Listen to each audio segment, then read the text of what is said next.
Just wait outside the Civil Affairs Bureau, and a beautiful woman with $1 million fortune will approach you to get married. When I walked out of the Civil Affairs Bureau, holding our wedding photo in my left hand and the hand of my goddess-like wife in my right, my ex-girlfriend and her family, standing at the entrance, widened their eyes in surprise. A couple of hours before. Initially, I came here to marry my girlfriend of 3 years, Su Luting. Standing in front of the Civil Affairs Bureau in my suit, holding a bouquet of flowers, I couldn't believe today was finally the day I would marry Su Luting. Just then, a Volkswagen pulled up beside me. Out stepped 2 men and 2 women, Su Luting's family. I eagerly greeted her parents and handed the flowers to Su Luting, who looked stunning as always. She had been a beauty since our university days, known for both her looks and virtue. In our 3 years of dating, we had only held hands and kissed, saving more intimate moments for our wedding night. I felt like I had found a treasure in her. I suggested that her parents wait with brother at a nearby cafe, while Su Luting and I went inside to get the marriage certificate. However, just as we were about to enter, her mother, Zhao Zhengxia, stopped us. She sternly demanded an additional 200,000 yuan as a bride price, despite the 188,000 yuan I had already paid. I was stunned and reminded her of the money I had already given, 130,000 yuan for her husband's surgery 2 years ago, 50,000 yuan for her son's school fees last year, and now another demand for 200,000 yuan. Zhao Zhengxia insisted that those payments were voluntary, and that if I wanted to marry her daughter, I needed to pay more. She emphasized Su Luting's desirability as a top teacher pursued by many, suggesting that 200,000 yuan was a reasonable request. Frustration washed over me as I realized how deeply I had been entangled in their financial demands. Despite all I had done for her family, they were still demanding more. I declared that I wouldn't give another cent, recognizing that every time I helped, it was never enough. Zhao Zhengxia continued to press for the money, arguing that feelings needed financial support. Seeing no end to their demands, I coldly stated that Su Luting could marry whoever she wanted, it had nothing to do with me anymore. My initial hope for a happy family was shattered, realizing that Su Luting's family was a black hole. As I walked away, a mechanical voice sounded in my mind: ding. Congratulations to the host for refusing the freeloading family. The sign-in system is now activated. Stunned. I recognize the potential of this system, often the catalyst for protagonists in novels to rise to greatness. I decided to activate it. Ding. Sign-in complete. Location XH District, Shanghai Civil Affairs Bureau. Ding. First time sign-in. Activating 10-star reward. Ding. Reward marriage with top beauty Yi Qingqing in Shanghai. The name Yi Qingqing surfaced in my mind, reminding me of a childhood friend with whom I used to play house. We had lost contact after my father's job transfer, but now, the reward was marriage with a top beauty named Yi Qingqing. What a coincidence! I was focused on the sign-in system when Su Luting approached me, her eyes red. She still had feelings for me, but her family was her priority. Gently freeing myself from her grasp, I realized I had spent too much on her family already. Having only been out of college for 3 years, I had no money left. It was time to break up. Today's events pushed me to this decision, knowing it would avoid future trouble. As I firmly stated my decision, Su Luting began to panic. Her mother, Zhao Zhengxia, quickly tried to convince her that I was worthless, reinforcing their belief that I couldn't provide a decent life. Su Jun, her brother, chimed in, echoing their sentiments. Listening to them, I could see Su Luting starting to calm down, maybe thinking I would cool down and come back to her. After all, 3 years of feelings couldn't just end over 200,000 yuan, could they? As they were about to drive away, a black Lamborghini roared up, catching everyone's attention. Brother Su Jun excitedly watched the sleek car, dreaming of such luxury. Zhao Zhengxia saw an opportunity forming, thinking if her daughter could marry a rich man, the whole family would benefit. The Lamborghini stopped right in front of us, its glossy surface shining in the sunlight. The scissor door opened, revealing a pair of long snow-white legs. A stunning short-haired girl emerged, more beautiful than any celebrity. I was amazed. I had seen beautiful women before, but never someone this rich and stunning. After stepping out of the sleek Lamborghini, Yi Qingqing's eyes immediately found me. A faint blush spread across her cheeks, enhancing her natural beauty. Yi Qingqing closed the car door with a decisive click and cast a cold glance at Su Luting's family, making them feel small under her scrutiny. After I moved away from our old neighborhood, the Yi family also relocated. Through her father's relentless efforts, they became regulars on the Forbes list. As the sole daughter of the Yi Group's chairman, Yi Qingqing was sent abroad to study advanced management. Upon her return, she launched her own company and became a renowned businesswoman in Shanghai. But throughout all her successes, she never forgot the boy who once promised to marry her. For years she searched tirelessly for me. Recently, a private investigator finally located me, only to reveal I had a girlfriend. Even though she deeply loved me, she respected my relationship. When she learned I was getting a marriage certificate today, she sent her assistant to wait outside, planning to surprise me with a villa as a wedding gift. However, her assistant witnessed Zhao Zhengxia demanding additional bride money and reported everything back to Yi Qingqing. Furious and determined, she drove over immediately to her. The boy they belittled was a priceless treasure. Thinking of this, Yi Qingqing's smile turned charmingly mischievous. Su Luting, I should thank you for giving up on him. Giving me this chance, she mused silently. As Su Luting's family fell silent, Yi Qingqing walked confidently up to me and leaned on my shoulder. Her voice was soft but clear as she whispered, "Handsome, I heard that family just demanded an extra 200,000 yuan for the bride price." Her words immediately made Su Luting's family's faces turn ugly. Yi Qingqing pulled out a pack of cigarettes from her pocket, took one out, and placed it in Song Yun's mouth. She lit it for him and smiled. "Since we're talking money, let's not mention feelings. Someone as exceptional as you shouldn't be stuck in a rut. You should thank this family for showing you their true, ugly faces." Turning around, Yi Qingqing exaggeratedly said, "Hey handsome, you're not married, and neither am I. If you're willing, I won't ask for any bride price. We can get the marriage certificate right now." As she spoke, she playfully touched Song Yun's face. Every word she said was a slap in the face to Su Luting's family. The onlookers were stunned. Some guys waiting to enter the Civil Affairs Bureau sighed, wondering why their mothers-in-law weren't so easygoing. If they had demanded more money, could they have met with such luck? Zhao Zhengxia and Su Jun stood there in shock, staring at Yi Qingqing. Did they mishear? Did this beautiful woman just say she wanted to marry Song Yun without asking for any bride price? They were dumbfounded. Was this rich woman serious about marrying him? Were they dreaming? Su Luting's eyes widened as she looked back and forth between Yi Qingqing and Song Yun.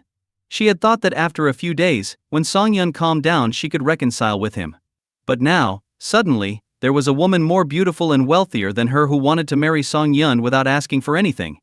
She panicked. Yi Qingqing, seeing Su Luting's family turn red with anger, felt a sense of satisfaction.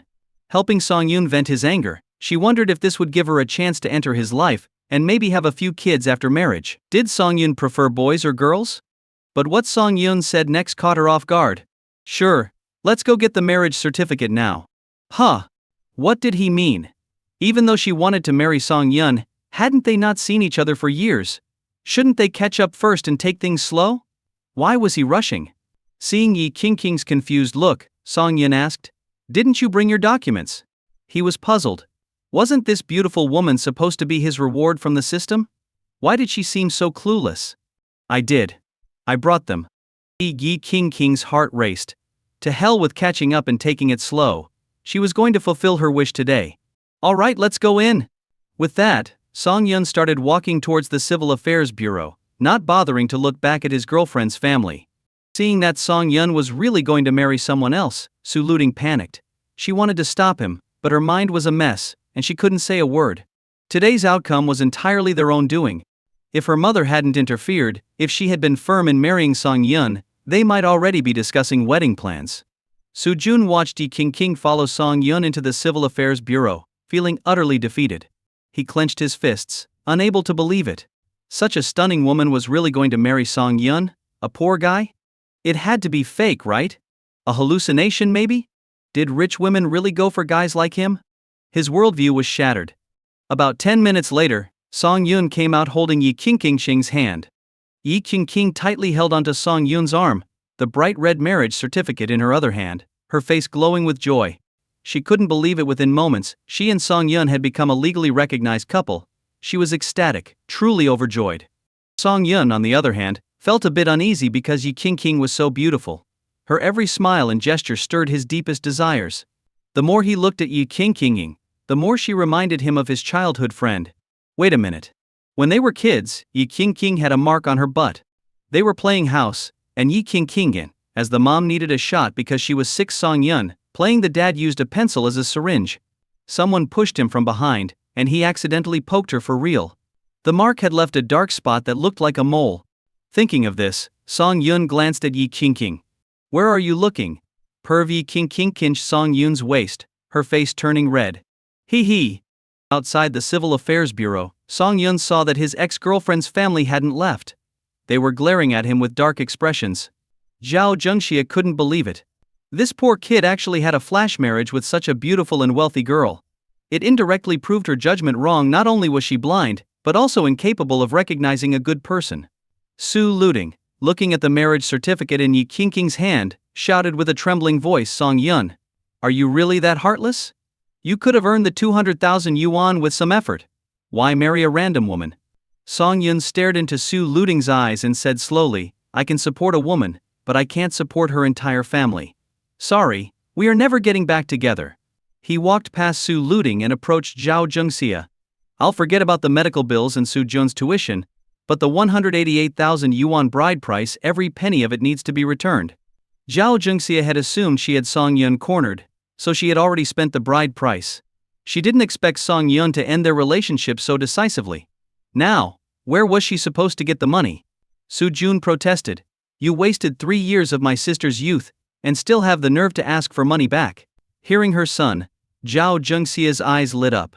Yes, her daughter had wasted 3 years with this poor guy. They couldn't end up with nothing. Song Yun was about to speak when Yi Qingqing stepped forward. Holding Song Yun's hand, she coldly said to Zhao Zhengxia and her son, there is no such thing as a youth compensation fee in our law. The 188,000 yuan was bride money. Now that the marriage didn't happen, you need to return it in full. If you don't, I will hire a professional lawyer and sue your entire family for fraud. In front of Song Yun, Yi Qingqing could be a sweet, playful girl.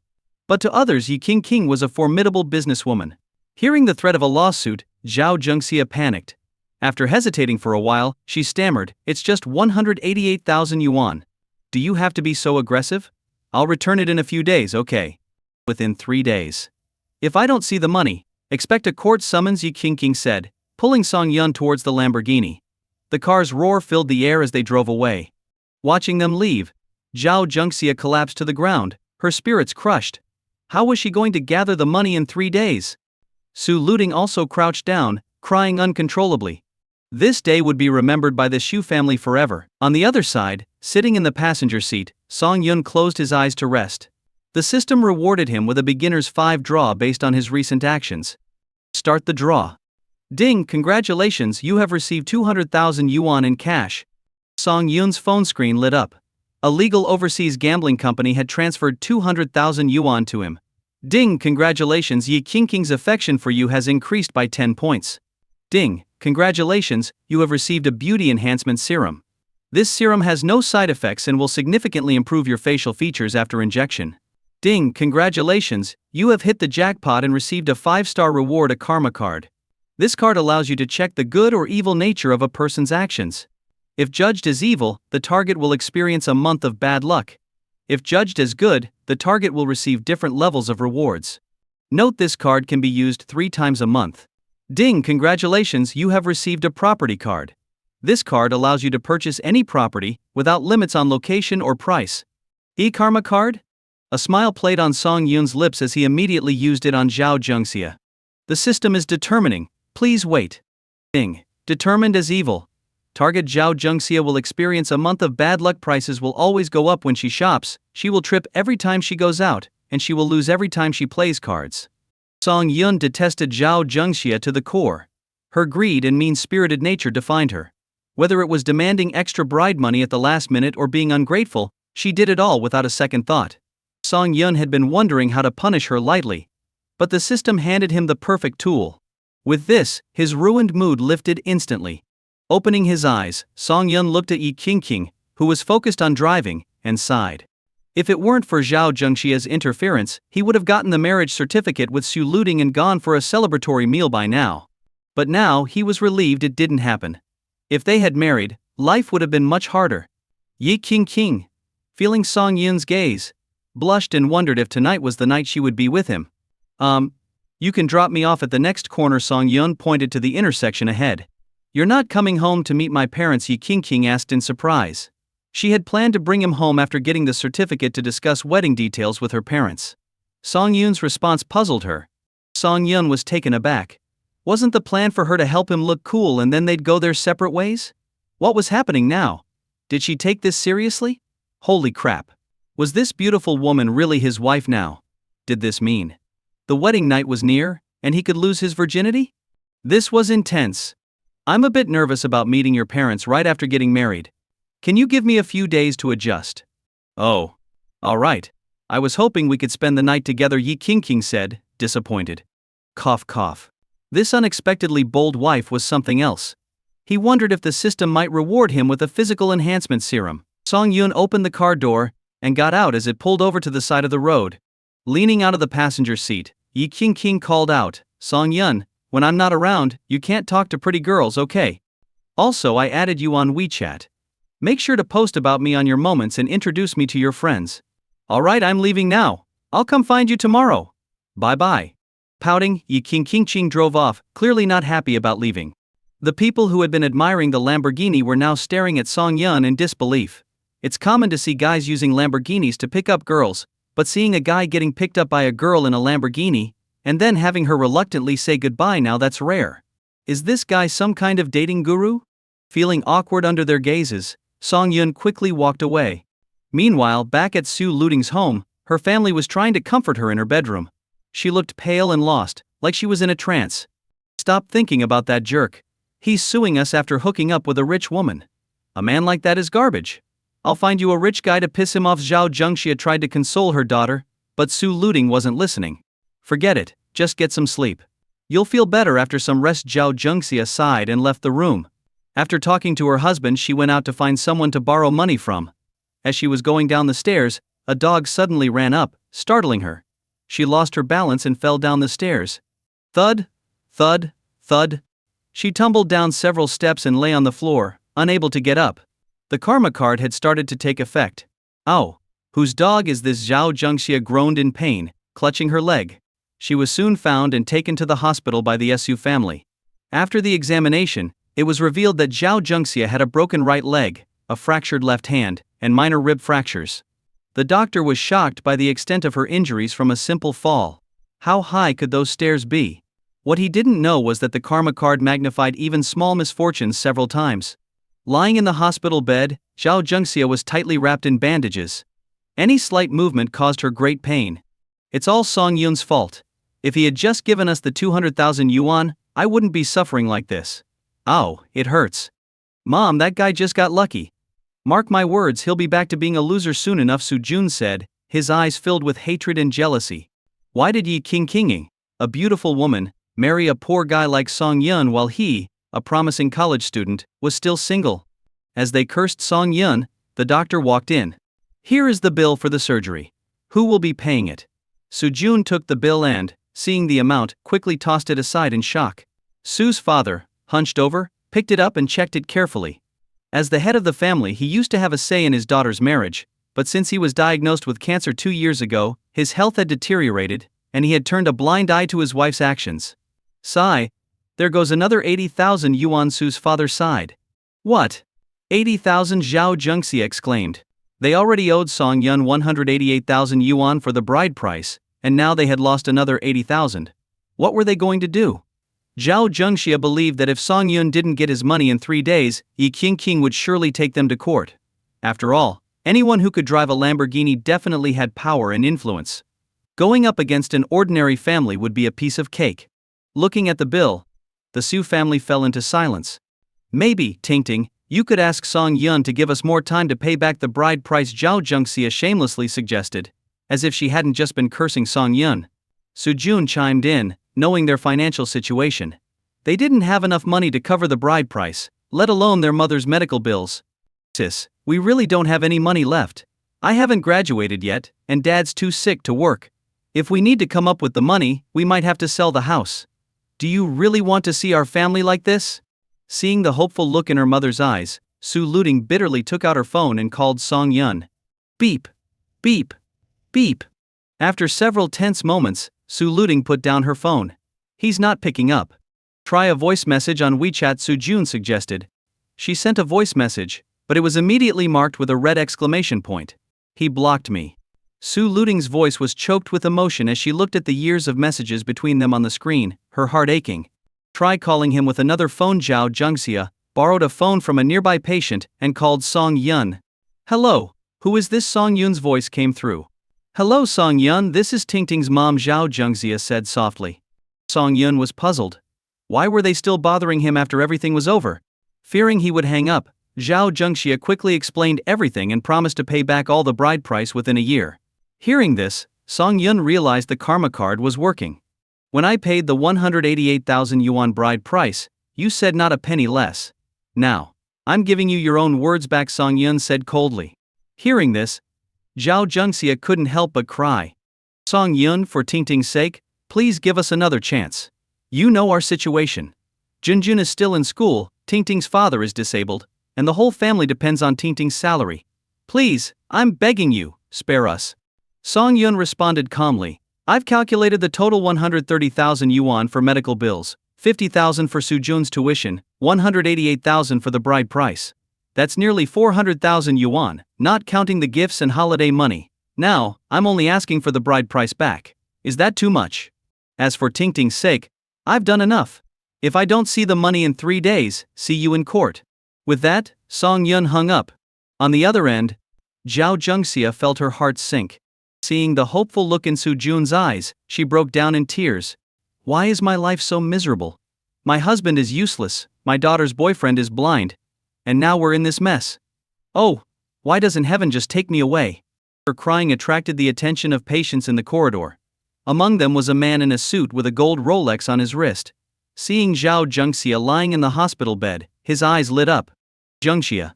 The man pushed through the crowd and closed the door to the hospital room before speaking. Who are you? Zhao Zhengxia wiped her tears, seeing a man in front of her dressed in expensive clothes with perfectly styled hair, looking every bit like a successful person. She couldn't remember knowing anyone like him. I'm your high school classmate, Xiang Denghui. Hearing his introduction, Zhao Zhengxia's eyes lit up. Xiang Denghui. I remember you. We even sat next to each other. Zhao Zhengxia was surprised to see an old classmate here. They weren't particularly close back in high school, and hadn't kept in touch after graduation. It had been over 20 years since they last saw each other. Seeing Xiang Denghui's expensive attire, Zhao Zhengxia sighed inwardly, thinking if she had known he'd become so successful, she would have stayed in touch. What she didn't know was that Xiang Denghui, who looked like a successful businessman, was actually a professional scammer. Even the Rolex on his wrist and his branded clothes were rented. He was at the hospital scouting a potential victim and decided to talk to her since it couldn't hurt to scam one more person.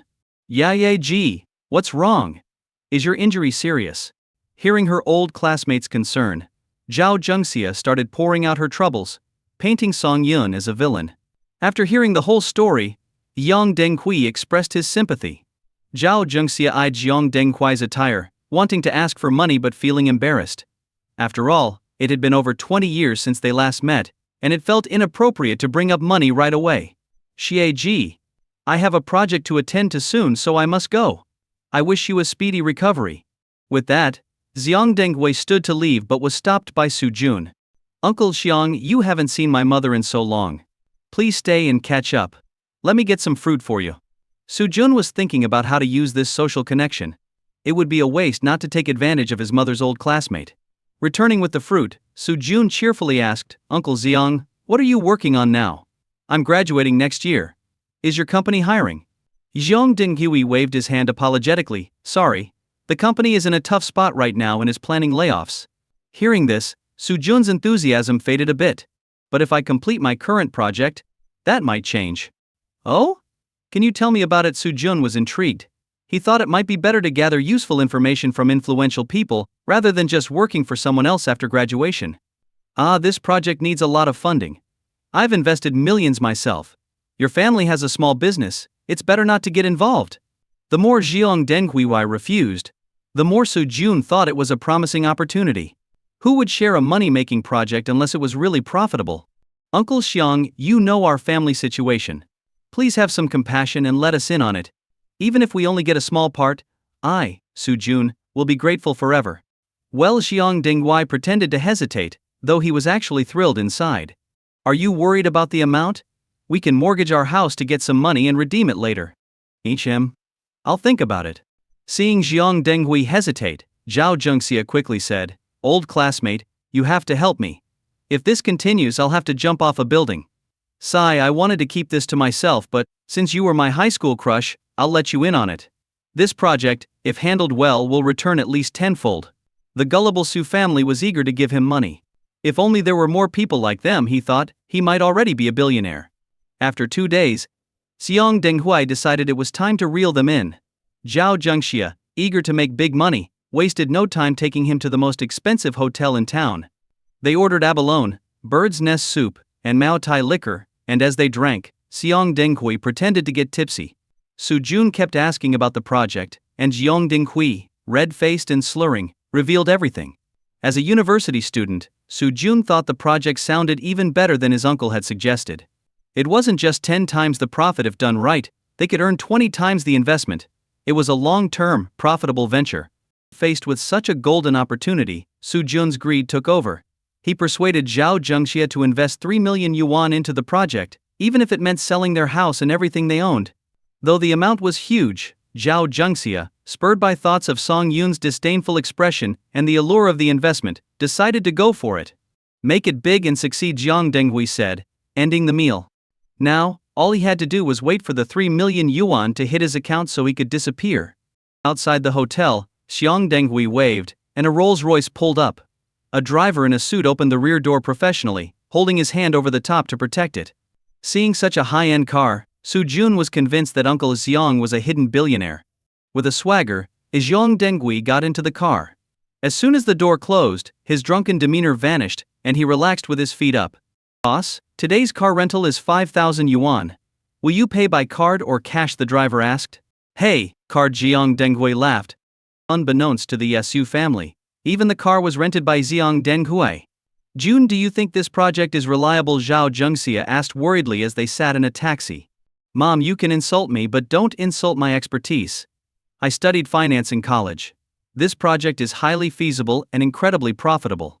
If we invest this money, our family can buy a villa and drive luxury cars by the end of the year. Alright, I trust you. Let's take the risk. Besides, my old classmate doesn't seem like a scammer." "Exactly, we've had bad luck for too long. It's time our fortunes changed." Determined, the mother and son, despite Su's father's objections, took the house deed to the bank to apply for a loan. With the help of some connections, they managed to get the money by the end of the day. 330,000 yuan. This hefty sum not only allowed Zhao Zhengxia to repay the bride price to that ungrateful Song Yun, but also to make an investment. Instantly, Zhao Zhengxia felt a weight lifted off her shoulders. At home, Song Yun checked his phone and found a transfer of 200,000 yuan. Soon after, he received a message from Su Jun. "Here's some extra money for you, you poor wretch. Stop bad-mouthing us behind our backs." Song Yun ignored Su Jun's taunts but couldn't help wondering how the Su family had come up with so much money so quickly. They didn't have any wealthy relatives. In Shanghai, at the VIP rooftop restaurant of the Hilton. This wasn't a place where fake socialites could pool their money to dine. Only truly wealthy and high-class women with substantial assets could become members here.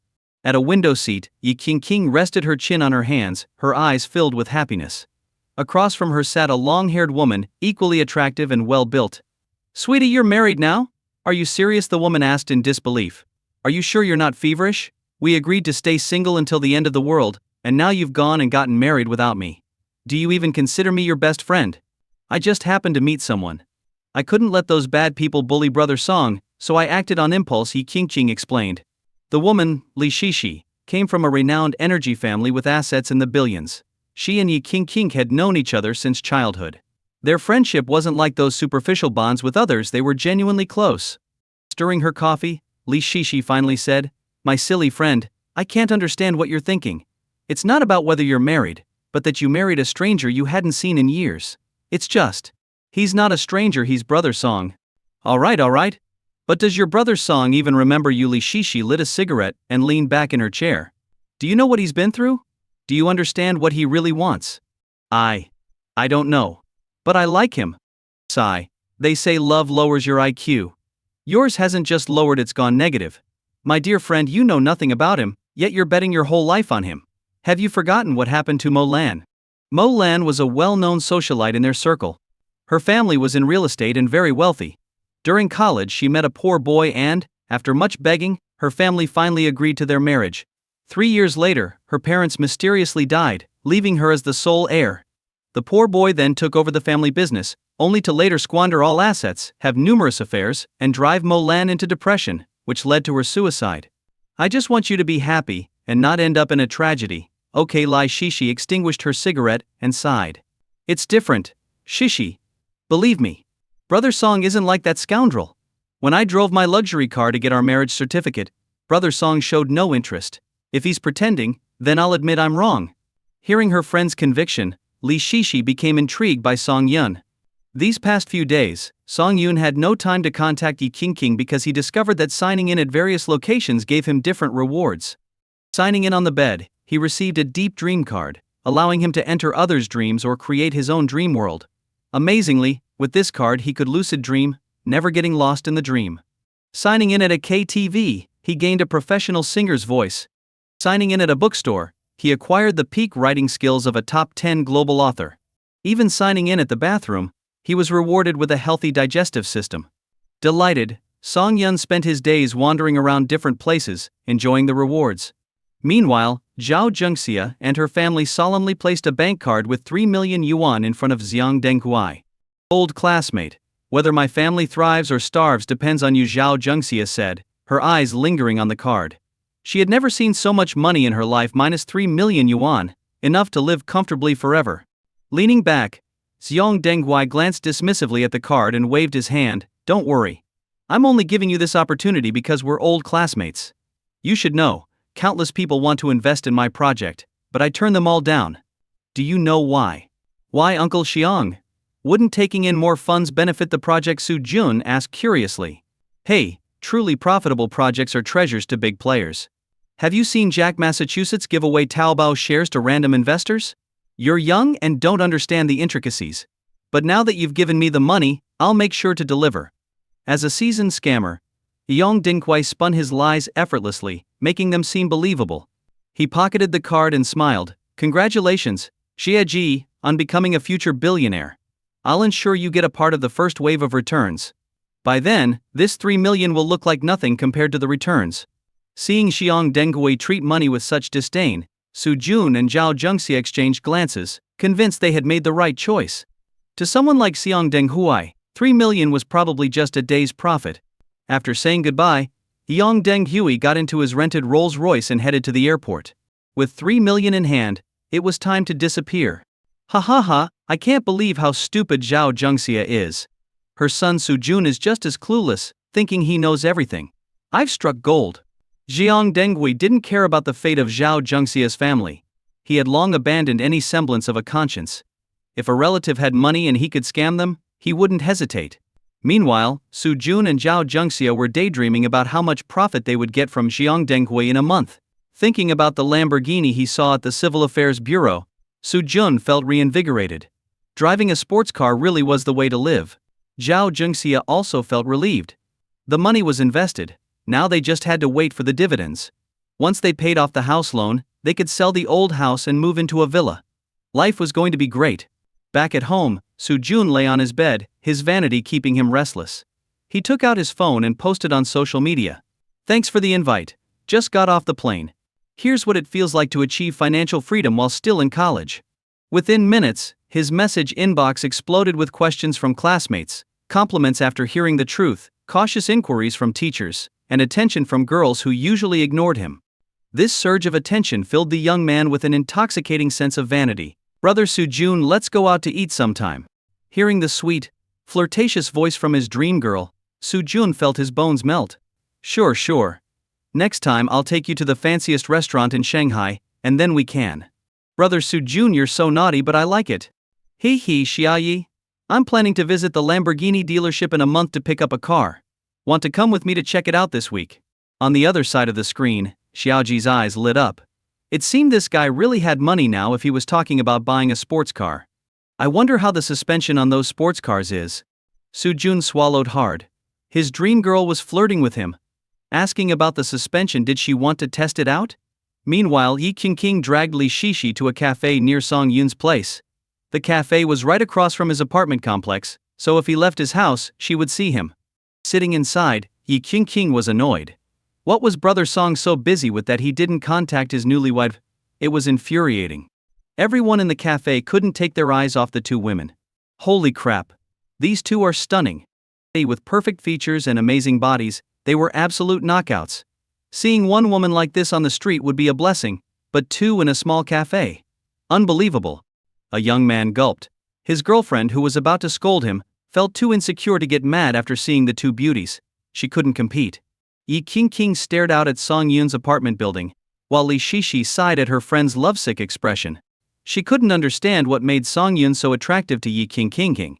Just as she was pondering this, Yi King excitedly pointed outside. Peeking out, Li Shishi saw no one. Was her friend hallucinating from missing her husband too much? Ding. The cafe door opened, and Li Shishi instinctively turned to look. She hadn't seen Song Yun's photo but thought the guy who just walked in was incredibly handsome. I've been running around so much these days, I almost forgot about this cafe. I wonder what reward I'll get for signing in here. Ding. Congratulations, host, for signing in at the cafe. You have gained 5 charm. Hearing the system's mechanical voice, Song Yun felt a surge of confidence. Every move he made seemed to have a magnetic pull. Ding. Ding. Host's stats have exceeded normal levels in 3 categories. Activating the data panel. Normal baseline for humans is 10. Speed 8. Strength 9. Intelligence 11. Endurance 15. Charm 16. King. Look at that handsome guy at the door. I really want to get his number. Li Shishi pulled on Yi King's arm, stars in her eyes.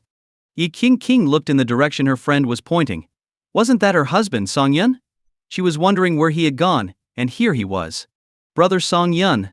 Yi King waved her arms excitedly. Song Yun Li Shishi was stunned. Before she could process it, her usually aloof friend ran towards Song Yun like an excited fangirl. Song Yun paused when he heard Yi King's voice. He looked in the direction of the voice and saw Yi King. Today she was dressed particularly beautifully, her black dress accentuating her stunning figure. As she ran towards him, Song Yun wasn't sure how to address her. Call her wife? They weren't that familiar yet. Call her beauty? But they were already legally married. What should he say? Ahem. Husband. Where have you been these days? I missed you so much. Yi King didn't care about the formalities.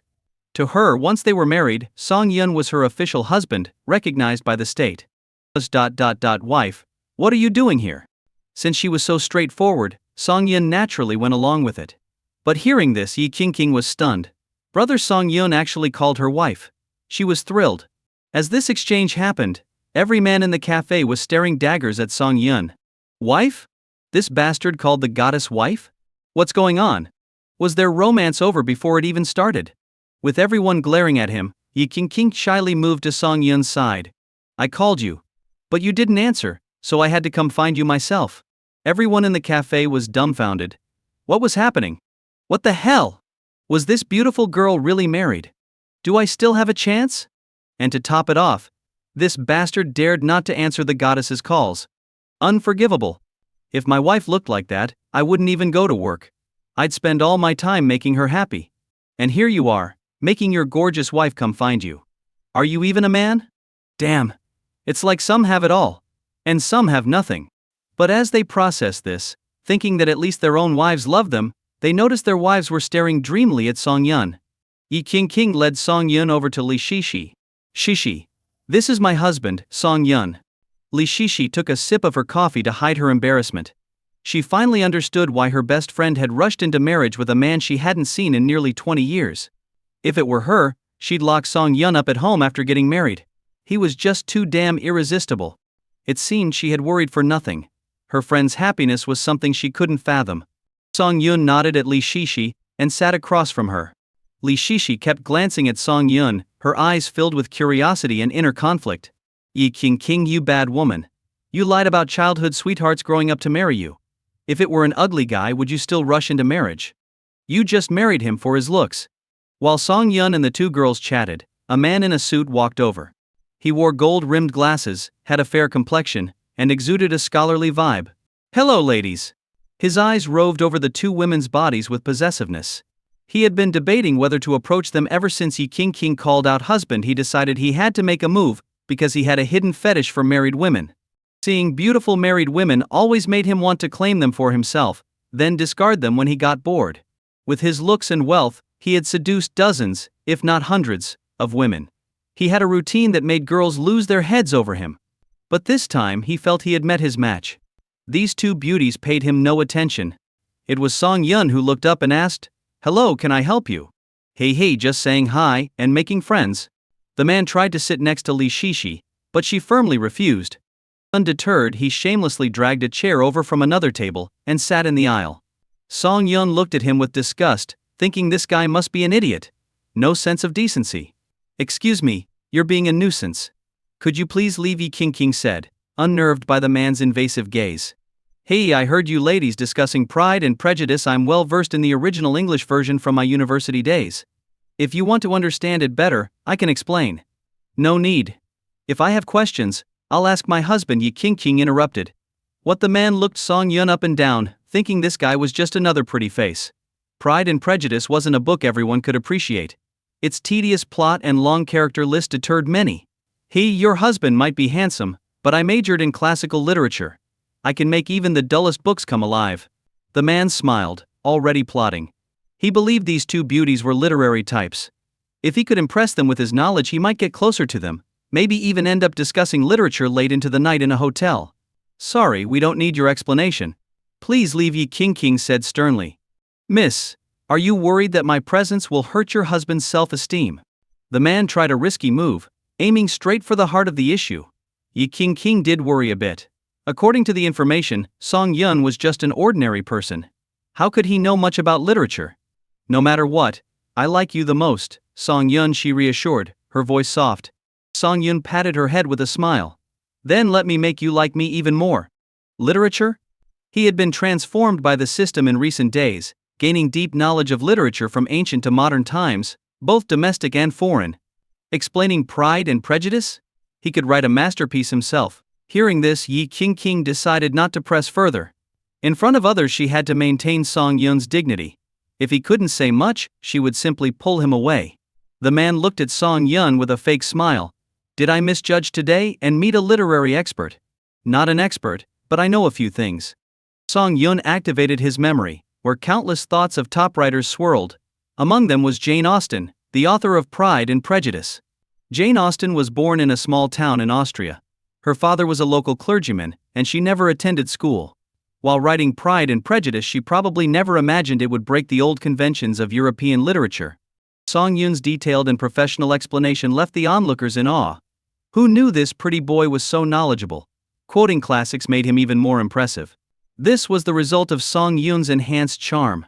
When he focused on something, he naturally exuded an engaging presence. The man with gold-rimmed glasses became increasingly uneasy. His understanding of foreign literature was superficial, having only attended a few university lectures.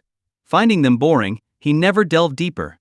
Listening to Song Yun's fluent discourse on European literature, he realized this guy's knowledge might surpass his own professors. I have something to do, I'll go now." Knowing he would only embarrass himself further, the man hurriedly left. Yi King couldn't take her eyes off Song Yun. She never expected her husband to be not only handsome but also so knowledgeable. He was a treasure. No, not a treasure boy, a treasure husband. This little incident made the men who had initially resented Song Yun soften their views. Who could truly hate a guy who was good-looking, had a beautiful wife, and was so capable? Li Shishi, too, was endlessly curious, pestering Song Yun to share more juicy tales of European literary figures, her eager eyes making him uncomfortable. Taking the chance to excuse himself, Song Yun claimed he needed to use the restroom and slipped away from the small tormentor. When he returned, Yi King was outside on a phone call, leaving him alone with Li Shishi, which made him feel uneasy. "Where's King?" Song Yun asked, forcing himself to be polite. "What, you can't bear to be away from your wife? Or you just don't want to be alone with me? Is her best friend drunk? Or just messing with him? What's with these flirty comments?" Seeing Song Yun's discomfort, Li Shishi scooted closer. Song Yun quickly moved away. And so it went. One moving closer, the other trying to keep distance. "Stop moving. You're going to fall off your chair." Li Shishi laughed at his pure reaction. Most men would have accepted her advances by now. Wanting to tease him more, Li Shishi pouted and looked at Song Yun with big, watery eyes. "Why do you dislike me so much? King and I have been best friends since we were kids. We even promised to marry the same guy. Are you rejecting me because you don't want to marry me?" "I have something to do, I'll go now. If King comes back, let her know for me." Song Yun, panicking, made a quick escape. Watching Song Yun rush out of the coffee shop, Li Shishi covered her mouth, laughing. This man was really amusing. She couldn't help but tease him whenever she saw him. Honestly, if he weren't her best friend's boyfriend, she might not be able to resist making a move on him herself. About 10 minutes later, Yi King finished her call and returned, seeing Li Shishi laughing at the table. Curious, she asked, "Where's Song Yun?" "He left, said he had something to do, haha." Li Shishi couldn't hold back anymore and told Yi King about what she did and her thoughts.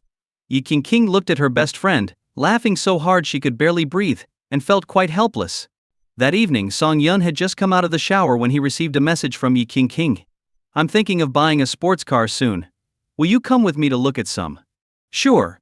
Then tomorrow morning at 10, see you in front of your place." "See you then." After replying, Song Yun dried his hair, thinking about how he hadn't checked in at a sports car dealership before, and wondered what kind of reward he might get. Early the next morning, Song Yun was ready and waiting at the entrance of his neighborhood. Just past 10, the roar of a sports car engine approached from outside the neighborhood. The same impressive Lamborghini from before slowly stopped in front of Song Yun. Once inside, he noticed that Yi King was dressed differently today. Usually Li Shishi preferred slightly formal clothing, but today she wore a sexy light purple bodycon dress that accentuated her figure perfectly. Her curves were stunning, and her exposed skin was fair. Any man would be captivated. For a moment, Song Yun was stunned. Seeing his reaction, Yi King secretly laughed. Last night, she had carefully considered her outfit for today. After trying different looks, she decided that since she had been married for a while but hadn't had any intimate moments with Song Yun, she would choose her boldest dress to try to seduce him. It seemed her efforts were paying off. After a while in the car, Song Yun snapped back to reality. He hurriedly explained, "I was thinking about something when I got in the car." "Huh? What were you thinking about?" "I was thinking about how big the steering wheel is." "No, I mean how white the seats are." "Oh, forget it." His mouth always seemed to betray him at crucial moments. He wanted to slap himself. Seeing Song Yun's red face and sweating forehead, Yi King giggled, all right, I'm your wife. You can look at me all you want, I won't say anything." As she spoke, a blush spread across her fair cheeks. As the car started, Song Yun couldn't help but steal glances at Yi King. Yi King's face was flushed. Did Song Yun really like her outfit today? Would he want to go home with her after buying the car? And if they went home, would he stay the night? If he stayed, would they share the same room? And then the thought made Yi King feel hot all over. Noticing Yi King looking like she had a fever, Song Yun quickly steadied her hand on the steering wheel. "Song Yun is holding my hand." Yi King screamed internally. This was a small step for their relationship but a giant leap for her. Seeing Yi King about to lose control, Song Yun rolled down the window, letting the cool breeze in to help them both cool down. Meanwhile, in the Su family living room, Zhao Zhengxia held her phone, looking worried. It had been many days since Zhejiang Denghui left. During this time he hadn't answered calls or replied to messages. Had she been scammed? Just as she voiced her concern to Su Jun, he interrupted her. "Mom, don't worry. I specifically looked up the project online. Uncle Xiang's project is real and already underway. Besides, if you don't trust Uncle Xiang, you should at least trust your son. I've seen a lot of people and I won't be wrong about this." Hearing her son's words, Zhao Zhengxia felt a bit relieved, but Zhejiang Denghui not answering calls was still troubling. The family couldn't just wait around for a month, could they? "Mom, if you're bored, go play mahjong with those ladies. I have an appointment to check out some cars at the dealership. Once the money comes in, I'll pay in full." Su Jun looked at his phone with delight. After days of flirting with his goddess, they were now comfortable enough to joke around. Although it was mostly him talking and her playfully scolding him, didn't this mean she liked him? Thinking about buying the car and then taking his goddess to a fancy dinner, he was getting more excited. "Mom, I'm heading out. Don't worry so much. Uncle Xiang might just be busy and hasn't checked his phone. Don't keep pestering him, or it'll look like we don't trust him." With that, Su Jun left and took a taxi to pick up his goddess. Meanwhile, Song Yun and Yi King arrived at the Lamborghini dealership. Congratulations, host, for successfully checking in at the Lamborghini dealership. You've been awarded a Lamborghini Veneno. As expected. Hearing the system notification, Song Yun was thrilled. The Lamborghini Veneno was a limited edition worldwide. It wasn't something money could buy easily. The system was incredibly generous, gifting him a car worth millions. But the surprises didn't stop there. A new memory suddenly flooded Song Yun's mind. As he processed the memory, Song Yun felt a chill. It contained the driving skills of a top race car driver. He could now effortlessly drive the Lamborghini Veneno without any learning curve. Let's go in. Yi Qingqing parked the car and linked her arm with Song Yun's, smiling. Only then did Song Yun notice Yi Qingqing's crystal high heels. Under the sunlight, the shoes sparkled with rainbow colors, complementing her fair feet perfectly. They walked into the dealership, chatting and laughing. A saleswoman in a uniform quickly approached. Miss Yi, are you here to look at cars today? The saleswoman asked attentively, standing close to Yi Qingqing. Yes, I'm just here to buy a car, Yi Qingqing said with a smile. Song Yun, meanwhile, was looking around for the Lamborghini Veneno that the system had awarded him. Sure enough, there it was on display, a brand new sports car, like a king among cars, commanding admiration. Seeing Song Yun frozen in place, Yi Qingqing followed his gaze and saw the unique car. Intrigued, she pulled Song Yun towards the Veneno. The saleswoman followed, her tone regretful. Miss Ye, you have an excellent eye. That model is one of a kind. Unfortunately, it's already been sold. It's just here for display, but the owner might come to pick it up any day now. Already sold. Yi Qingqing looked a bit disappointed. Seeing her expression, Song Yun was about to tease her when they heard a voice from the dealership entrance. Ah, Su Jun, look at that car. It's so cool. Can we buy this one? The voice belonged to Xiaoji, and beside her was Su Jun. They had planned to visit the dealership today to look at cars, waiting for the money to come through so they could buy one outright. Hearing Su Jun's name, Song Yun turned curiously. Sure enough, there was Su Jun, looking like a lovesick puppy next to Xiaoji. What's he doing here? Song Yun was puzzled. Even if the bad luck card had worn off, Su Jun's status shouldn't be enough to buy a sports car, right? With the Su family's finances, the best they could afford was a car worth tens of thousands, and even then, they'd need a loan. Had something happened in the past few days that he didn't know about? Su Jun also noticed Song Yun, not because of Song Yun but because of the stunning Yi Qingqing. He recognized her from the Civil Affairs Bureau a few days ago. Seeing her again, Su Jun's heart raced. He hadn't dared to look closely before, but now, after a thorough look, he felt that compared to Yi Qingqing, Xiaoji was no goddess. She was just fooling some naive kids at school. The real goddess was Yi Qingqing. Song Yun had incredible luck to marry such an absolute beauty. It was infuriating. Xiaoji, oblivious to Su Jun's change in demeanor, walked up and started admiring the Lamborghini Veneno. Su Jun, this car is amazing. Let's buy it. I'm sorry, miss, but this car has already been reserved and is not for sale, the saleswoman explained politely. Already reserved. Su Jun felt his pride wounded. The dealership had such a high-end car, and it was already sold. How much would it cost to order one, and how long would it take to arrive? I'm sorry, this model is limited edition and requires special ordering from the headquarters. The total cost would be around 40 million yuan. 40 million? Korean won. You must be joking. Of course it's in yuan. Su Jun gasped. He knew Lamborghinis were more expensive than other sports cars, but he didn't expect it to be so much more. Realizing that whoever could buy this car was no ordinary person, Su Jun circled the car greedily, his eyes full of envy. Xiaoji, standing next to Su Jun, also looked at the Lamborghini with envy. This car not only looks amazing, but I bet its features are top-notch too. Although she didn't know much about cars, she understood the concept of spending millions. Anyone who could afford such a car was definitely one of the top elites in Shanghai. Seeing Xiaoji's interest in the car, Su Jun tried to show off his limited knowledge. Xiaoji, this car's performance surpasses 99% of other sports cars. We might think millions is a lot, but to the owner, this car is just a drop in the ocean. Plus, think about the customization and maintenance costs. It's astronomical. Hearing this, Xiaoji's eyes sparkled with admiration. Then the person who bought this car must be a big deal, right? Hey, I'd say they have assets worth at least billions. Watching the two of them go back and forth, Song Yun chuckled. He turned to the saleswoman and said, "Excuse me, could you get the keys for this car?" As soon as Song Yun spoke, everyone looked at him in disbelief. Su Jun glared at him with disdain and said, "Didn't you hear what the saleswoman said? This car already has an owner. You, a pretty boy living off a rich woman, think you can have this car? Dream on." The saleswoman also chimed in, "Sir, we cannot give this car to a third party, so I'm sorry. I suggest you look at other models." Satisfied, Su Jun nodded, thinking that a pretty boy like Song Yun couldn't possibly have any real capabilities. Even the goddess next to him couldn't match the owner of this car. Song Yun shook his head, a bit exasperated, and said to the saleswoman, "My name is Song Yun. I believe the owner's name should be on record." The system had taken care of all the details, so all Song Yun had to do was confirm his identity. Before the saleswoman could respond, Soo-jun jumped in, pointing at Song Yun and shouting, "Who are you pretending to be? People might think you're important, but you're just a leech. Trying to scam money from your sugar mama. Disgraceful. As a man, I despise you." His outburst caused a change in everyone's expressions. Yi King was about to speak up but was stopped by Song Yun.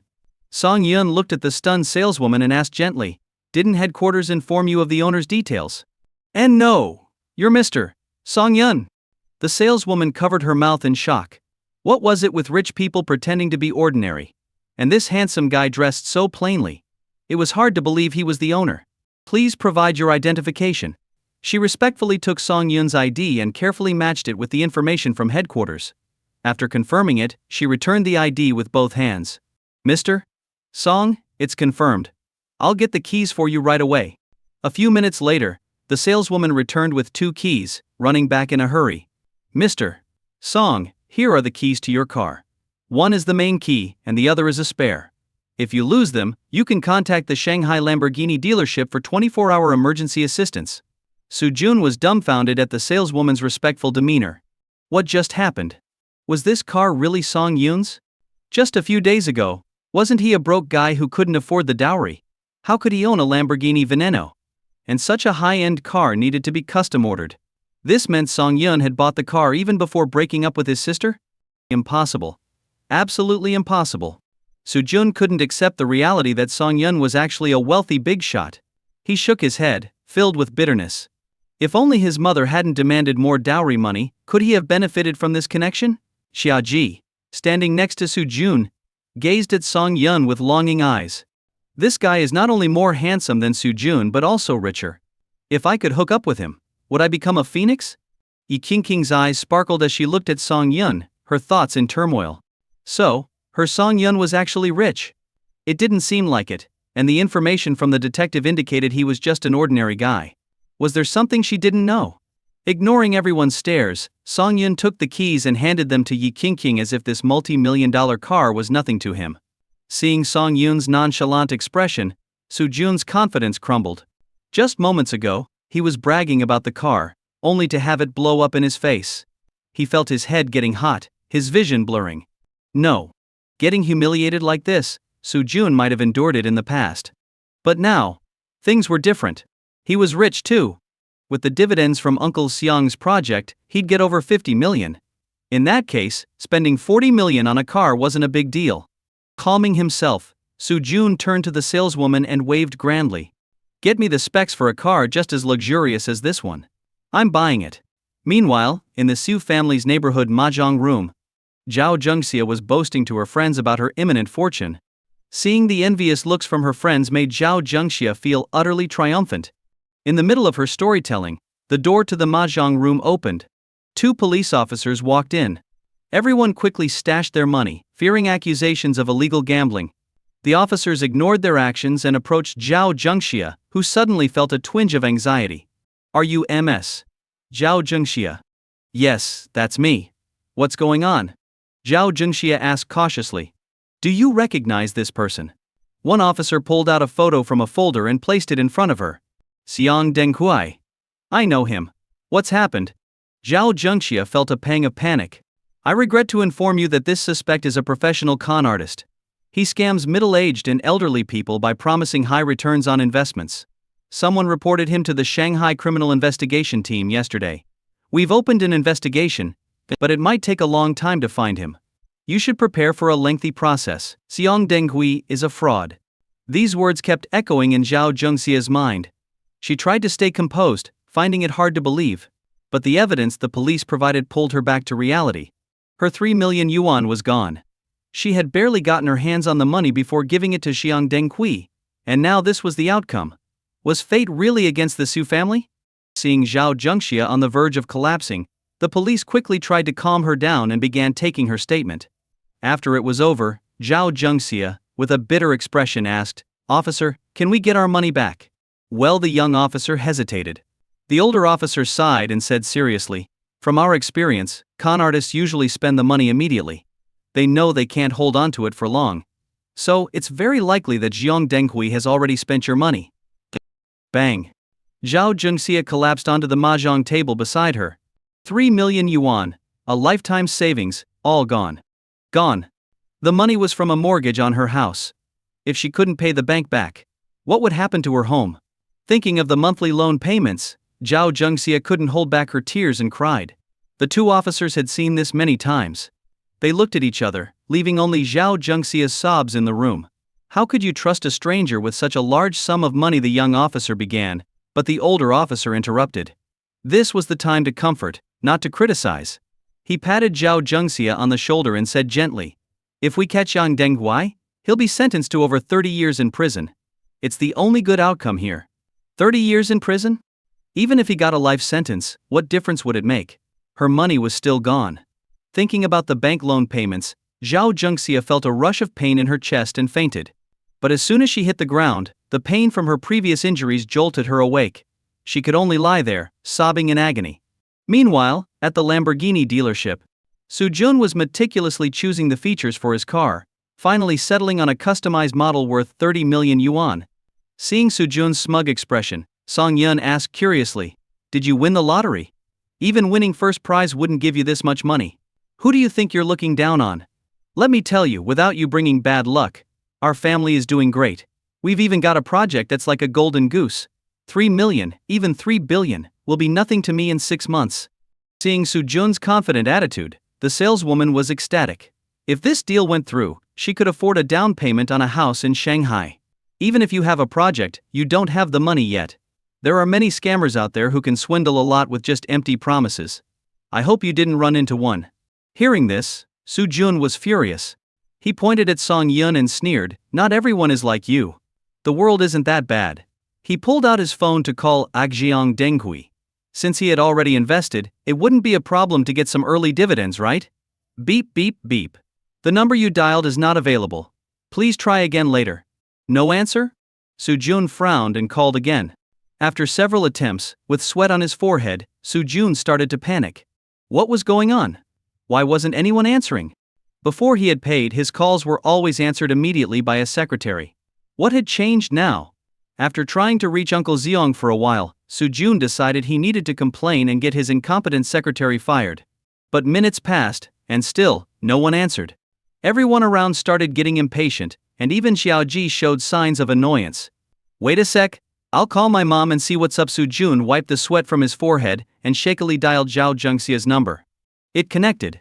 "Mom, can you call Uncle Zeong for me? I can't get through." But instead of his mother's familiar voice, a male voice answered after some rustling hello. "This is Officer Wang from the Economic Crimes Unit of the Shanghai Criminal Investigation Team. Are you MS, Zhao's son?" What? Su Jun was confused.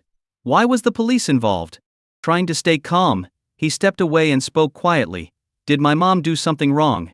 "It's like this." The officer explained the situation with Yang Denghui, and added, "Your mother seems injured and isn't moving. We've called for an ambulance. You should go to the Shanghai Third People's Hospital." The call ended, and Su Jun was left with a busy signal. He panicked. He had calculated all the potential profits but never considered that Yang Denghui, who seemed so reliable, could be a con artist. His mind raced, and he felt dizzy, collapsing to the floor. A fraud. Uncle Xiong is a fraud. 3 million yuan gone. Even if he threw 3 million coins into the Huangpu River, he'd at least hear a splash. But now, there was nothing left.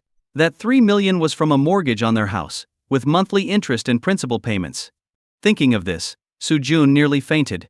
From a distance, Xiaoji saw Su Jun sitting on the ground. She walked over, frowning, and asked, "What's wrong? Are you still getting the car?" Hearing this, Su Jun couldn't hold back his tears and cried out, "It's gone, all gone.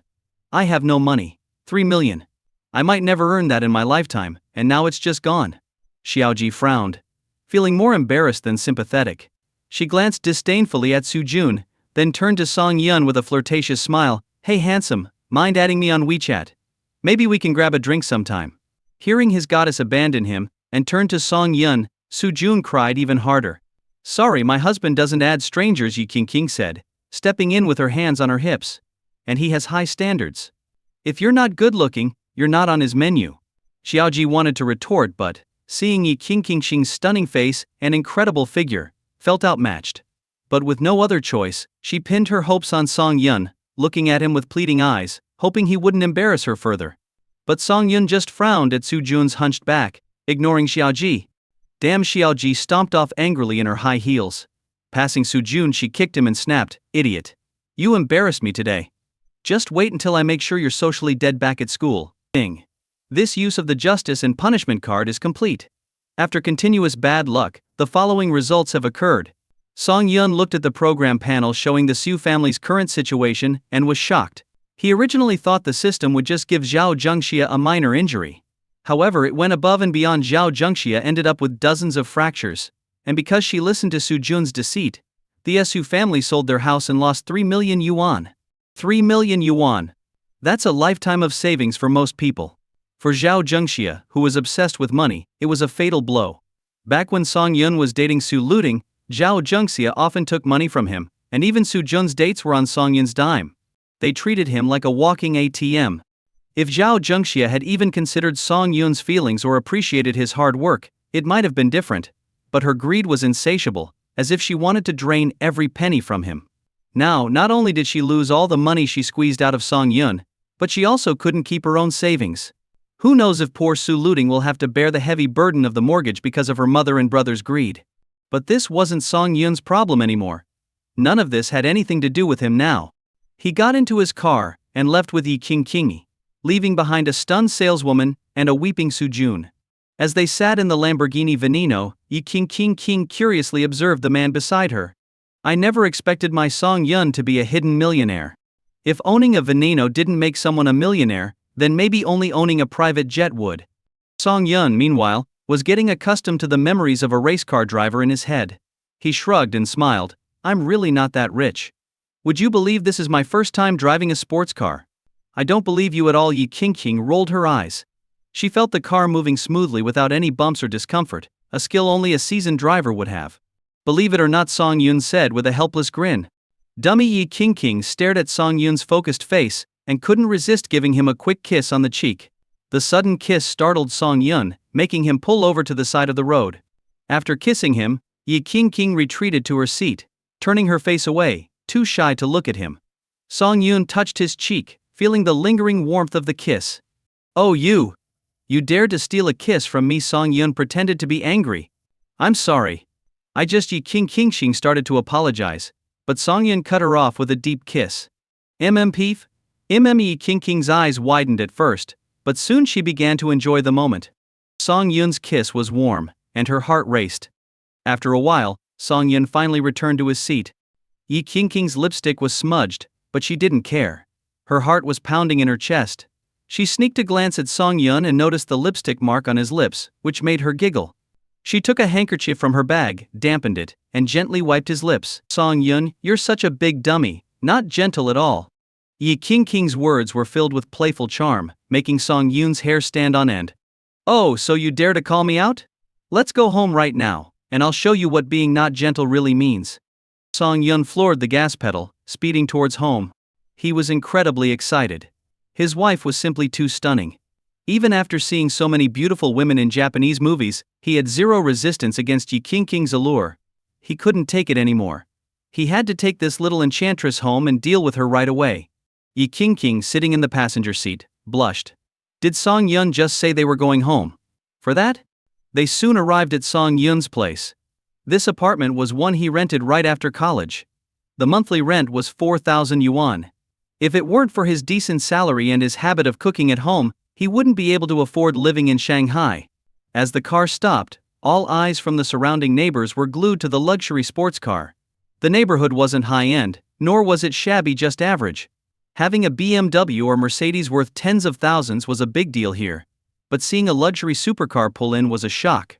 Song Yun got out of the car and walked over to open the door for Yi Qingqing like a gentleman. The neighbors were stunned to see that the car owner was Song Yun. When a stunning woman stepped out of the car, their confusion grew even more. Song Yun driving a sports car, and with a beautiful woman? Wasn't he the frugal young man they knew? Ignoring the stares, Song Yun nodded to the neighbors and led Yi Qingqing upstairs. As soon as they were out of sight, The neighbors gathered and started gossiping. I always said Song Yun had a face destined for wealth, but you all didn't believe me. Now he's driving a supercar into our neighborhood, do you believe me now? You say that about everyone. But seriously, could Song Yun be the son of some rich family? Look at that car, it must be worth millions. He's probably a rich kid experiencing life among us. We missed our chance to cozy up to him. I was thinking of introducing my niece to him, but seeing his girlfriend now, I'm glad I didn't. My niece would have been so embarrassed. The old ladies gossiped endlessly, their eyes filled with envy and jealousy. Meanwhile, Song Yun and Yi King had taken the elevator up and entered his apartment. As soon as the door closed, Song Yun leaned in and kissed Yi King's neck. She shivered as if electrified, her face turning bright red. But she quickly snapped out of it, pushing Song Yun away in a panic. We can't. We haven't even met each other's parents yet. Hearing the firmness in her voice, Song Yun's fiery passion was doused like cold water. She was right, he didn't know much about Yi King yet. What was he thinking? It was all Yi King's fault for being so beautiful, having such an incredible figure, and dressing so seductively today. Otherwise, how could he, an upstanding man, be swayed so easily? Yes, it was all Yi King's fault. Take a seat somewhere, I'll get you some water. Sensing the awkward tension, Song Yun quickly turned and headed to the kitchen.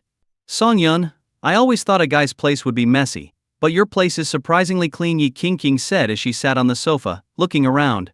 Song Yun's rented apartment wasn't big, just a one-bedroom with a living room, kitchen, and bathroom, all under 50 square meters. It wasn't as big as Yi King's bedroom, but since it was Song Yun's place, it felt perfect to her. Since I live here alone, I can't stand it if it's too messy. Song Yun handed Yi King a bottle of cold water with a smile.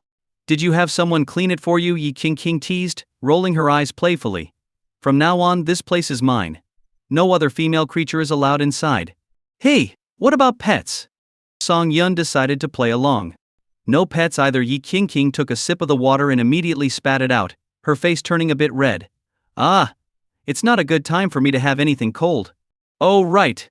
Song Yun quickly realized she was probably on her period. Luckily he hadn't gone further, or things could have gotten awkward. He fetched a bottle of room temperature water, sat down next to her, and curiously asked, speaking of which, since we got married, I still don't know much about your family. Can you tell me more? Yi King looked at Song Yun seriously, thinking, so he really didn't recognize me. Just wait until he finds out. Feeling a bit guilty, Song Yun realized he hadn't exactly given her a proper proposal, parental blessings, or a wedding.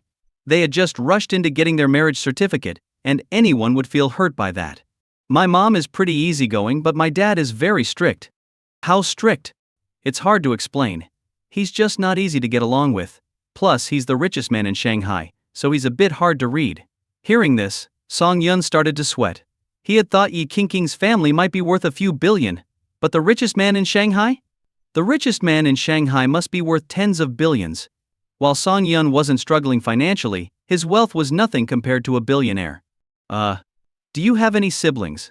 Yi King shook her head, looking at him blankly. So you're an only child?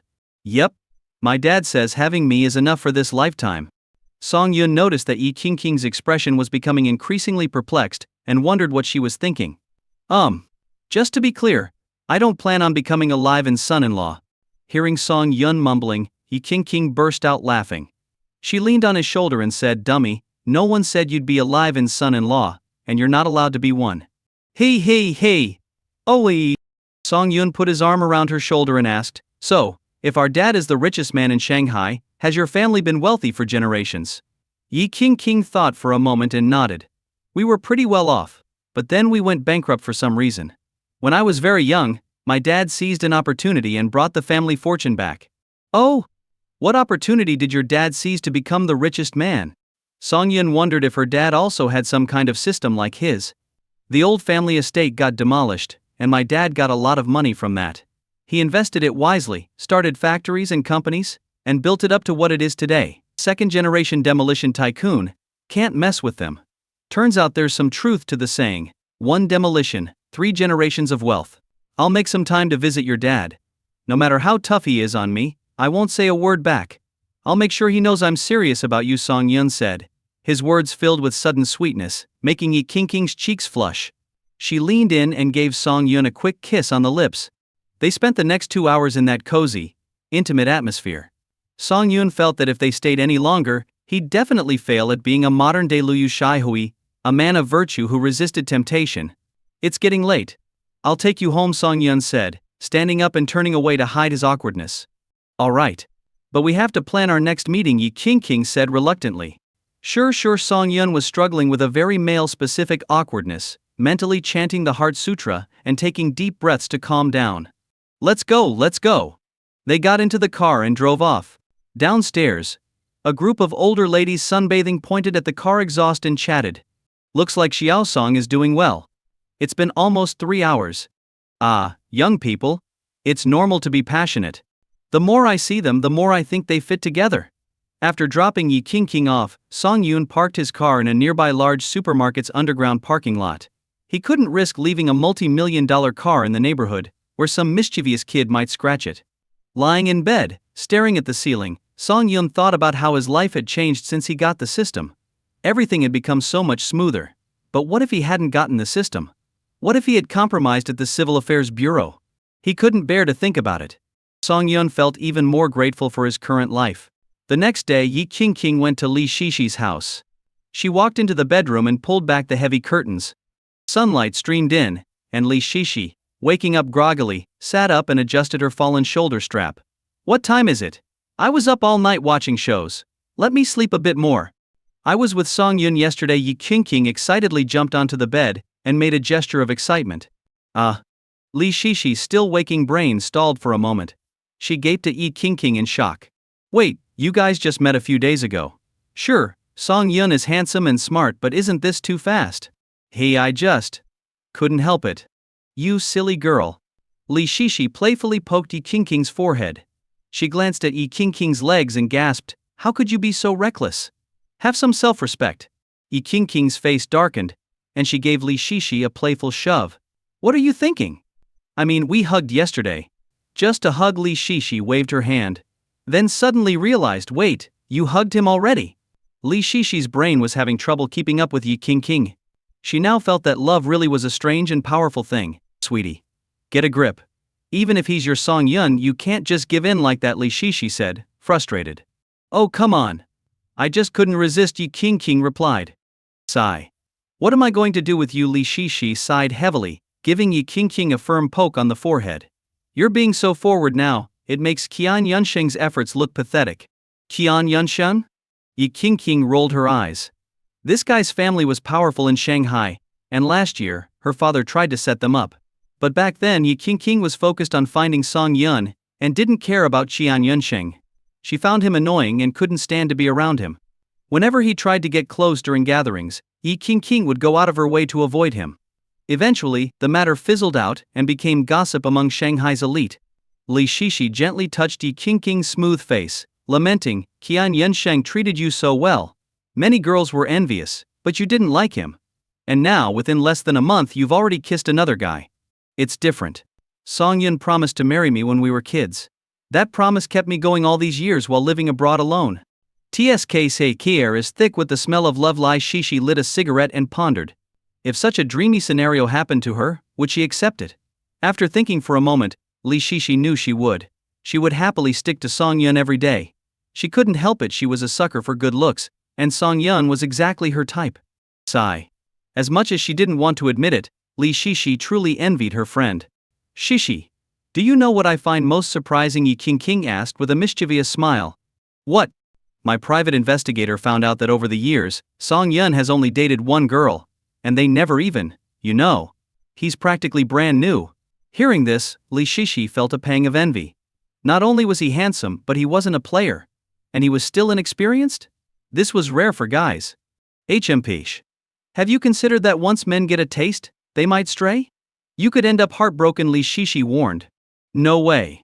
Song Yun isn't like that, Yi King pouted, raising her chin defiantly. You're just trying to stir up trouble between us. Watch out for my dragon claw attack. Yi King's hand darted under the blanket, tickling Li Shishi's waist. Ah. Ha, stop. I was wrong. I shouldn't have said that. Ha. In the Su family living room, the atmosphere was tense. Mr. Su sat on the couch, chain smoking. Su Jun and Zhao Jungxia looked pale and empty-eyed. Even the usually calm Su Luting didn't know what to say. What her mother and brother had done was unforgivable. They had mortgaged the family house in a reckless bid to get rich overnight. How could they do that? Now, what were they going to do? After a long silence, Soo-jun wiped the sweat from his forehead and slowly spoke up. You still have the nerve to talk, mister. Soo slammed the table and stood up, shouting at Soo-jun, "You good for nothing. Don't think I don't know you whispered this nonsense into your mother's ear. Back when Song-yun was dating your sister, you looked down on him for this and that. And now, what do you have that's better than Song-yun? I never thought you'd have the guts to talk your mother into mortgaging the house. I've been sick for years, watching you ruin our family's reputation. I'm not a strong man anymore, but that doesn't mean I'm not your father." With that, mister. Soo pulled out his belt and started whipping Soo-jun. Soo-jun, pampered all his life, had never suffered like this. He lay on the ground, wailing. Old Soo. Zhao Jungxia tried to intervene, but moving aggravated her injuries. "Shut up. Soo-jun is such a brat because of your spoiling. He's an adult now. If you keep this up, he'll ruin not just our family but society too." "Mister." Soo roared, "Zhao Jungxia, I can't understand you anymore. You used to be such a good person. How did you become so greedy?" Zhao Jungxia's eyes filled with tears, streaming down her face. "Is it wrong to want to make money? Your medicine costs tens of thousands every year, and our son needs to get married. Where am I supposed to get that money? What do you want me to do? Do you want to drive me to my grave, old Soo?" "Mister." Soo sighed deeply and sat back on the couch, fuming. "Ting ting, check your brother's injuries," Zhao Jungxia urged Soo Luting. Reluctantly, Soo Luting got up and examined Soo-jun. Despite the harsh words, their father hadn't hit too hard. Soo-jun only had superficial injuries, and would be fine in a few days. "Mom, can't you take better care of yourself? You said hospital bills were too expensive, so we agreed you could recover at home. But you went and played mahjong and got hurt again. The doctors recommended you stay for observation, but you insisted on coming home. What if something happens?" Soo Luting said, worried. "The hospital's a scam. I know my own body. You don't understand, so just stay quiet," Zhao Jungxia snapped. Soo Luting opened her mouth but couldn't find the words. All her life, she had seen her mother favor her brother. Soo-jun always got the best food first. Now, despite being grown, he still didn't care for their parents, and had caused a huge problem. What were they going to do? "Well, the house is mortgaged. We can rent a place. We won't starve, mister." Soo sighed. "As long as the family is safe." I still owe 50 to 60,000 in online loans," Soo-jun muttered from the floor. "What? You live and eat here for free. Where did all your money go, mister?" Soo demanded, eyes wide with rage. "I thought if I had money, I should get a girlfriend. So I bought her a bag." "Oh Dad, please stop. If you keep hitting me, I'll really die." Soo-jun rolled on the floor, begging for mercy. In his desperation he blurted out, I have a solution." "Mister." Soo paused, looking at his son with suspicion. "Speak. Do you expect me to beg you to talk? Well, it won't solve everything, but there's someone who can help us out of this mess. If he agrees to help, our family will be back to normal in no time," Soo-jun shouted. "Who, mister?" Soo asked. "Song-yun," Soo-jun replied. "Song-yun." The family exchanged confused looks. How could Song-yun, a poor guy, possibly help them clear a debt of over 3 million yuan? Zhao Jungxia shook her head bitterly. "It's unlikely. Even if Song-yun is dating a rich woman, she's not stupid. She wouldn't just give him that kind of money. Besides, why would Song-yun help us? It's a miracle if he isn't glad to see us suffer," she added. Soo Luting felt a wave of sadness. Once a happy couple, Song-yun and she had fallen apart over a mere 200,000 yuan dowry. Now, they were in this mess, and she didn't know what to do. "Dad, Mom, sis. You've all been fooled by Song-yun," Soo-jun exclaimed, seeing his father's belt raised again. "What do you mean, mister?" Soo demanded. "Song-yun is actually very wealthy. Seriously, you have to believe me. He's a super rich second-generation heir. His net worth is at least a few billion," Soo-jun insisted. "What? A few billion?" Zhao Jungxia and Soo Luting were both shocked. How could Song-yun, who always dressed in cheap clothes, be worth billions? It sounded absurd. "Jun, don't lie to your mother. If you're just trying to avoid getting beaten, I can't help you," Zhao Jungxia said sternly. "I'm not lying. I saw him at the Lamborghini dealership yesterday. He bought a Lamborghini Veneno on the spot, worth tens of millions. These high-end cars aren't even available in stock. They need to be custom ordered from the headquarters. This means he had that kind of money months ago but kept it hidden from us, Soo-jun explained. This. Zhao Jungxia was stunned. If what Soo-jun said was true, then Song-yun had always been wealthy but chose to hide it. Su-luting couldn't believe it either. How could this be? Even though she and Song-yun never had a physical relationship, they were together every day. Song-yun's bank account never had more than 100,000 yuan. How could he have ordered a supercar months ago? Seeing his family deep in thought, Soo-jun slowly got up from the floor, sat on the couch, and lowered his voice. I've heard that rich people like to play this game. They pretend to be ordinary people to experience life. It's all an act. I bet Song-yun is one of those guys. Hearing Soo-jun's explanation, the family began to believe it. Nowadays, many wealthy people had peculiar habits. Maybe Song-yun did enjoy living like a regular person. Realizing this, Zhao Jungxia felt a pang of regret. Had she really driven away a super-rich son-in-law with her own hands? The thought made her want to jump out of a window. How could she have been so foolish, demanding a 20,000 yuan dowry? She was too impulsive. But then, a new thought occurred to her. If Song-yun was so wealthy, 300,000 yuan would be nothing to him. She needed to figure out a way to get some of that money back. Meanwhile, Song-yun lay in bed, sneezing repeatedly. He had no idea that someone was talking about him behind his back. He was feeling a bit worried. With his limited assets, how could he possibly go to the richest family in Shanghai and shamelessly declare, "I love your daughter, please let us be together"? Such words would only deceive fools. If he put himself in the father's shoes, and his daughter brought a man like him home, and that man had the audacity to make such a claim, he'd definitely have the guy's legs broken and thrown out. It would be impossible to trust anything coming from such a man's mouth. But now, wasn't he playing the role of that con artist? Thinking about this, Song-yun became even more troubled. Right. I've checked into so many places but haven't checked into a bank yet. Song-yun slapped the bed and sat up, excitedly pumping his fist in the air. Damn, he got a sports car worth tens of millions just by going to a car dealership. If he went to a bank, wouldn't he get assets worth billions? Without wasting any time, he got dressed and went down to the bank lobby. Ding. The system has detected the host is in a bank. Would you like to check in? Yes. Ding. Congratulations to the host for successfully checking in. Reward 50 million, safely transferred through foreign asset remittance into the host's account. Only 50 million? Song-yun felt instantly deflated. Having this 50 million or not made no difference.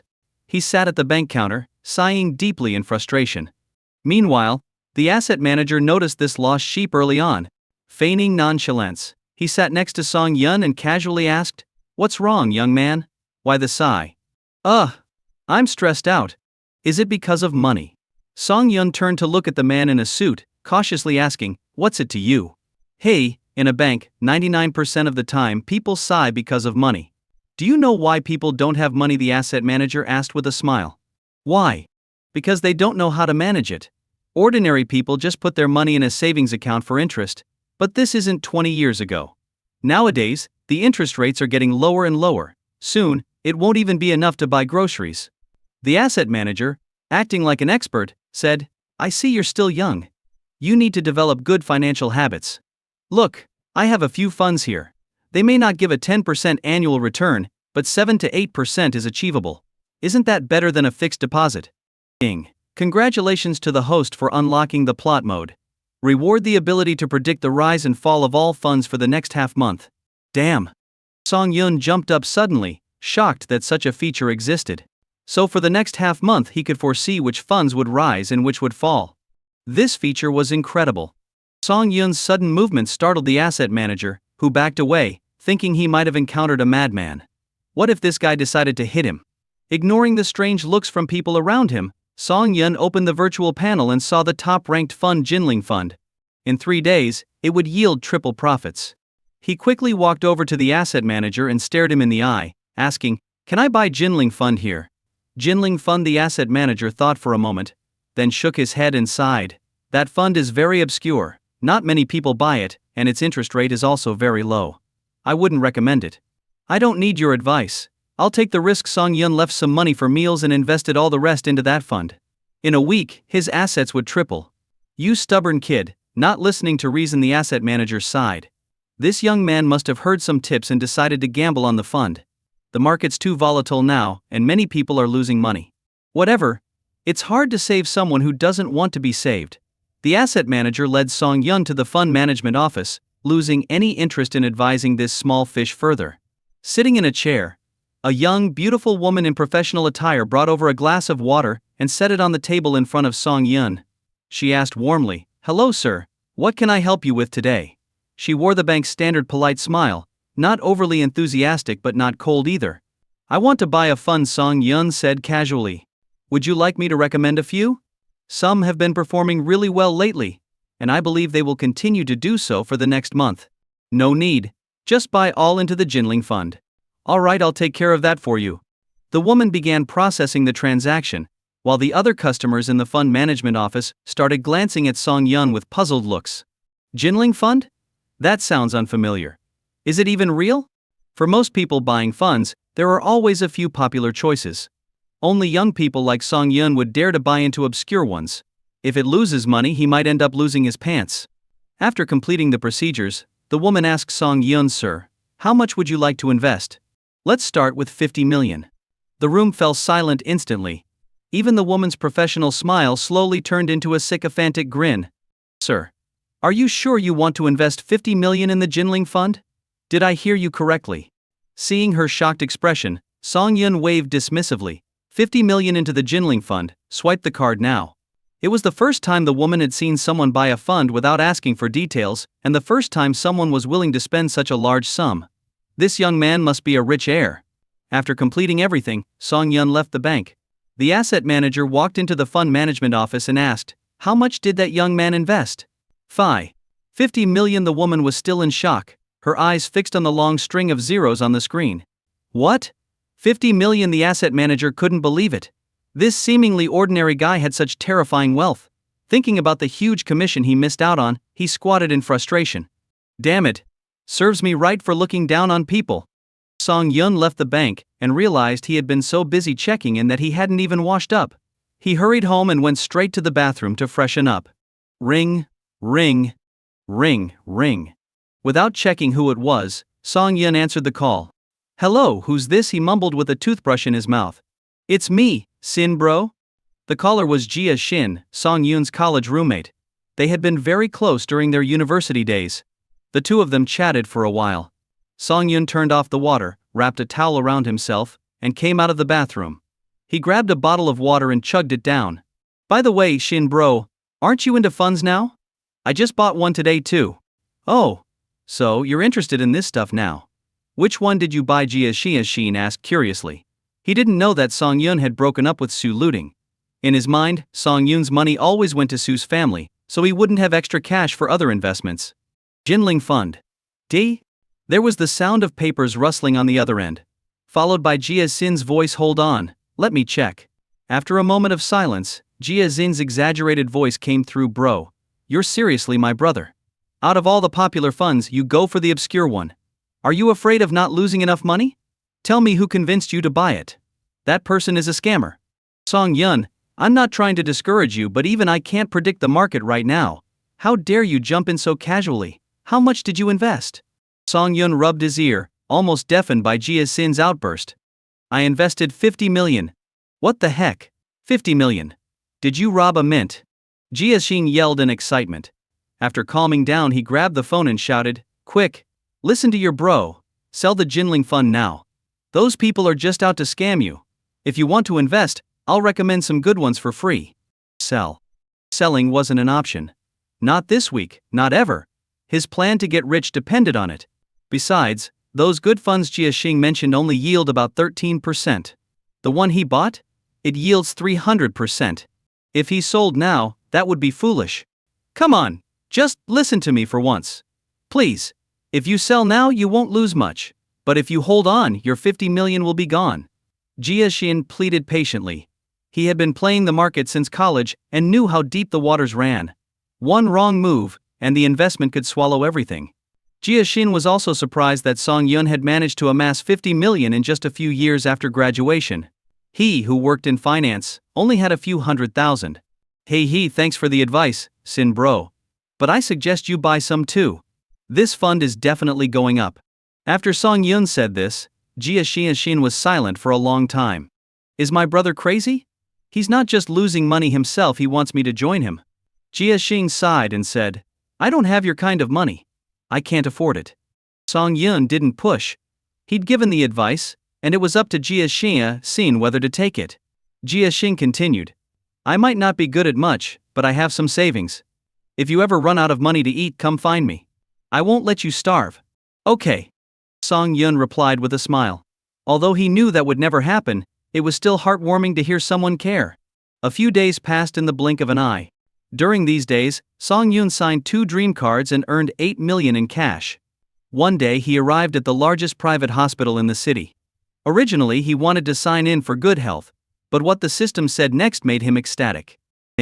Congratulations to the host for successfully signing in at Huachuang Hospital, gaining ownership of the entire hospital. Shanghai's private hospitals cater exclusively to the wealthy and famous.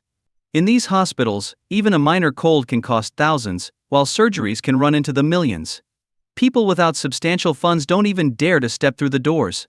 Song Yun observed from the entrance for a long time, calculating the flow of people. He estimated that the hospital's annual profits could easily exceed 1 billion. Although it's not an astronomical amount, it's consistent. Even if he ran out of money, this hospital could provide a steady stream of funds. With that thought, Song Yun drove his Lamborghini into the hospital. Not far away, a Volkswagen stopped, and Zhao Zhengxia's greedy eyes peered out from the open window. Ever since Su Jun had revealed Song Yun's actual financial situation to the family, Zhao Zhengxia had been pushing Su Luting to seek out Song Yun. Although Song Yun might hate her, he didn't feel the same way about Su Luting. After being together for so long, if Su Luting pleaded with Song Yun, he might just give enough money to clear their debts and even improve their lives. However, despite Zhao Zhengxia's persuasion, Su Luting had not agreed. So Zhao Zhengxia had resorted to tracking Song Yun's daily activities and devising plans to bump into him in a way that wouldn't seem too obvious. Today Zhao Zhengxia received news that Song Yun was at a private hospital. She quickly pretended to be sick and had Su Luting bring her to the hospital, specifically naming this private hospital. Zhao Zhengxia might not understand the concept of a private hospital, seeing it as no different from a community clinic, but Su Luting knew exactly what Huachuang Hospital represented. She taught at a prestigious school where the students were all from wealthy families. Even they would avoid Huachuang Hospital unless absolutely necessary due to its exorbitant costs. This hospital was like a gold-devouring beast. Although it offered top-notch care, it would also empty your wallet. Even the wealthy thought twice about coming here, so for their family, stepping inside seemed impossible. But unable to withstand her mother's pleas, Su Luting brought Zhao Zhengxia to the hospital. She hoped a simple checkup wouldn't be too expensive. As long as they avoided any extensive treatments, her few thousand yuan might suffice. Just as they were about to enter, Su Luting caught a glimpse of a Lamborghini. Wasn't this the car her brother said Song Yun had just bought? As a teacher, Su Luting's intelligence was certainly above average. She immediately realized this was her mother's ploy. After all, a mother who complained about the high costs of ordinary hospitals suddenly wanting to visit a private hospital was clearly after something else, likely an encounter with Song Yun. Su Luting didn't want to be part of such a scheme. Since they had broken up, they should retain some dignity. But her mother kept pushing her. Truthfully, since graduating, her salary card had never stayed in her possession. Every month, her salary was immediately taken by her mother. Out of respect for her mother's hard work, Su Luting had tolerated it. But now, seeing her mother shamelessly cling to Song Yun after discovering he was wealthy, did she really think Song Yun was a fool? Mom, be honest with me. Is Song Yun inside the hospital? Su Luting asked, her face reflecting her internal conflict. What are you talking about? Are you out of your mind? We're here to get me checked out, Zhao Zhengxia said, feigning innocence as she tried to pull her daughter towards the entrance. But for the first time, Su Luting resisted. Zhao Zhengxia sighed and admitted, You've always been smart, too smart to fool. Yes, Song Yun is inside the hospital. I wanted to create a chance encounter so you two could talk. Mom. I said I don't want to. Can't you respect my wishes? Su Luting pleaded. Can't you think about our family's financial situation? We've lost the house. Your brother still owes money on his loans. Are we all supposed to starve? Your brother is over 20 now, he'll be of marriageable age soon. Do you want him to be single forever? Their argument grew more heated, attracting the attention of nearby nurses. Su Luting squatted in distress. If only her mother hadn't spoiled her brother so much. Now, even after all this, her mother still expected her to fix everything. Was she the only one who could save the family? Did her mother care only about her brother and not her? Oh my bag! Zhao Zhengxia groaned dramatically, slowly lying down on the ground, feigning intense pain. Oh, my poor life. Looting, if you don't help, we'll have no choice but to jump into the Huangpu River. Help your mother one last time, beg Song Yun for help. He'll surely listen to you. Seeing her mother's pitiful state, Su Looting reluctantly approached to check on her. Zhao Zhengxia took the opportunity to grab her daughter's hand and cried even harder. My poor daughter, how did our family end up like this? If we can't pay the bank, I really have no choice but to die. But can you bear to see your brother, so young, burdened with such debt? As she cried, blood trickled from her mouth. Her injuries were indeed severe. She had never properly rested after the initial treatment, and now her weakened body couldn't handle the stress. I think the lady is seriously hurt. We should take her inside, suggested a security guard sympathetically. If something happens to her, it'll be bad for the hospital's reputation. But then, Song Yun arrived and declared, this hospital is open to everyone, except them. Song Yun had heard the commotion from inside the hospital and came out, worried it was a medical dispute. Seeing Zhao Zhengxia's theatrics, he was filled with disgust. He couldn't stand this family and usually avoided them. There was no way he'd let them into the hospital. If Zhao Zhengxia caused trouble inside, it could shut the place down. Get up. There's nothing wrong with you, Song Yun said coldly. You're not coming in. Zhao Zhengxia looked up, recognizing Song Yun's voice. She tried to feign more pain, but Song Yun was unfazed. Song Yun, please. We're desperate, she pleaded. Desperate? You're just desperate for money, Song Yun retorted. And I'm not falling for it. Leave, now.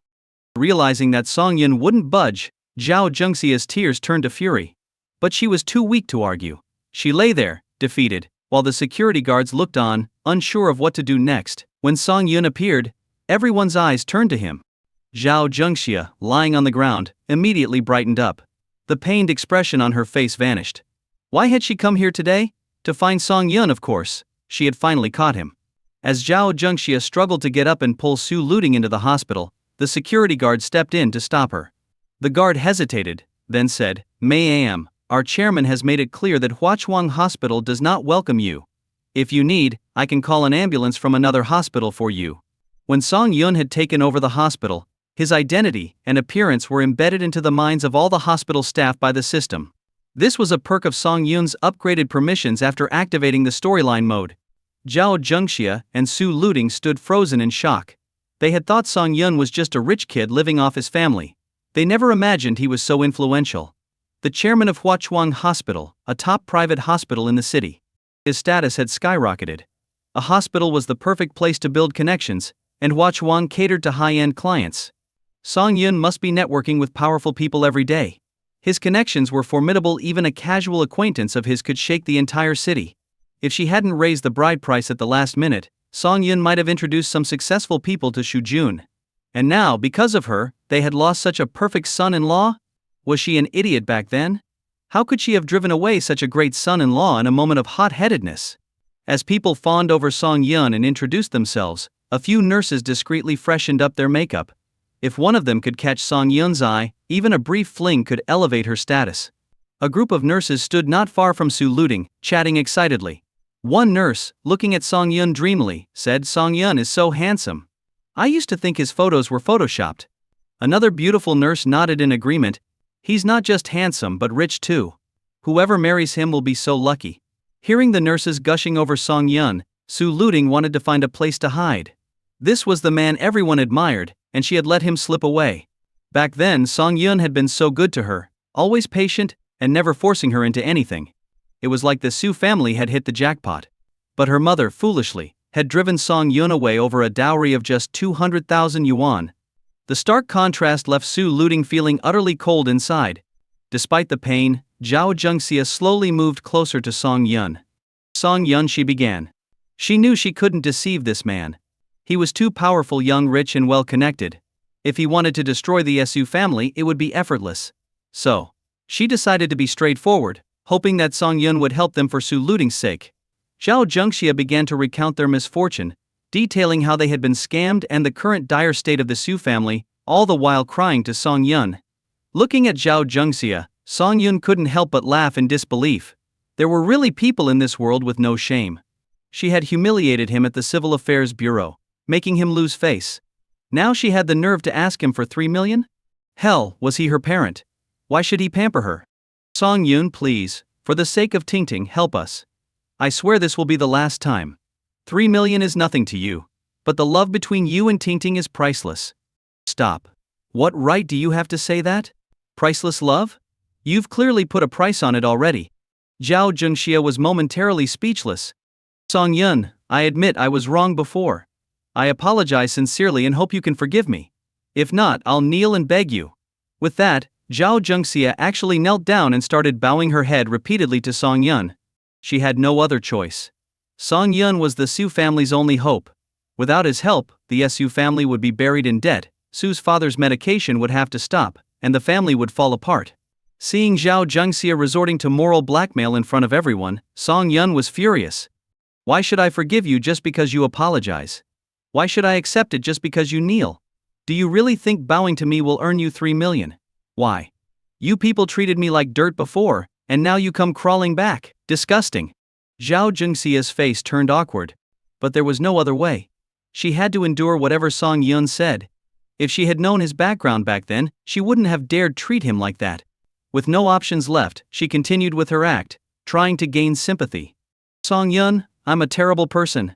Blame me for breaking you and Tingting apart, Zhao Zhengxia said, giving herself a slap and looking at Song Yun with teary eyes.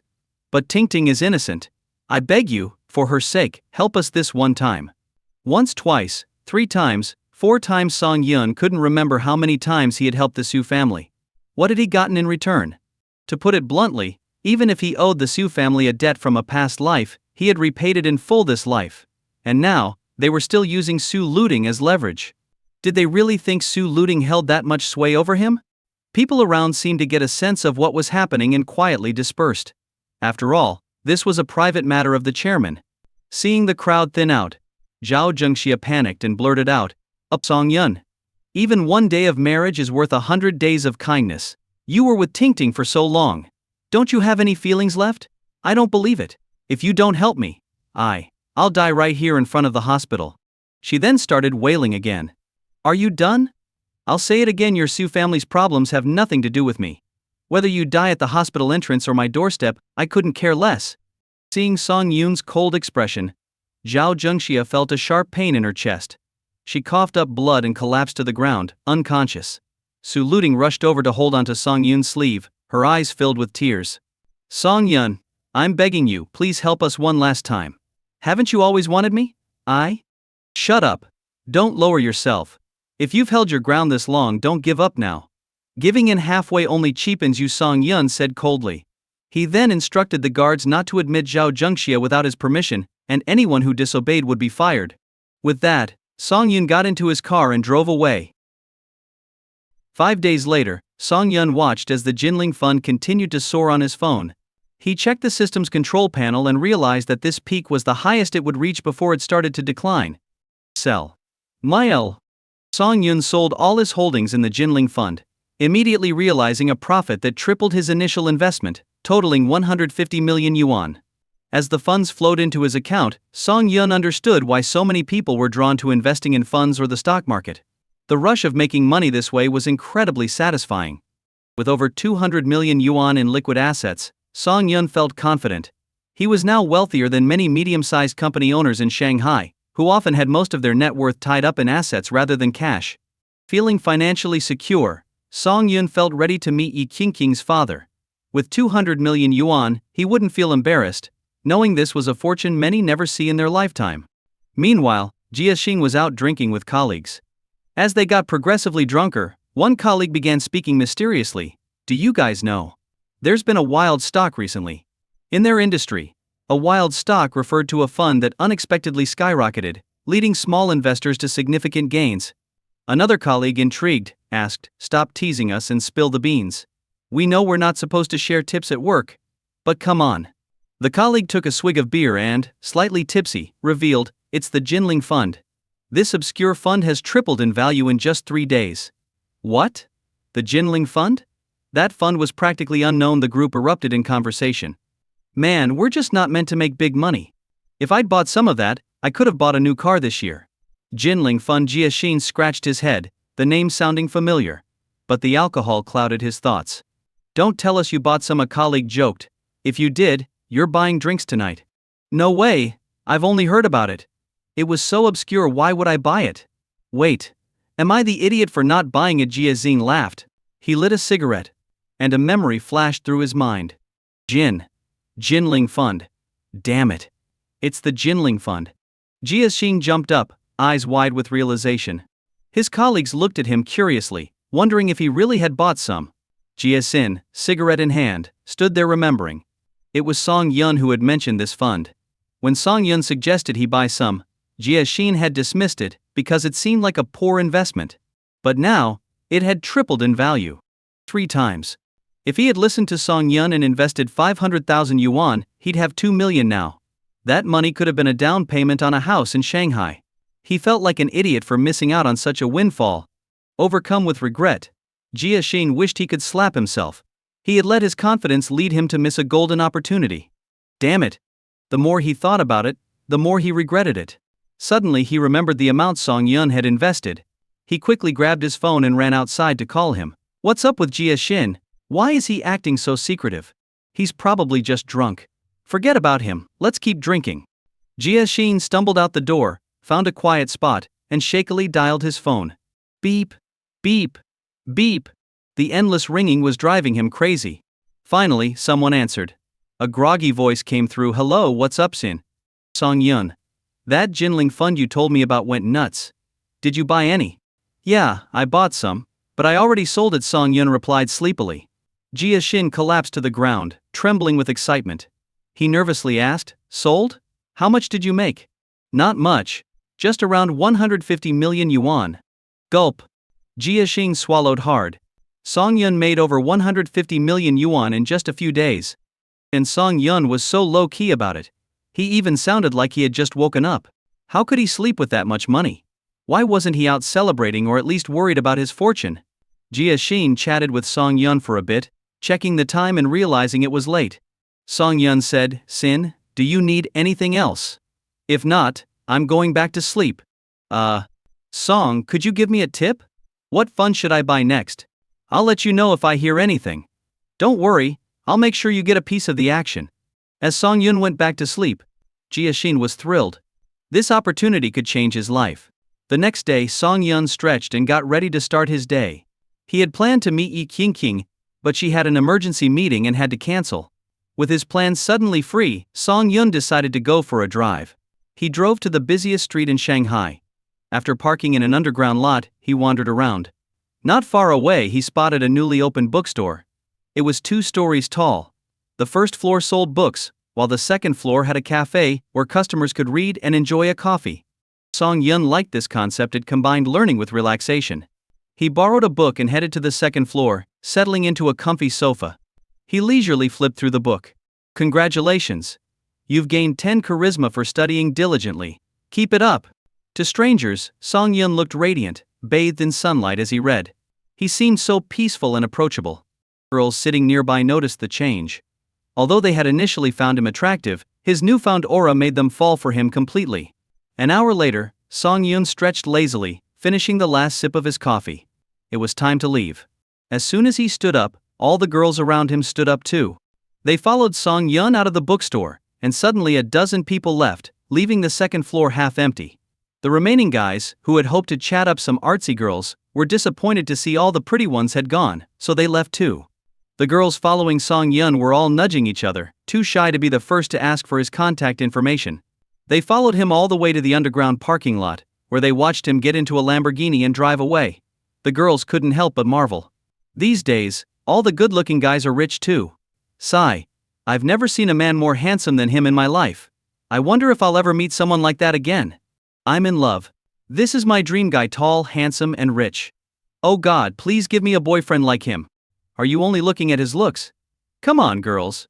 That car is the real deal. From what I know, it's a Lamborghini Veneno. Worth millions. Oh my God, I'm in love. With that car, my dream guy just got even more perfect in my eyes. Agreed. Agreed. Agreed. Meanwhile, Song Yun was driving around the city, his eyes catching a glimpse of a municipal building. He thought about signing in there. But just as he had the thought, the system chimed in, ding. To ensure the host's safety, the system prohibits signing in at municipal buildings. If you enter, the sign-in button will be disabled. Well, no choice then. The system was a good patriot. After cruising through the bustling areas of the city for a while, Song Yun drove back home. On the other side of town, Yi King sat in her office, looking troubled. These past few days had been insanely busy. She had been running around non-stop with no time to meet Song Yun. The reason was simple: her company was about to go public. When she first returned to China to start her business, her father secretly invested millions. Even if she failed, he would have her back. But once Yi King entered the business world, she thrived, launching dozens of profitable projects. From an initial valuation of 50 million, her company's value had skyrocketed to an estimated 2 billion. Now, even without relying on her family, Yi King had made a name for herself in Shanghai. Yet, despite her success, she felt overwhelmed. From her office's large windows, she gazed at the skyscrapers of Shanghai, thinking of all the people working hard in those expensive buildings. It made her feel the weight of responsibility even more. Sigh. What am I going to do? This is driving me crazy. Yi King anxiously ran her hands through her hair. Her company had numerous projects, from internet ventures to physical businesses, spanning many industries. But the most profitable sector was real estate. This time she had her eye on a piece of land with several major corporate bosses. Winning that bid would double her company's valuation, but her funding was tight at this critical moment. First, an investment project failed, losing over 40 million. Then, a project manager quit, causing unrest in the department, making it hard for them to work properly. These accumulated issues made her feel exhausted. What should I do? I need 100 million to buy that land and cover the other project costs. After doing the math, Yi King lay on the sofa, sighing repeatedly. It seemed there was no choice but to turn to her father. Only he had enough cash to save her company from its gradual decline. Deep down, she hated the idea of taking money from her father. If she did, all her success would ultimately be attributed to him. But there was no other way. Yi King had to accept her fate. Jasmine. Yi King called out toward the door. Soon, a woman in professional attire holding a folder walked in. This was her father's specially assigned personal assistant for Yi King, providing support in her work. Sigh. Yi King opened her mouth but hesitated to ask her father for that money. With 100 million, the company could completely transform and double its value after going public. However, the downside was the potential criticism. Without the 100 million, she'd be desperately borrowing money from everywhere. Though she understood the pros and cons in her mind, when it came time to ask, she still hesitated. Sigh. Jasmine. Contact my father and tell him I need to borrow 100 million in the company's name. Hearing this, Jasmine was momentarily stunned. Miss, why do you need so much money? I want to strengthen our company's foundation before going public, so our stock price will rise accordingly, Yi King explained. But miss, your personal fund account has over 100 million. Jasmine looked at Yi King strangely. As the president's trusted aide, she knew that this young woman didn't rely on her family's power. Now, with enough funds, what project could possibly force her to borrow money from her family? How much? Yi King hadn't checked her fund account recently, and she was clearly surprised when she heard the amount. To be exact, it's 120 million. Say that again, how much? 120 million. Yi King jumped up from the sofa and opened her phone. When she saw the string of zeros in her fund account, her heart began to race. Seeing Yi King's strange expression, Jasmine grew even more curious and asked, Miss, didn't you know that the fund you bought recently skyrocketed? No, Yi King shook her head blankly. The Jinling fund you purchased a few days ago has tripled in just a few days. Jasmine sighed, and gave Yi King a detailed report on the recent fund market. After understanding the whole situation, Yi King suddenly remembered that a few days ago, Song Yun had specifically asked her to invest in the Jinling fund, saying it would soon see a boom. At the time, she didn't take it seriously. But since it was Song Yun's first request, she allocated 40 million to buy the Jinling fund. And now, this fund had become her lifeline. Brother Song Yun was amazing. He was her savior. At this moment, Yi King's emotions were extremely complicated. She had casually bought the fund out of a sense of loyalty, and it had unexpectedly tripled in value. The most amazing thing was that Song Yun had managed to identify this obscure, niche fund among many others days ago. It was almost as if he had foreseen the future. No investor in the world could predict the market like this, investing heavily in a previously unnoticed fund. It seemed that her husband's mysterious aura had gained a few more layers. Thinking of this, Yi King felt a surge of joy. After all, who wouldn't want their husband to be outstanding? The more impressive Song Yun appeared, the deeper her love for him grew. On the other side, Song Yun was at home, idly scrolling through videos. He wondered what Yi King was up to, as she hadn't contacted him in days. He wasn't sure if she had bought the Jinling fund he recommended. To be honest, Song Yun was starting to miss her a bit. The next day, Song Yun drove his Lamborghini Veneno to visit Yi King's company. On the way, he passed by his old university. Song Yun parked his car by the roadside and watched the students coming and going at the campus gate, a hint of envy in his eyes. He had once been one of them, enjoying a pure college romance with Su Luting, untouched by money. Their college life was generally warm and sweet. But everything changed after graduation. The hardships of society and family blows made Song Yun realize that love was not as simple as he once thought. If Yi King hadn't appeared in time, he might have become a drifter by now. Song Yun envied these energetic college students, not knowing they were equally envious of him sitting in his car. Since there were only a few Lamborghini Veneos in the world, its appearance attracted countless student gazes. A few female students even took selfies at the rear of the car. At this moment, someone knocked on the car window. Curious, Song Yun rolled down the window and was surprised to see the person bending over outside. Holy crap, Yezi. Song Yun got out of the car and hugged the man in front of him. Yezi shyly scratched the back of his head and smiled. So it really is you. I thought I was seeing things. Yezi was Song Yun's college roommate, and they had always kept in touch online. Ha ha ha, all these years, and you're still the same. Blushing like a girl when you get shy, Song Yun patted Yezi's chest. Despite Yezi's frequent blushing, he was actually a big guy standing 1.8 meters tall. This stark contrast had initially thrown Song Yun off in college, making him briefly suspect Yezi was gay. Song bro, you've only gotten more handsome.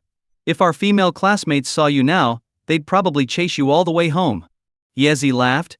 And now you're even richer, driving a sports car. It's just for fun. Song Yun waved it off. It's been a while. Let's go grab something to eat. My treat. Alright, I'll shamelessly take advantage of you today. As they got in the car, one of the female students who had been taking selfies at the back approached them. She bent down and smiled like a goddess at Song Yun. Hey handsome, can I add you on WeChat? Sorry, no time.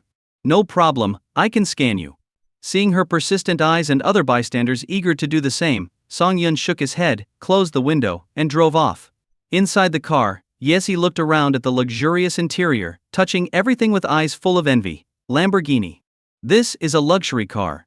I would have to save up for 20 years without eating or drinking to afford it. Song bro, this car must cost at least 3 or 4 million, right? Hearing this, Song Yun just smiled without replying. Song bro, did you get the top configuration when you bought it? Hey, you could say that. A moment later, Yezi discreetly pulled out his phone and started searching Lamborghini top configuration price. What he saw stunned him. Lamborghini Veneno, a limited edition. His jaw dropped. This wasn't just any sports car. It was a limited edition Veneno. Not only was this car far more expensive than he imagined, but even a lifetime of savings wouldn't be enough to buy it. Thinking back to his earlier comment about the car costing 3 or 4 million, Yezi felt his face heat up with embarrassment. Song Yun drove Yezi to a private restaurant. On the way, they chatted casually. One thing about Yezi, no matter how much money you had, he'd always treat you the same. Money didn't affect their brotherly bond, it was all about the friendship. Through their conversation, Song Yun learned that Yezi was about to get married, and was currently under a lot of financial pressure with a mortgage and car loan. When Yezi found out Song Yun was already married, his eyes widened. Song bro, to be honest, if I had as much money as you, I wouldn't get married. I'd spend my days traveling and meeting girls. Isn't that better? Song Yun chuckled. His little brother hadn't changed much since college, shy on the outside but mischievous inside. They arrived at the restaurant, parked the car, and entered the courtyard. The restaurant had excellent reviews online. It spanned several acres, featuring a classical Sioux-style garden that made them feel like they had stepped back in time. Inside, Song Yun told the front desk receptionist, dressed in a cheongsam, about his reservation. I'm sorry, sir. That room has been promised to one of our manager's regular clients. Would you mind dining in the main hall? The receptionist apologized profusely, her hands clasped in front of her. Song Yun frowned but said nothing. It wasn't the receptionist's fault, and there was no point in getting angry at her. Still, the situation was frustrating. It's all right, Song bro. Let's just find a place to eat. Easy quickly reassured him. Fine. Just find us a quiet spot. They were seated, and each took a menu to start ordering. Song Yun didn't mind, with over $1 billion in his account. He could afford to eat here every day without worry. But Yezi was different. Seeing dishes priced in the thousands, his eyes nearly popped out. In the end, Song Yun insisted Yezi order a few dishes. Yezi reluctantly chose a few cheaper options. Meanwhile, at the entrance of the private restaurant, a stunning woman in a sexy dress walked in, laughing and chatting with a group of friends. "I've been here before. The chef's style dishes are quite authentic. You guys have to try them." A stunning girl with a killer figure entered. It was none other than Yi Qingqing's best friend, Li Shishi. Alongside her were other wealthy heirs from top-tier families in the city. As they walked in, the receptionist in a cheongsam approached them. "Hello, are you here to dine? Unfortunately, we don't have any private rooms available. Would the main hall be alright?" Hearing they'd have to eat in the main hall, the group immediately frowned. Even at a 5-star hotel, the manager would treat them with utmost care. But here, in this less fancy restaurant, they couldn't even get a private room? Just as they were complaining, Li Shishi noticed Song Yun eating at a table. "Song Yun." She waved enthusiastically at him. "No need for a private room. I have friends here." With that, Li Shishi ran towards Song Yun. At the table, Yezi was enjoying his meal when a pleasant fragrance reached him. He looked up and met Li Shishi's eyes. Yezi froze, the goose leg in his mouth dropping onto his plate. So beautiful. The phrase kept looping in his head. Indeed, in terms of looks, Li Shishi could rival Yi Qingqing. Her natural elegance made many men worship her as a goddess. Song Yun glanced up at Li Shishi with a helpless expression. He still remembered the incident at the cafe last time. "Can I sit next to you?" Silence means consent. Li Shi plopped down beside Song Yun and waved at her friends. "This table's full. You guys get another one." Seeing Li Shishi unceremoniously asking the waiter for another set of dishes, Song Yun could only shake his head and sigh. If she wasn't Yi Qingqing's best friend, he would have asked her to leave long ago. As Li Shishi sat down, her friends at the other table kept glancing over at Song Yun. They were curious about the kind of man who could tame this wild beauty. After all, Li Shishi was infamous in their circle for her bad temper.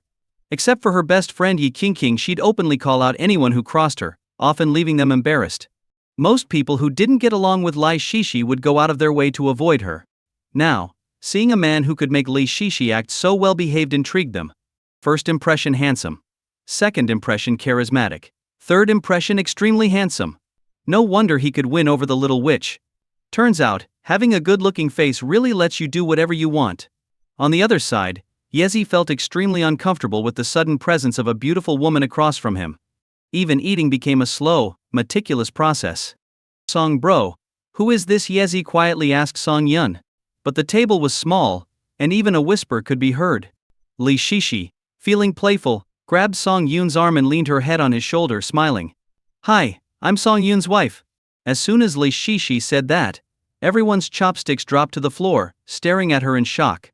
Yezi was especially stunned, wishing his Song bro would start a dating class to guide those lost in love like him. Song Yun was drinking water when he heard Li Shishi's words, nearly spitting it out. Is she crazy? What is she talking about in front of everyone?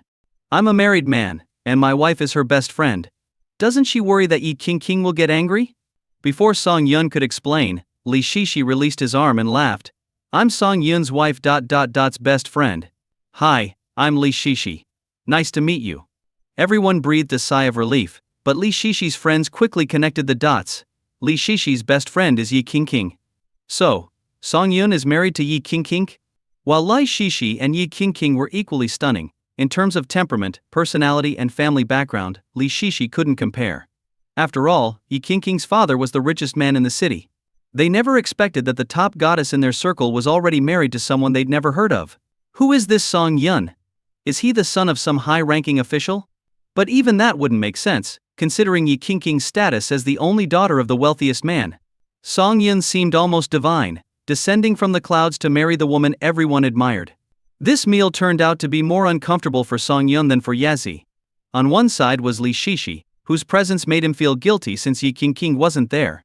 On the other side were Li Shishi's friends, staring at him with a mix of envy, jealousy and admiration.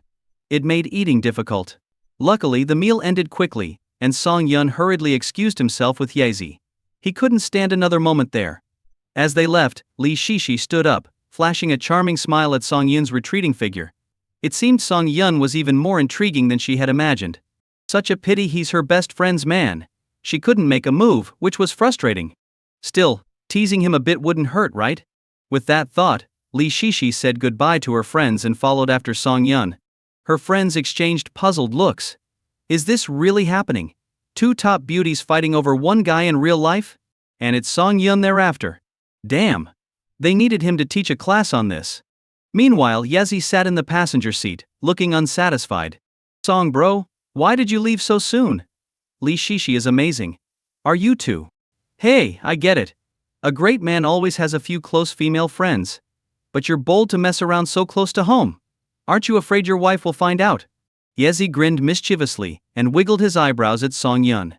Song Yun gave him a light smack on the back of the head.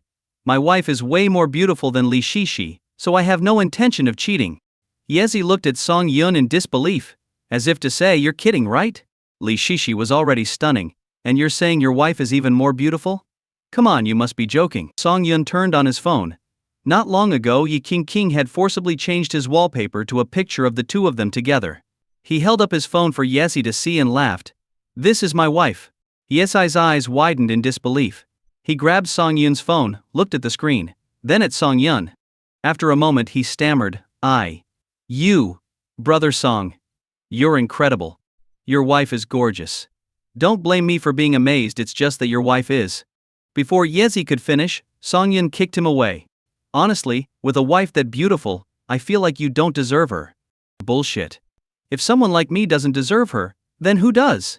You. Song Yun rolled his eyes at Yezi. What does your wife do? She runs a company, I think. Wow, brother Song, you're amazing.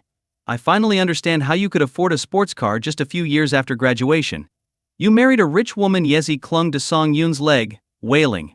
People passing by on the street saw the two men grappling and stopped out of curiosity, craning their necks to get a better look. Do you think they're having a forbidden romance? A bespectacled girl with a vivid imagination giggled at the sight of Song Yun and Yezi. I don't think so. I mean, look at their build, her friend mumbled. But doesn't that make it even more exciting? Look at the standing guy, he's obviously the cool, dominant type. And the guy on the ground crying, isn't he just the perfect contrast? That's what makes it interesting. Listening to their conversation about him, Song Yun was both amused and annoyed. Look, he's laughing.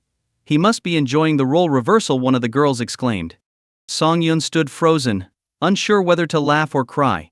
It seemed everything he did was interpreted with a deeper meaning by these girls. He couldn't afford to be seen like this. Having just shaken off the label of a loser, he didn't want to be tagged as gay. It didn't sound right. He kicked Yezi aside and angrily got into the car. With only Yezi left to face the crowd, he blushed and climbed into the passenger seat. Brother Song. Kati. Shut up. Song Yun slammed the steering wheel, floored the gas pedal, and sped away from the scene.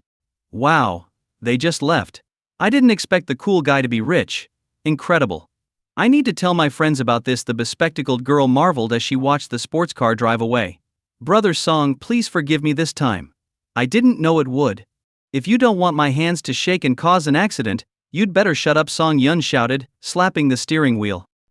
Some of our university classmates stayed in the city after graduation. They're planning a reunion soon.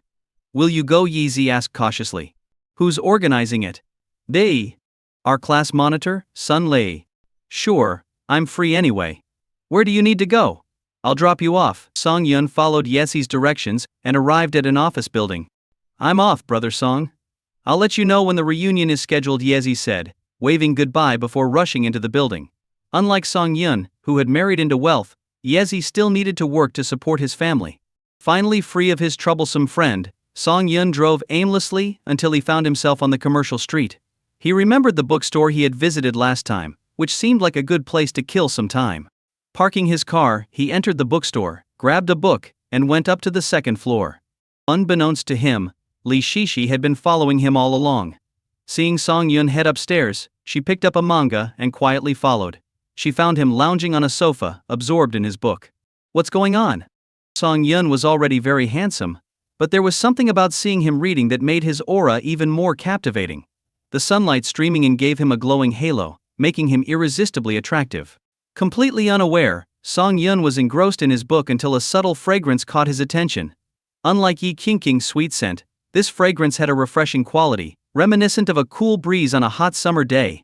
He looked up to find Li Shishi crouched beside the sofa, staring at him curiously.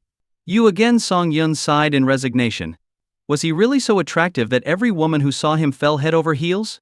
Our last conversation wasn't finished. You know, that suggestion was King King's idea, Li Shishi teased. Shut up, Song Yun retorted, putting down his book and leaning back on the sofa. The great literary scholar, I didn't know you read so much. You're like a teacher, Li Shishi said, sitting down next to him. Mr. Song, what subject do you teach? Can I join your late-night study sessions?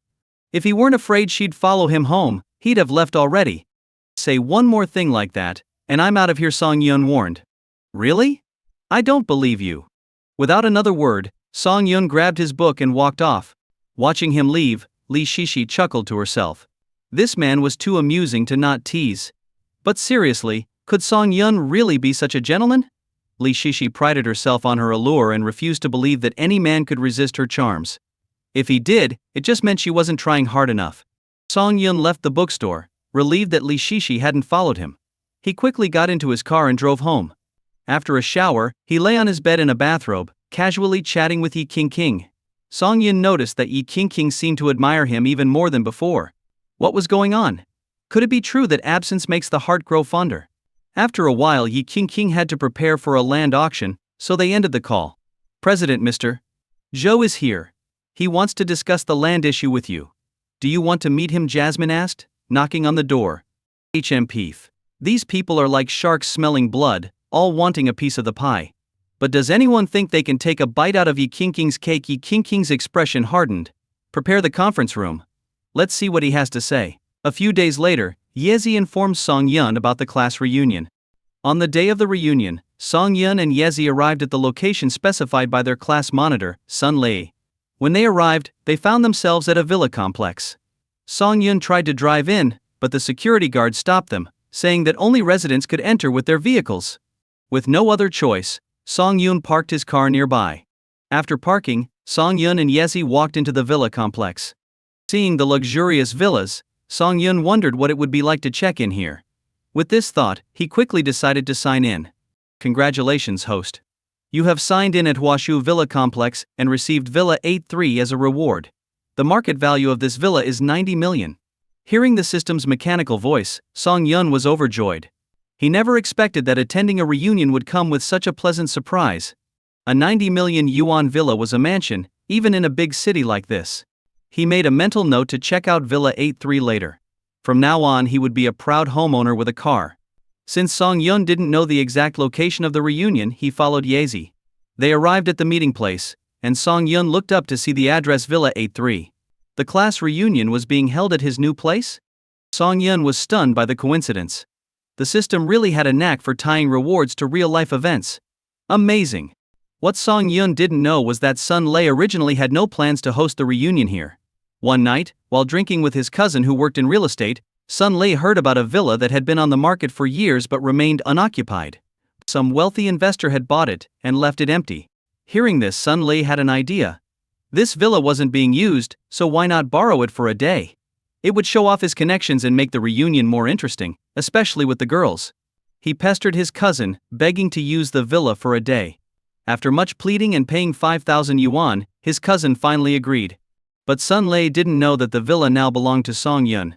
Standing there in a daze, Song Yun was nudged by Yezi, who asked, Brother Song, why are you daydreaming? This villa is worth just 2 of your cars. Maybe if you ask your wife nicely, she'll buy you one. Get lost, Song Yun replied, annoyed. Laughing and joking, they knocked on the villa's door. A man in a casual suit with gelled hair opened it. This was their class monitor, Sun Lei. Seeing him, Yezi greeted him enthusiastically, and Sun Lei smiled and nodded in return. Yezi, Song Yun, long time no see. Come on in. Following Sun Lei inside, Song Yun was surprised to find that most of their university classmates were already there, including many familiar faces. When everyone saw Song Yun, they greeted him with smiles, and a few of his close college friends started teasing him. Song the handsome, long time no see. Did you come alone today, Song Yun? Why not share a room with our class beauty? The class beauty they were referring to was Jia Yingxing. Back in college, she almost ended up with Song Yun, but due to some reasons, Song Yun got together with Su Luding instead. Since then, every time Ji Yingxin saw Song Yun, she wasn't very friendly. Hearing the teasing, Ji Yingxin just looked down with a slight blush, not arguing back. Song Yun pretended not to hear their teasing and greeted everyone one by one. Yezi, standing beside him, looked a bit disappointed. If she had known, she wouldn't have come with Song Yun. Now, all the attention was on him, and she felt like she was invisible. After chatting and joking for a while, Song Yun looked at the familiar faces and said, "Since graduating from college, we haven't seen each other much. It's great to get together thanks to our class monitor." Looking at his classmates, Song Yun felt a sense of warmth. Even though some had changed physically due to life's challenges, the friendship they shared from their school days remained strong. A chubby, out-of-shape classmate patted Song Yun on the shoulder and laughed, "Song the handsome, you haven't aged a bit. In fact, you look even better. How are the rest of us supposed to live? Look at me, I used to be one of the handsome guys in school, and now I'm left with a beer belly. It's killing me." A stylishly dressed girl nodded in agreement. "That's true. Song Yun seems to be aging in reverse. If we were still in school, the younger girls would be asking for his number." Standing next to Song Yun, a guy with acne scars smirked and said, "You guys came late, so we've already assigned rooms for tonight. There's only one room left for you and Ji Yingxin. Maybe you can share it to stay warm." Before Song Yun could respond, Yezi glared and asked, "I came with Brother Song. Where am I supposed to stay?" "Hey, you can stay with me. I guarantee you'll wake up refreshed," another guy said, pulling Yezi closer. Seeing his classmates joking around, Song Yun shook his head and smiled. "Let's not joke like that. Ji Yingxin is a lady, and these jokes can go too far." Not far away, Ji Yingxin, who had been listening, felt a sudden emptiness in her heart. Meanwhile, Sun Lei, standing among the group, was seething with anger. He had liked Ji Yingxin since college and organized this reunion just to see her again. But all his efforts seemed to benefit Song Yun instead. Seeing Ji Yingxin's blushing face only made Sun Lei more furious. After all this time, she still had feelings for Song Yun? Damn it, I can't stand this, he thought. Alright, everyone is here. Let's move on to the next activity. Come on, let's get ready for the barbecue dinner. Sun Lei changed the subject, leading everyone through the villa to the backyard. The backyard, included with the villa, was a beautifully landscaped area of about 3 or 4 acres. Leading the way, Sun Lei joked, "Everyone, keep up, or you'll get lost. This villa is huge, and it's easy to get lost if you don't know the layout." Hearing this, everyone laughed and followed him. "Also, I'd suggest everyone be careful not to mess up the place tonight," Sun Lei advised everyone. "This villa is worth 90 million. I had to pull some serious strings to borrow it for the night. So please don't break anything." Hearing that the villa was worth 90 million, everyone was visibly shocked. They had initially thought it might be worth 10 to 20 million at most, but 90 million was on a whole other level, comparable to the most luxurious properties in the city. They looked around, marveling at the opulence. It was clear that owning such luxury was out of reach for most of them. Man, property prices in this city are insane. A villa like this would be a fraction of the price back home. Who can even afford to live in such a fancy place without worrying about it? Only the big shots can live here. Their social power is beyond our imagination. Still, we should thank Sun Lei for his efforts in getting us a taste of the high life. With that, everyone started praising Sun Lei, making him feel even more pleased with himself, as if the villa were his own. Meanwhile, Song Yun wandered off from the group, taking a closer look around. He wanted to see his new villa up close. Although he had the layout from the system, nothing compared to seeing it in person. Noticing Song Yun straying, Sun Lei became anxious. It wasn't that he cared about Song Yun getting lost, he would actually love that, but he was worried about the expensive decorations and furniture. If anything got damaged, he would be in big trouble with his cousin. "Song Yun, don't wander off. I'm serious, this place is really expensive. You could end up owing thousands for breaking something." Song Yun turned and gave Sun Lei an exasperated look. It was his own villa, what was there to worry about? Seeing that Song Yun wasn't coming back, Sun Lei had a devious idea. "Alright, you can look around if you want, but you have to take responsibility for anything you break. Deal?" Song Yun, not wanting to waste time arguing, nodded and continued exploring. "This villa is mine," he thought. "I can do whatever I want with it. Who cares if I break something? It's my property. No one's going to come after me for damages." Seeing Song Yun agree, a sly grin appeared on Sun Lei's face. He was sure Song Yun would get lost or break something soon enough. "We'll be in the backyard. If you get lost, just give me a call," Sun Lei said, leading the group away. In reality, he was eager to see Song Yun embarrass himself. The villa was vast, over 1,000 square meters, with complex decor and numerous rooms and hallways. For someone unfamiliar with such luxury, it would be easy to get lost. Sun Lei was eagerly anticipating the moment Song Yun would call, lost and desperate, or maybe even break something expensive. He imagined the sight of Song Yun lost and flustered, and the possibility of Ji Yingxin losing interest in him. And if he turned off his phone, leaving Song Yun to spend the night in the villa's maze, his appearance the next day would be even more pitiful. With that thought, Sun Lei turned off his phone, planning to claim it had died when Song Yun inevitably called for help. Since Song Yun wants to explore, let's not wait for him, Sun Lei said with a smile, signaling everyone to start the barbecue. Soon, the aroma of grilled meat filled the air as everyone gathered on the lawn. At the edge of the group, Ji Yingxin held a glass of juice, glancing back at the villa. She wondered how Song Yun was doing, hoping he hadn't broken anything expensive. Just then, Sun Lei, holding a beer, approached her with a grin. Xiaoxin, why aren't you joining everyone for the barbecue? Sorry, I'm on a diet, she replied nonchalantly. Hey, you're already so slim, if you lose any more weight, it won't be fair to the other girls, Sun Lei joked. I noticed you keep looking at the villa. What's so interesting over there? Nothing, I'm just waiting for Song Yun to come out. Damn it. Again with Song Yun. He's not even here, and you're still thinking about him. Look at me, a real live person right in front of you. Why can't you notice me? The more Sun Lei thought about it, the more he felt a burning anger in his chest. Stop looking. Song Yun is probably lost inside the villa by now, Sun Lei said irritably. Ji Yingxin looked at him in confusion. Then why don't you go get him? This villa is huge, he might be in trouble. Seeing her so concerned about Song Yun only fueled Sun Lei's anger. He didn't call me for help. Maybe he doesn't need me to get him. Go get his rival? No way. He'd rather die first. As Ji Yingxin anxiously pondered how to rescue Song Yun, they suddenly heard his voice from nearby. Hey, everyone's already eating, Song Yun laughed as he walked up, grabbing a piece of barbecue and eating happily. Brother Song, why did it take you so long to come out? Try my cooking. Eat more. You're so thin. Even I, a girl, feel ashamed in front of you. Listening to everyone's comments, Sun Lei's face turned sour. Damn it. Song Yun managed to find his way out? How did he do it? When Sun Lei first came here, he got lost for over an hour and needed his cousin to rescue him. But none of that mattered. What really infuriated him was everyone's reaction. He had borrowed the villa and organized the gathering, but all the attention was on Song Yun. Damn it, I'm supposed to be the one getting all the praise. Back in college, Song Yun was incredibly popular. Not just within his own class or department, but throughout the entire college. Everyone enjoyed interacting with him. Sun Lei always envied Song Yun's social skills. Now that they had graduated, everyone seemed more focused on money and success. Sun Lei prided himself on his achievements, thinking he had done very well for himself. But to his frustration, whenever they met up, everyone still gravitated towards Song Yun. Sun Lei was so angry he almost crushed his beer bottle, while the others continued to laugh and joke around. Song Yun, tell me how you managed to stay in shape and look the same as when you first started college.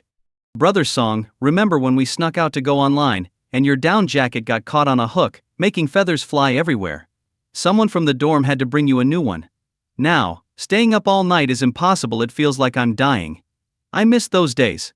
Listening to the conversation, Sun Lei sneered, nostalgia is pointless. We can't go back. What's important now is looking ahead, striving for success, and seeing who ends up the most successful and makes the most money, right? No one responded, and an awkward silence fell over the group. Everyone had been dealing with the pressures of work, getting bossed around, and constantly micromanaged. This gathering was meant to relax and reminisce about their college days. Sun Lei's comments brought everyone back to harsh reality. Most of them came from modest backgrounds, with no family influence to help them thrive in a big city like Shanghai. Sun Lei, however, seemed determined to hit a sore spot. Seeing the silence, Sun Lei pressed on, Song Yun, what have you been up to since graduation? We're all adults now, it doesn't hurt to share. Maybe one day we might need each other's help. By now, Sun Lei was losing his composure, anger clouding his judgment. Song Yun, who wasn't particularly close to Sun Lei, responded casually, I've started a small business, not making much. Hearing this, a look of disdain crept across Sun Lei's face. A small business? Maybe a convenience store or something equally insignificant. If it were a startup or a major project, he'd boast about running a company. If he worked for a big corporation, he'd mention it was a top-ranked firm. But a small business? Who knows what that means? Oh, a small business? That's nice. At least you have the freedom. It's impressive to be entrepreneurial at your age, Sun Lei said condescendingly, trying to sound like a mentor to everyone. Song Yun squinted at Sun Lei. What's his problem? His comments had been passive-aggressive all evening, and now he was targeting him directly. Sensing the growing tension, someone stepped in to lighten the mood. All right, Song Yun has shared about himself. Now, how about you, class monitor? Tell us about your job. Yeah, class monitor, you organized this reunion. Let us in on your success story. With the attention now on him, Sun Lei felt gratified. Hey, I'm not doing much. Just holding a position in a company owned by my family. I make a few $100,000 a year, nothing special, he said, pretending to be modest while actually feeling very proud. Earning hundreds of thousands a year is a level many people can't reach in their entire lives, and here he was in his 20s achieving it. Who wouldn't brag about such youthful success? Listening to Sun Lei, the other classmates showed no expression, but deep down, they were filled with envy. The scene was silent for a long time until one male classmate came over with a drink, clinked glasses with Sun Lei, and said with a smile, "Class monitor, I can see you're the most successful among us. Help us out when you can. Here's to you." Once someone took the lead, everyone else dropped their pretenses and began toasting Sun Lei. Everyone had the same thought: since Sun Lei was doing so well, it would be good to have his support if they ever needed help. Sun Lei didn't refuse anyone, drinking one glass after another. Quickly, the situation shifted. The classmates who were initially laughing and joking with Song Yun now surrounded Sun Lei. After all, society is very realistic. The one who makes money and has connections holds the real power. Seeing everyone flattering Sun Lei, Yi muttered disdainfully, earning hundreds of thousands. That's nothing. The car Brother Song drives is worth several years of your salary. However, since no one knew about Song Yun's current situation, they decided it was safer to flatter Sun Lei for now. After dinner, Sun Lei led the group back to the villa. They gathered in the hall to play games, with everyone focusing on Sun Lei. Sun Lei was basking in the praise and attention, enjoying the moment. This feels amazing. Finally, he was experiencing the kind of admiration Song Yun once enjoyed. Late into the night, everyone was tired, and Sun Lei stood up to assign rooms. He looked at the floor plan and placed the attractive girls in the guest bedrooms, his close friends in the spacious guest rooms, and those close to Song Yun in the regular guest rooms. Now, only he and Song Yun were left without rooms. Sun Lei smirked inwardly. There was only one master bedroom left, which he planned to take for himself. As for Song Yun, he could sleep on the couch. But just then, Song Yun walked straight towards the master bedroom. Song Yun didn't care about the room assignments. He knew this was his house, and he wasn't about to let anyone else take the master bedroom. "Hey, what are you doing?" "That's the master bedroom," Sun Lei yelled, panicking. He had saved that room for himself, never having stayed in such a nice place before. If he didn't enjoy it now, who knew when he'd get another chance? Song Yun turned to look at Sun Lei, anger rising in his eyes. This guy had been a nuisance all night, from his tone to his actions, constantly trying to provoke him. Song Yun couldn't figure out what he had done to deserve this. Seeing the anger in Song Yun's eyes, Sun Lei hesitated for a moment, but quickly remembered how everyone had been surrounding him just moments ago. "So what if you were popular in college, Song Yun? Look at you now. We've all graduated and entered the real world. Without money or power, being handsome doesn't mean anything," Sun Lei sneered. "When we were assigning rooms earlier, you didn't say anything. Now you're causing trouble. Don't you think that's a bit shameless?" Sun Lei glared at Song Yun. "If you don't want to sleep on the couch, fine, call a cab and go home. But I should warn you, it's not easy to get a cab around here at night. Are you out of your mind? I think you should be the one to leave." Song Yun walked up to Sun Lei, staring him down. The tension between the two was palpable, and no one dared to intervene. After all, they were all comfortably settled in their rooms, but sleeping on the couch was another story, an outright insult. Considering that Sun Lei had rented the villa and his background, many decided it was best to stay out of it for now. "Song Yun, you should face reality. If I were you, I'd just make do with the couch for one night. It's not like you can't sleep there," Sun Lei said smugly. Hearing this, others chimed in. "Just make do for one night, Song Yun. This area is full of wealthy people. It's hard to get a cab here. Yeah, it's just one night. We'll be gone by tomorrow. Brother Song, since Sun Lei arranged this place, we don't really have a say." Sun Lei felt triumphant. Wasn't Song Yun the big man on campus? always surrounded by admirers? Well, look at him now.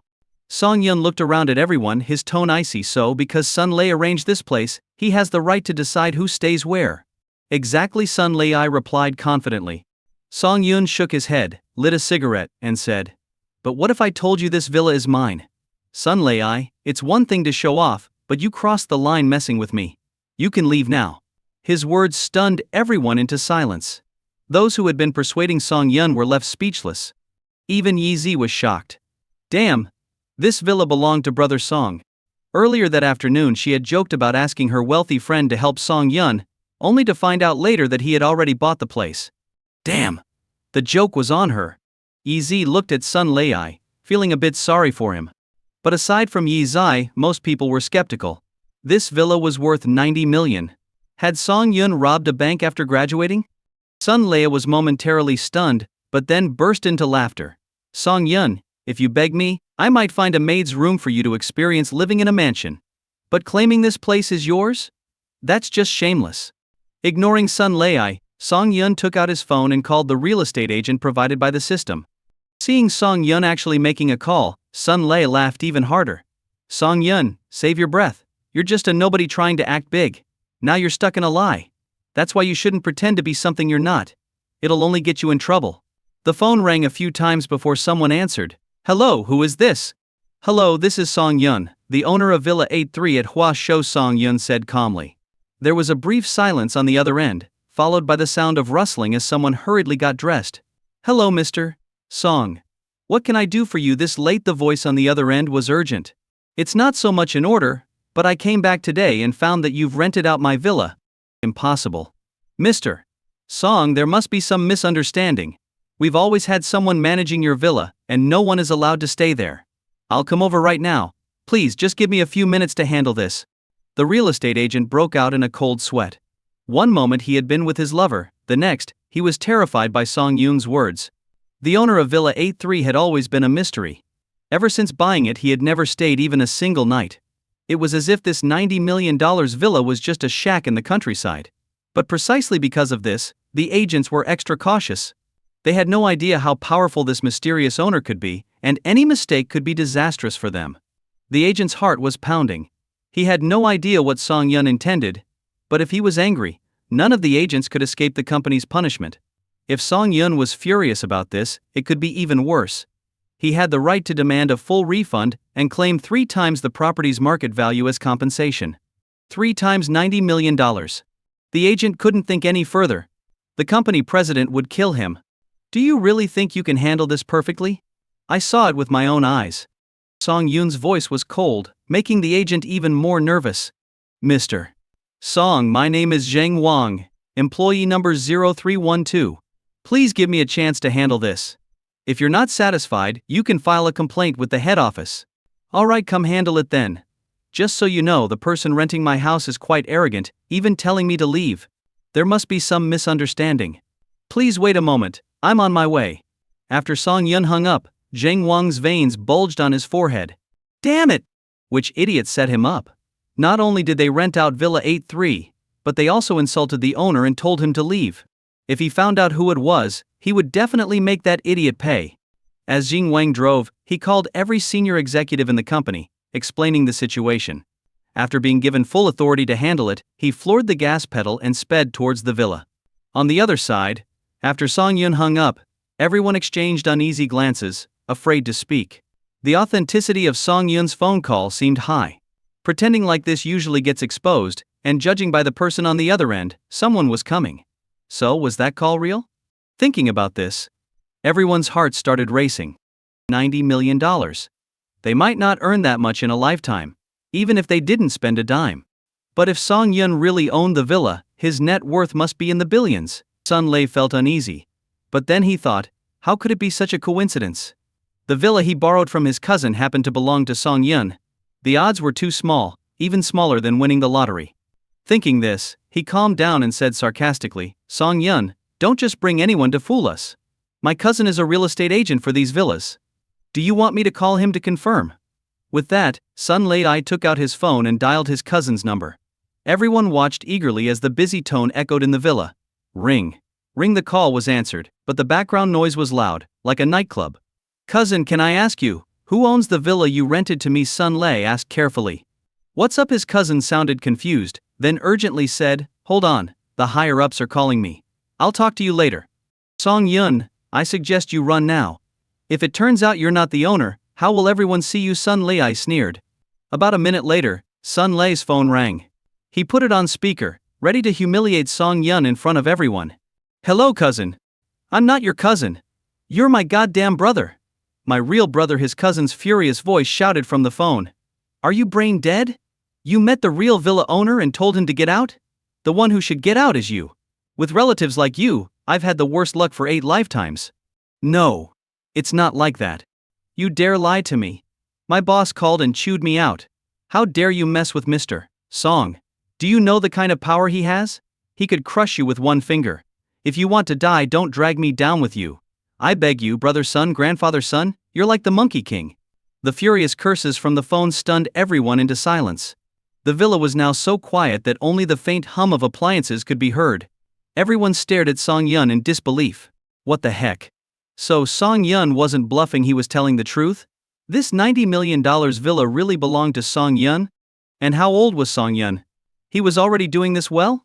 If Sun Lei was considered successful, then Song Yun was a tycoon. But the most shocked person was Sun Lei. He stood there, his legs trembling. His mind was spinning, and his mouth was dry. The villa he proudly borrowed turned out to be Song Yun's? After all his efforts, he ended up humiliating himself? And the most terrifying part was, he had told the real owner to leave his own home. He must have been out of his mind. Just as everyone was unsure what to say, Jing Wang arrived, not alone but with a dozen fully armed security personnel. He was out of breath, supporting his knees, and was stunned by the scene in the hall. Damn it! I thought it was just a few petty thieves sneaking in. I didn't expect there to be so many of them. What's security doing, letting all these strangers in? Mr. Song. I'm Jing Wang. But you can call me Xiao Zheng. Are these the intruders? Just give me a moment, and I'll have them all sent to the police station. Jing Wang's phone rang. Apologetically, he answered it. The higher-ups had already been briefed on the situation and quickly explained it to Jing Wang, instructing him to ensure Mr. Song's mood was well managed. After all, their villas catered to high-end clients, and incidents like this could tarnish their reputation. Mr. Song, my boss informed me of the resolution. A punk named Sun Lei and his cousin illegally used this villa. We've already fired his cousin for negligence and plan to sue him. As for Sun Lei, we'll pursue legal action against him as well. Is this resolution satisfactory? Jing Wang asked, smiling apologetically at Song Yun. Seeing Song Yun remain silent, Jing Wang waved his hand. Over a dozen security personnel rushed in, forming a wall in front of Song Yun and separating the crowd. Everyone panicked. Most were fresh out of school and hadn't faced such a situation before. Attending a fancy hotel banquet was a big deal for them, and now they had no idea what to do. Sun Lei was in the worst shape. He sat on the ground, pulling his hair in despair. My love. You love him. Sun Lei's phone rang. He answered it, and his father's anxious voice came through. Lei, what's happening over there? Your cousin called, saying he's going to beat you to death. Is there some misunderstanding? Hearing this, Sun Lei couldn't hold it in any longer. His vision went black, and he fainted. Mr. Song, should I take all these people in? They might not get a long sentence, but it would leave a mark on their records, Zhang Wang asked cautiously. Everyone's hearts pounded. They hadn't expected a simple party to turn into such a big issue. In society, a record could follow someone from birth to death. A blemish could ruin not just their lives but also impact their descendants. They glared at the unconscious Sun Lei, wishing they could beat him up. Damn it. One guy spat on Sun Lei. With that, everyone else started spitting on him too. Stupid idiot. When you wake up, you're so dead. As the crowd grew more agitated, Song Yun waved his hand and said, You've got it wrong. They're my classmates. The one you need to take away is Sun Lei. Relief washed over everyone. They looked at Song Yun with gratitude. No wonder Song Yun could afford a villa at such a young age. He was generous and broad-minded. He deserved his success. All right then, I won't interrupt your reunion with your classmates. I'll visit another day to apologize properly, Zhang Wang said, directing the security team to carry Sun Lei out of the villa. Once Zhang Wang and his team left, everyone gathered around Song Yun again. Brother Song, I can't believe it's only been a few years since we graduated, and you're already worth billions. At this rate, you'll surpass the richest man in no time. Yeah, Song, you're amazing. Tell us how you made your fortune. Right, we still have some drinks left. Let's chat over a drink. Everyone's tone was full of envy and admiration. After all, not everyone has it easy right after graduating. Those with better family backgrounds might get some support to buy a house in Shanghai, but they'll still face huge monthly mortgage payments. For those with average family conditions, buying a house in Shanghai is out of the question.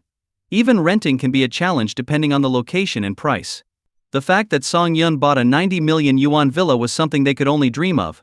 Seeing everyone's reactions, Song Yun just smiled and didn't say much. He advised everyone to head back to their rooms to sleep.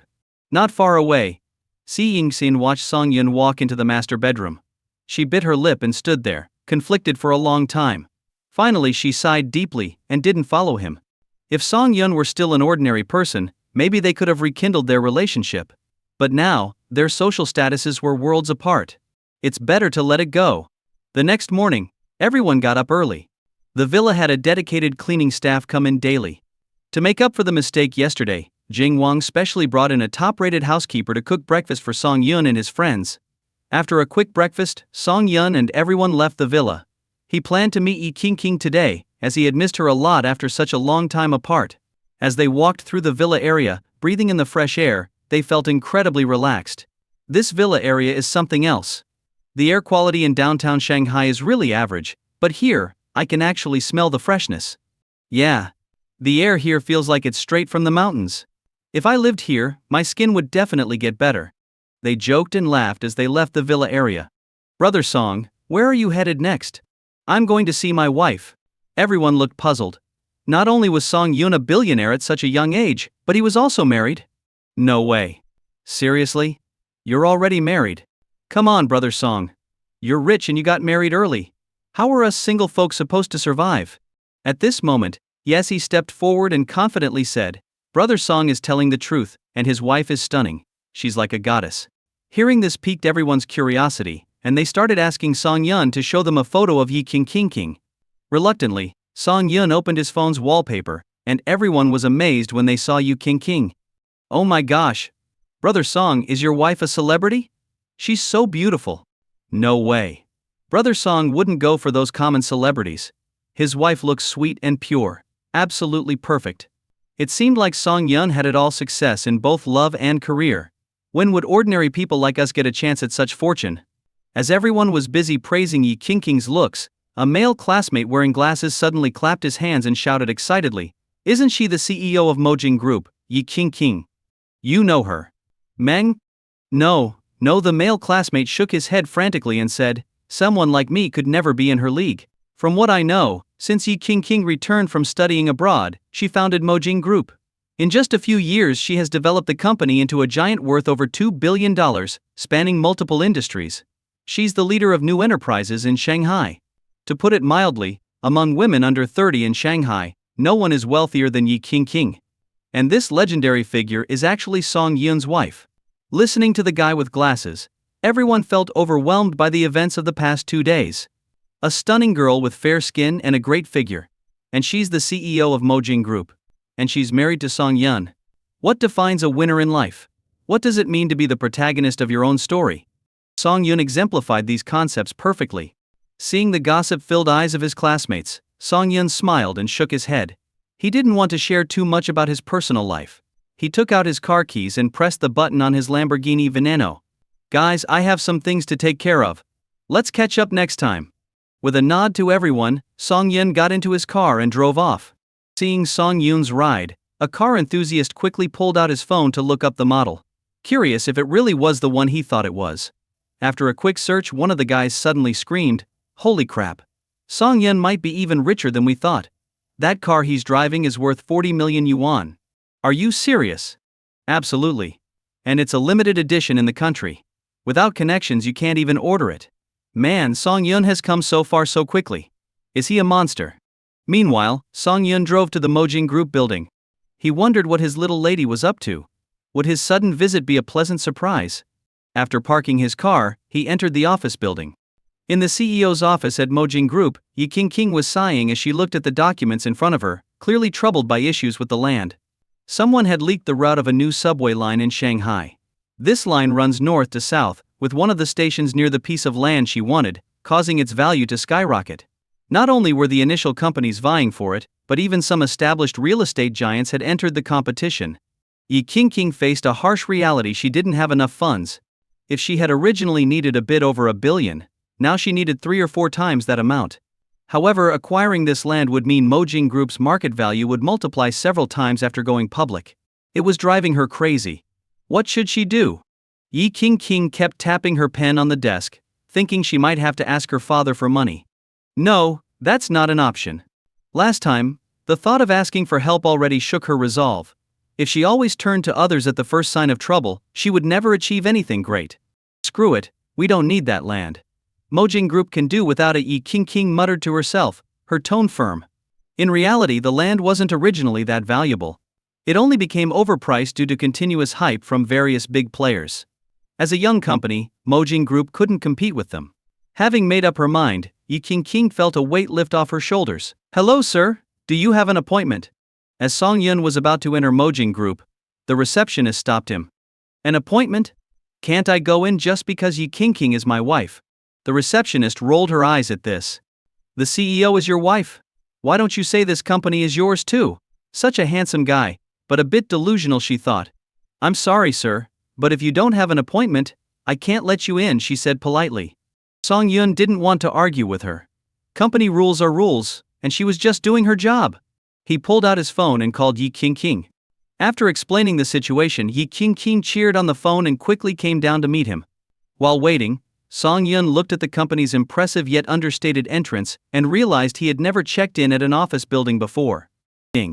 Host is at the entrance of Mojing Group. Would you like to check in? Perfect timing, Song Yun thought, pressing the check-in button eagerly, looking forward to what would happen next. Rewards from the system were always top-notch. Congratulations, host, you have successfully checked in. Reward business acumen and knowledge of all major events in Shanghai's companies for the next week. Events? Song Yun opened the attached schedule with curiosity. It clearly listed all major business events in Shanghai for the next week, as well as the growth trajectories of specific companies. After a quick glance, he realized that even an average person with this information could make enough money to buy a house in Shanghai. But Song Yun was looking for bigger opportunities. After a detailed search, he found what he was looking for. In 3 days, a piece of land in Shanghai will be auctioned off for 5 billion yuan, but its actual value is inflated. The winning company's finances will suffer, losing 4 billion yuan. In the end, the company will have to cut its losses, and its market value will plummet. Meanwhile, another piece of land, overlooked by most, will later become highly valuable due to future developments. The company that buys this land will see its market value triple. Song Yun realized the reason behind this: rumors had been spread about a new government subway line passing through the first piece of land, causing a lot of hype. But this information was false. The second piece of land was where the real subway line would go. After carefully studying the details, Song Yun searched for the location on his phone. In any city, once a subway line is established, property values skyrocket. This area was currently a rundown village, turned into a shabby neighborhood. Even the locals joked that while properties elsewhere sold for tens of thousands per square meter, theirs couldn't even sell for a few thousand. But in a week, the government would issue documents to demolish the neighborhood, and the new subway line would be built nearby. If Song Yun could acquire this overlooked piece of land in 3 days, the future profits. Thinking about this, Song Yun decided he must secure this land. As he was planning his next move, Yi Qingqing came down. In her work attire, Yi Qingqing wore a women's suit, her previously loose hair now neatly styled, giving her a cool and professional look. At first glance, Song Yun was stunned by her appearance. Beautiful women really look good in anything. Wearing a dress is one thing, but wearing a business suit is another.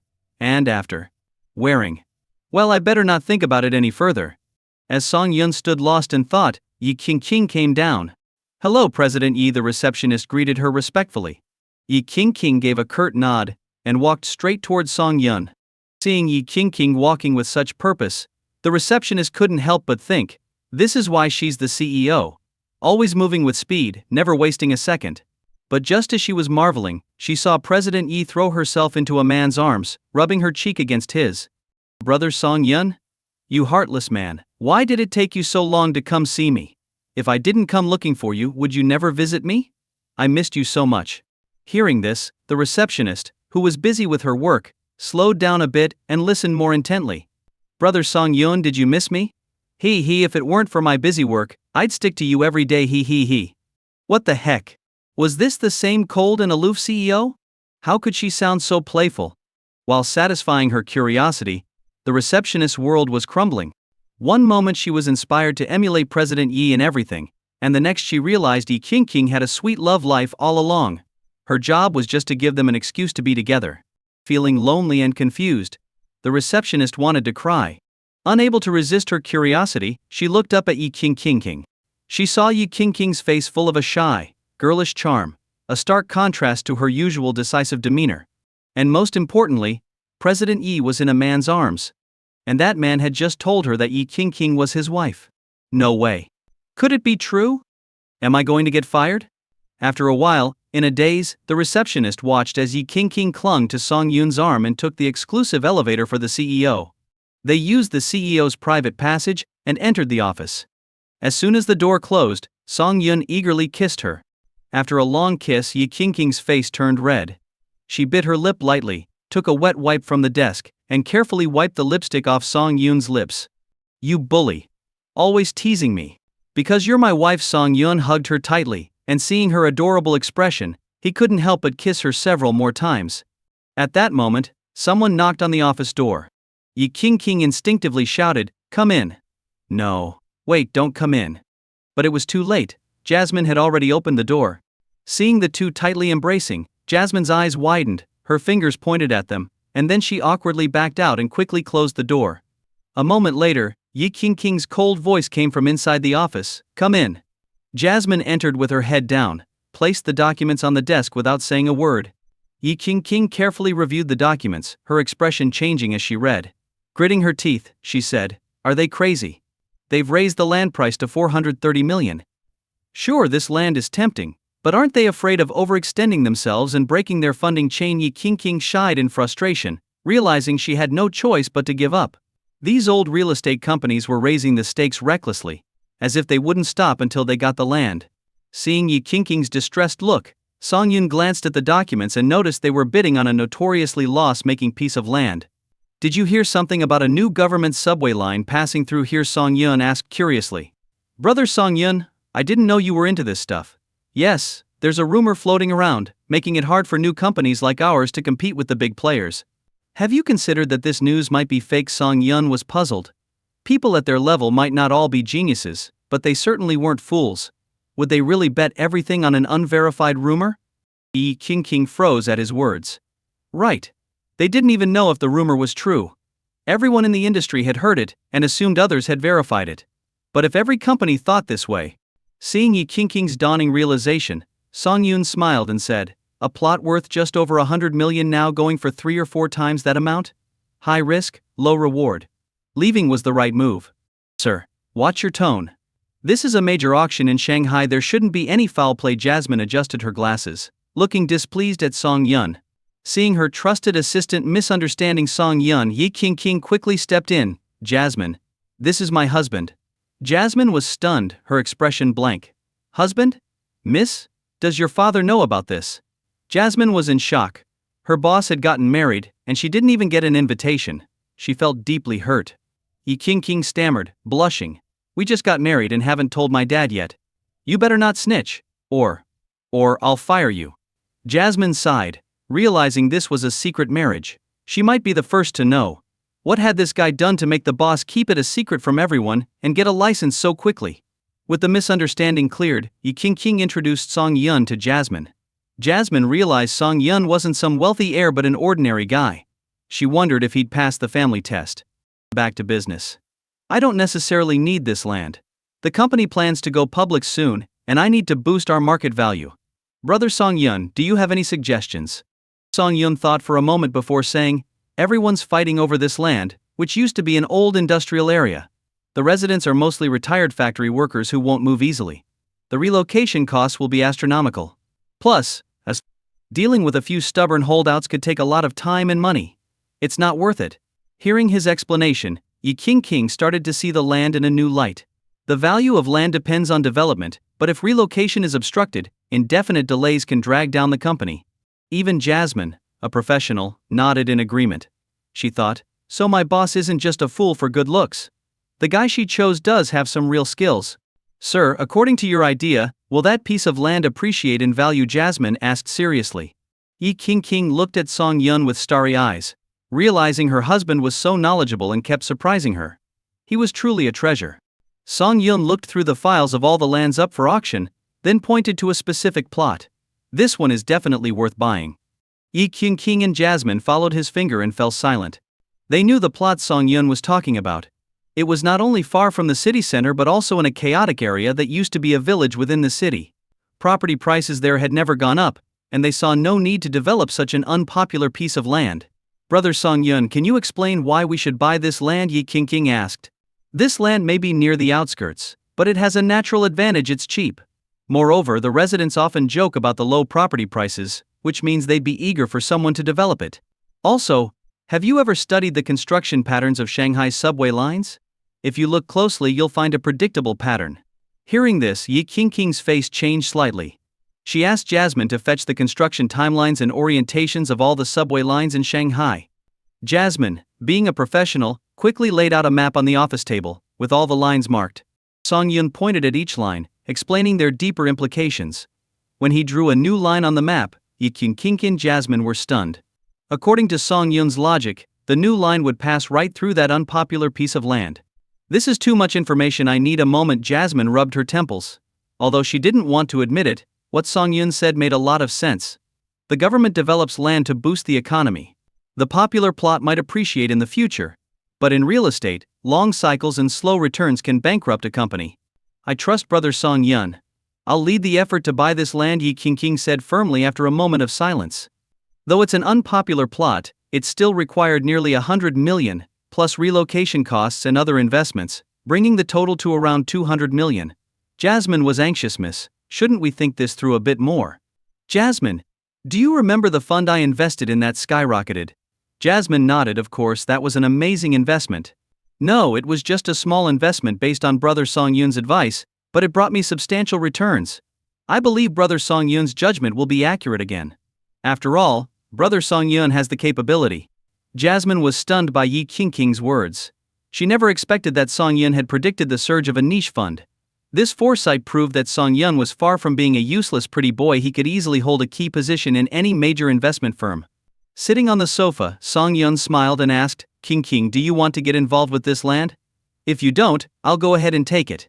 Yi King trusted Song Yun completely, but all her funds were tied up in the bidding for a prime plot. The bank had already frozen her account for the auction, which meant all her money was temporarily inaccessible. If she won the bid, the money would be deducted immediately. If not, the funds would be unfrozen within 24 hours. At the moment, Magic Crystal Group only had a few tens of millions available, specifically set aside for emergencies. Brother Song Yun, I really want to buy it, but I don't have enough money, Yi King murmured, biting her lip. No worries. Calculate how much liquid cash you have, and I'll cover the rest. Song Yun's casual remark left Jasmine staring at him in astonishment. This guy didn't look like he had more than $500 on him, so where did he get the confidence to play with billion-dollar projects? Yi King's eyes lit up at his words. Last time it was Brother Song Yun who suggested the fund, so he must have invested too. But how much did he invest?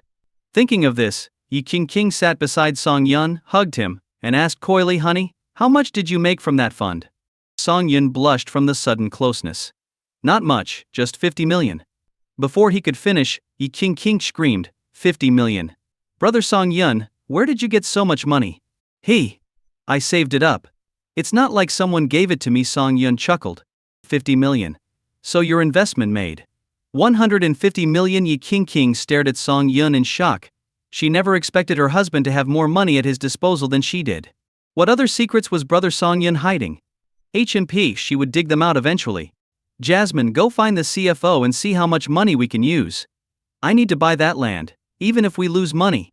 My husband will pay your salaries, Yi King said with determination. Jasmine sighed at her boss's excitement. It seemed this seemingly ordinary son-in-law was actually quite formidable. Earning over $1 billion in 3 days, who knew how the boss would react to this news? Jasmine quickly went to tally the funds, while Yi King hugged Song Yun, listening to his strong heartbeat. Brother Song Yun, tell me, what other assets do you have that I don't know about? I need to be prepared. Yi King pouted. Song Yun, feeling playful, kissed her several times and laughed. What, you want to manage my money now? Of course. If I go bankrupt, I'll just spend all your money. You'll have to support me. Ha ha ha. I can do that now. Song Yun stroked her hair and said, actually, there's not much else. Just a hospital and a villa. A villa? Where Yi King asked curiously. In the Huashu Villa District, number 83. Yi King covered her mouth in shock. She knew the property prices there. Any villa could sell for 70 to 80 million. She had once wanted to invest in a villa there, but dropped the idea due to company financial issues. Yet her husband had a property there. And the hospital. Huachuang. Banki Naya. Huachuang. That's the private hospital known for its top-notch medical tech and high fees, right? Yes, that's ours too. HMP. You have so many assets and never told me. Do you have any other women outside? Of course not, it's just you. Song Yun affectionately tapped Yi King's cute, straight nose. HMP. How do I know that? They say a man's heart is like a needle at the bottom of the ocean, HMP. Keep HMPing. HMPH. Muwa. Just then, Jasmine finished her calculations and burst into the room without knocking, only to see the young master kissing Miss King. Embarrassed, she wanted to disappear. She couldn't believe she had stumbled upon this scene twice in one day. Hearing the commotion, Yi King broke free from the kiss, took a deep breath, and glared at Song Yun with a flushed face. Ahem, Miss King, the funds have been tallied. We have a total of 40 million available. Great. My money is just sitting around. Let's pool it all together just in case. I'll transfer 150 million to you. I estimate this land could yield 7 to 8 times the profit after development. Your company's overall value will double because of it. Honey, you're the best, Yi King said, touched, giving Song Yun a kiss. Soon Song Yun transferred 150 million to Yi King's account, and Jasmine went to negotiate with the government to add another piece of land to the auction. Unexpectedly, when Jasmine proposed this condition, the official was surprised. Everyone knew Magic Crystal Group was backed by the richest man in the city, but this was extravagant. Not only did they want a prime piece of land, but they also wanted a neglected one. Welcoming such an eager buyer, the official quickly checked and found no company was interested in the neglected land. To avoid any delays, he called each bidding company and confirmed none planned to buy it. He then got approval to sell it to Magic Crystal Group for 140 million. After completing the transaction, Jasmine left the business hall and encountered 3 middle-aged men with a group of bodyguards. These 3 were the main contenders for the prime land. Seeing Jasmine, they changed their route to approach her. Miss Jasmine, what a surprise to see you here. Are you here for? Asked a bald man, leering at her. I heard Miss King bought some land? As expected from the richest man's daughter, we can't compare. But I think it's a very unpopular piece of land. Miss Jasmine, you can tell King that the land has no development value. If it did, we old guys would have fought over it long ago. She wouldn't have gotten it so easily. Jasmine maintained a professional smile as she listened to their sarcastic remarks, then quickly excused herself.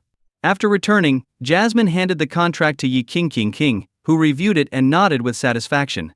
If everything went as Brother Song Yun said, this land could multiply in value even if they did nothing with it. Selling it off later would be an excellent option. In the Yi household, a vigorous middle-aged man sat on the sofa reading a financial newspaper. As he read, he occasionally paused to jot down useful information. For Father Yi, learning was the only path to success. Without continuous learning, one would be left behind by the times. History has shown that many people, after reaching a certain level, become arrogant and complacent, only to be washed ashore by the tides of change, their fates uncertain. As Father Yi was engrossed in his newspaper, a man in formal attire approached him and whispered a few words in his ear. Father Yi put down the paper, lit a cigarette, took a deep drag and after a moment, said, King bought a useless piece of land. Yes, Jasmine completed the transaction. The total cost was 140 million. Alright, it's bought then, Father Yi said nonchalantly, as if Yi King had spent $14 on a toy instead of 140 million on land. Sir, do you need us to follow up on this? No need. In business you must accept losses. Even if it ends up being a bad deal, we can recover through other means. Land is always valuable in the long run. After the man left, Father Yi extinguished his cigarette, a smile gradually appearing on his face. A loss is good, a loss is good. Now no one can say the Yi family only takes in profits without any losses. This way, we don't have to worry about being targeted as fat cats. My daughter's action of buying that land has given us a good reputation and reduced some pressure. Father Yi was quite relaxed about his daughter losing money. He believed that no matter how much she lost, even if it was billions, it didn't matter. Eventually, if she needed money, she would come back to the family. This not only built a good reputation but also strengthened family ties, a win-win situation. However, if Father Yi knew that his daughter had secretly married Song Yun without informing him, his reaction might be quite different. Meanwhile, in the most exclusive club in the city, more than 10 men were gathered around a table, giving the room a roundtable meeting vibe. News of Yi Qingqing's land purchase had already spread in real estate circles, with many waiting to see her fail. After all, if so many real estate moguls were uninterested in a piece of land, how could a young rookie like her succeed? At the meeting, an elderly man raised his wine glass and smiled at the group. Zhou Chen, with Yi Qingqing out of the running, it looks like the most sought-after land will be yours. This elder, the owner of the club and the most senior person present, was signaling everyone to back off, indicating that Zhou Chen was the clear favorite for the land. Zhou Chen clinked glasses with the elder and smiled. Mr. Wu, you give me too much credit. Everyone is competing for this land and it all comes down to money. Whoever has the most will win. But this time, my family has prepared 800 million. What price do you all plan to bid? This blatant threat made everyone who had their eyes on the land feel a chill. The price of the land had already reached 500 million. If it continued to rise and Zhou Chen, that sly fox, suddenly backed out, they'd be left holding the bag. Besides, Zhou Chen had made it clear, I'm prepared to spend 800 million on this land. If you can match it, go ahead, if not, step aside. This put a lot of pressure on those with tight budgets, causing some to consider backing off. Haha, let's not talk about this at our gathering today. Speaking of Yi Qingqing, she doesn't seem to have inherited her father's business acumen. She doesn't really understand the business world. After all, she's just a young girl. Maybe the growth of Magic Crystal Group over the years was all guided by that old man behind the scenes, Mr. Wu said, trying to ease the tension and steer the conversation back to Yi Qingqing. In my opinion, Yi Qingqing is just a pretty face. She started a company just to boost her credentials so she could find a good husband in the future. Exactly. She spent 140 million on a useless piece of land, which is a prime example of wastefulness. Makes my daughter's spending on bags seem like nothing, ha ha ha. The group shared their disdain for the new kid on the block, convinced that without her powerful father, Yi Qingqing would have been eaten alive. Hey, at least Yi Qingqing has some self-awareness. She didn't continue borrowing money to bid on that prime land. If she had, her company's stock would have plummeted after going public, Zhou Chen remarked casually while sipping his wine. The crowd instinctively agreed, but then they realized that while Yi Qingqing had avoided one pitfall, she had fallen into another. It seemed her reputation was highly inflated. On the other side of town, Song Yun and Yi Qingqing finished their business. Relieved, Yi Qingqing pestered Song Yun to take her somewhere nice to eat. With no other choice, Song Yun took her to a hole-in-the-wall restaurant they frequented during their university days. This eatery near the university was a bit shabby but known for its cheap and delicious food. Rumor had it that the owner was once a head chef at a 5-star restaurant but ended up here after a heartbreak. Song Yun and Yi Qingqing found a seat and ordered a few dishes. Yi Qingqing was puzzled about why Song Yun brought her here, and he joked that he had given her all his money, so they could only afford simple meals. Yi Qingqing knew he was kidding and was curious about the place. It was her first time here, and she didn't mind. She was actually quite intrigued, looking around with interest. When the food arrived, Yi Qingqing took a bite and her eyes widened. This is so good. If they package this up, it could sell for hundreds per dish. You little money grubber, even eating can't shut you up. As they were about to finish their meal, a face suddenly appeared between them. Brother Song. It really is you, a guy named Yazi said excitedly. Song Yun was surprised. What are you doing here? Don't ask. The rent is cheap around the university, so I rented a place nearby. I come here for dinner every night after work, Yazi said, sitting next to Song Yun. He then noticed Yi Qingqing. His eyes widened, and he pointed back and forth between Song Yun and Yi Qingqing. Is this your wife? She's even more beautiful than in the photos. Yi Qingqing looked stunning in photos, but in real life she was even more striking. Her figure was incredible, and she had an indescribable aura. When Yi Qingqing heard Song Yun's friend call her sister-in-law, she realized that Song Yun must have talked about her to his friends. This made her very happy. Hey brother Song, why are you eating here? Sure, the food is good, but it doesn't match your status, Yezi asked curiously. I'm just an ordinary guy, Song Yun replied with a smile. The main reason is that I'm broke. Yezi looked at Song Yun like he was crazy. A billionaire living in a $90 million villa, driving a $40 million sports car, claiming to be broke? Yeah, right. Brother Song, you're messing with me. Even a fraction of your wealth could feed a family for a lifetime.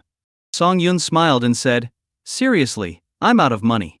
I just invested over $100 million in my wife's company. Now I don't have a penny to my name.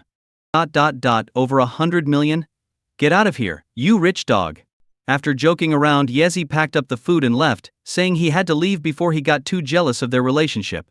Song Yun and Yi King headed to their villa. Yi King explored the newly renovated villa with curiosity. It wasn't that her current place was inferior, but this was meant to be their future home. As she ran up and down the stairs, Song Yun sighed. Why don't we stay here tonight and take a good look around? Sure, Yi King agreed without hesitation and sent a message to her family. Wow. Song Yun had only been joking, but she took it seriously. Does that mean tonight?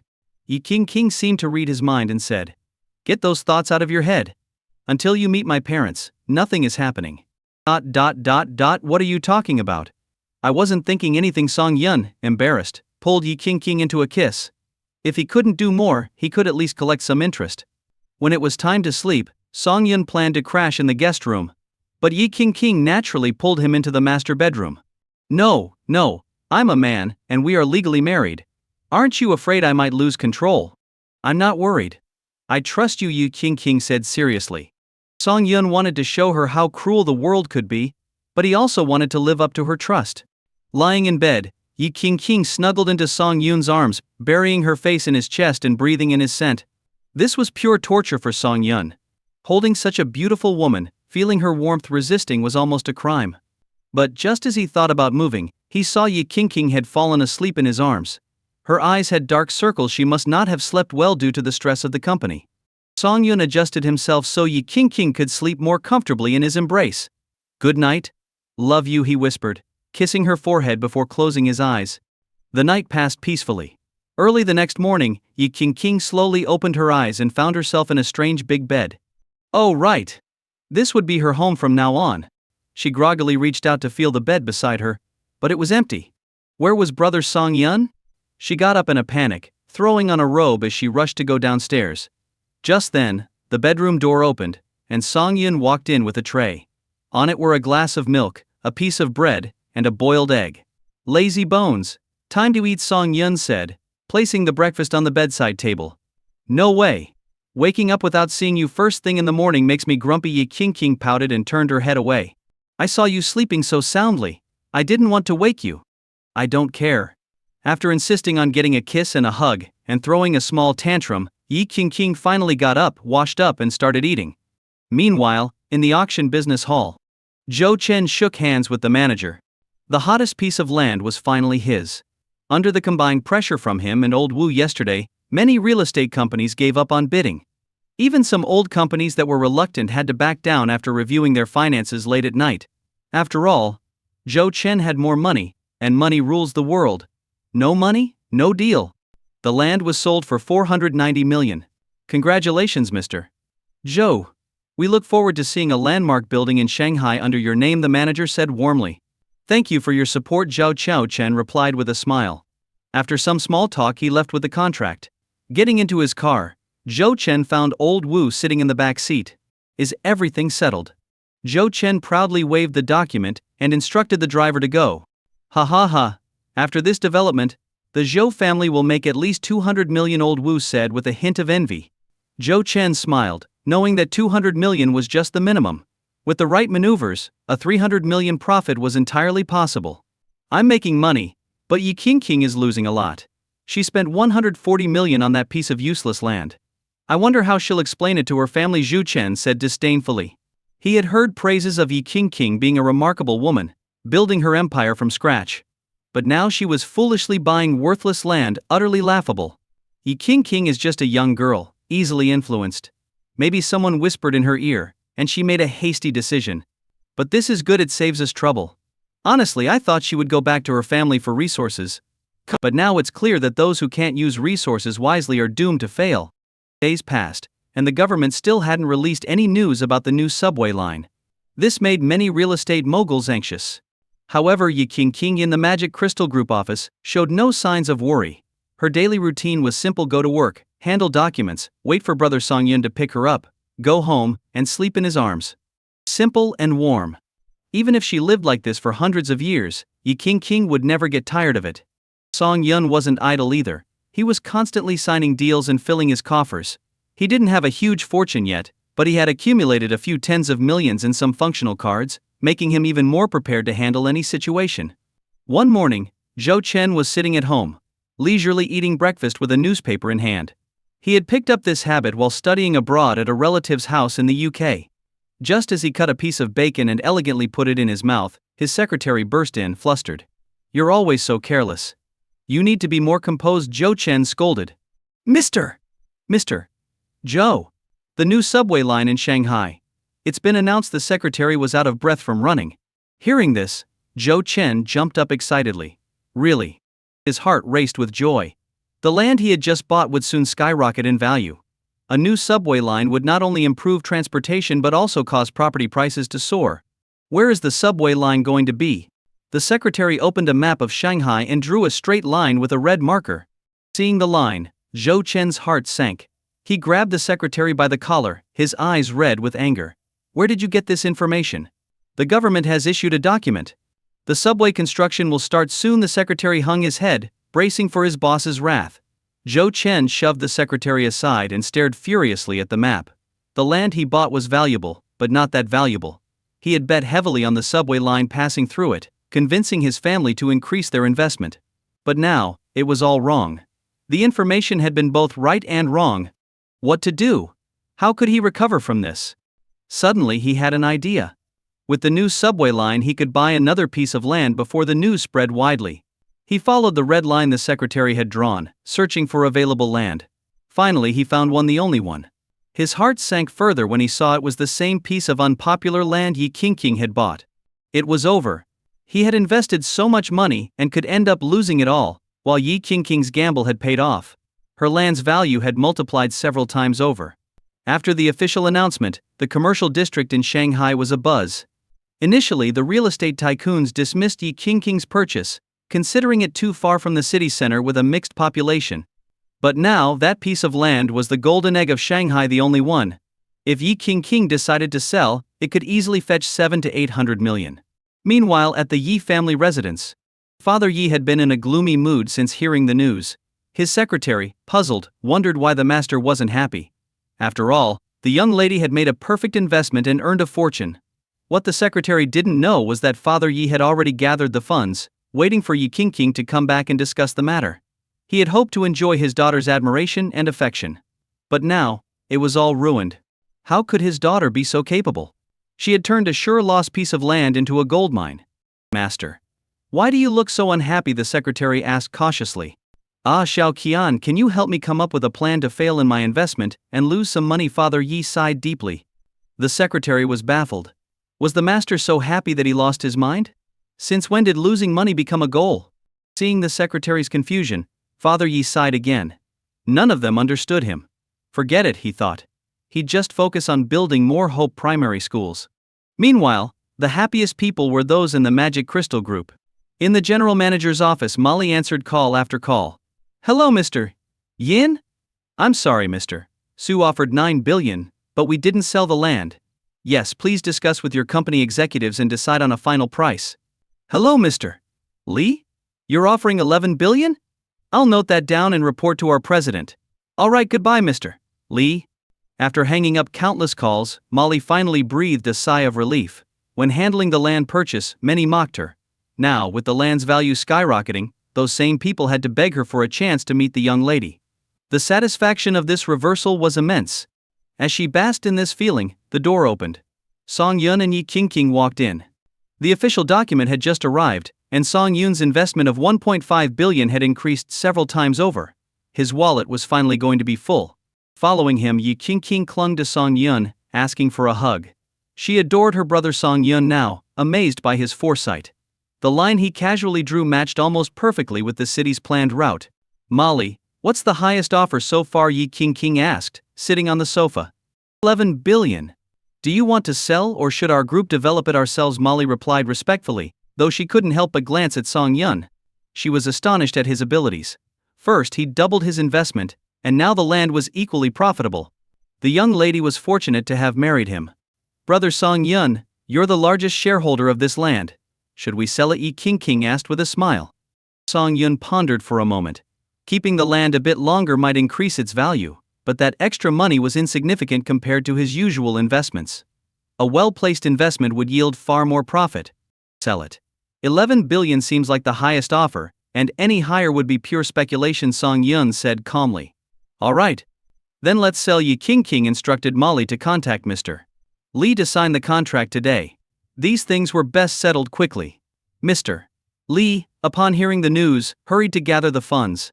After a hectic effort, he completed the transaction and signed the contract with Yi King. As the money transferred, Yi King hugged Song Yun's waist, grinning. Song Yun darling, give your wife a smile. Here, have a few billion as pocket money. Song Yun couldn't let this teasing pass.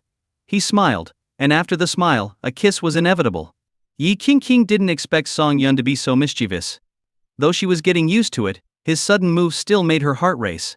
Champish. Always teasing me. I was going to give you 8 billion, but now I'm deducting 2 billion. You'll get 6. The rest will be my business investment. Yi King pouted. Huh, a kiss cost 2 billion? No way.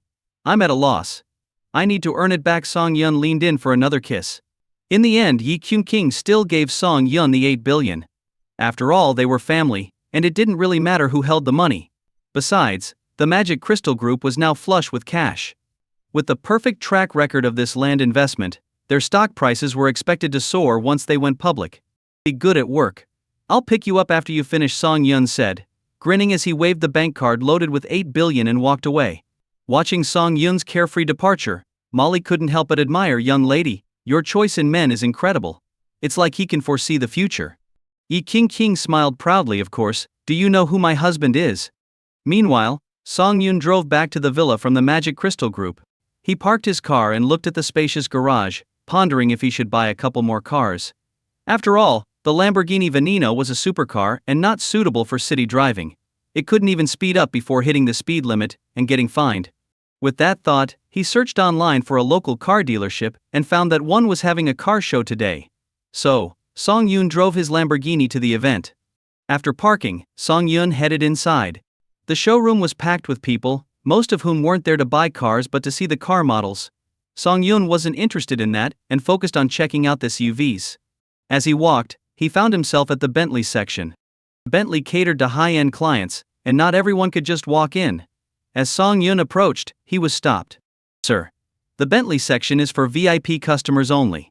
I'm sorry. Seeing the saleswoman's apologetic look, Song Yun didn't make things difficult for her. Cars worth millions need to be kept pristine, and letting everyone touch and test them would ruin the paint job. Don't worry. I have the means to be here. See the Lamborghini section over there? You can ask them if they know a guy named Song Yun. The saleswoman was taken aback. Wealthy people often like to play the role of a low-key millionaire. She couldn't be sure this plainly dressed young man wasn't one of them. Asking wouldn't hurt, so she asked Song Yun to wait a moment and quickly went to the Lamborghini showroom. When she confirmed that Song Yun was indeed the wealthy buyer of the Lamborghini Veneno, she broke out in a cold sweat. Luckily, her attitude earlier was polite. Otherwise, if he had complained, she might have been fired. Mr. Song, please follow me. I'll show you the models you're interested in. The saleswoman returned with a perfect smile and led Song Yun into the showroom. After a tour, Song Yun felt Bentleys were more suited for wealthy middle-aged men who usually had drivers. It didn't quite fit his style. After the saleswoman's polite farewell, Song Yun left the Bentley showroom. Ping. Host detected at a car dealership event. Would you like to check in? Check in. Song Yun hadn't expected to trigger the system here. Ping. Host has completed the check-in and is awarded a storyline mode. The storyline will commence shortly. Other system functions will be locked until completion. Completing the storyline will yield substantial rewards. Hearing the system's robotic voice, Song Yun was stunned. What? Starting a storyline now? Locking other functions? As he stood there in a daze, someone bumped into him from behind. He turned around to see a young car model sitting on the ground, rubbing her ankle in pain. Song Yun looked at her 7-inch high heels and winced just imagining the pain. This chapter is not over. Click next page to continue reading. He reached out to help the model up, but when she looked up, Song Yun froze. The model, too, sat there with her mouth agape. Song Yun recognized her. This girl had almost become his child bride. After Song Yun moved out of the old neighborhood, he had no suitable playmates in the new environment. One day, by chance, his father's comrade visited with his daughter. In just one meeting, Song Yun and the girl became close friends. But as they grew older, they lost contact. He never expected to run into her here today. From what Song Yun knew, his father's comrade had become a police officer after leaving the military, and the girl had grown up in a well-off family. Why was she working as a car model now? Brother Song Yun, the young model, blushed, looking down. She had met Song Yun countless times in her dreams, but their first real-life reunion in years happened here. Yuan Cien? What are you doing here? And why isn't your dad keeping an eye on you? Song Yun asked, feigning anger as he pulled her up. Seeing her swollen ankle, he supported her as they made their way to the nearest Bentley showroom. The saleswoman was thrilled to see the wealthy Song Yun return, but was puzzled by the sight of him helping a young car model. Mr. Song, is there anything I can assist you with? She asked with a smile. My sister's ankle is swollen. Could you get some ice, please? Getting ice was the least of her worries. If she needed to buy an ice machine for him, she wouldn't hesitate. After all, catering to someone like Song Yun, who didn't consider price but valued good service, could lead to generous commissions. The saleswoman hurried off to get ice, leaving the two of them in silence. Brother Song Yun, actually. My dad passed away, Yuan Cien said, her eyes reddening, though she held back her tears. Song Yun was shocked to hear this. Looking at her, he could tell she knew more than she was saying. Based on your age, you should be a junior in college, Song Yun asked tentatively. Yes. After my dad died, my mom fell ill. We relied on his pension and the help of my uncles to get by. I managed to stay in school, but I don't want to live off others forever, so I take part-time jobs when I can, Yuan Cien murmured softly. Song Yun didn't know what to say. He lit a cigarette and smoked quietly. The saleswoman returned with the ice, handed it to Song Yun, and stood by. Annoyed, Song Yun waved her off. Don't just stand here. Go tell your manager to customize an SUV for me with the highest-end accessories. The saleswoman was overjoyed. Custom Bentleys were different from stock models. A stock Bentley might sell for 7 to 8 million, but a custom model could easily go for over 10 million. Realizing Song Yun had more to discuss, she quickly left them alone. Brother Song Yun, are you really that rich now? Yuan Cien asked with a playful wink while pressing ice against her swollen ankle. Ever since she was little, Yuan Cien had a special affection for Song Yun, because he was the only one who stood up for her whenever she was bullied. To her, Song Yun was the best brother in the world, no one else came close. When she saw Song Yun's wealthy appearance, she asked in jest without any greed in her eyes. She genuinely wished him well, whether he was doing well or not. Perhaps this was the most basic kind of human emotion. Just then, the saleswoman returned with the price list prepared by the manager. Song Yun glanced at it briefly before signing the contract. The swift signing and card swiping caught the attention of many people at the car show. This guy was something else, buying a car without a second thought. How rich must his family be? Oh, and get me a sedan suitable for young people. I don't care about the looks, just make sure it's safe, Song Yun said to the saleswoman. The saleswoman hesitated for a moment before softly suggesting, Mr. Song, if you're looking for a car with a high safety rating, I think Volvo would be a good choice. She had two reasons for recommending a different brand. First, Song Yun's priority was safety. If he had an accident and the car didn't meet safety expectations, it would reflect poorly on her. Second, she had already secured a big sale today, so leaving a good impression on Song Yun was crucial. Long-term business was far more valuable than short-term profit. Song Yun was surprised by her recommendation and nodded in approval, handing her his business card. He planned to check out the Volvo exhibit but noticed Yuan Cien couldn't walk properly. Apologetically, he asked the saleswoman, could you please help me purchase one? Of course. Do you have a specific model in mind? Anything that's safe will do. The saleswoman took his card and headed to the Volvo exhibit. Soon, she returned with pictures of several models. Song Yun handed them to Yuan Cien and asked her which one she liked. After much deliberation, Yuan Cien chose a sedan priced at over 600,000 yuan. With the paperwork done, Song Yun drove the new car with Yuan Cien in tow. In the car, Song Yun draped his jacket over Yuan Cien. Do you realize how risky being a car model is? One wrong step, and you could end up in a compromising situation, he said. reflecting on the dangers she faced. Brother Song Yun, where are you taking me? Yuan Xian asked curiously as Song Yun parked in front of the most expensive mall in the city. To buy clothes. You can't be wandering around in that revealing dress, Song Yun said, tugging at her jacket to cover her up more. No. The clothes here are too expensive, Yuan Xian protested, shaking her head. When I say buy, we buy, Song Yun snapped. Seeing the determination on his face, Yuan Xian reluctantly agreed. She had always looked up to Song Yun and, despite the years of separation, she had remained single, hoping for a reunion. Song Yun borrowed a wheelchair from the mall, lifted Yuan Xian into his arms, and gently placed her in the wheelchair. Yuan Xian's face turned bright red from this close interaction, almost as if she was about to blush. Song Yun pushed her wheelchair, following the mall's navigation into a European women's clothing store. As they entered, a saleswoman approached them. She carefully examined Yuan Xian, who was seated in the wheelchair, and immediately recognized that, despite the dress looking nice, it was actually a cheap piece from an online store. However, Song Yun was a different story. Although his clothes didn't have a brand name, the quality and design were impeccable, clearly the work of a famous designer. Such an outfit couldn't cost less than hundreds of thousands. In reality, Song Yun had no idea how expensive his clothes were. Ever since Yi King moved into his villa, she had filled his wardrobe, and he wore them simply because they were comfortable. The saleswoman gave Song Yun a genuine smile. Hello, we have some new arrivals in our store. I'm sure this young lady would look fantastic in them. Song Yun nodded and said calmly, I don't mind. The important thing is that she likes them. Please take my sister to see your clothes. If she likes something, just wrap it up. But it must be suitable for a college student, nothing too revealing. With that, Song Yun handed the wheelchair to the saleswoman and went to the men's waiting area to flip through a magazine.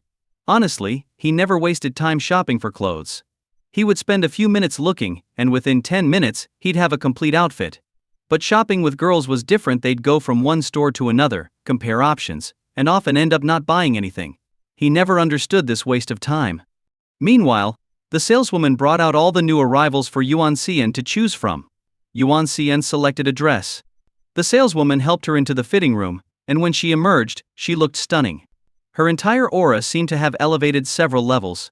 Song Yun inspected the dress. It reached her calves. Perfect. The dress suited her well. It was evident that expensive clothes had their merits. Yuan Xian looked like a different person before and after trying on the dress. Before, she wore mature clothes that clashed with her youthful innocence, creating a discordant image. Now, she exuded the pure charm of a young girl, full of vibrant energy. Anything else? Song Yun asked. There are a few more pieces, but with her injured foot, it's inconvenient for her to try them on, the saleswoman replied, sweating slightly. She had spent a lot of effort helping Yuan Xian change. Wrap them all up. She can try them on when she's healed, Song Yun said, pulling out his card. The saleswoman was momentarily stunned. In all her years working in retail, she had never seen such a generous man. Considering the clothes totaled over 300,000 yuan, she kindly reminded him, Sir, since these are our latest arrivals, they are quite pricey. Don't worry. There's plenty of money on the card, Song Yun reassured her. Realizing she was dealing with a big spender, the saleswoman cheerfully went to the counter to process the purchase. She returned with the receipt and handed it to Song Yun. Please leave your address, and we'll have everything delivered to your home. Yuan Xian, wearing her new dress, was pushed back to the car by Song Yun. Holding the receipt, Yuan Xian cautiously asked, Song Yun, can we return these clothes? I could just buy a few outfits online when I get back to the dorm. What's wrong? Are the clothes too cheap, or do they make you uncomfortable? No. It's just that. These clothes are too expensive. Are they running a robbery business on the side? 8,000 for a piece of fabric, Yuan Xian complained. Do you like how it looks? It looks great, but then that's all that matters. For me, a few thousand is no different than a few bucks. Darn it, you got me again. They playfully argued all the way to the dormitory. It was just after class, and many students were walking back, glued to their phones. When they saw Song Yun's Volvo, quite a few stopped to look. After all, not many students came from wealthy families, and having a car on campus was rare. As the car door opened, Song Yun helped the hopping Yuan Xian out. Do you have a driver's license? Song Yun asked. Yes, why? This car will be convenient for you to get around. Yuan Xian was shocked. She couldn't believe that Song Yun bought such an expensive car for her. She tried to refuse the keys, adamantly not accepting them. At that moment, Yuan Xian's roommate approached, smiling. Hey handsome, Are you trying to win over our Xian? No. This is my brother. Don't talk nonsense. Yuan Xian quickly denied it. The girl gave Song Yun a surprised look, then turned to Yuan Xian. She knew Yuan Xian's family situation, so how did a rich brother suddenly appear? Could he be an illegitimate child or something? Alright, here's the car key. Take care of it, and find a parking spot on campus. Song Yun placed the key in Yuan Xian's hand and pulled out a bank card, waving it in front of her. There's about 600,000 yuan on this card. It should last you a while. If I find out you're doing car show gigs again, I'll break your legs. Although Song Yun's words were stern, Yuan Xian felt a warmth in her heart. No one had cared for her like this in years. Oh, by the way, I'll find a good doctor to give your mom a thorough checkup and see if there's a way to treat her condition. Yuan Xian's mother had cancer, and for years they had relied on chemotherapy and medication to keep her alive. Better treatments were always tied to money. With Song Yun's connections to the best private hospital in the city, there was no reason not to take advantage of it. Seeing that Song Yun had taken care of everything for her, Yuan Xian held back her tears. I'm leaving now. Focus on your studies. If you get tired, take a break. If you want to do part-time work, find something suitable for a college student. It's good experience. With that, Song Yun left. As he walked away, Yuan Xian's roommate asked curiously, Xian, I thought you were an only child. How did you suddenly get such a rich brother? Before Yuan Xian could answer, the girl leaned in and whispered, Is he your sugar daddy? What nonsense are you talking about? Yuan Xian pinched her. A little annoyed. Oh, come on. Don't be mad, my precious. I'm just worried about you getting tricked. Give your sister a smile. Gross. He's my dad's friend's son.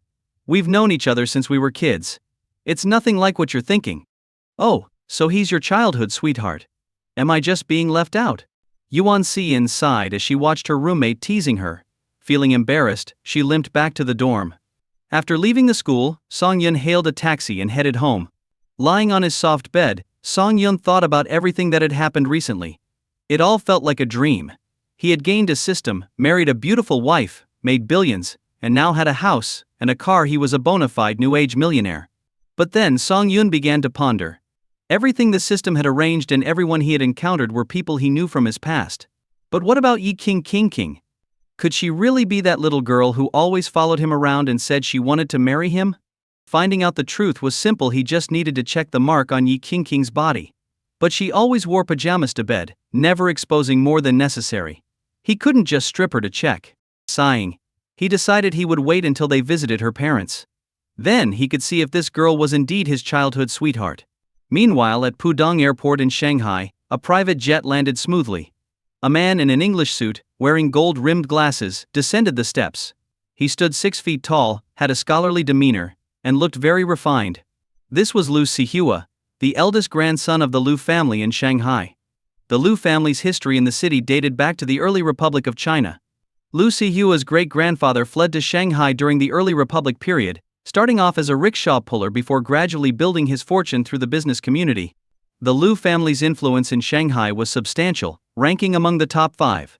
Previously, both Yi King's father and Liu Sihua's father wanted to matchmake Liu Sihua and Yi King, but she had firmly refused.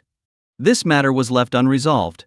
Outside the airport, a Rolls-Royce was parked with 5 burly bodyguards in suits standing on either side. Seeing Liu Sihua exit the airport, they quickly moved to protect him. Liu Sihua got into the car and saw a seductive woman with glasses looking at him provocatively. Master Liu, welcome back.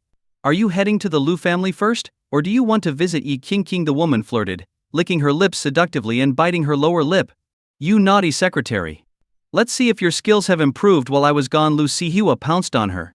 Fortunately, the Rolls-Royce had a partition separating the front and back seats, creating a soundproof private space when the curtains were drawn. The secretary giggled, her body tingling from Liu Sihua's touch.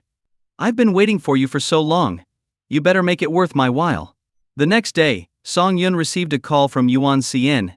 She told him she was participating in an etiquette modeling event and invited him because he had helped her a lot in the past.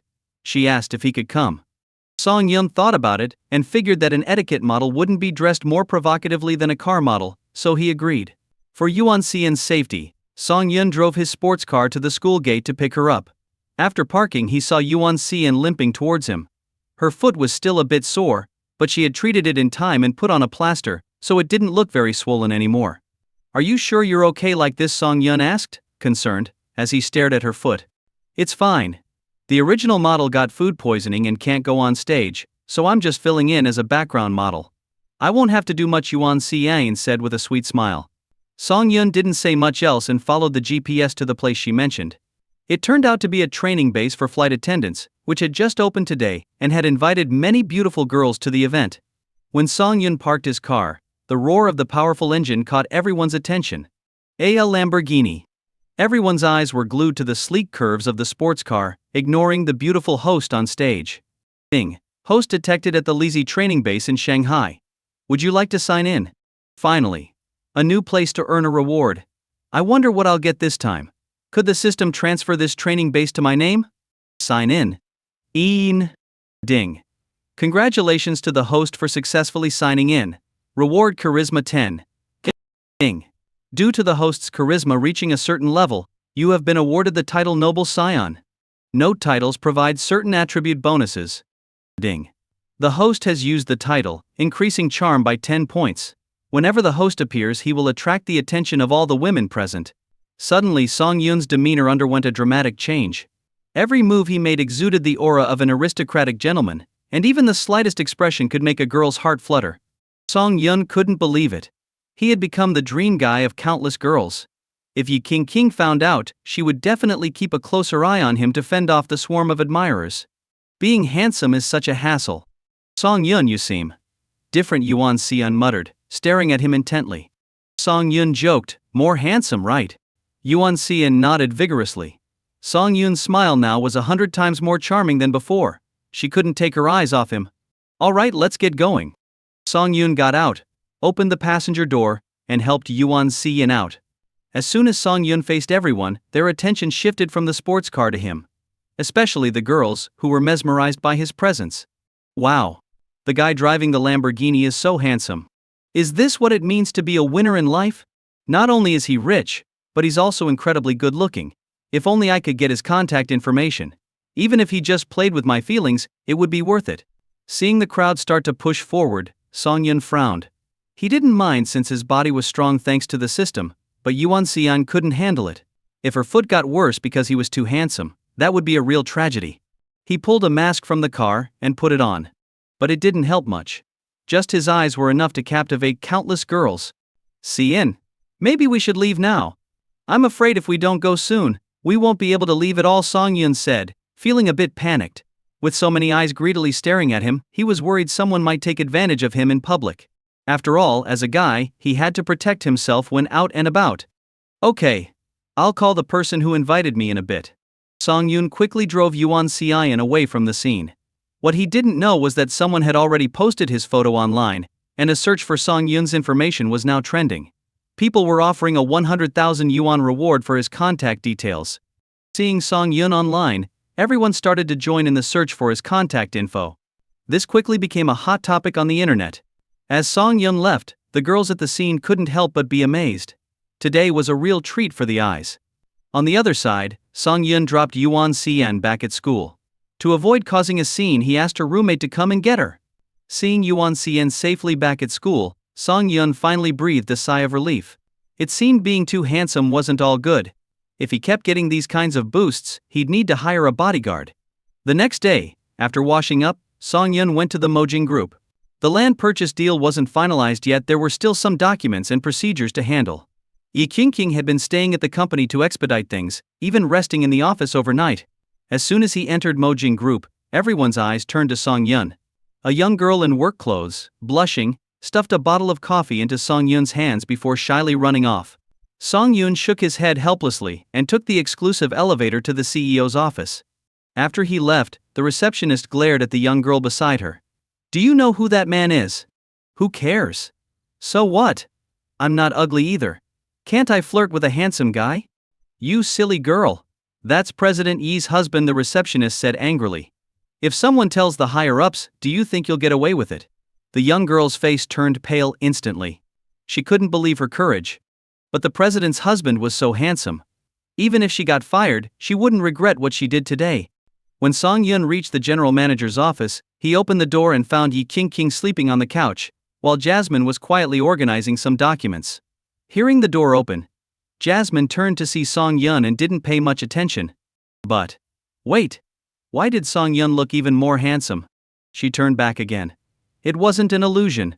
Song Yun was indeed more handsome. Not just his skin, but his entire aura had improved. Song Yun made a shushing gesture towards her, then took off his coat and gently covered Yi Qingqing. Although he moved very softly, he still woke Yi Qingqing up. She opened her sleepy eyes and saw her Song Yun. Stretching her arms, she pouted and said, "Honey, hug me." Song Yun smiled and held Yi Qingqing in his arms, while Jasmine, feeling like a third wheel, wisely left the office.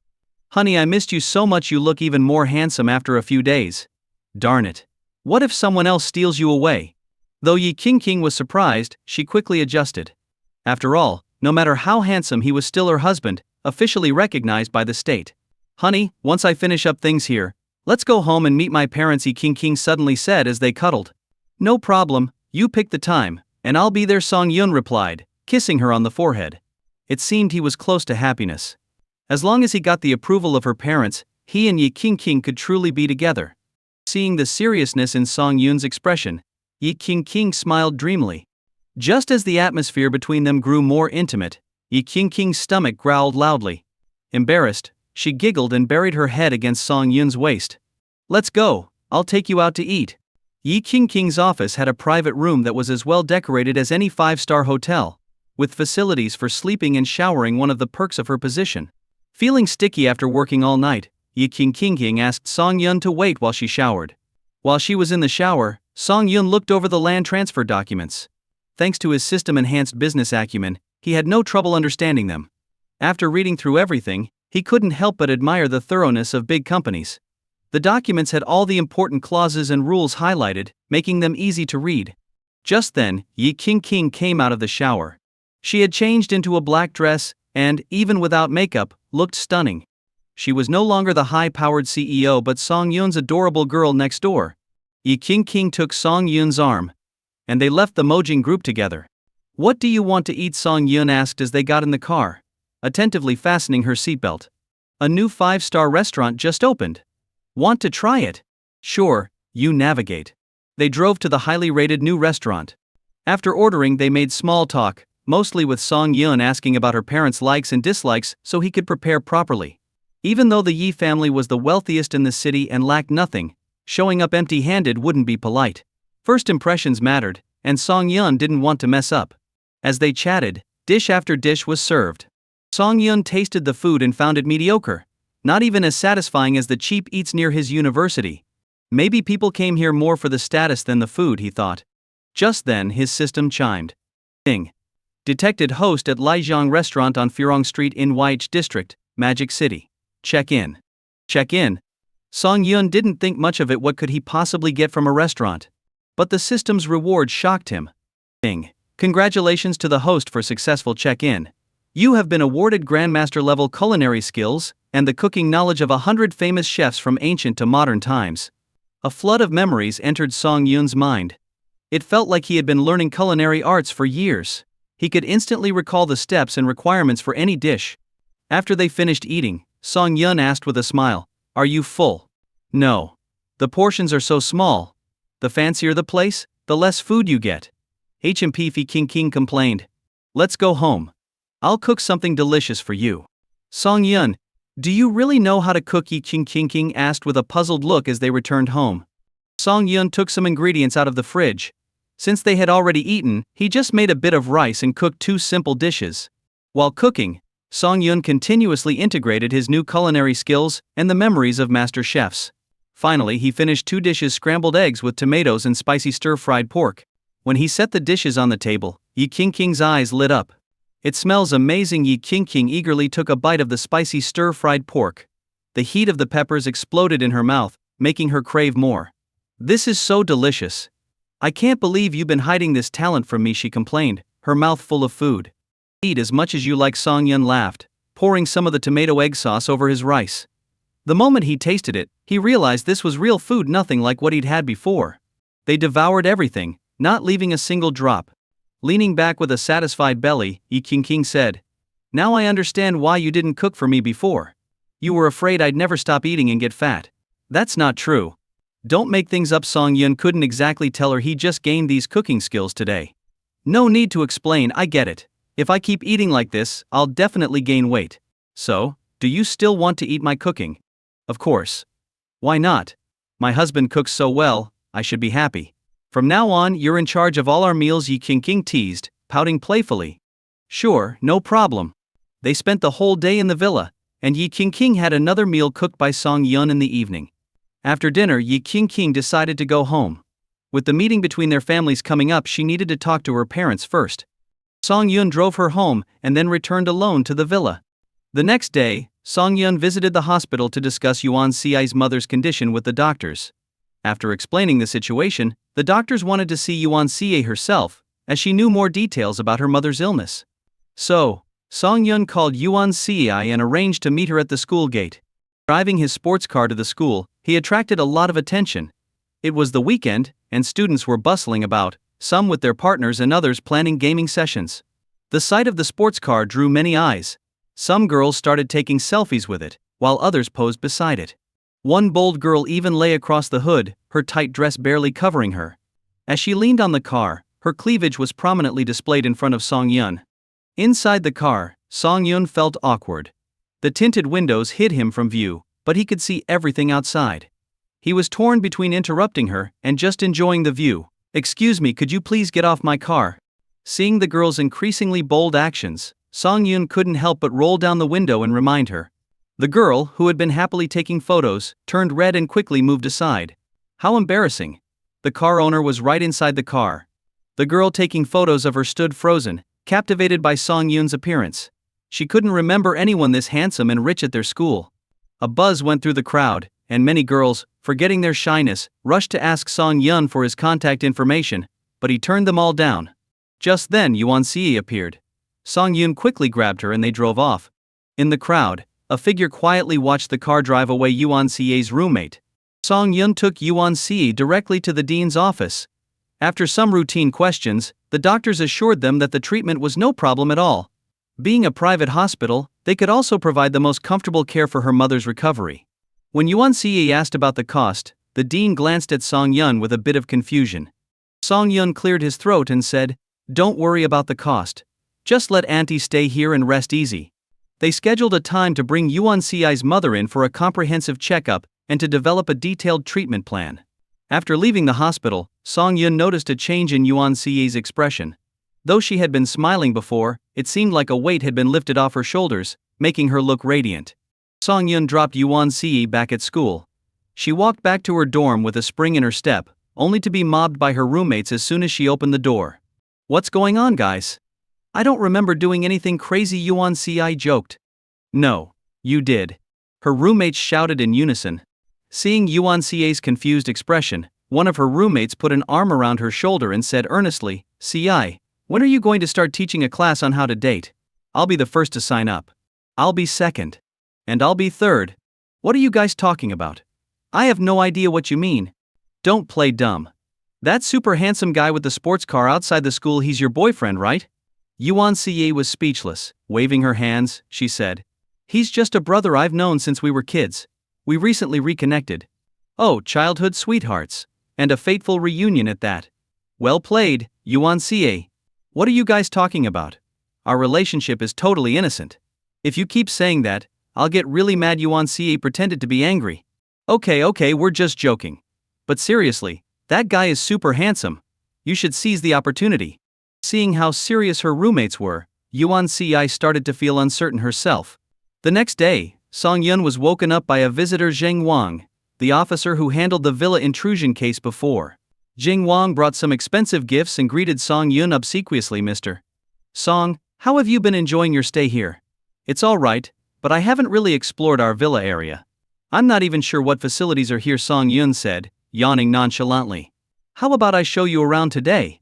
Our villa area is quite expansive, with a community hospital, parks, a kindergarten, and other high-end facilities." "What do you think?" Zheng Wang asked, eyes full of anticipation.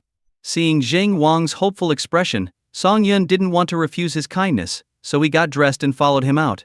Zheng Wang personally drove a golf cart, taking Song Yun around the villa area, providing detailed explanations of each facility they encountered.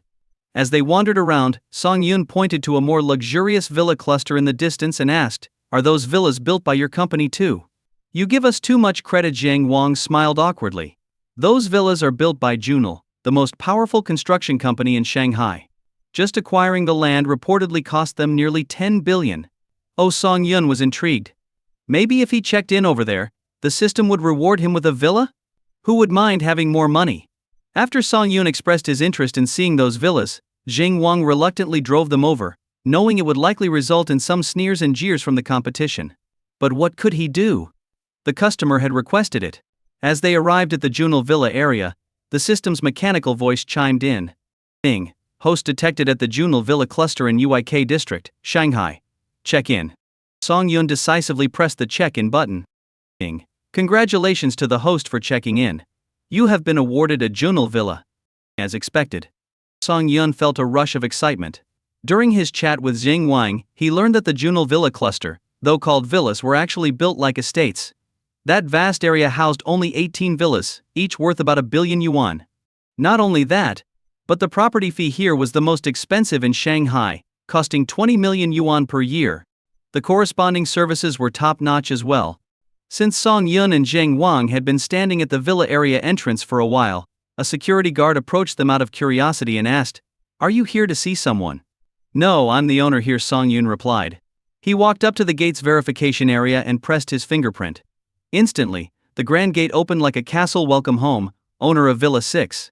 The security guard quickly let them through, while Zhang Wang stood there, his brain momentarily frozen, dumbstruck. He had thought Song Yun was just a rich kid from a wealthy family. But now it seemed, rich didn't even begin to cover it.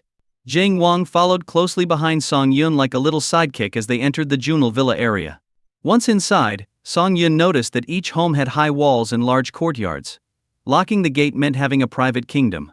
Given the large area, each household had a small electric cart provided by the property to transport guests to the main gate. Arriving at Villa 6, Song Yun pressed his fingerprint at the gate, and the fully automated gate slowly opened. Inside was an entirely different world. The villa covered about 5,000 to 6,000 square meters, with half of it dedicated to landscaping, essentially providing a private garden for the owner to enjoy. Additionally, it featured an outdoor swimming pool, sauna, tennis court, and an open-air patio, all fully equipped. Inside the house, there was an indoor elevator, and the level of luxury in the decor far surpassed where Song Yun currently lived. Zhang Wang, wide-eyed with amazement, followed Song Yun around and finally sighed. "Mr. Song, you've truly put a lot of thought into this place. Just from a quick professional assessment, I'd say the decoration alone cost around 200 million. You really know how to live well." After getting acquainted with his new villa, Song Yun decided that this place would be where he and Yi Qingqing would truly begin their life together as a married couple. Leaving the villa with a still enchanted Zhang Wang, Song Yun noticed a middle-aged man stepping out of the villa opposite theirs. The man looked like an ordinary, friendly neighbor, but his face carried a calmness that only comes with age. "Hello," Song Yun greeted him with a smile and a nod. "Are you the new resident of Villa 6? The man gave Song Yun a curious once-over. In his mind, there weren't many young people in Shanghai, or even all of China, with this kind of wealth. "Yes, today was just a visit to check out the house." "Impressive, being so young and already owning such a property. May I ask about your family background?"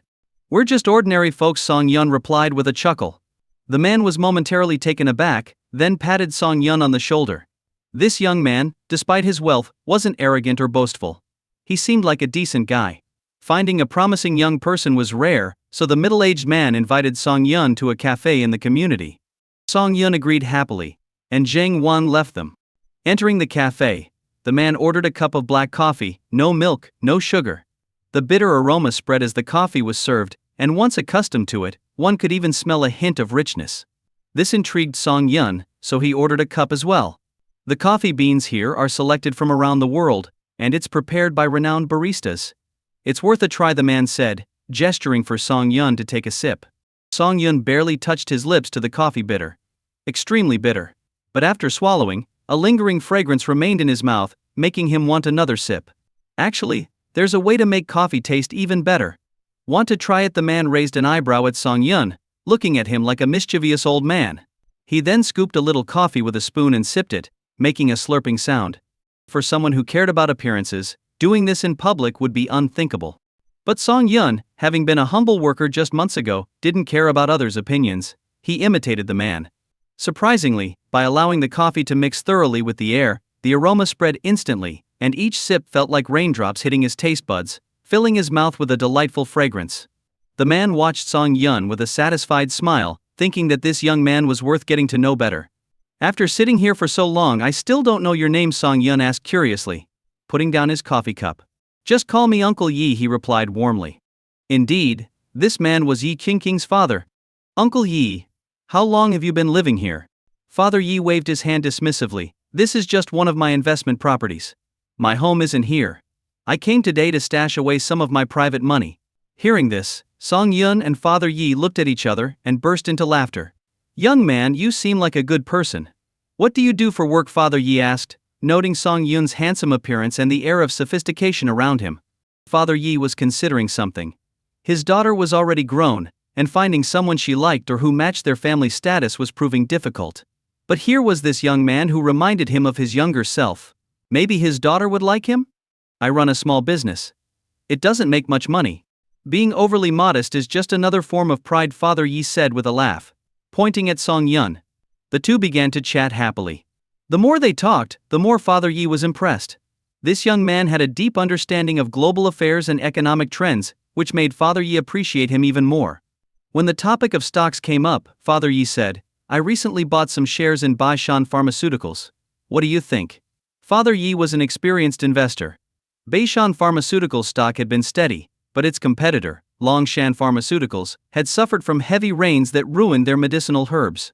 This was a good sign for Baishan. Song Yun thought for a moment, and then shook his head. "Holding it for the short term is fine, but I wouldn't recommend a long-term investment." Father Yi, confident in his decision and bolstered by praise from friends, was taken aback. His eyebrows furrowed slightly.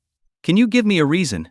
Song Yun, who kept an eye on market trends, pulled out his phone and showed a news article. The government had recently included several of Longshan Pharmaceuticals' drugs in its insurance coverage, which would vastly expand their market share. He showed another article revealing that Longshan had acquired 3 new herb cultivation bases a month ago. Even if their current base was ruined, they had other sources for quality herbs. These articles had been overshadowed by Baishan's aggressive PR campaign to drive down Longshan's stock price. Father Yi pondered this and sighed. He had fallen into the biggest trap in investing: arrogance. Once you invest frequently, you tend to trust only your judgment without seeking the full truth. This was a major mistake. Father Yi looked at Song Yun with admiration. "So, what stocks would you recommend investing in?" Expecting Song Yun to suggest an internet or emerging industry company, Father Yi was surprised when Song Yun recommended a company in a declining industry. Song Yun didn't elaborate much because he had already invested 50 million in that company, waiting for its value to rise. "All right, I'll review it when I get home. As for Baishan Pharmaceuticals, I'll sell everything once it peaks. Thank you for preventing me from losing my savings." Father Yi didn't dwell on the topic and the two continued their conversation on other subjects. After 3 hours, Father Yi suddenly realized the time. "I'm sorry, I need to go home and cook for my wife. Let's meet again another time." "Sure," Song Yun replied. This conversation was enlightening for both of them. Song Yun realized that Uncle Yi was truly knowledgeable, and it was no wonder he could afford a villa in Junle. Father Yi had been closely watching the stock he bought. Sure enough, after 2 days of hype across the internet, Baishan Pharmaceuticals' stock price soared. He chose the highest point to sell all his shares, making a 4-fold profit from this short-term investment. Relaxing at home with a cup of tea, he felt a sense of satisfaction as he looked at his bank account. At that moment, an old friend dropped by. Father Yi welcomed him warmly, and after a few cups of tea, he shared his stock market experience. His friend, regretful for not following Father Yi's investment in Baishan Pharmaceuticals, urged him to include him in any future opportunities. After agreeing, Father Yi began recounting his meeting with Song Yun at the cafe. When he mentioned the stock from a declining industry that Song Yun had recommended, his friend's expression changed. Father Yi, always perceptive, especially with old friends, noticed immediately. "Did you buy that stock? Old Yi, have you not been keeping up with the market? The Tianjian stock that young man mentioned is steadily climbing." Father Yi was stunned. He had thought such stocks were lucky if they didn't fall, let alone rise. "I've been focused on Baishan Pharmaceuticals and haven't had time to look at anything else. Tell me, why is Tianjian stock rising?" His friend sighed, pulling out his phone to show a new government policy. The state was now heavily supporting that industry and offering tax reductions, turning Tianjin, a leading company, into a hot commodity overnight. Many investment firms were buying in. Father Yi scratched his head awkwardly. Just then, his phone rang. It was the head of his company's investment department, excitedly exclaiming, "Mr. Yi, how did you know Beishan Pharmaceuticals would drop and sell everything in time? The stock has fallen back to its original level, and it's expected to drop further by the end of the day." Father Yi took a deep breath and hung up, opening the document his employee had sent. It turned out that Longshan Pharmaceuticals had held a press conference today, condemning their competitors' unethical tactics and announcing that several of their drugs had been added to the national insurance list. They had also acquired 3 new herb cultivation bases, ensuring a steady supply of ingredients. This put Beishan Pharmaceuticals in a difficult position. Father Yi pondered deeply. Song Yun seemed to have an uncanny ability to predict market trends accurately. Was he somehow able to foresee the future? His old friend, seeing him deep in thought, didn't disturb him and quietly informed Father Yi's assistant before leaving. "I need to visit Song Yun again. Such a commercial genius shouldn't be wasted." Meanwhile, unaware of these developments, Song Yun was planning to take Yi Qingqing to a newly opened Jiangsu cuisine restaurant. When they arrived, only one parking spot was left. Song Yun smoothly maneuvered his car into the space. Next to him, a Mustang Shelby was also eyeing the spot. The driver of the Mustang, a man dressed in rock-style clothing, turned to the girl in the passenger seat and said, "That car is really asking for it. Last time someone tried to take my spot, I rammed them. You're so cool, big bro.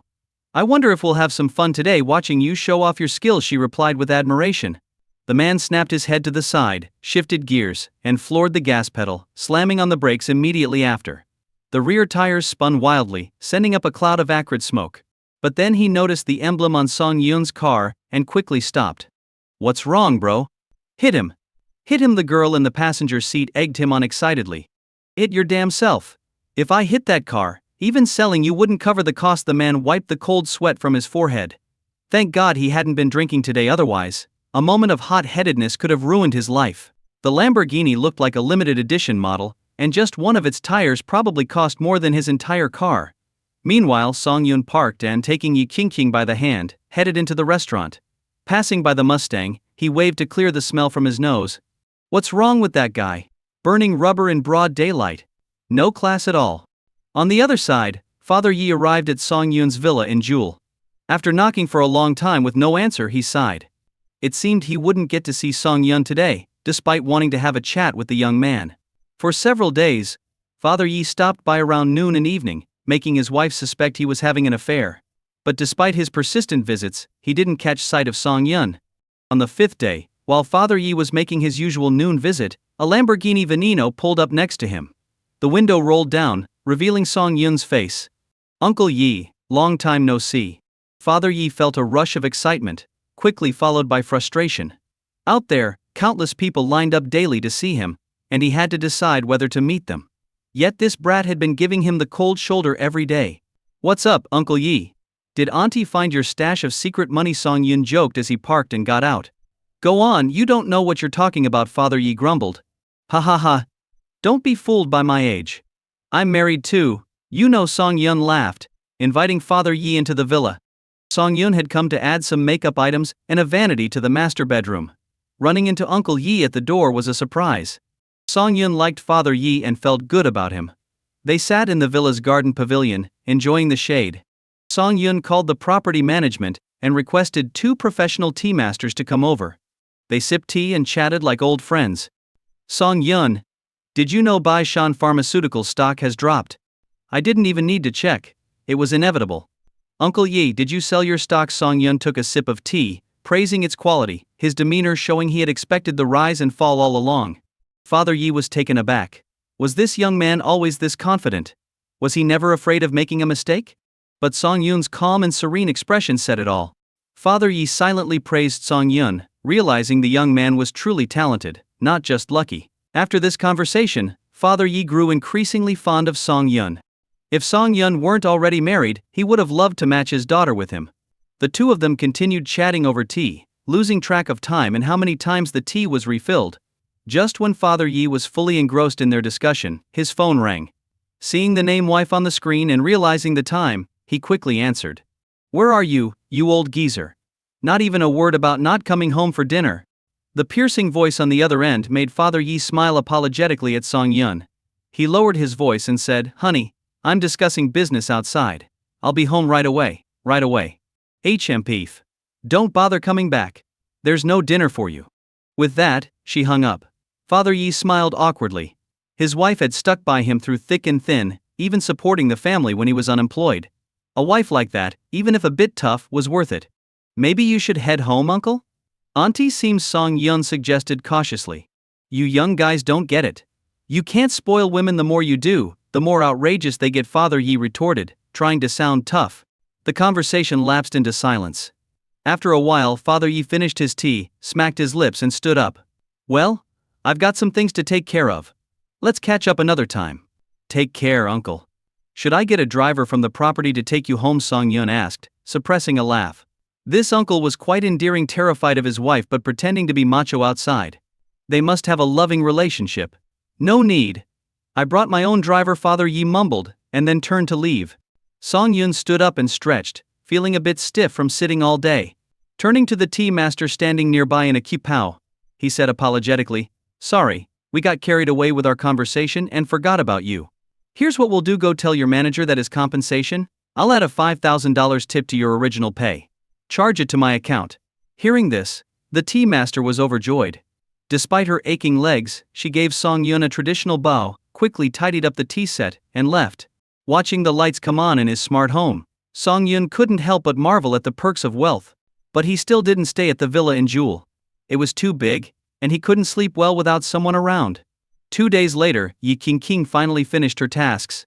To celebrate, Song Yun brought her to Huashu Villa and personally cooked a sumptuous dinner.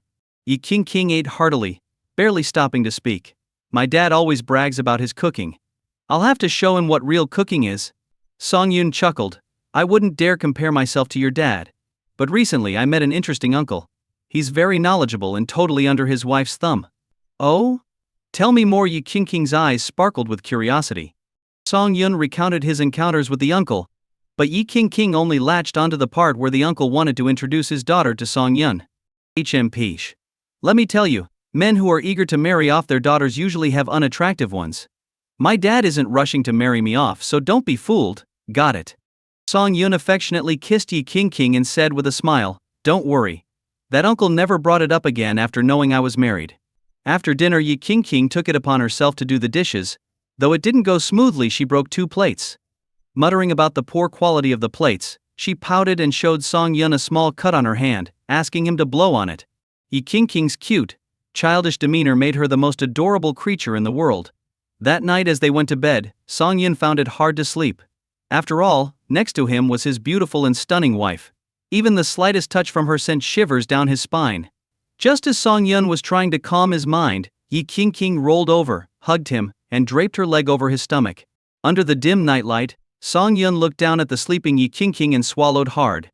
Her fair skin and soft, pink lips were tempting him to steal a kiss. But as his eyes drifted lower, he knew he had to control himself. He turned away, shut his eyes, and forced himself to sleep.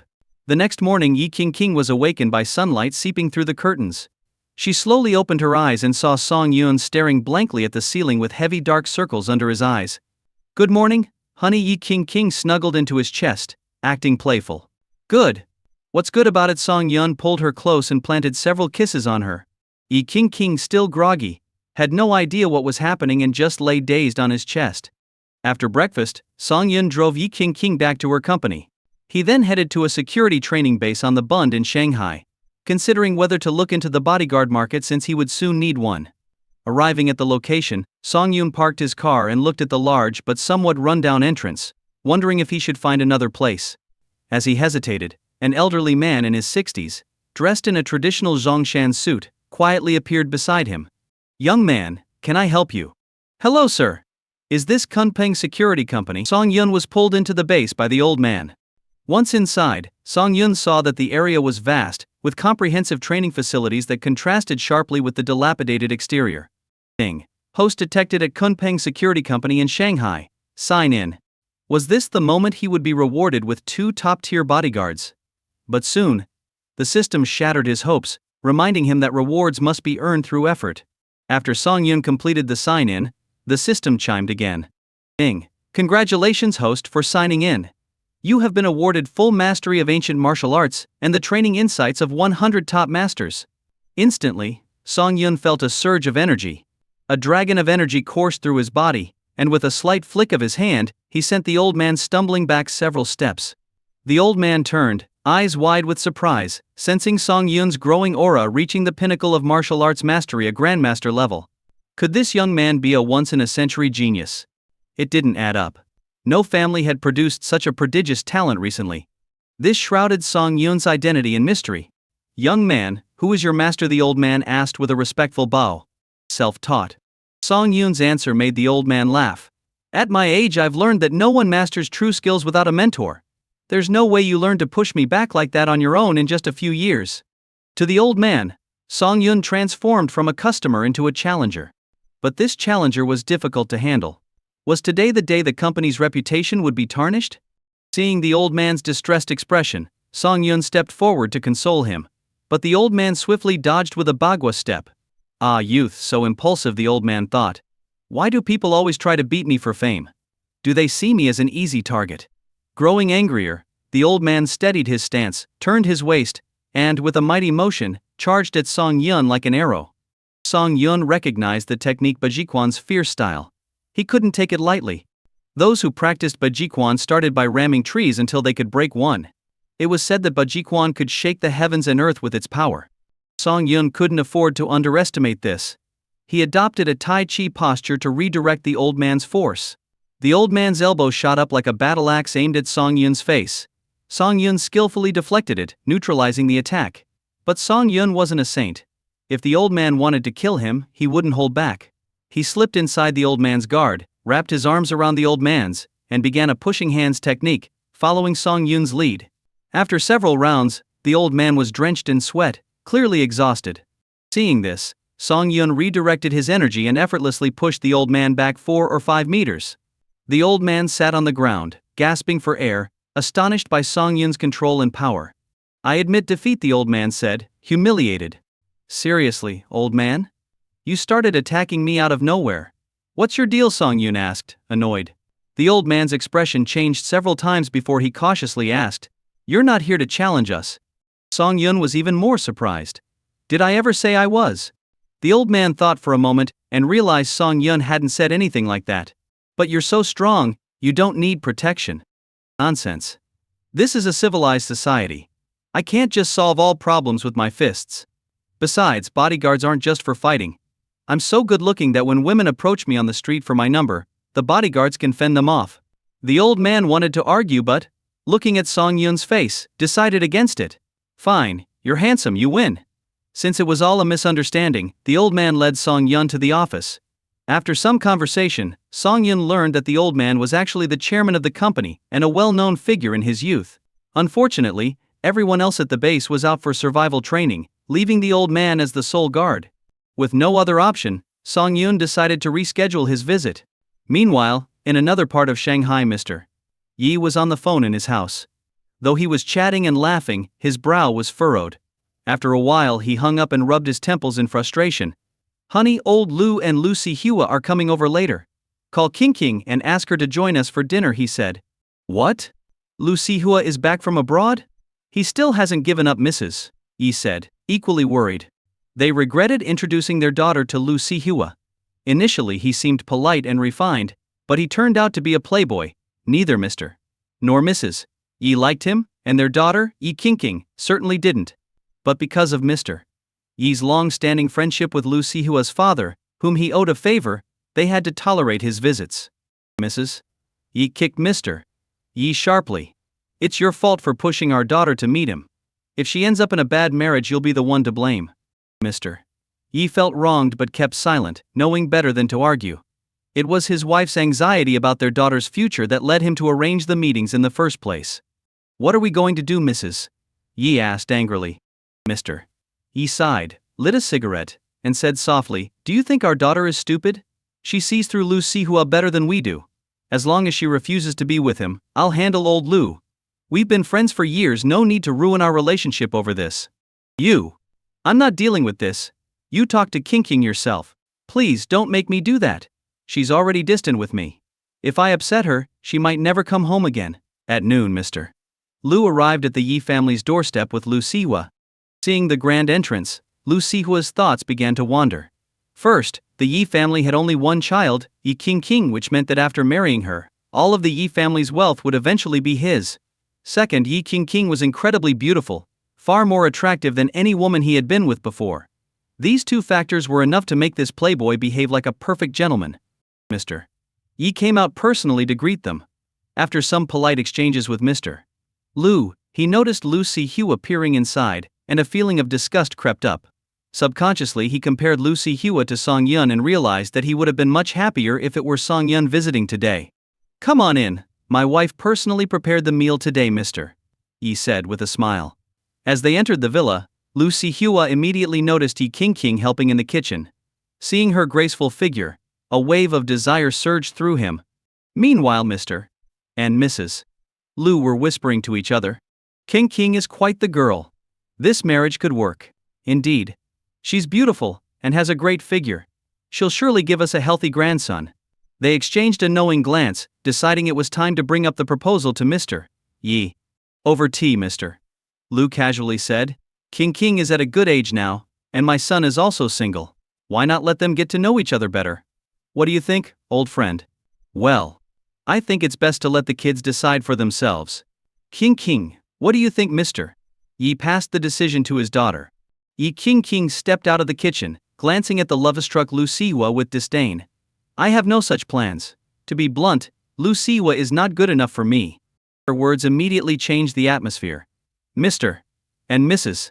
Lu's faces darkened. No parent wants their child to be belittled. Mr. Yi quickly intervened to ease the tension, suggesting they start the meal. As they gathered at the dining table, Mr. Yi sat at the head, with Mr. Lu opposite him. Mrs. Yi and Mrs. Lu sat facing each other while Yi Qingqing and Lu Sihua were also opposite each other.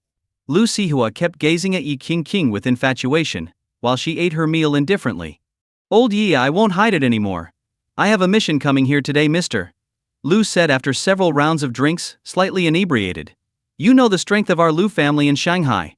If our families unite, we could dominate everything here. I believe that after the marriage, not only in Shanghai but across China, and even the world, our families would be among the elite. Mr. Lu passionately painted a grand future, trying to persuade Mr. Yi. Of course, his true motive was clear. If Yi Qingqing married into the Lu family, her future children would carry the Lu name, and eventually, all of the Yi family's wealth would transfer to the Lu family. This was why Mr. Lu was so eager to push for this marriage. After hearing this, Lu Sihua stood up with his wine glass. Uncle Yi, I promise you, if I marry Qingqing, I will treat her well and make her the happiest woman in the world. With that, he downed his glass of red wine in one gulp. Lu Sihua was feeling extremely excited. His father had already laid out the stakes, and he had just added the finishing touch. To him, this deal was practically sealed. Staring at Yi Qingqing's angelic face, Lu Sihua couldn't help but react.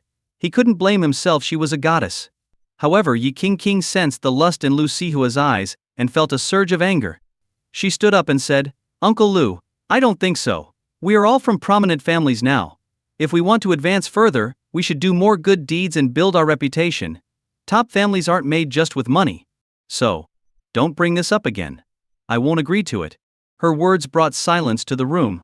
Lu Sihua's face darkened as he glared at Yi Qingqing, though he didn't speak. In his mind, he had slapped her countless times. This little tramp dared to reject his proposal. Did she think just because she was pretty, she could do whatever she wanted? Well, we can discuss this later, Mr. Yi jumped in to smooth things over, raising his glass to toast with Mr. Lu. Mrs. Lu seemed like she wanted to say something, but Mr. Lu squeezed her hand, and she remained silent. Times have indeed changed, Mr. Lu reminisced. When we were young, marriages were decided by parents. I didn't even see Sihua's mother until our wedding night. Mr. Lu seemed to be lost in memories. Now young people want to date before talking about marriage. I've been too hasty, old Yi. I apologize. He then downed a full glass of baijiu and continued. How about this? Let's not talk about marriage. Let's just let them be friends. Tomorrow, let's see Hua and Qingqing go to the amusement park together and see if they get along. If it doesn't work out, I won't bring it up again. Mr. Lu had made his move skillfully, leaving Mr. Yi little choice.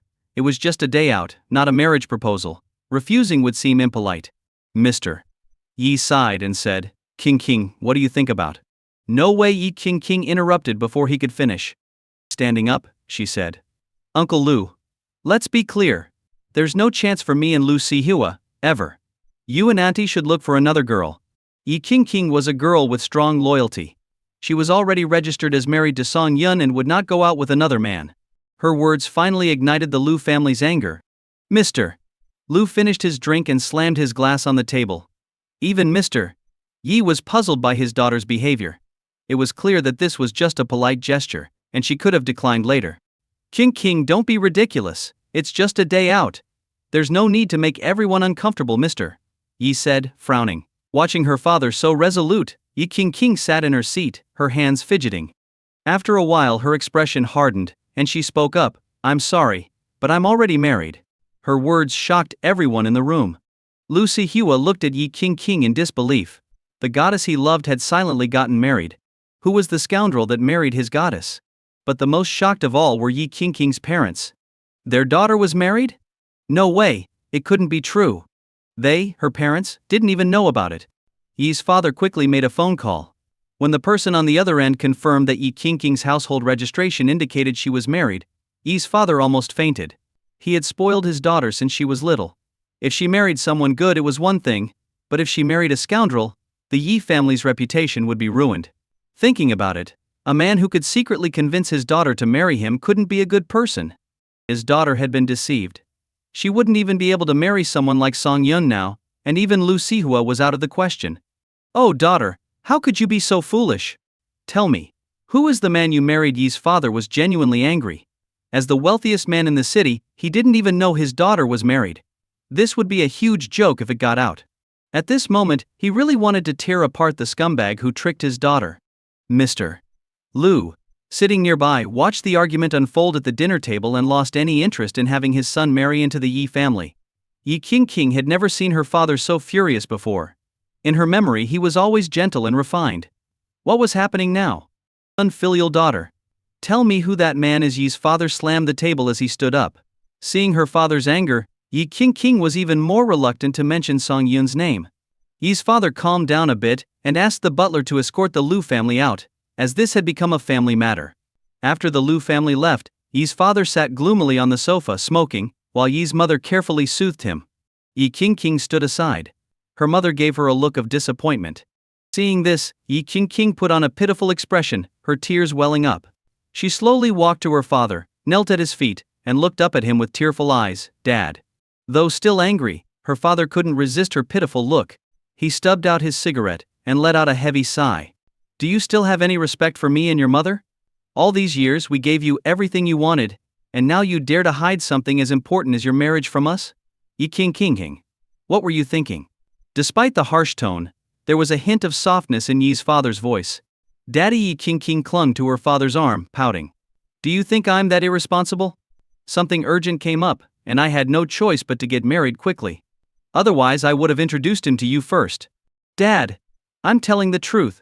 Yi's mother stepped in to defuse the situation, gently patting Yi's father's back. King, your father and I aren't old-fashioned. Since you're married now, tell us about this man. And, dear, she added, turning to her husband, didn't you recently mention meeting a promising young man?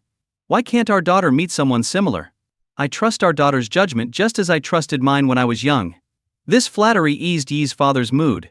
Yi's mother was right. When they first married, her family didn't approve either. It wasn't until he became successful that they came around. Daddy, Mom's right. When she married you, you had nothing. Look at you now. You're the richest man in the city. Who would dare say anything against you?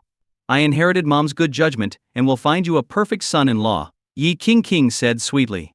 HMP, fine. I won't investigate further. Bring him here the day after tomorrow. If I approve, we'll arrange the wedding immediately.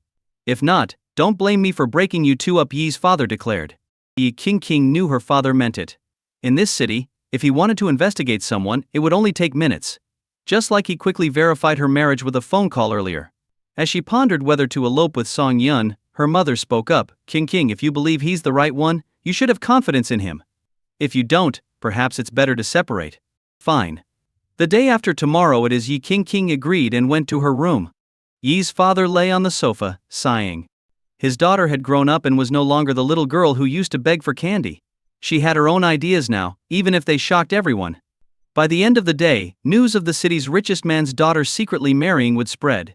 No, he needed to seal Yi King's records. Thinking this, he called an old friend to classify Yi King's file as confidential, inaccessible without high-level clearance. Yi's mother watched her husband's actions with a smile.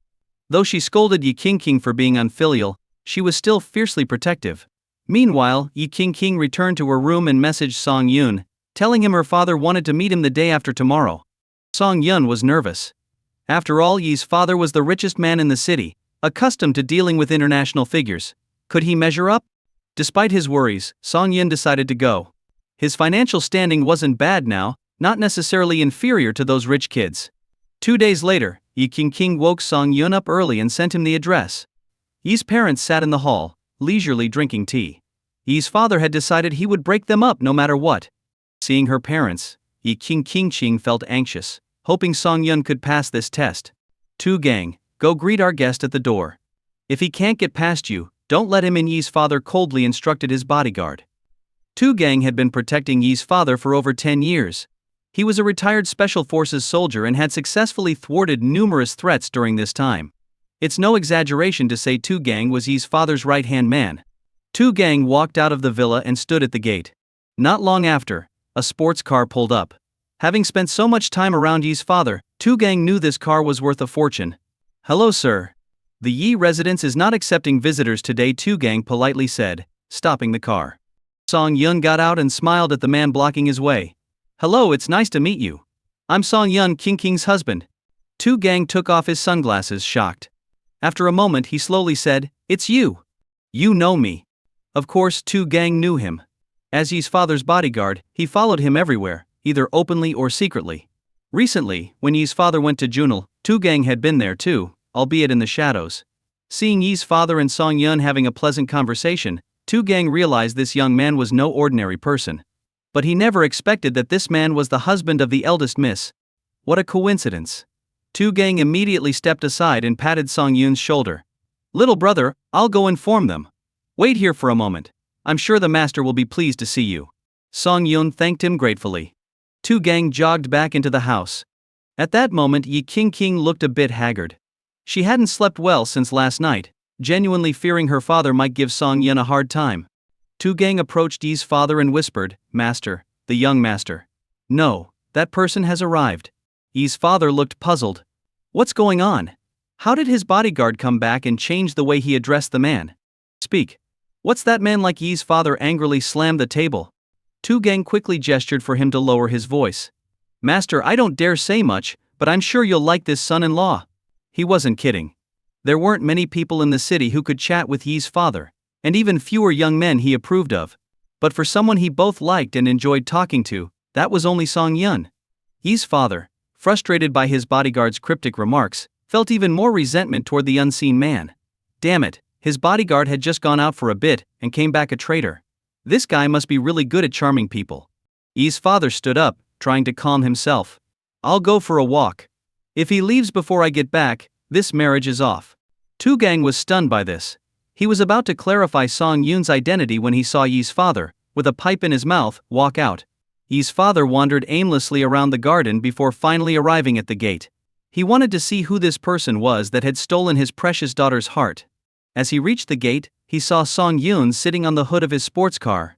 Song Yun, Yi's father, jogged over to him. At that moment, Song Yun was texting Yi King on WeChat, thinking about how his father-in-law was making things difficult for him. In this day and age, did he really need to prove his sincerity like this? Standing at the gate for a whole day wouldn't magically make him a better person. "Uncle, what are you doing here?" Song Yun looked up, feeling a bit relieved. "I live nearby." "But what about you? Why are you here?" Yi's father asked, borrowing a lighter from Song Yun to light his pipe. "Don't get me started, it's a mess. I'm trying to get into my wife's house, but my father-in-law is giving me a hard time." "Can you believe that?" Song Yun sighed. Yi's father nodded, feeling sympathetic. "I went through the same thing with my father-in-law back in the day. I was even thrown out while carrying gifts. But your father-in-law must be blind to turn away such a good son-in-law like you." Song Yun lit a cigarette and smoked quietly. Yi's father sat next to Song Yun, looking around. He didn't see the troublesome man and felt a bit happy about it. Maybe the guy had given up, which meant King wouldn't blame him for ruining their relationship. Feeling much better, Yi's father started chatting with Song Yun. He didn't realize Song Yun was his son-in-law for two reasons. Song Yun had parked in front of a neighbor's house, and he had mentioned he was married before. To Yi's father, his daughter's situation wasn't a proper marriage, just a private arrangement. Because of this, Yi's father held a grudge against Song Yun's father-in-law. He thought, this old fool should be grateful Song Yun even looks at his daughter. Now he's acting all high and mighty, keeping Song Yun out of the house. What an idiot. So Yi's father started bad-mouthing Song Yun's father-in-law right in front of him. Although he seemed to be stirring trouble, he had a sneaky plan. He hoped that if Song Yun got angry enough to leave his wife, he might end up with his daughter instead. Both Song Yun and his daughter had been through divorces, so they would appreciate each other more. Plus, with Yi's father supporting them, they'd live happily ever after. With this thought, Yi's father suggested, "It's almost noon. Your father-in-law doesn't seem to want you in for lunch. Why don't you come with me and meet my daughter?" Song Yun quickly declined. This uncle was a bit too enthusiastic. He wasn't going to ditch his wife just to meet someone else. But Yi's father insisted, almost dragging Song Yun to his house. Song Yun reluctantly agreed to go in and sit for a while.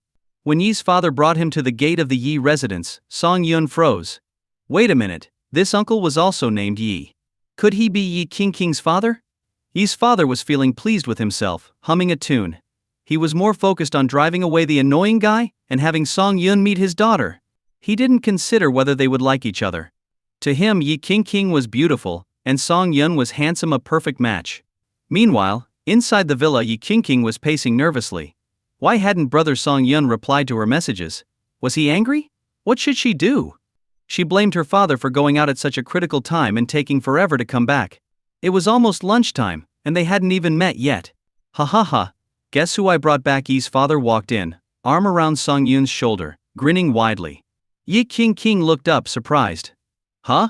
When did her father and brother Song Yun get so chummy? They were chatting and laughing together, which was completely different from how she remembered her father, who usually wanted to tear Song Yun apart. Her eyes welled up with tears at the unexpected sight. Honey, this young man is the brilliant talent I often mention, Yi's father announced to Yi's mother, leading Song Yun into the living room with a big smile. Seeing Yi King's hopeful eyes, Yi's father snorted, "Don't look at me like that. That fake husband of yours has vanished. I never understood what you saw in him. From now on you'll never see him again. It's either him or me." Yi King was stunned. What was going on? Her dad seemed a bit off. Song Yun gave Yi King a subtle look, but she couldn't figure out what had happened. Yi's father, with a heartfelt tone, said, King, "It's not that I don't want you to get married, but you should marry a good man. Look at Song Yun. He's handsome, successful, and a perfect match for you." Turning to Song Yun, he added, "Let's not beat around the bush. What do you think of my daughter? Isn't she beautiful? You should just tell your father-in-law to go to hell and be with my King. You two would be great together." Yi King was even more confused. Wait, wasn't her father-in-law Song Yun's father-in-law? Why was he insulting himself? What on earth was happening? However, it seemed her dad didn't recognize Song Yun as her husband and didn't know they were married. Song Yun had mentioned meeting an enthusiastic uncle who wanted to introduce his daughter. Could it be her dad? Was she criticizing herself all along? Yi King felt like she was losing it. If she had known her dad and Song Yun were so close, she wouldn't have hidden it. Song Yun, be a man and tell me. Do you like my daughter or not? Yi's father pressed anxiously. Yi's mother pulled her husband back a bit and smiled at Song Yun. Hello, I'm Yi's wife. He talks about you a lot. Nice to meet you, auntie. Everyone, take a seat and let's talk over lunch. Yi's mother invited everyone to the table. Yi's father poured a glass of baijiu for Song Yun and patted him on the shoulder. Yun, you see, you came with me. Has your father-in-law sent anyone to look for you? It shows he doesn't care about you. Such a blind old man, his daughter can't be much better. Her upbringing. Dad, Yi King interrupted, looking embarrassed. Talking behind someone's back isn't nice. What does it matter? Is there anyone in this city I can't talk about? That guy you chose is no good, no patience at all. How can I trust him with you? Yi's father downed his drink and said, "Look at Song Yun, such a good son-in-law candidate. Even if his father-in-law doesn't like him, he waits at the gate patiently. That's the kind of young man I admire. Actually, my husband didn't leave," Yi King muttered resentfully. What? Didn't leave? Then where is he? I was outside for so long and didn't see anyone. Well, except for Song Yun, but you can't tell me Song Yun is your husband, right? That'd be too ridiculous, Yi's father laughed. Ah! Yes, Song Yun is my husband. As soon as Yi King said this, Yi's father dropped his chopsticks into the plate. The room fell silent. Yi's father's mind was spinning with just a few words. Song Yun is my husband. No way. How could there be such coincidences in the world? Unbelievable. The son-in-law of my dreams turned out to be my actual son-in-law. What could he even say about this? And it seems that all the insults he hurled were at himself. The joke's on me? Song Yun scratched the back of his head and chuckled. Actually, I just found out you're King's father. King, is Song Yun really your husband? The official kind. Yi's father turned to Yi King looking stunned. Of course. Brother Song Yun and I are very much in love. Hearing this, Yi's father slapped his thigh hard. Damn it, it was worth it. Even if he had insulted himself, at least he got Song Yun. If he had known Song Yun was his son-in-law, he would have personally picked him up. Damn, what a fool he made of himself. In the end, after Song Yun and Yi King explained everything, everyone finally understood the situation. It turned out that after Song Yun and Yi King got their marriage certificate, they hadn't told their parents. When Song Yun bought a villa at Junel, he met Yi's father by chance, leading to an unexpected friendship without knowing they were in-laws. One mistake led to another, and everyone was kept in the dark. Yi King sat next to Song Yun, giggling as she looked at her father. Dad, you even scolded Song Yun. Hey, I didn't know then. Besides, when I get angry, I even scold myself. What's wrong with scolding my son-in-law a bit? Yi's father retorted, holding his head high. Yi's mother teased. So, are you satisfied with this son-in-law? Yes, very satisfied. If you had told me earlier that Song Yun was your husband, I wouldn't have made such a fuss. I would have already posted about having a great son-in-law, Yi's father admitted sheepishly. And so, everyone enjoyed a happy dinner together.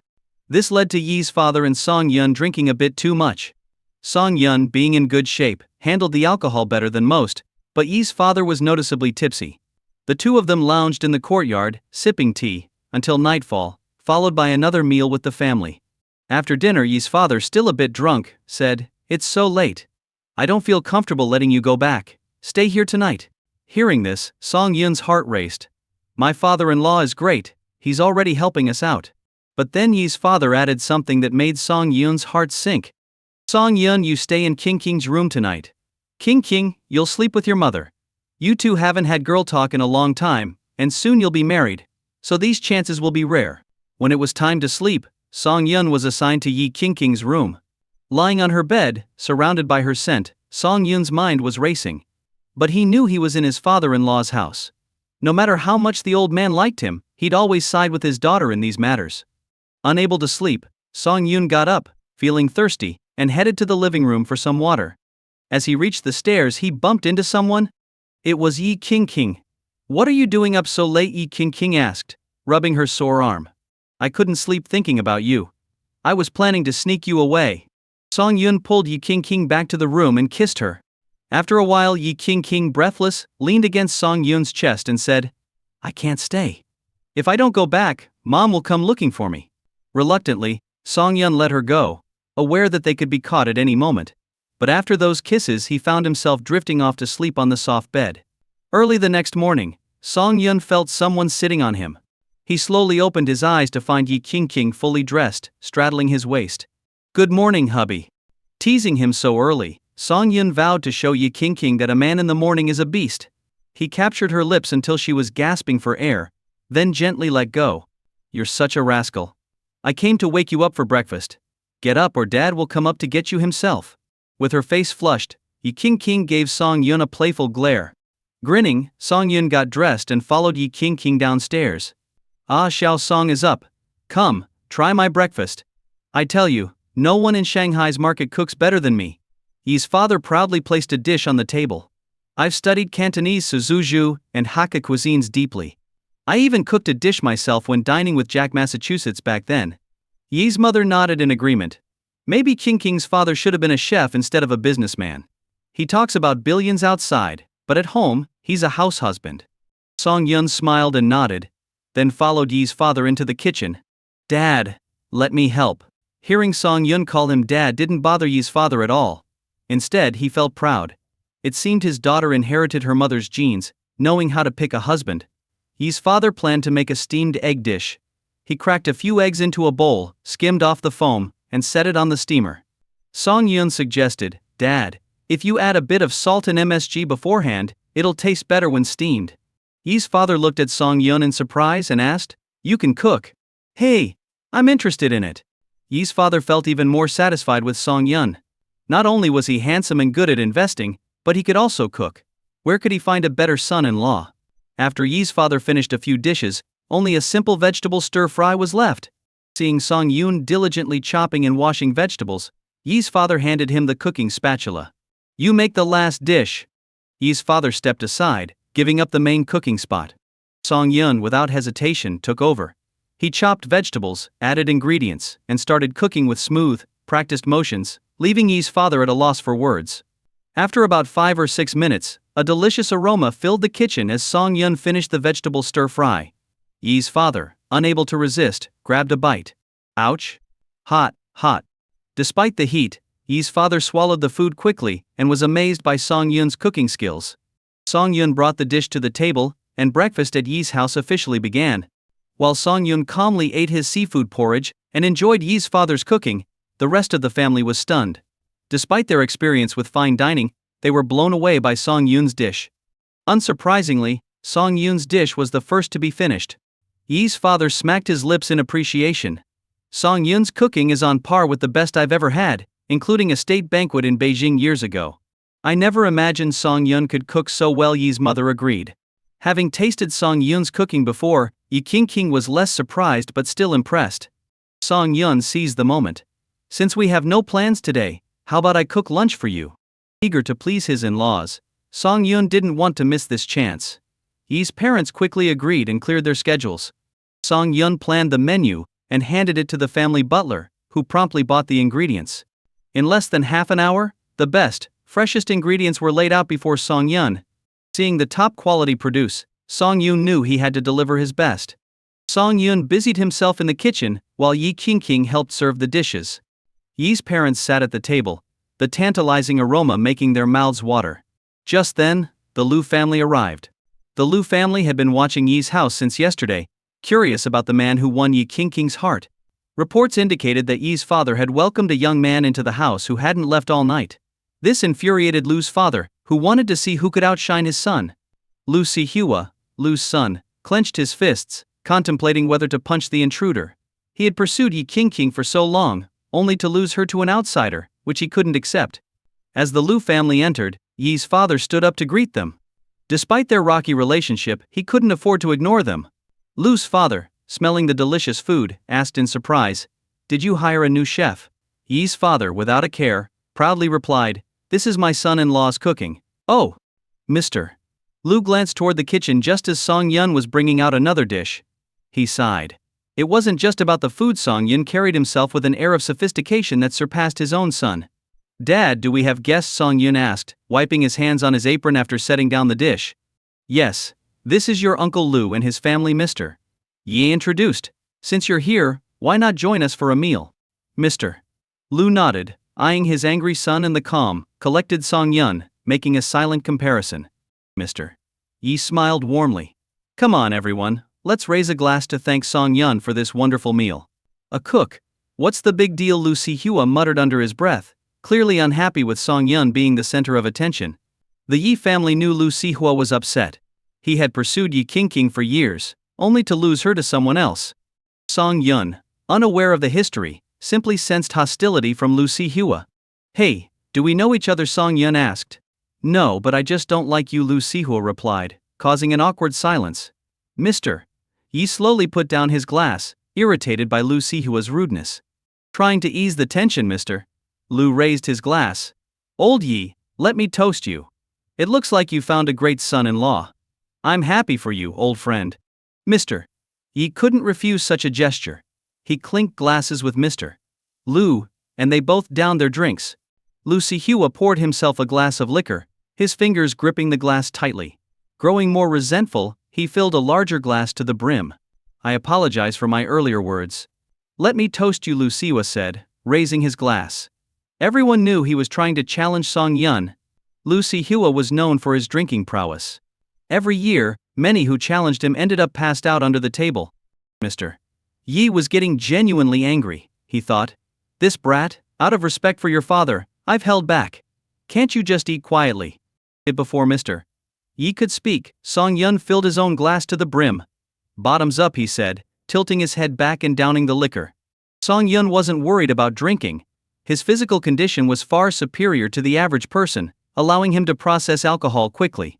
Plus, he had a sobriety card he'd received a while back, just in case. Lu Si-hua watched Song Yun drink without hesitation, thinking, drink all you want. Let's see who handles it better. He followed suit and downed his own glass. As he shook his head to clear the alcohol fog, Song Yun refilled his glass. Little brother, since it's our first meeting, let me toast you. Without waiting for a response, Song Yun downed another glass. Lu Si-hua, feeling the effects but not wanting to back down, drank his glass too. Come on, we need 3 shots for our first meeting. Here's another one, Song Yun said, downing yet another glass. Lu Si-hua watched Song Yun drink like it was water. He was starting to feel intimidated, and the alcohol was hitting him hard.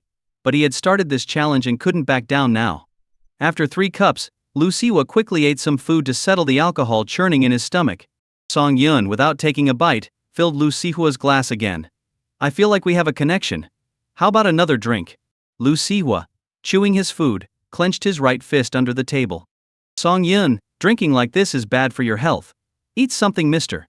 He chided, but secretly admired Song Yun's drinking ability. Yeah, eat something first, mister. Lu echoed, knowing his son's limits. Lu Si-hua might hold his own over a long evening of drinking, but Song Yun's rapid-fire approach left him defenseless. Seeing this, Song Yun put down his glass and leisurely ate the food Yi King had served him. After 10 minutes, Lu Si-hua started to recover but didn't dare drink directly from the glass anymore. He filled a small cup with liquor, raised it, and said, I feel a connection between us. Let's have another drink. Song Yun accepted without hesitation, downing it in one gulp. 6 for good luck. We've had 4, so let's do the last 2 together. Song Yun poured 2 more drinks and gulped them down. Lu Si-hua followed suit. 6 for good luck, now let's go for 7. Seeing Song Yun's persistence, Lu Si-hua couldn't hold back. He refused to believe his drinking ability was inferior to Song Yun's. He was convinced Song Yun was just pretending to be calm. They continued with 8, 9, and 10 rounds, each with symbolic toasts. After the 10th round, Lu Si-hua's speech was slurred. Who are you really? He asked, barely coherent. I'm just an ordinary person, Song Yun replied, still composed, smiling as he ate. Thud. Before Lu Si-hua could finish, he slumped under the table. The dinner couldn't continue. Mister. Lu sighed and took his son home. To him, challenging Song Yun relentlessly was foolish. Song Yun had drunk so much without showing any signs of intoxication, his hands steady as he picked up food. Song Yun's strategy had been to drink fiercely, causing Lu Si-hua to overreach and face the consequences. Mr.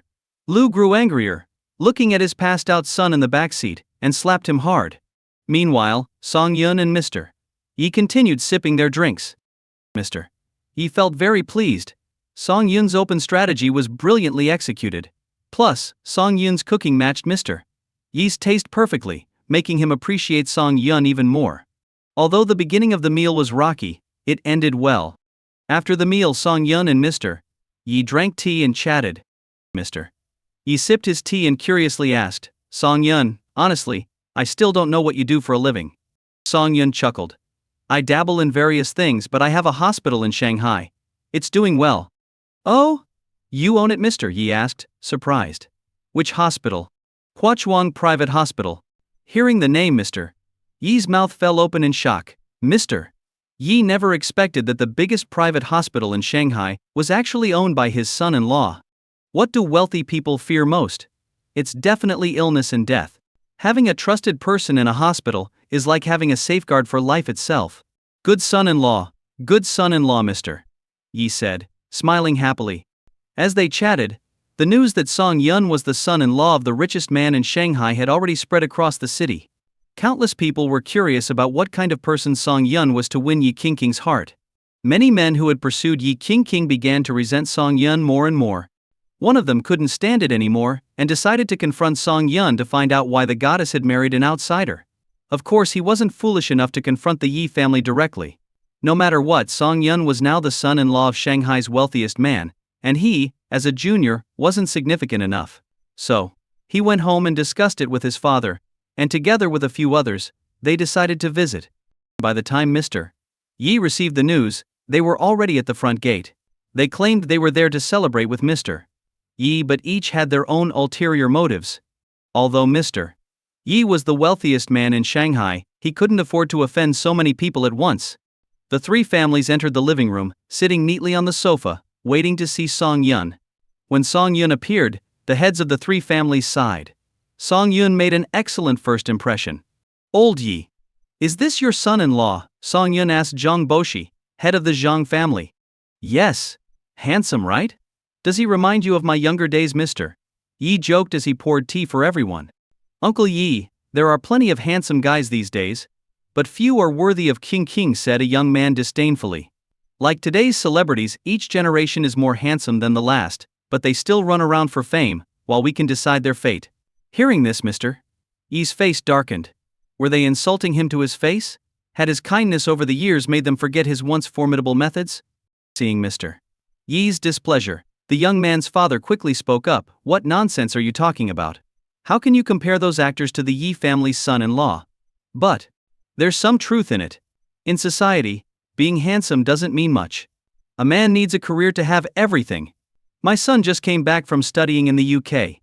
I invested $2 billion for him to get started in the business world, and he's already turning a profit within a year. Haha, I never had that kind of mind when I was young." He then turned to Song Yun and, with a sly smile, asked, "Xiao Song, what do you do for a living?" The room fell silent. After a moment, Song Yun took a sip of tea and asked, "May I know your name, sir?" "My surname is Wu Jianchong." "Oh, it seems from what Mr. Wu says. I'm just a pretty face living off the Yi family." Before Song Yun could finish, Wu Jianzhong interrupted, "Xiao Song, I didn't mean it that way. How could you misunderstand? I simply meant that a man should focus on his career. Don't twist my words." Song Yun shook his head with a smile and continued, "And how do you know I don't have my own business?" Wu Jianzhong looked Song Yun up and down, genuinely surprised. He couldn't recall any young talent named Song Yun in the business world. "Then tell your uncle Wu. What do you do?" "Investments, and a few physical businesses," Song Yun replied calmly, clearly unimpressed by these people. "Investments? You understand investments?" Wu Jianchong shook his head, thinking this young man was bragging. Did he play around with a few $1,000s and call it investing? In their eyes, anything under 10 million was just child's play. "Out of respect for old Yi, I won't question you much about investments. So tell me, what physical businesses do you run?" "Huachuang Private Hospital." Song Yun's tone carried a hint of irritation. He had been having a good day, but some people just had to come and stir trouble. If he didn't show his strength, they would really think he was a pushover. "Haha, young man, don't lie. I know the director of your hospital. If I call and they don't know you, it'll be quite embarrassing," Wu Jianchong said, as he took out his phone and dialed the hospital director. Everyone knew Huachuang Private Hospital was renowned. Its overall medical standards were internationally aligned, and its surgical procedures surpassed many top hospitals. Some doctors even paid their own way to train at Huachuang. Such a prestigious hospital was on the radar of these influential people. While everyone waited to see Song Yun humiliated, the call went through. Wu Jianzhong didn't want to offend Mr. Yi completely, so he didn't put the call on speakerphone. But after a few questions, when he received the director's affirmative response, his heart sank. This young man was indeed the chairman of Huachuang Private Hospital. This meant they had just offended the best group of doctors in Shanghai. Realizing this, Wu Jianzhong didn't bother questioning Song Yun further.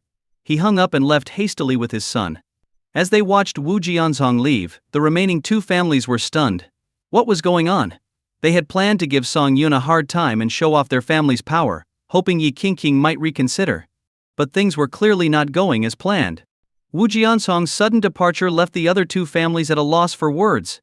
It seemed Song Yun held a significant position at Huachuang Hospital. Just as the two families hesitated about whether to leave, Wu Jianzhong returned with a heap of gifts, though this time without his overseas-educated son. "Chairman Song, it's an honor to meet you. I never expected it to be you. You're truly accomplished at such a young age." Wu Jianzhong placed the high-end gifts on the ground with a fawning smile. In his eyes, Song Yun was now an equal, if not superior, holding their lifeline. Offending such a person was the last thing he wanted, otherwise, they might not have a place to go for medical treatment if they fell ill. Old Wu, what's this? The other two families were even more confused. Chairman Song? Did Song Yun own a company? Wu Jiansong laughed and said, I came today to congratulate Mr.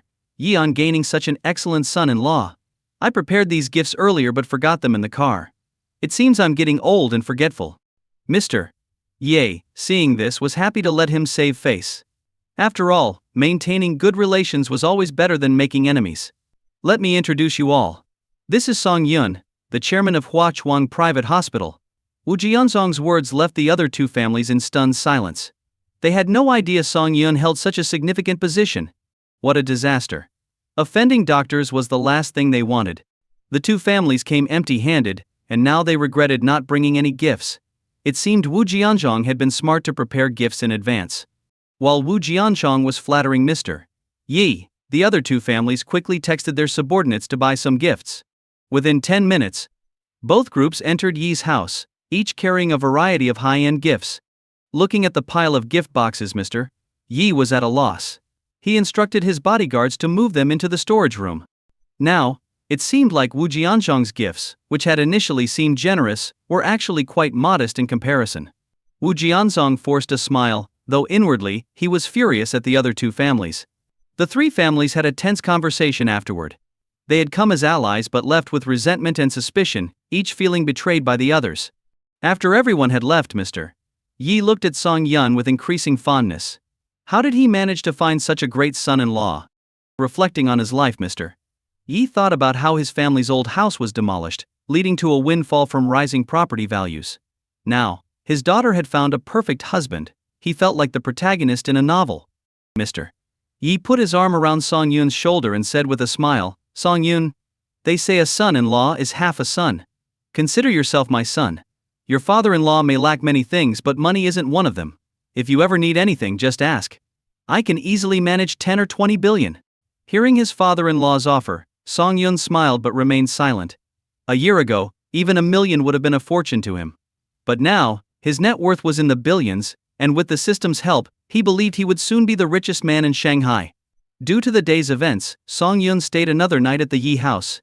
The next morning he dropped Yi Qingqing off at her company before leaving. With nothing else to do, Song Yun decided to return to his villa. The past 2 days at the Yi house had been restless. Imagine being in a room filled with the scent of women, but unable to do anything about it. It was maddening. As he was driving back, Yuan Siyu sent him a voice message. She had taken her mother to Huachuang Hospital for treatment the day before. According to the doctors, they could cure her mother's chronic illness within 3 years. This news put Yuan Siyu's mind at ease. Since Huachuang Hospital also had a rehabilitation facility, she no longer had to juggle school and worrying about her family. Hearing the gratitude in her voice, Song Yun decided to take her to the hospital to visit her mother. After all, her father had been a comrade of his own father, and he owed it to them to pay a visit. Song Yun sent her a voice message saying he would be at her school in 10 minutes. Meanwhile, Yuan Siyu was lying on her bed, her long, pale legs swinging. Ding dong. As soon as Song Yun's message arrived, Yuan Siyu eagerly opened it. Hearing that Song Yun would arrive in 10 minutes, she quickly jumped up. What should she do? Song Yun was almost there, and she hadn't done her makeup or washed her hair. How could she meet him like this? With no other options, she quickly threw on a dress, slipped into a pair of sneakers, and hurried downstairs. This time, Song Yun didn't wait at the school gate. He drove his car directly inside. When he reached the dormitory building, he noticed a fiery red Ferrari parked ahead. A young man with slick-back hair was standing by the car, holding a bouquet of roses. Finally he saw his goddess, Yuan Siyu. He quickly walked over and thrust the bouquet into Yuan Siyu's arms. Siyu, are you going out? The young man greeted her with a smile. He often hung around here, hoping to catch Yuan Siyu's attention, but she always ignored his advances, leaving him frustrated. Yuan Siyu put the large bouquet on the ground, and finally saw who had given it to her. Han Guoshi? Haven't I told you to stop bothering me? Yuan Siyu was a bit annoyed. This guy was from the neighboring class and, thanks to his family's wealth, had led a wild lifestyle since the start of college. He had even gotten a few girls pregnant, but his money always managed to cover it up. Who knows what got into him? But he started seeing Yuan Siyu as his next target. He began by giving her chocolates and stuffed animals, but after being rejected, he moved on to flowers and makeup. Each time, Yuan Siyu had to go through a lot of trouble to return these unwanted gifts. So, she genuinely despised Han Guoshi. But Han Guoshi's persistence was unlike any other. He flashed a charming smile and said, "Siyu, this is my new car. Want to go for a ride?" Before Yuan Siyu could respond, her roommates came out of the building. Seeing Han Guoshi, they all wore expressions of disgust. "Han Guoshi, I advise you to have some self-respect. Everyone knows what kind of person you are. If you want to chase after our Siyu, try in your next life. A prodigal son turning over a new leaf is worth more than gold. I swear to heaven, I will only love Yuan Siyu in this life. If I break this promise, may I be struck by lightning." Han Guoshi raised 3 fingers in a solemn vow, but everyone had heard these empty words countless times before. "Stop your nonsense. I'm telling you, Siyu already likes someone else, someone 1,000 times better than you." One of the girls sneered at Han Guoshi. Hearing this, Han Guoshi froze, his fists clenching, and veins bulging on his forehead. In his mind, the girl he liked could only belong to him. If someone tried to take her away, he would drown them in money. That's how he had won over his previous girlfriends. But after dating them, he grew bored and wouldn't allow them to interact with other guys, often resorting to violence if they did. His family had always used money to cover up these incidents. "Tell me, who do you like? Wan Kao? Malai? Or Jin Wei?" Han Guoshi asked through gritted teeth, scaring the girls. "Speak up," I said. "Speak," Han Guoshi shouted. As his anger peaked, a car horn sounded from behind. He turned around to see a limited edition Lamborghini slowly approaching. It seemed his car was blocking the way. In front of the Lamborghini Veneno, the Ferrari looked like a toy. That car is driven by Siyu's childhood friend, and the guy inside is the one she likes. "If you're so tough, why don't you go pick a fight with him? Let's see if he doesn't break your legs," shouted one of Yuan Siyu's roommates, who had met Song Yun before.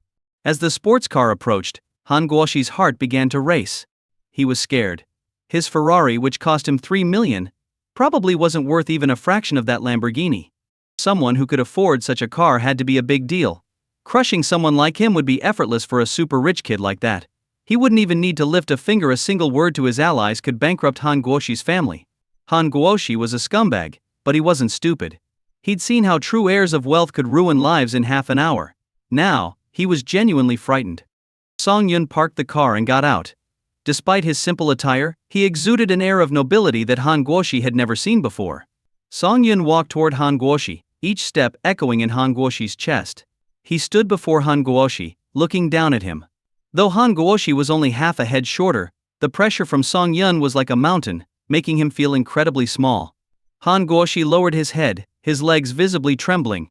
He didn't dare to meet Song Yun's eyes, a stark contrast to his earlier arrogance. "Who is he?" Song Yun asked calmly. "Just someone who keeps bothering me." Yuan Siyu stepped forward and stood beside Song Yun. "I reject him every time, but he still keeps sending me things. It's really annoying." Hearing this, Han Guoshi almost collapsed. "Yuan Siyu, I swear I'll stop bothering you. Please don't mention me in front of this big shot." Han Guoshi feared those with higher status than himself, especially someone like Song Yun, who seemed untouchable. He regretted everything now. In a campus full of gold diggers, why did he have to go after a pure girl like Yuan Siyu? If he had known Yuan Siyu had such a powerful backer, he wouldn't have dared to mess with her. Song Yun looked down at Han Guoshi. Noticing his gaze, Han Guoshi glanced up slightly but quickly looked down again. This guy's eyes are terrifying. What was he thinking? Was he planning how to get rid of me? "Please, I'm still young. I don't want to die. Take care of yourself," Song Yun said nonchalantly. Hearing this, Han Guoshi nearly fell to his knees in gratitude. He felt lucky to have met a kind-hearted big shot. What amazing luck. Just as he was feeling relieved, Song Yun spoke again. "If I see you bothering you again, you know what will happen." He patted Han Guoshi's shoulder. Han Guoshi almost collapsed in fear. After making a series of desperate promises, he fled. Watching this, Yuan Siyu's roommates and the girls in the dormitory were drooling. How handsome can he be? This is straight out of a romance novel. Is this what they call a dominant CEO? Not only is he good looking, but he's also a perfect gentleman. Oh my god, even if he were a player, we'd gladly fall for him over and over again. Is this what they call a hero saving the damsel in distress? Will I ever experience something like this in my life? If I hadn't seen it with my own eyes, I would have thought this was a scene from a TV show. Hey handsome, do you have any brothers? Introduce us please. Yuan Siyu's roommates surrounded Song Yun, and he found himself at the center of their attention. How long has it been since I graduated? Are college girls always this forward now? Why didn't this happen when I was in school? Alright, we have to go now, Yuan Siyu said, pulling Song Yun's hand as they escaped the growing crowd of girls.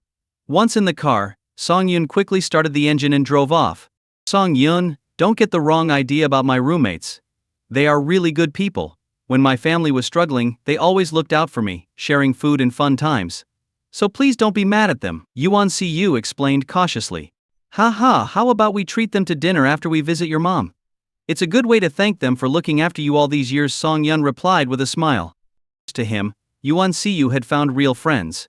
In college, especially among girls, it was common for 4 roommates to form 7 or 8 smaller cliques, full of scheming. Yuan Siyu was lucky to have such supportive friends. Song Yun and Yuan Siyu arrived at Huachuang Private Hospital. After discussing her mother's condition with the attending physician, they went to the luxurious VIP ward. The ward resembled a presidential suite in a 5-star hotel, with 3 rooms and a living area, fully furnished with everything one could need. Seeing Yuan Siyu's mother lying in bed receiving IV fluids, Song Yun felt a pang of sadness. The woman in his memory was elegant and full of intellectual beauty, but now she was frail, with dry hair, looking like a woman in her 60s. Auntie, I came to see you, Song Yun said softly, sitting in a chair next to the bed. Who are you, Mrs.? Yuan's clouded eyes scanned Song Yun's face before she excitedly exclaimed, You're that rascal from the Song family, Song Yun, right? As a kid, Song Yun was a little troublemaker, always up to no good. Song Yun smiled and nodded, holding her hand. You still have some decency left, remembering to visit me. It's been so many years. Tears welled up in Mrs. Yuan's eyes. Back then her husband was still alive, and their family was happy. But those days were long gone. Seeing her distress and the rising medical indicators, Song Yun quickly tried to calm her down. Auntie, all the hardships are over. From now on you can just enjoy life. Sigh. I don't care about myself. If I die, so be it. But Siyu is still young. I don't know how she managed to get me in here. This is Huachuang Private Hospital. Even many high-ranking officials can't get a room like this. I just worry she's doing too much for me. Auntie, I own this hospital. Rest assured, I've arranged everything for you, Song Yun reassured her. After visiting Yuan Siyu's mother, Song Yun called Yi King. Since most of his cars were sports cars, they wouldn't be able to fit all of Yuan Siyu's roommates if he took them out for dinner. Without a second thought, Yi King sent a driver with her luxury car to provide full service. About 10 minutes later, a stretched Rolls-Royce pulled up in front of the hospital's inpatient building. Song Yun and a stunned Yuan Siyu got into the car. The car's interior was spacious, with a partition between the front and back compartments that provided excellent soundproofing. In the back compartment, there was an intercom that allowed them to give directions to the driver. This showed how much Yi King trusted Song Yun, not feeling the need to send someone to keep an eye on him. After giving the driver the destination through the intercom, Yuan Siyu called her roommates and asked them to wait at the school gate to avoid drawing too much attention by driving into the school. When her roommates heard that Song Yun was treating them to dinner, they were so excited that they rushed out without even bothering to put on makeup, changing their clothes and heading to the gate. As they waited, the stretched Rolls-Royce slowly came into view. To their surprise, the luxury car stopped right in front of them. The window rolled down, revealing Yuan Siyu's beautiful face. They excitedly got into the car, thinking Yuan Siyu's childhood friend was really impressive. Not only did he have sports cars, but also such a high-end executive car. Inside, they noticed the car had 2 rows of seats on either side. Sitting down, they found the seats incredibly comfortable, much more so than any seat they had ever experienced. After sitting for a while, one of the roommates cautiously asked, Siyu, can I take pictures in the car? Yuan Siyu looked at Song Yun. This small request was naturally allowed, as long as Song Yun wasn't in the pictures. He told them they could take as many photos as they wanted otherwise. Hearing this, the 3 girls excitedly took out their phones and started taking selfies. Song Yun didn't mind and closed his eyes to rest. 10 minutes later, after taking and editing their photos, they posted them on their social media.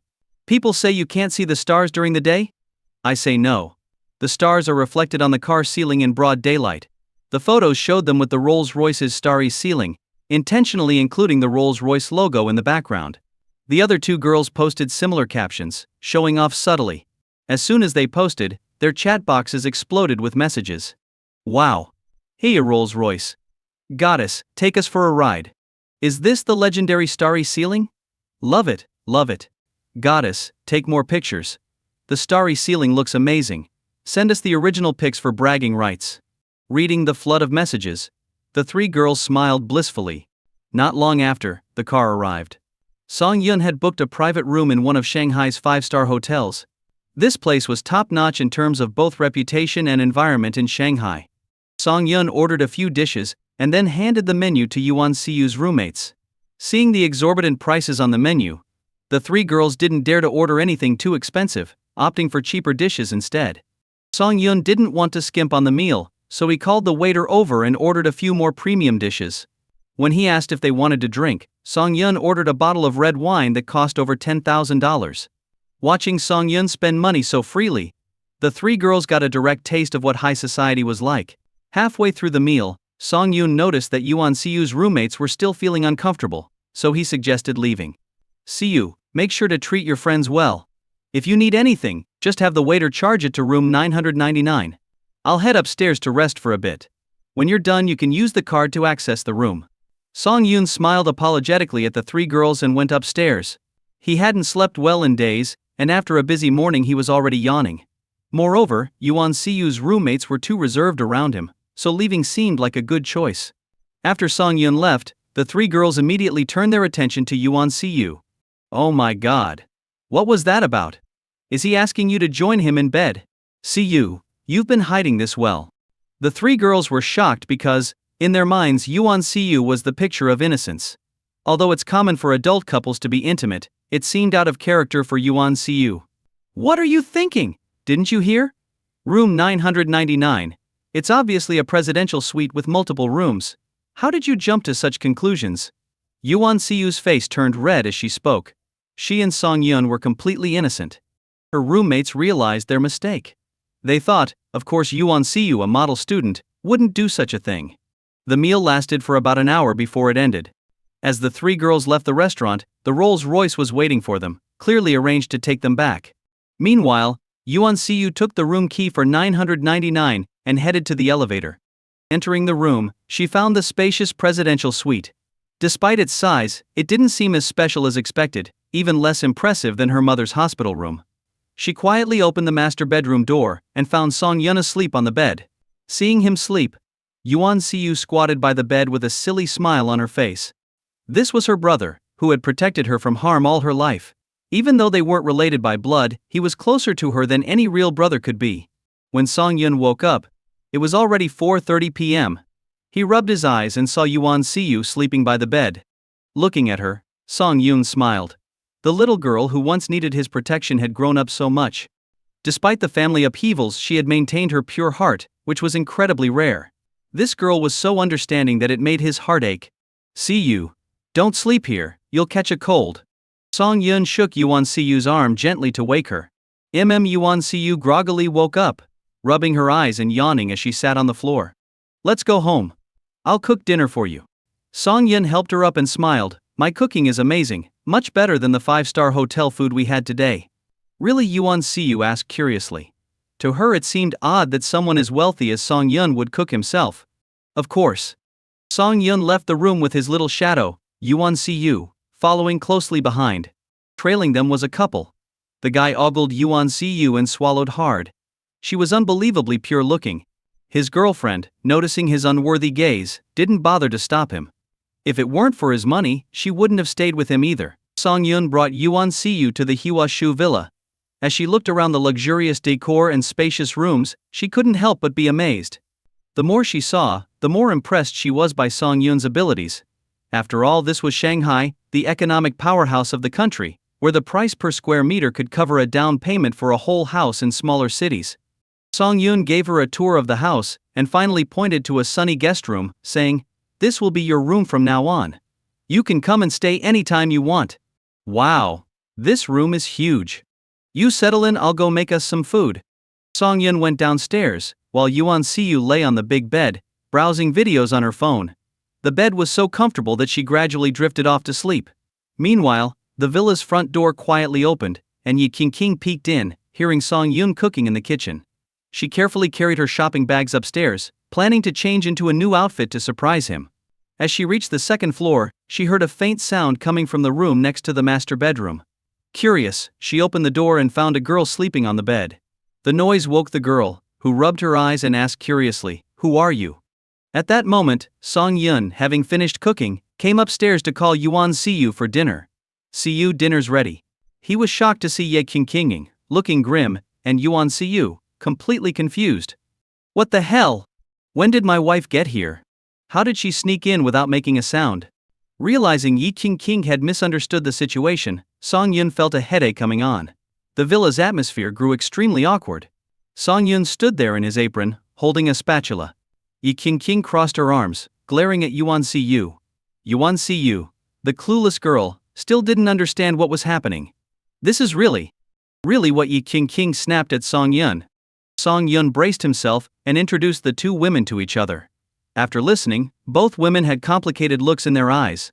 Ye Qingqing glanced between her husband and Yuan Siyu. She couldn't believe her husband had an adoptive sister, and such a young one at that she couldn't be more than 20. Yuan Siyu felt a bit down. So Song Yun was married, and his wife was beautiful and elegant, she couldn't compare at all. Song Yun hoped the matter would end there, but Ye Qingqing wasn't so easily convinced. In the end, Song Yun had to call his father, who was traveling the world. Song Yun's father was surprised to hear about Yuan Siyu. After learning about her family's current situation, he told Song Yun to help Yuan Siyu's mother. During his military service, Yuan Siyu's father had saved him by pushing him out of the way of a grenade. If not for that, he would have lost a leg. Hearing her father-in-law's firm words, Ye Qingqing finally relaxed and took Yuan Siyu downstairs. Although she seemed fine on the surface, Ye Qingqing still harbored some resentment towards Song Yun. Despite all this time, he remembered his adoptive sister but had forgotten about her. She had planned to surprise him tonight, but now it looked like she'd have to wait. The three of them sat down to eat. It was Yuan Siyu's first time tasting Song Yun's cooking, and she was amazed by the first bite, constantly praising his culinary skills.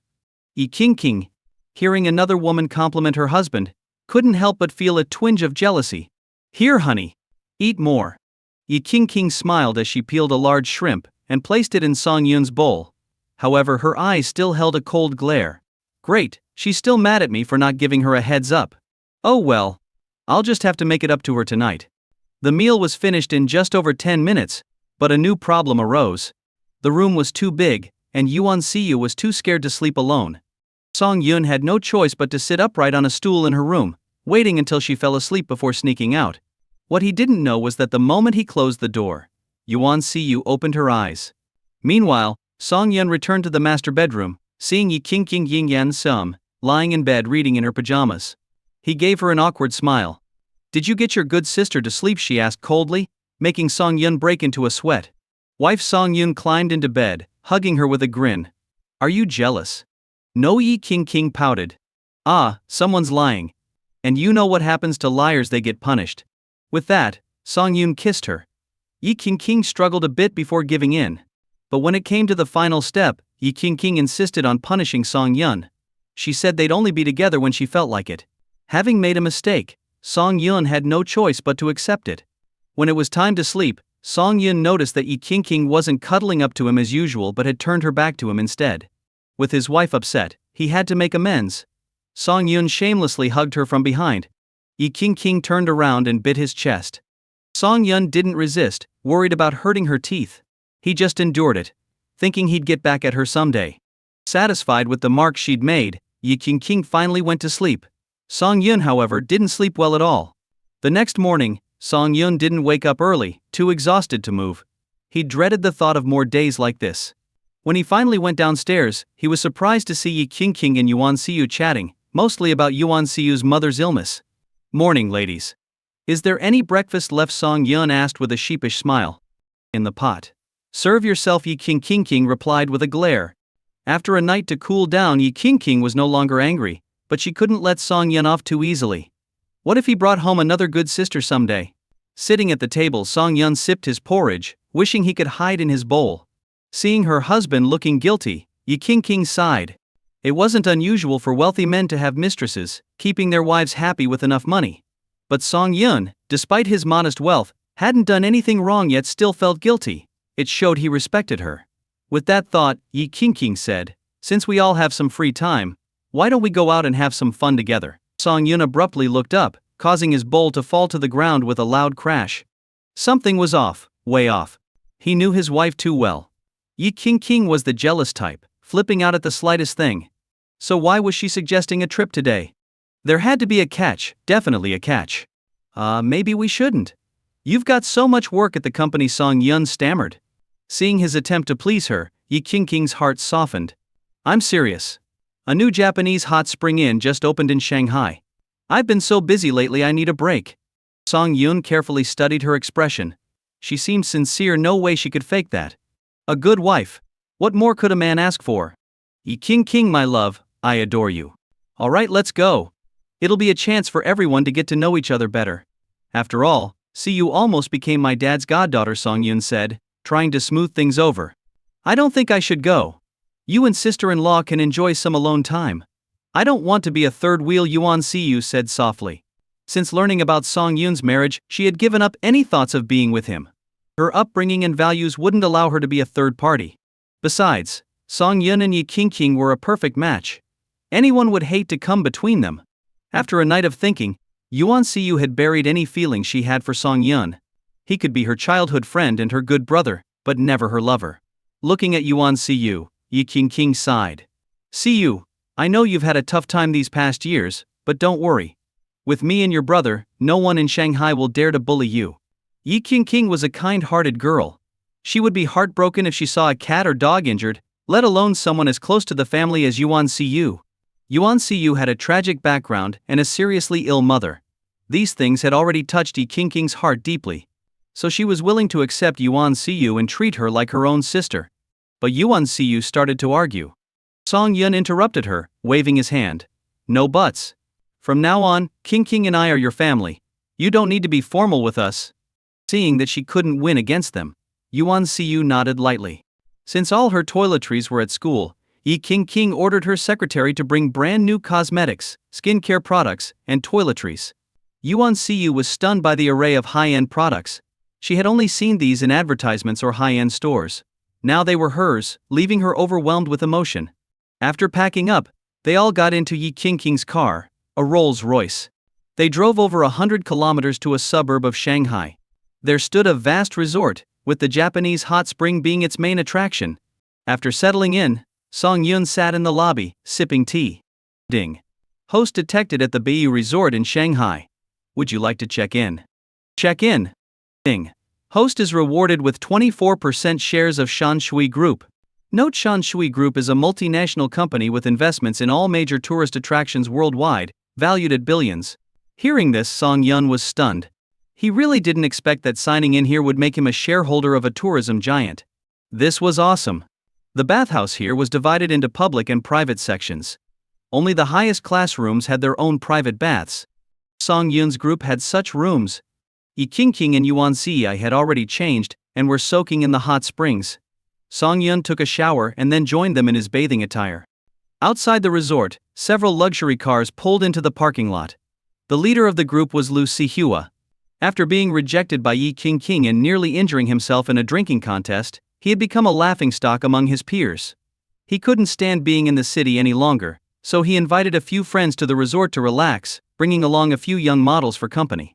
After checking in and dropping off their luggage, they gathered in the lobby and ran into Song Yun and his group, who had just finished their bath. Seeing Song Yun, Lu Sihua felt a surge of anger. And when he saw the pure young girl with them, he was stunned. How did Song Yun, who was already with Yi King, end up with another girl? Lu Sihua's friends also noticed Yi King and the now famous Song Yun. In photos, this guy already looked stunningly handsome, but in real life, he was even better looking. This guy was incredible, managing to win over the so-called ice goddess Yi King. But who was this other girl with them? They were dumbfounded, not knowing what to make of it. Could it be that the ice goddess loved this man so much that she let him have another woman? Song Yun and Yi King also noticed Lu Sihua and his group. Yi King frowned. Why did she keep running into him? Seeing him ruined her mood. Song Yun had no intention of dealing with them and led Yi King and Yuan Siyu towards the restaurant. But Lu Sihua smirked and approached, looking at Yuan Siyu with a mischievous grin. Wow, Song, I didn't know you were such a ladies' man. Care to share your tips? Although he said it in a mocking tone, anyone could hear the jealousy. It's one thing for a regular guy to have one stunning girlfriend, but Song Yun had two. This was too much to bear. Hearing Lu Sihua's words, Song Yun was about to speak, but Yi King cut him off. She looked at Lu Sihua with disdain. Lu Sihua, shut your filthy mouth. Do you think everyone is as despicable as you? Then she pointed at the young models with him. You should know exactly who they are. And let me warn you, stop messing around so much you might catch something. Lu Sihua's face turned pale. He did enjoy the company of these women, but having it pointed out in public was too much. Yi King's harsh tone, almost calling him a pimp, was unbearable for someone who prided himself on his gentlemanly facade. Lu Sihua was left speechless, unable to retort when he was scolded. After all, what they said was true. He had brought these young models out for his own enjoyment. The young models didn't recognize Yi King, but the implications of her words made them nervous. What are you talking about? You're even worse than us, being with two guys at once. You must be really open-minded, one of the young models couldn't help but retort. Everyone present was stunned. Did this young model want to die? She dared to publicly insult the daughter of the richest man in Shanghai. Didn't she know who she was dealing with? Lu Sihua's friends quickly distanced themselves from the young model, afraid of being associated with her. The young model, unaware of the impending disaster, smiled proudly at Lu Sihua, as if expecting praise for standing up for him.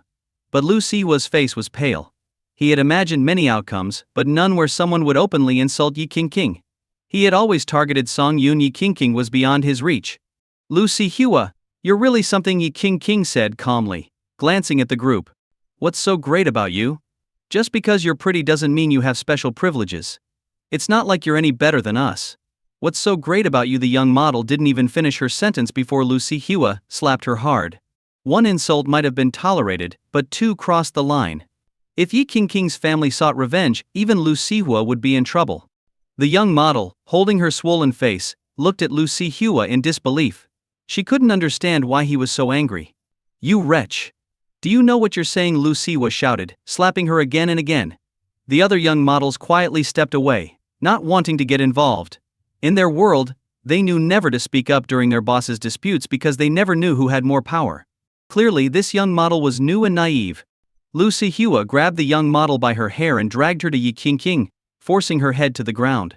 You think you can insult the Yi family? He yelled, slamming her head against the ground repeatedly until it bled. The young model passed out from the beating. Enough. You're disgusting. Song Yun grabbed Lu Sihua's arm, his eyes cold. Lu Sihua, we're equals.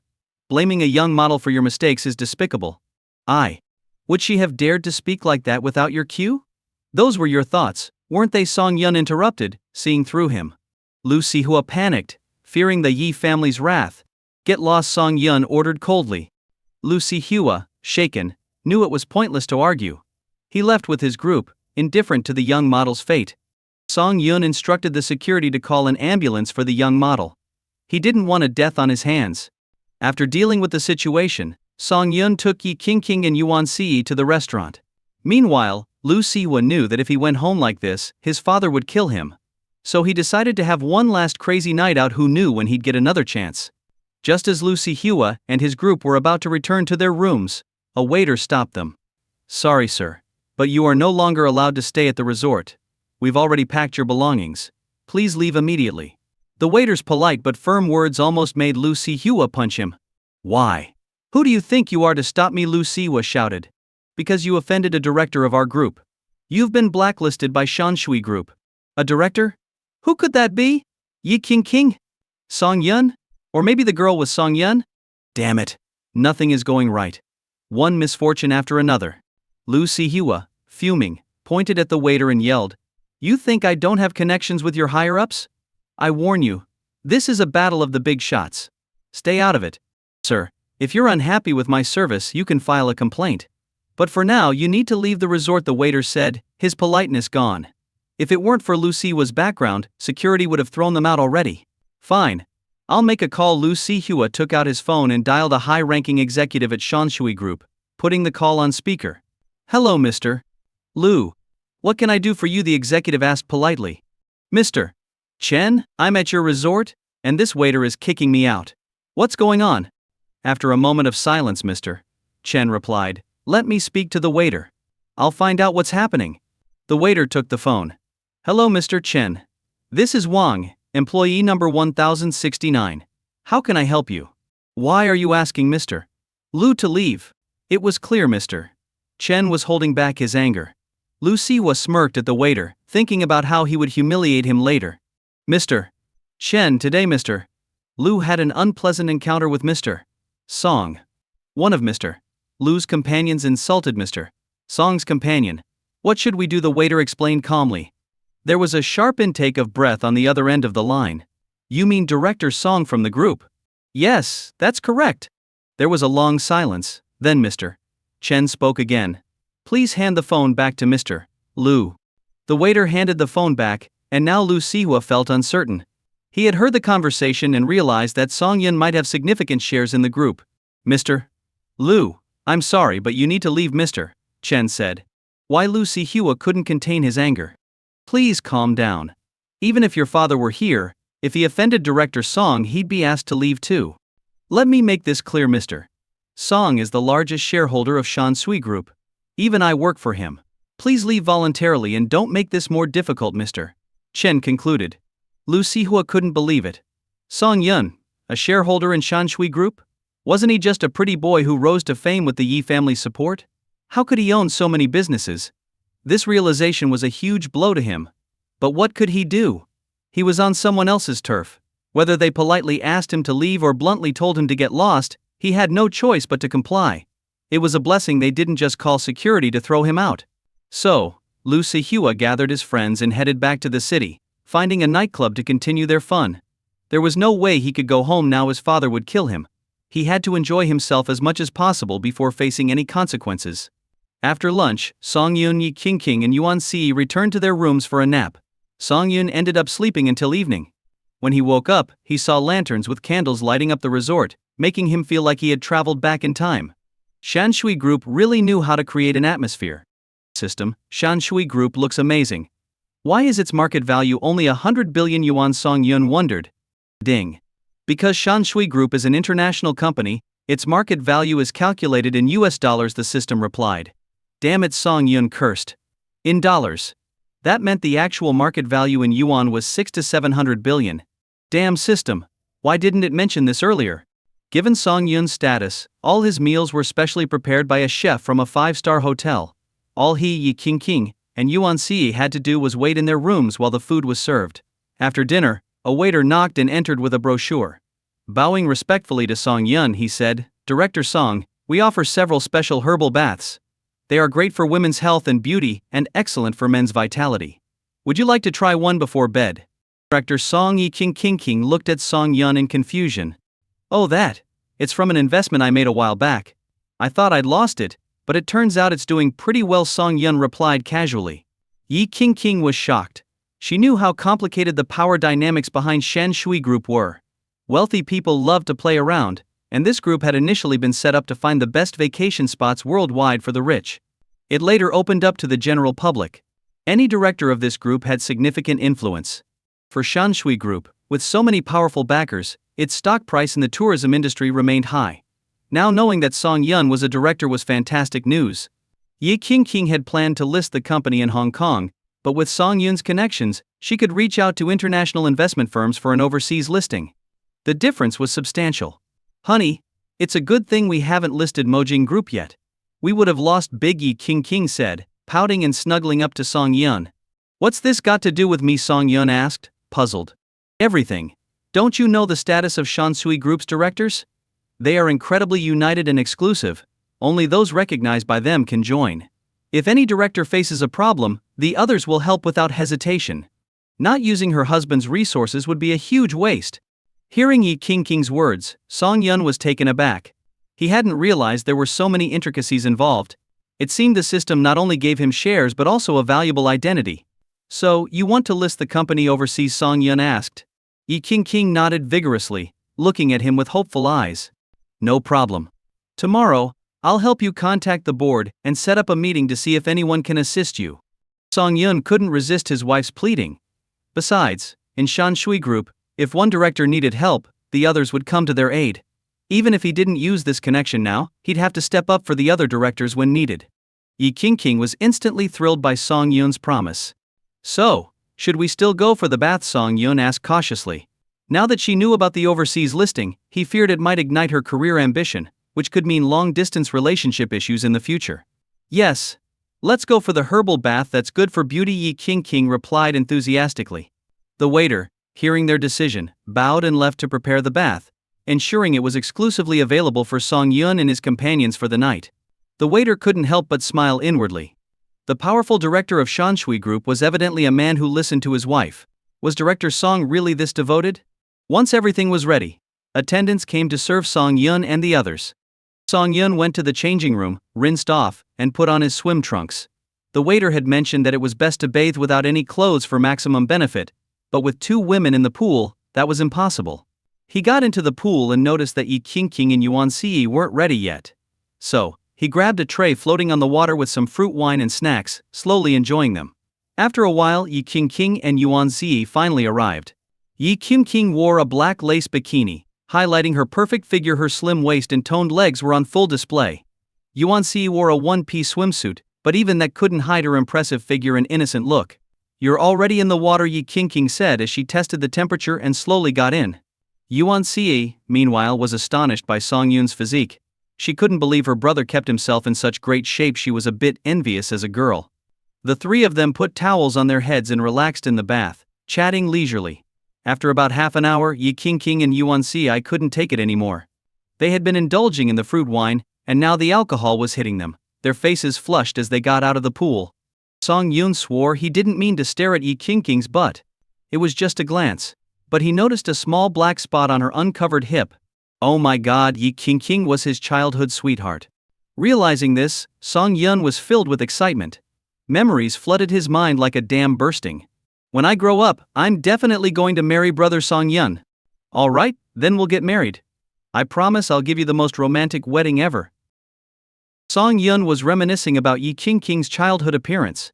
Yi King, on the other hand, looked at Song Yun standing dazed in the bath, gave him a curious nudge, and wondered if he had passed out. Logically, Song Yun's physical condition shouldn't be that weak. Song Yun snapped out of his thoughts, and seeing Yi King's cute and innocent face, he cupped her face and gave her a hard kiss. Yi King pushed Song Yun away. Her originally slightly flushed face was now completely red. What are you doing? Sister Siyu is still watching, Yi King said shyly. He, I discovered something interesting. I'll tell you tonight when it's just the 2 of us. Yuan Siyu didn't want to be a third wheel, so she greeted Song Yun and Yi King and went back to her room. Later that night, as they were about to sleep, Song Yun held the slightly tipsy Yi King. Yi King lay on Song Yun's chest, listening to his strong heartbeat, feeling an immense sense of security. By the way, you said you discovered something earlier. What is it? Yi King asked. I found a black mole on your butt. Could it be that I accidentally poked you with a pen when we were kids, and it left a mark? Song Yun asked gently. Yi King stiffened, as if she had been electrocuted. Song Yun noticed and held her tighter. I never imagined you were the little girl who used to follow me around, saying you wanted to marry me. If I hadn't seen the mark, I wouldn't have believed it. Tears welled up in Yi King's eyes as she choked. I thought you had forgotten about me.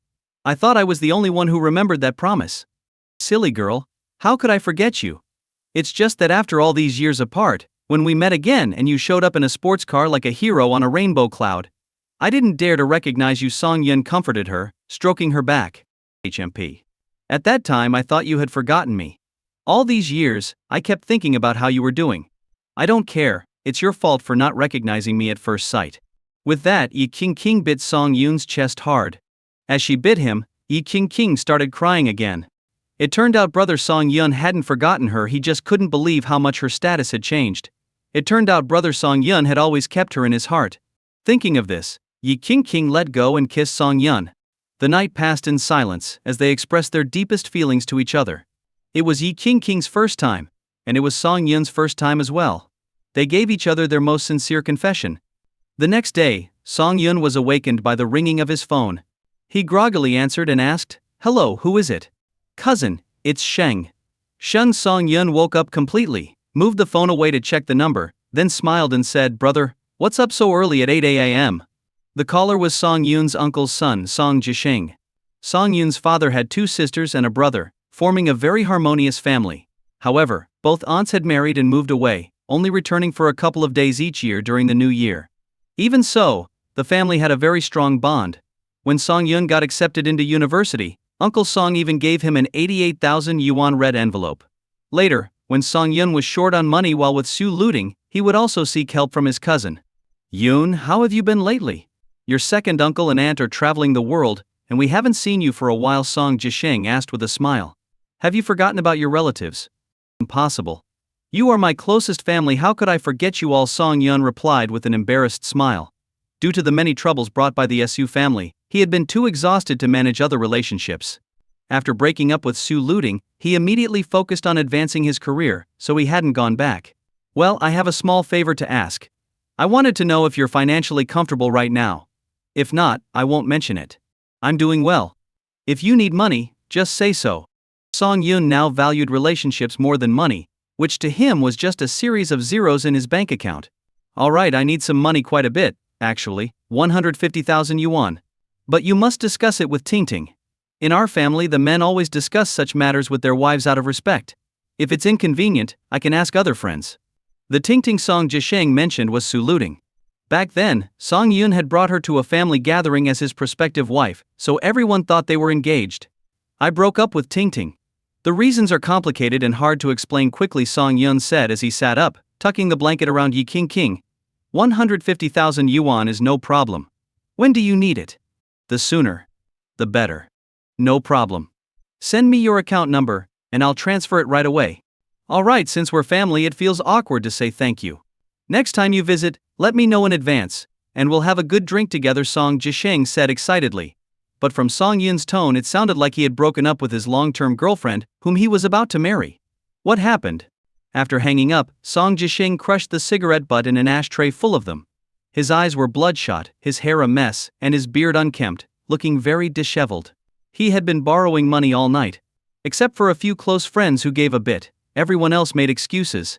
Now that the issue was resolved, he finally relaxed.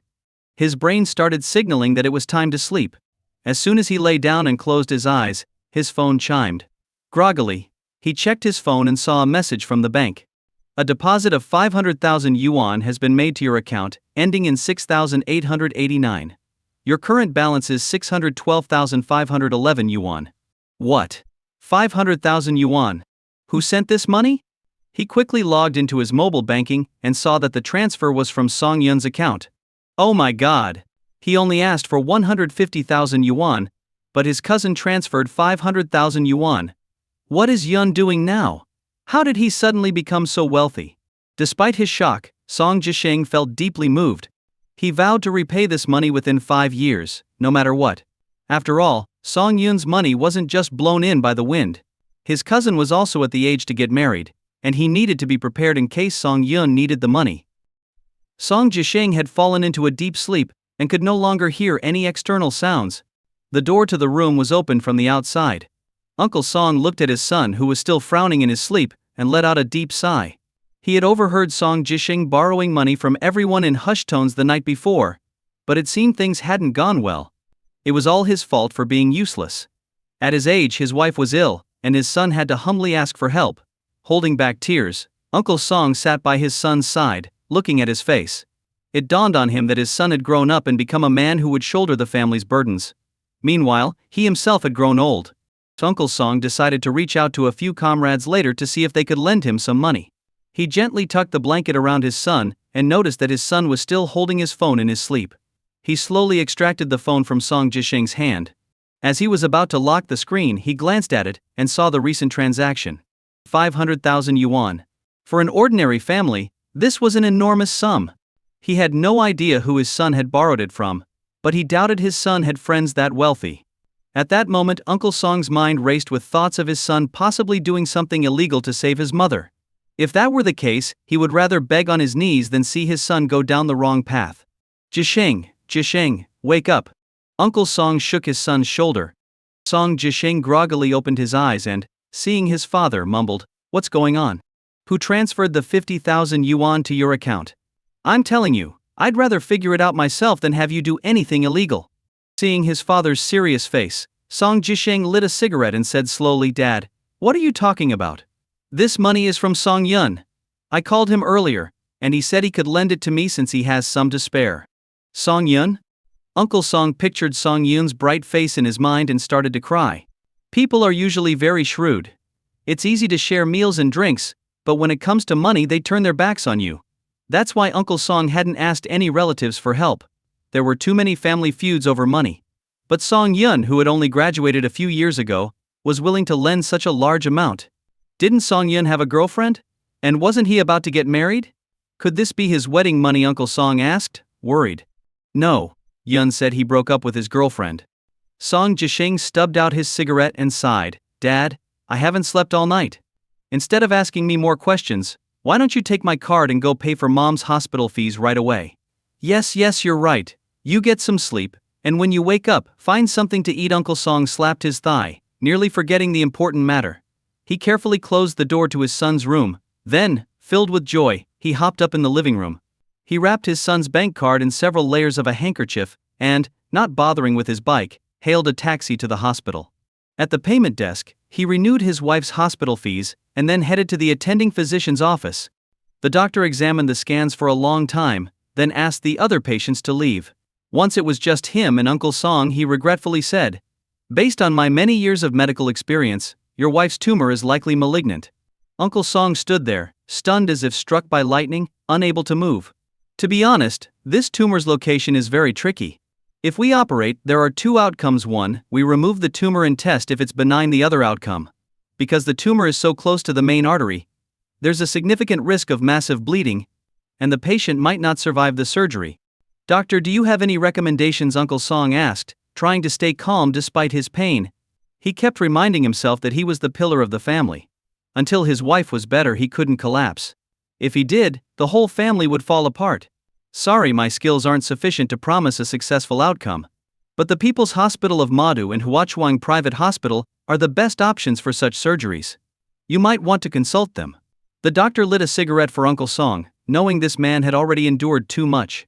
The surgery cost, post-surgery chemotherapy, and recovery would be an endless financial burden. How much would it cost for surgery at the People's Hospital and Huachuang Hospital? Uncle Song asked, his hand trembling as he held the cigarette. The total cost at the People's Hospital, including initial chemotherapy and medication, would be around 700,000 yuan. Huachuang, being a private hospital with internationally renowned doctors, would cost about 3 million yuan. But the advantage is a higher survival rate for the patient. Thank you. I'll consider it, Uncle Song said, feeling utterly drained. He didn't remember how he left the office or how he reassured his wife. He only came back to his senses when Song Jisheng woke up and found him staring blankly at the sofa.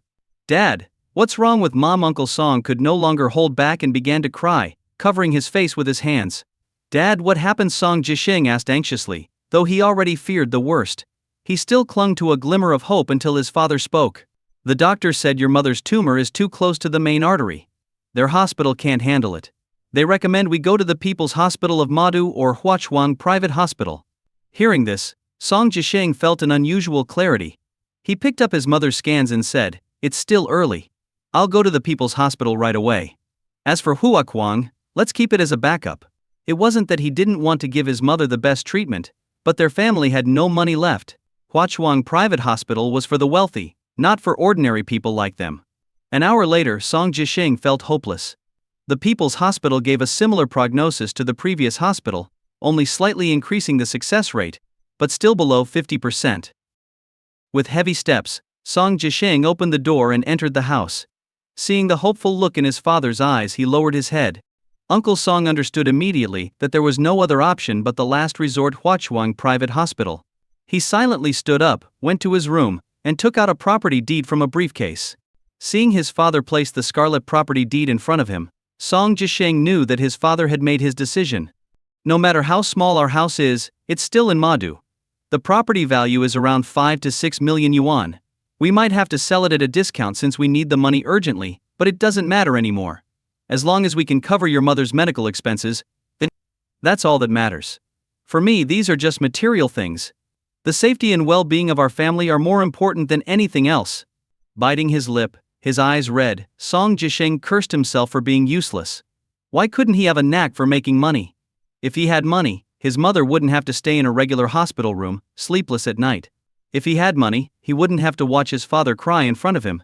If he had money, he wouldn't be worried about his mother's medical bills, with the only option left being to sell the house. If only he had money. But in this world, if only is the most futile thought. There are no ifs in reality. Reality is like a hammer, striking people hard. But as long as you don't die, you must get up and keep moving forward. Wiping away his cheap tears, Song Jisheng clenched his fist and finally made a phone call. Brother Xuan, can you help me find a reliable real estate agent? I want to sell my house. Yes, as soon as possible. We're willing to negotiate on the price, but it has to be a full payment. Thank you. Next time, dinner is on me. Meanwhile, Song Yun returned to the villa with Yi Qingqing and Yuan Siyu. Yuan Siyu, with a bunch of cosmetics and skincare products, went back to school. Even though she was inexperienced, she could tell that Yi Qingqing had changed significantly overnight, especially in her walk, which seemed off. She decided not to stick around and be a third wheel. Yi Qingqing couldn't look directly at Yuan Siyu's knowing eyes. She cursed Song Yun silently for not being considerate. 4 times on the first night. This guy woke up as if nothing had happened, strong enough to take down a bull. Sweetheart, about tonight. Now that they were alone in the villa, Song Yun rubbed his hands together and approached with a fawning smile. Get lost. Get as far away as you can. I was in so much pain last night, and you didn't even let me rest. You have so much energy, right? I'll find you a place. Yi Qingqing scolded Song Yun, then pulled out her phone and called her father's bodyguard, Tu Gang. Hello, Uncle Tu? Song Yun is free today. Take him for training. Yes, right now. I'll send you the location. After hanging up, Yi Qingqing glared at Song Yun and said, I'm not staying home tonight. I have to go back to the office to work on the listing. Once I recover. Actually, no, even when I recover, I'm not coming back. You can be lonely by yourself. Song Yun gave Yi Qingqing a pitiful look but said nothing, just stared at her. Yi Qingqing softened under his gaze, sighed, and ruffled his hair before grabbing his ear and saying fiercely, Next time, be gentler with me, understand? Got it, he. Song Yun chuckled awkwardly. It was his first time, and he couldn't help himself. This feeling was deep in his bones. He realized he was utterly in love with Yi Qingqing. Soon, Tu Gang arrived at Song Yun's villa. Seeing the well-decorated house, he realized his young master was indeed wealthy. But when he saw Yi Qingqing, his mouth fell open. As a bodyguard, he studied human physiology to protect his employer and to understand how to neutralize threats, so he knew a lot about the human body. Yi Qingqing's awkward walking was immediately apparent to Tu Gang. Could it be that last night? He glanced at Song Yun and nodded with a smile. Their young master was indeed impressive. It seemed that the time for the master to hold a grandchild might be nearer than expected. Uncle Tu, Song Yun has plenty of energy. Take him for some intense training. I'm heading back to the company, Yi Qingqing said as she got into the family car, which drove her to the Magic Mirror Group. Tu Gang kept staring at Song Yun, making him feel uneasy. Rubbing the back of his head, Song Yun asked tentatively, Uncle Tu, is there something on my face? Hey young master, you're exceptionally handsome. I just got distracted, Tu Gang replied with a smile, causing goosebumps on Song Yun. He wondered if Tu Gang had other intentions, given how he was looking at him so greedily. The thought made Song Yun tense up, nearly ready to throw a punch. Young master, where would you like to go for training? Oh? There are different places. Of course, it depends on whether you want to strengthen your martial arts, stamina, or learn about firearms. Wait, you can get guns? Song Yun asked in surprise, not expecting his father-in-law's bodyguard to be so capable. You misunderstood. I have a bodyguard certificate, and I can get weapons from a specialized security company when needed. The place I'm talking about is a club within the second ring of Madu, where you can play live-action CS or practice with real guns. Relieved, Song Yun knew that owning guns privately was highly illegal in China. To be honest, I've never held a gun before. Should we go there? Excited, Song Yun had always been fascinated by firearms, but never had the chance to join the military. He thought he would regret it for life, but now he could fulfill that dream. Tu Gang then took Song Yun to the club. Seeing the club's black painted name, Song Yun felt a sharp energy emanating from it. Wei Guo Club, what a fitting name, Song Yun remarked. Tu Gang smiled and led Song Yun inside. This exclusive club required a VIP card for entry, without which security would promptly escort you out. Tu Gang, familiar with the staff, greeted them and said to the receptionist, This is Song Yun, the son-in-law of the Yi family. Issue him the highest level of membership. The receptionist was surprised, having heard of the Yi family's son-in-law but not expecting him to be so handsome. Whoever said looks don't matter in society? With Song Yun's looks, he could live comfortably for this life, the next, and the one after that. After verifying Song Yun's ID, the receptionist issued him a black diamond card, granting him access to all areas of the club. Detected that the host is at Wei Guo Club in Madu's second ring. Would you like to check in? The system's voice rang out, and Song Yun scratched his head in confusion. Seriously? You can check in here too? What would it give? After clicking the check-in button, the system's voice sounded again. Ding. Congratulations to the host for completing the check-in. You have been awarded firearm specialization, master-level wilderness survival skills, and king-level counter-surveillance awareness. Song Yun was so excited he almost jumped. This was amazing. If the system had only rewarded him with money, Song Yun wouldn't have cared much. But these skills would stay with him for life, useful in any tricky situation. Two gangs saw Song Yun frozen in place, thinking their young master was mesmerized by the cold firearms. There was no helping it. When he first came here, he felt the same way. No man could resist these hefty weapons. Holding something that weighs more than 10 pounds felt like holding one's own destiny. Young master, shall we practice shooting? Song Yun snapped out of it and followed Two Gang into the soundproof room. Each compartment had a security officer waiting. From loading to reloading, these professionals handled everything. Song Yun held a FAMAS in his hands. Following the security officer's instructions, he unlocked the safety. Bang bang bang bang. Even though Song Yun was wearing earmuffs, the intense vibrations and the roar of the gunfire made him feel as if he were on a battlefield. In such moments, the only things you could trust were your comrades and the weapon in your hand. Song Yun's focus was intense. He felt the explosive power of the weapon, like a dragon in his grip. So, this is what shooting feels like.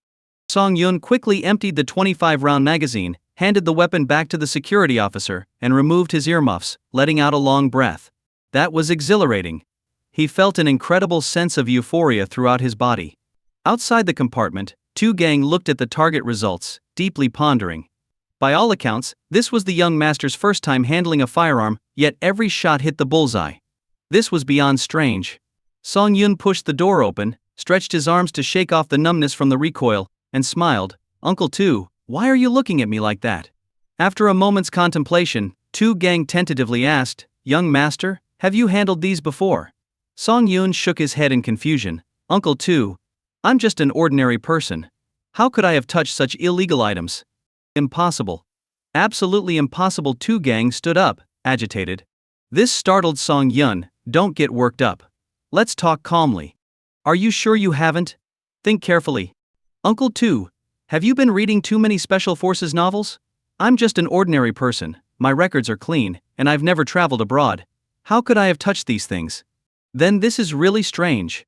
Two Gang sat down, deep in thought.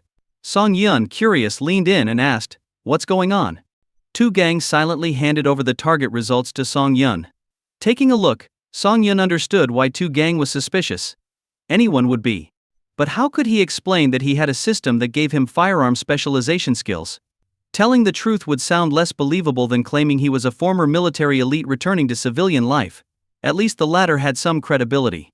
Although I don't know why this is happening, could it be a natural talent? Song Yun suggested gradually. That's right. Two Gang slapped his thigh. Why couldn't their young master have an extraordinary talent and be a natural marksman? His eyes lit up as he looked at Song Yun with growing excitement. Song Yun was startled and stepped back repeatedly. Uncle Two, don't look at me like that. You're scaring me. Sorry, I got carried away. Try this one. Two Gang led Song Yun to another compartment and handed him an Alaska 47.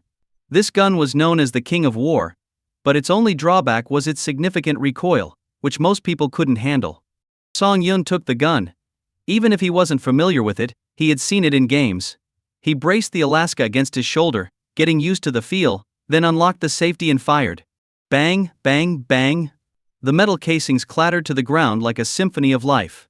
After quickly emptying the 30-round magazine, Two Gang eagerly checked the results. Only 2 shots missed the target, with the rest clustered around the bullseye. He had struck gold. Two Gang was ecstatic. Their young master truly was multi-talented. Just then, a girl with 2 bodyguards knocked on the compartment door. When Two Gang opened it and saw her, his expression changed. A striking girl with fiery red hair walked in. She frowned at Two Gang and gave him a slight push. Despite the provocation, Tu Gang remained silent, his expression dark. Seeing him still standing at the door, the girl grew impatient.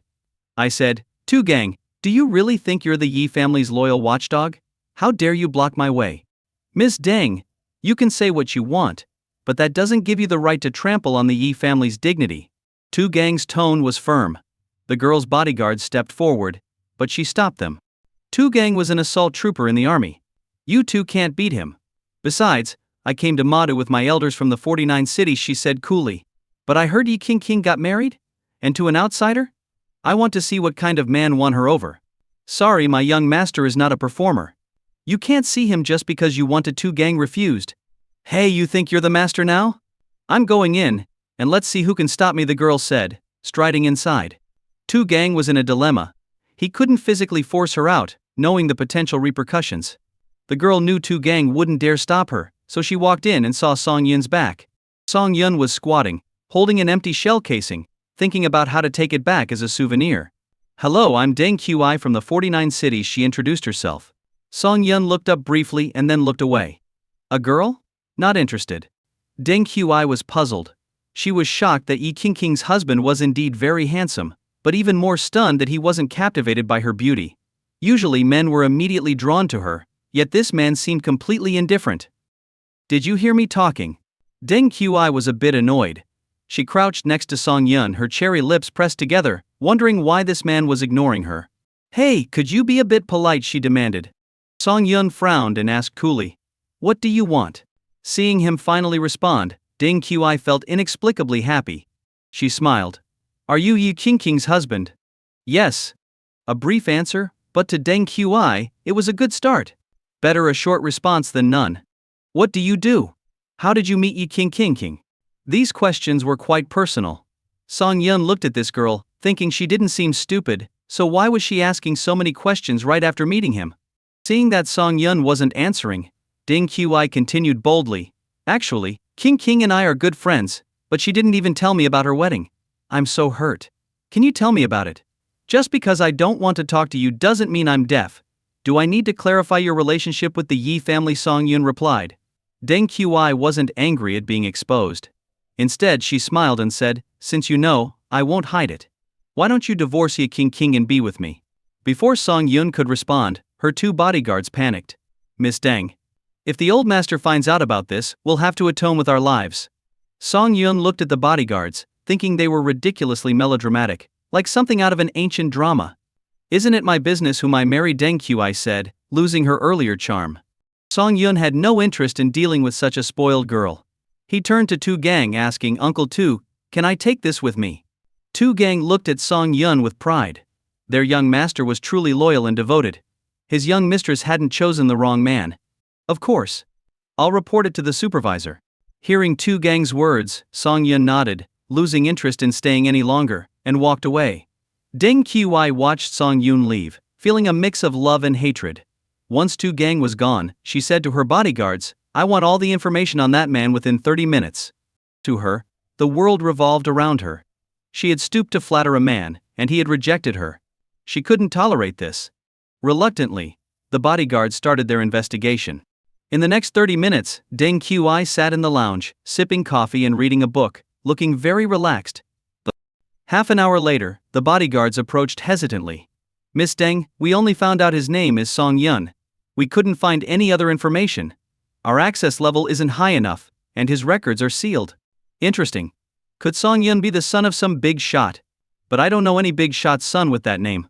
Strange. Do you want us to keep investigating? The bodyguard asked. Absolutely.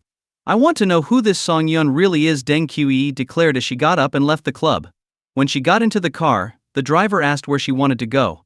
Deng Qi, her eyes twinkling with an idea, said, to the Magic Mirror Group. Arriving at the Magic Mirror Group, Deng Qi walked in confidently.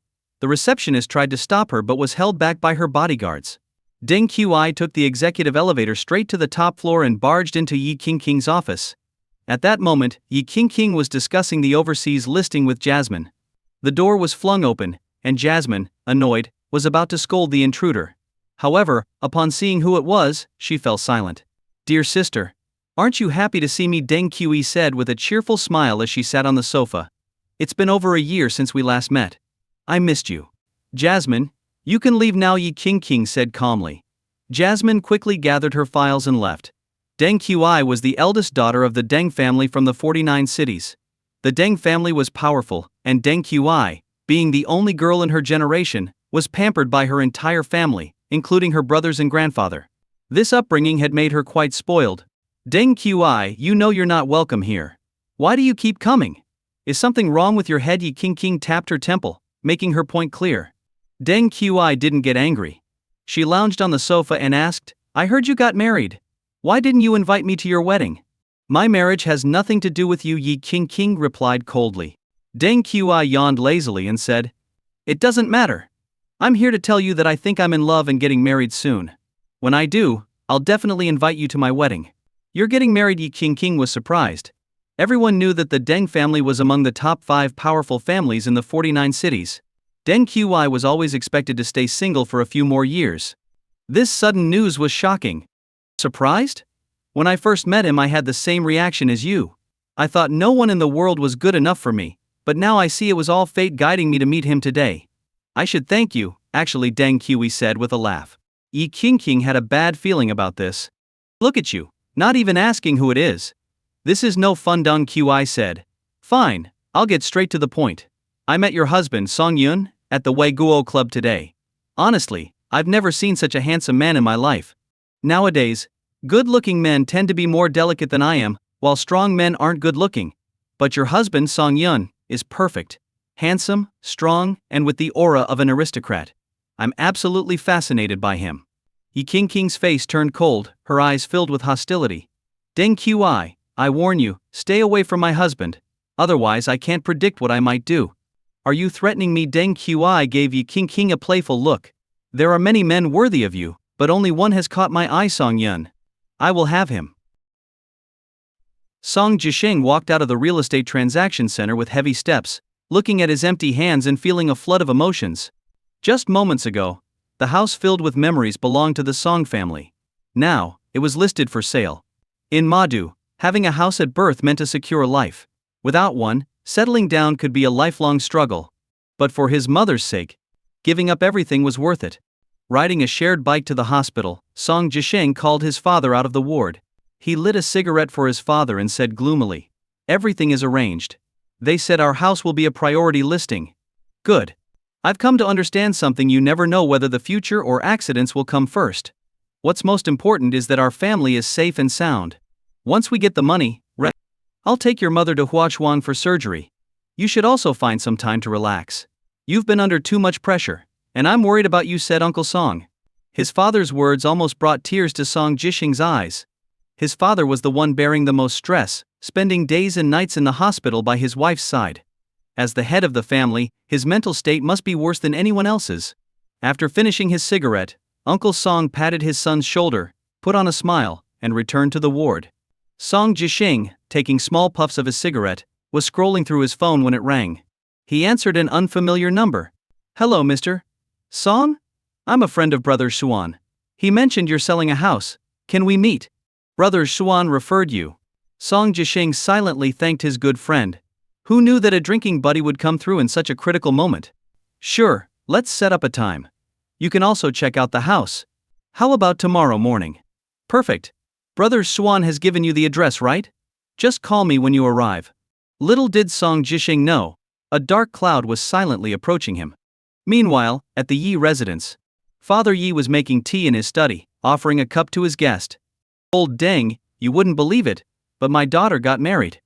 I was shocked at first, but after meeting my son-in-law, I felt so lucky. The future of the Yi family looks promising. His guest was puzzled by such high praise. Old Yi, you're known for having sharp eyes. Who's this young man that impressed you? Tell me more about him. An ordinary person. They both burst into laughter. You sly old fox.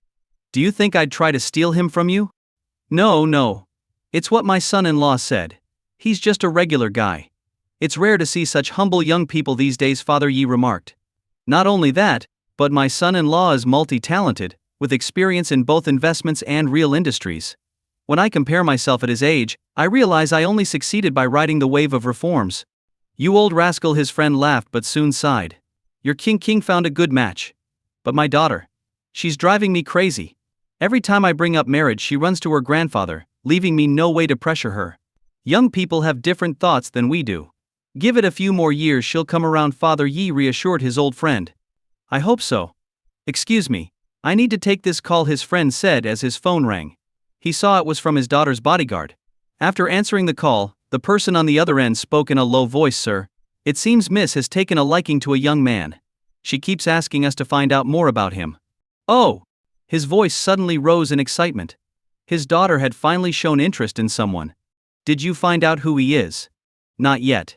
His identity is hidden, and our access level isn't high enough. We need your authorization. Keep investigating.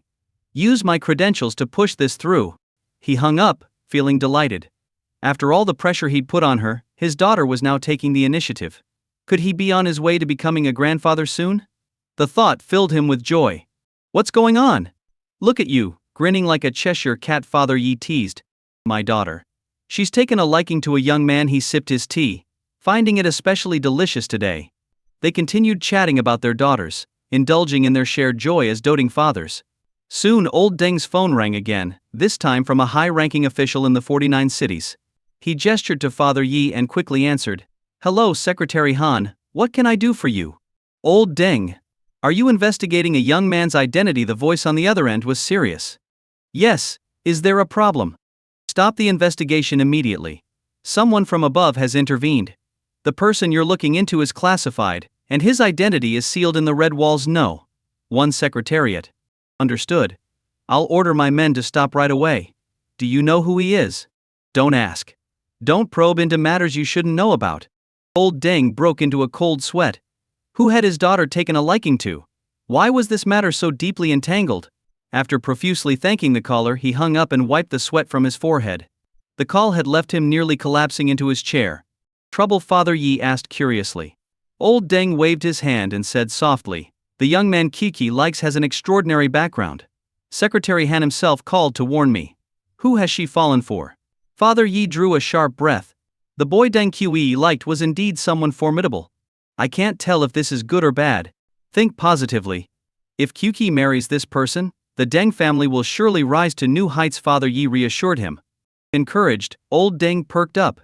Yes, if possible he would ensure they ended up together, for both his daughter's happiness and the family's future. Haha, I hope so. I'll be staying in Madu for a few days. I hope you don't mind the trouble, old Deng said. Of course not. We haven't seen each other in so long, we should catch up. I'll call King and arrange for our families to have dinner together. Early the next morning, Song Jisheng woke up and anxiously waited for a phone call. Around 9 a.m., the call from an unfamiliar number came. The caller said they were downstairs. Song Jisheng quickly went to meet them. The visitors were two men carrying a folder. Once inside, the men began assessing the house's value. Finally, one of the men stopped writing, handed Song Jisheng a cigarette, and said with a smile, "This house is even better than I expected. If you agree, we can sign the contract now." And the price? Song Jisheng asked. I'm offering 4 million yuan. 4 million? Song Jisheng frowned. This felt like a low-ball offer. Normally his house could easily go for over 5 million yuan. Even though he urgently needed the money, he couldn't accept a cut of over 1 million yuan. This price is too low, it's below my bottom line. Well, you need the money urgently, don't you? It's hard to find someone who can provide such a large amount on short notice. But I have the funds ready. Think it over. Next time, the price might change, the man said, as he closed the folder and left with his colleague without looking back. Damn it! Song Jisheng threw the cigarette butt to the ground in frustration. These weren't genuine buyers, they were probably intermediaries looking to flip the house. They were here to exploit his desperation. Taking deep breaths to calm himself, he tried to steady his nerves. About half an hour later he arrived at the hospital. Seeing his son, Uncle Song knew the discussion was over. He told his wife he was going to get some apples and stepped out with Song Jisheng. How did it go? The doctor just told me your mother's surgery can't be delayed any longer. It's best to do it this month, Uncle Song said. Not very well, Song Jisheng replied quietly, and explained what had happened. Uncle Song sat in silence on a bench in the corridor for a long time before sighing. Let's just go ahead with it. We need the money. Song Jisheng nodded. I'll contact Huakwang Private Hospital to arrange the transfer. I'll get the money this afternoon. In the afternoon, Song Jisheng called the buyer, but the call was immediately cut off. What's going on? Why isn't he answering? Anxious, Song Jisheng's mind raced with worry. He had already coordinated with Huachuang Private Hospital for the transfer, and now, at this crucial moment, the buyer wasn't answering. After waiting 5 minutes, he called again, but it was cut off again. He kept calling, and the buyer kept cutting him off. After about 10 attempts, the buyer finally answered. Song Jisheng, full of things to say, realized he needed the money more desperately than the buyer needed the house. So, Mr. Song, have you decided? The buyer asked. Yes, I'll accept the 4 million yuan in cash. Let's complete the transfer today. It's difficult to discuss over the phone. Let's meet somewhere. The buyer suggested a cafe. When Song Jisheng arrived, he saw the buyer leisurely sipping coffee on a sofa. Mr. Song, please have a seat. What would you like to drink? No, thank you. Let's finalize the paperwork immediately. No rush. I think there might have been a misunderstanding about the price. This morning we talked about 4 million, but now I can only offer 3,800,000. Can you accept that? The man said, sipping his coffee with a smile. How much? Song Jisheng slammed the table. In just a few hours, the price had dropped by 20,000? Don't get upset. If that doesn't work for you, think it over. But if you ask again tomorrow, the price might drop to 350,000. Property prices can be very volatile, the man said threateningly. Song Jisheng seethed with anger. The man, however, felt quite smug. They were actually a group of brokers. They often encountered families in urgent need of money due to some crisis. Going through banks for loans or mortgages was time-consuming and complicated. So, they pooled their money, sometimes partnering with small loan companies to buy properties at very low prices from desperate families who had no other choice. Mr. Song, have you decided? If not, you can go home and think about it. My time is precious, the man said impatiently. Clenching his fists, Song Jisheng remained silent. Seeing this, the man felt confident. He believed that someone like Song Jisheng, who was willing to sell his house, knew that selling was better than risking his family's welfare. Just as Song Jisheng was about to negotiate again, his father called. The ambulance from Huachuang Private Hospital was on its way and would arrive in 20 minutes. Hearing this, Song Jisheng slammed the table and shouted, "Fine. It's yours." "Great, let's go over the contract," the man said, smirking. Meanwhile, at the hospital, Uncle Song and his wife got into the ambulance from Huachuang Private Hospital. After arriving at the hospital, the doctors conducted an evaluation and quoted the cost 4.3 million yuan. This was just the initial expense. The costs for subsequent chemotherapy and medication would be astronomical. Hearing the exorbitant price, Uncle Song sighed. "If everything's fine, please proceed with the payment, sir," the doctor said. But Song Jisheng hadn't completed the sale, and the money wasn't available yet. What could they do? He tentatively asked, "Doctor, can we pay the hospital fees first and settle the treatment costs tomorrow?" "I'm sorry, sir, but our hospital requires full payment up front," the doctor said regretfully. There was a reason for this policy. Huachuang Private Hospital had previously encountered situations where patients paid a small amount for hospitalization, and then the accompanying family members left, abandoning the patient. When the hospital explained the situation to the patient, they insisted they wouldn't leave until they were cured, or they would die there. In such cases, the hospital couldn't forcibly remove the patient. Media coverage would severely damage their reputation, and the hospital would end up providing expensive treatments for free. Since then, Huachuang Private Hospital had a strict policy: full payment upfront or find treatment elsewhere. What now? They were already here. Should they take her back home and wait to gather enough money before bringing her back? Despairing, Uncle Song contacted the doctor at the previous hospital, only to be told there were no available beds as new patients had already filled the spots. "Doctor, you see my wife's condition. She could worsen if we take her home. I swear I'll get the money by tomorrow. Please let us admit her now," Uncle Song pleaded, holding the doctor's hand.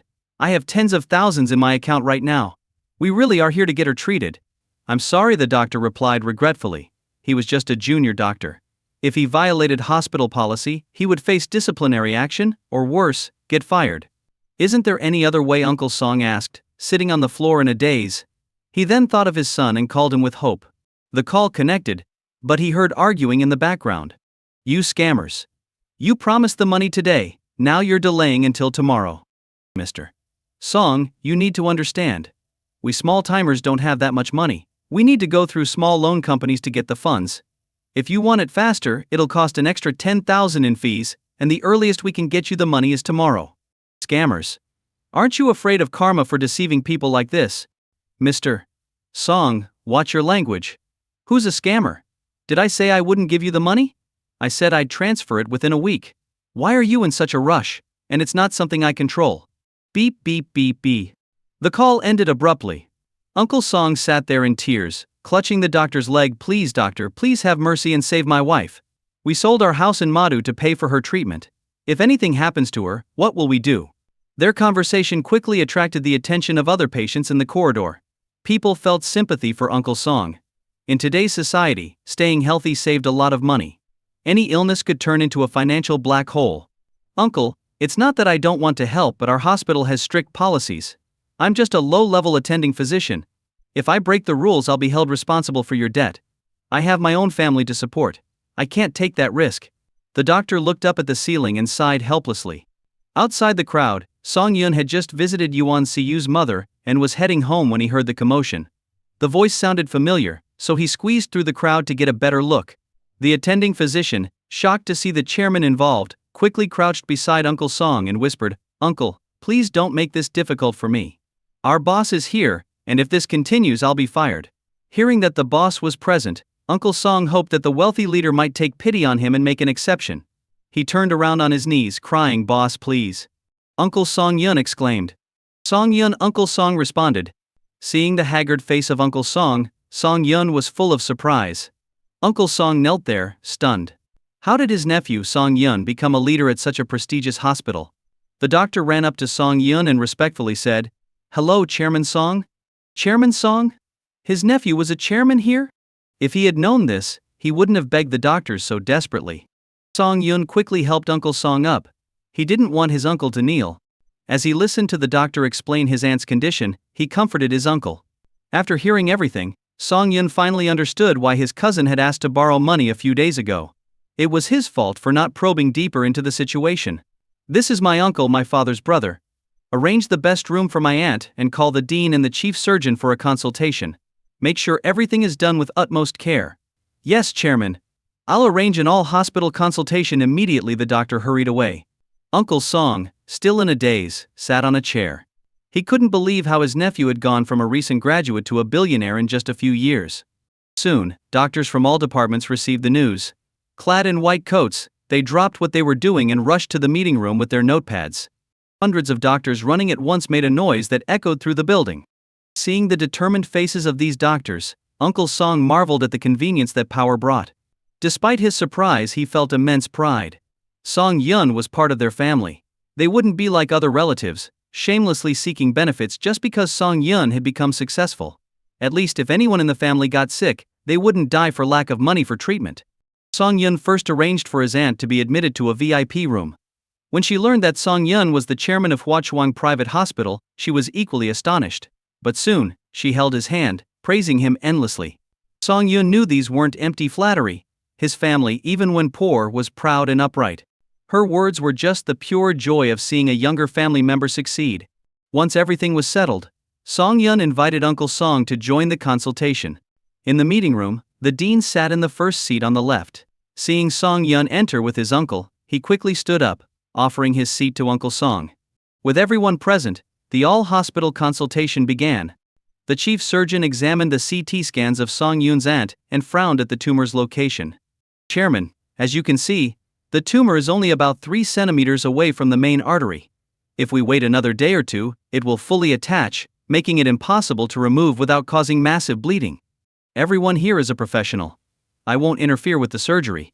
I just ask that you do everything possible to save her. If you succeed, there will be a bonus for everyone. If not, I won't blame anyone. We'll find another way."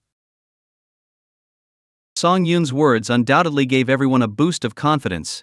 After all, he was the chairman. If things went wrong and he got angry, they would be in serious trouble. So they decided to report the risks to him in advance and see what he would choose. However, Song Yun urged them to proceed quickly. The doctors would now stay up all night to come up with the safest treatment plan. Seeing the doctors passionately debating where to start and how to proceed, Song Yun felt reassured. No matter how skilled a person is, they are still human, and life and death are sometimes beyond control. But as long as they gave their best effort, Song Yun wouldn't blame them even if the surgery failed. Song Yun led Uncle Song out of the meeting room. Uncle Song was still in a state of shock. He had never seen such a grand scene, a group of doctors almost fighting over the treatment plan. As an ordinary person, he could never have imagined receiving such attention in a hospital. He remembered when he had appendicitis, the surgery was performed by an elderly doctor with a trainee, leaving him with an ugly scar. But he overheard the doctors mention using cosmetic sutures this time to avoid any scarring. It must be expensive. Uncle Song followed Song Yun to the chairman's office. Song Yun personally made a pot of tea and said, "You should have told me about this serious matter. My cousin only said he needed money but didn't mention that aunt was sick." "We didn't know you owned a hospital," Uncle Song replied, embarrassed, rubbing his head. "But now I feel relieved knowing your aunt is in good hands. My son and I can finally relax a bit. You and my cousin can stay at the hospital. The room I arranged for aunt is spacious with 3 bedrooms and 2 living rooms. It's more than enough for our family. You don't need to cook, the hospital will provide meals. Just tell the nurse what you want to eat," Song Yun said, pouring tea for Uncle Song. "Huachuang Private Hospital also handles postoperative care. Aunt can stay here for her recovery, and the hospital will provide her chemotherapy and medication. She'll receive the best treatment available in Madu." Uncle Song sipped his tea and nodded with a smile. But he felt like he was forgetting something. "Wait. Your cousin had an argument with someone while trying to sell the house." Uncle Song suddenly put his teacup down. What? Song Yun looked puzzled.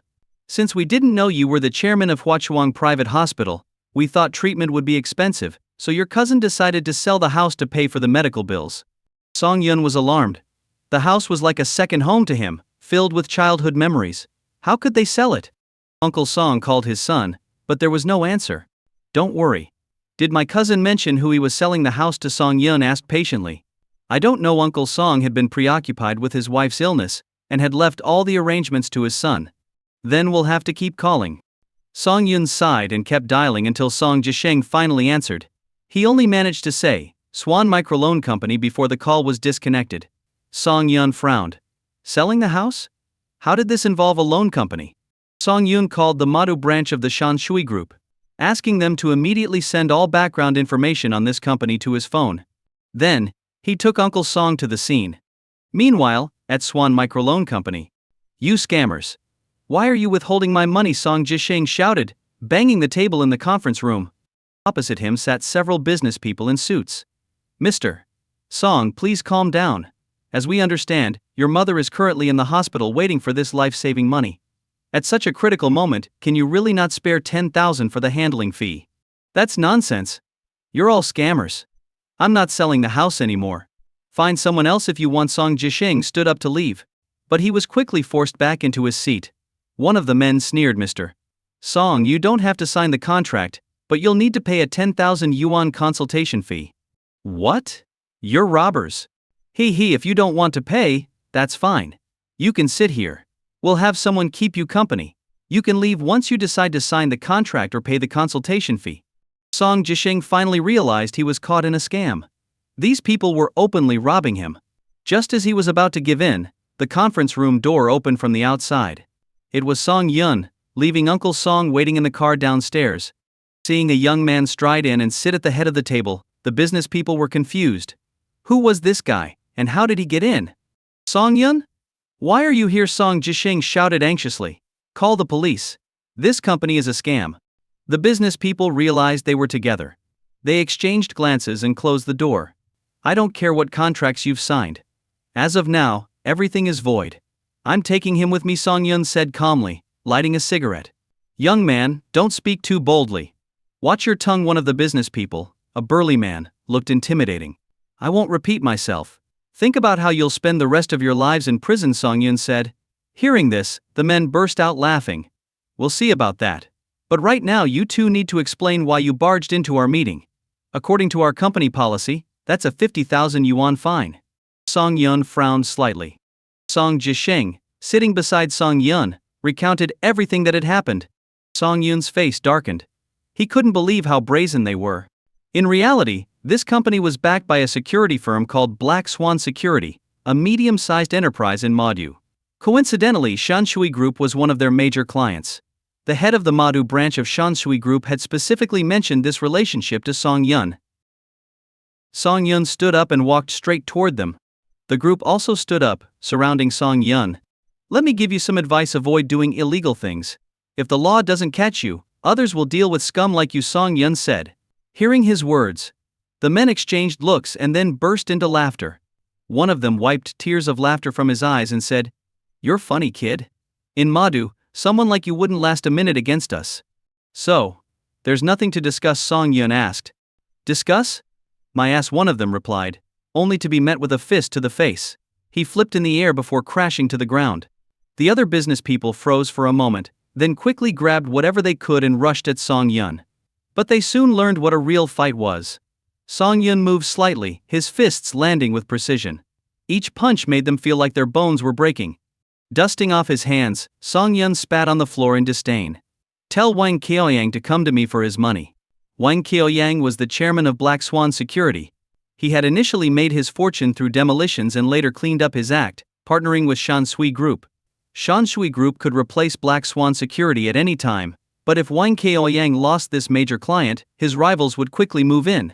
Known for his arrogance, many wished for his downfall. Just then, the conference room door opened. A man peeked in and saw the business people groaning on the floor. This had never happened at Swan Microloan Company. They couldn't believe someone had the nerve to cause trouble here. The man shouted, and soon the door was locked. A group armed with steel pipes approached. Song Jisheng, who had never faced such a scene, felt nervous. But seeing Song Yun standing like a war god before him, he felt reassured. If a fight broke out, he vowed to protect his cousin since Song Yun was risking himself for their family's sake. The group rushed forward, but their numbers meant nothing here. Song Yun used his combat skills to take down half of them. The remaining attackers hesitated. It was clear that this handsome man was a human bulldozer. Anyone hit by his fists was left writhing on the floor, completely incapacitated. "Call Mr. Wang. Tell him our place is being wrecked," shouted a small leader in the group. Someone quickly called Wang Qiaoyang. "Mr. Wang, we're under attack. One guy has beaten up many of our men. Please come quickly." On the other end, Wang Qiaoyang frowned, his plans for a massage ruined. Who would dare cause trouble on his turf? It was a death wish. Though Wang Qiaoyang's temper had cooled over the years, his early reputation for brutality was still well known, making people wary of him. With the Chinese government cracking down on illegal activities, he had shifted to legitimate businesses. Learning about the lucrative microloan sector at a gathering, he had jumped at the opportunity. This business had indeed made him a lot of money, becoming a significant cash cow. Now, with his money source under threat, he was desperate.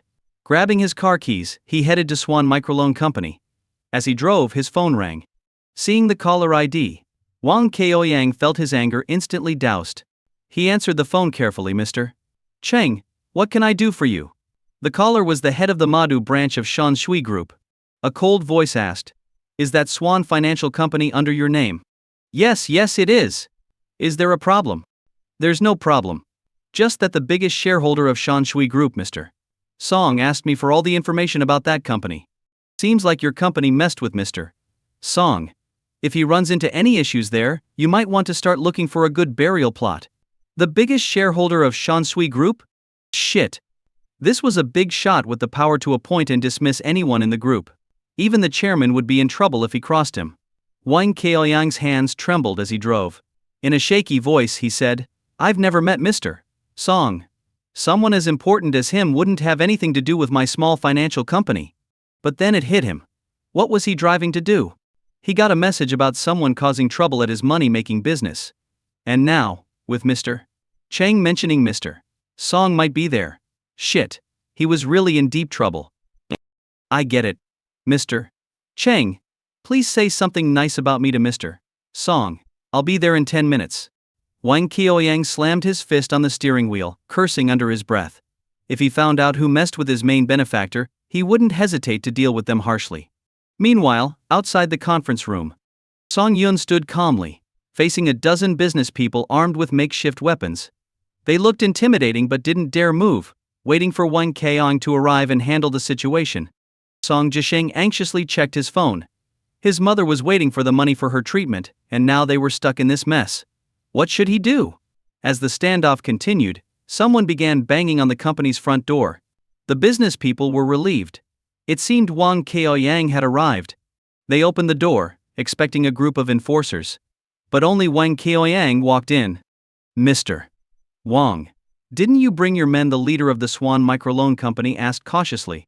Ignoring the small fry, Wang Qiaoyang pushed through the crowd and saw the injured business people groaning on the floor. Then he noticed a formidable young man standing calmly. Seeing Song Yun's face, Wang Qiaoyang's legs nearly gave out. It really was Mr.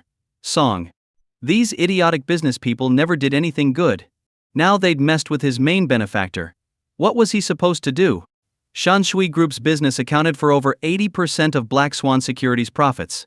Wang Qiaoyang could almost see his money growing wings and flying away. Mr. Wang? This guy is vicious. He's injured so many of our brothers. Shouldn't we break his leg? The leader shouted angrily. And he should pay for everyone's medical bills. His brother came to sell a house today. Why not use that as collateral? Before he could finish, a slap landed on his face. He looked up at his boss in confusion. What was happening? He was just explaining the situation. Why was his boss angry? Was it because so many of their men got hurt? Mr. Wang, I can. Slap. Manhwa Laos. The brothers. Slap. That guy is too. Slap. The leader received over a dozen slaps, his face swelling like a pig's head. He sat on the floor, unable to speak, still not understanding why he was being beaten. You idiot. If you want to die, don't drag me down with you. Do you know who this is? This is Mr. Song, the biggest shareholder of Shanshui Group. Are you trying to get me killed? Wang Qiaoyang kicked him repeatedly. He was immensely relieved that Mr. Song wasn't hurt. If Shanshui Group held him responsible, he would be finished. Given his past deeds, he'd be jailed for years. Wang Qiaoyang's words shocked everyone present. The business people stared at Song Yun in disbelief, and even Song Jisheng was stunned. How had his cousin become the biggest shareholder of Shanshui Group? Shanshui Group was a multinational company with immense power. There was a story of a wealthy local who vandalized a Shanshui Group resort and ended up with a broken hand and an apology from his parents. The leader of such a powerful entity was his cousin, Song Yun. Song Jisheng felt dizzy. So you're Wang Qiaoyang? Song Yun asked, sitting on a chair and crossing his legs. Hearing Song Yun, Wang Qiaoyang felt like the Grim Reaper had called his name, breaking out in a cold sweat. Yes, Mr. Song. I'm Wang Qiaoyang. Today's incident is a misunderstanding. These people didn't recognize you. Before he could finish, Song Yun gestured for him to stop. Wang Qiaoyang immediately fell silent, terrified of saying the wrong thing and offending someone who could end him with a word. Answer only what I ask. Say nothing else. Understand? Wang Qiaoyang nodded repeatedly. Do you know why this happened today? No, I don't. Oh, my cousin's house is worth several million. And you didn't pay attention. You must be making a lot of money daily, Mr. Wang. No. I had other plans today and wasn't paying attention. Oh, so you're unaware of what your business people are doing? Song Yun asked. Seeing that, Song Yun's brow furrowed as he started to shake his head. Wang Qiaoyang reluctantly nodded. Hey, forced sales, exorbitant fees. Mr. Wang, you've found quite the lucrative scheme. You've been involved in all this, right? This isn't wronging you, is it? Mr. Song. I have nothing to say. I admit my fault today. Please, have mercy. Wang Qiaoyang's strength left him as he collapsed onto the floor. Hey, given what's happened today, you should know the consequences. You've enjoyed enough wealth over the years. Even if I let this go, do you think your enemies will be so kind? Wang Qiaoyang was silent. He knew the truth. Anyone who'd risen to his level wasn't stupid. But he had to take things one step at a time and survive today. Seeing that Song Yun wasn't going to let it slide, he said, How do you suggest we resolve this? I'll do whatever you say. Wang Qiaoyang had no choice but to submit. If it had been someone else, he would have dealt with them harshly by now. I don't have time to waste with you. Return the house, and weren't you going to charge me a consultation fee? I gave you all a lesson today. How much do you plan to pay me? Song Yun asked calmly. Wang Qiaoyang clenched his teeth and held up one finger. The others were confused, but Song Yun knew it meant 1 million. Could that small amount settle things with Song Yun? Hardly. After some thought, Wang Qiaoyang reluctantly held up 5 fingers. Song Yun nodded. That's about the market value of my cousin's house. You took it, now give it back. Do you have any objections? No. In less than half an hour, all transactions were voided, and a bank card with 5 million yuan was neatly placed in front of Song Jisheng. He was in a daze. Everything that happened today had turned his world upside down. For the first time he realized that in this society, status could be a lifesaver. Song Yun's identity made everyone cautious around him, afraid of displeasing him. Even the once fierce business people would probably line up for a slap from Song Yun without any complaints. They might even brag to their friends later about surviving an encounter with the chairman of Shanshui Group. All this was because of Song Yun's status and the power it entailed. Mr. Song, everything is settled. Do you need anything else? Wang Keiyang said, subtly hinting for them to leave as he planned to start transferring his assets and preparing to flee. Song Yun and Song Jisheng left the place. Seeing that Song Jisheng had many questions, Song Yun said, let's go to the hospital first. We'll talk later. Uncle Song, anxiously waiting in the car, was relieved to see them return unharmed. How did things turn out? Uncle Song curiously asked his son. Song Jisheng, still in a daze, slowly nodded as he finally came to his senses. Dad, did you know all along that Brother Yun is the chairman of Shanshui Group? Shanshui Group? I thought he was the chairman of Huachuang Private Hospital. Uncle Song was stunned. How could his nephew hold so many positions? Song Jisheng, not the sharpest tool in the shed, was even more confused now. Song Yun, driving the hospital's administrative car, brought his bewildered relatives back to the hospital. Seeing that his mother had been arranged in a VIP ward, the tension in Song Jisheng's chest finally eased. Brother Yun, how many businesses do you own? In the chairman's office, Song Jisheng asked Song Yun curiously. Hey, quite a few. If you want me to list them, I'd really have to think about it. Does your father know? Uncle Song asked. He's traveling the world with my mom. I haven't told him yet. I'll wait until they come back. Song Yun could explain and make up lies to anyone, but when it came to his parents, who knew him inside out, anything he said would be seen through instantly. Our Song family finally has a talented person, Uncle Song exclaimed. Looking through our family history, hundreds of years ago, our Song family was also prominent. But later, due to wars, we fell into hardship and became ordinary people. Now it's different. With Song Yun's success, it's time to restore the ancestral shrine of our Song family. Song Yun was bewildered by Uncle Song's words. Ancestral shrine? He had never heard of it. Seeing the expressions of his son and nephew, Uncle Song sighed. You younger ones don't know. In our ancestral home, there's a room dedicated to our ancestors. But all these years, we didn't have the honor to restore it.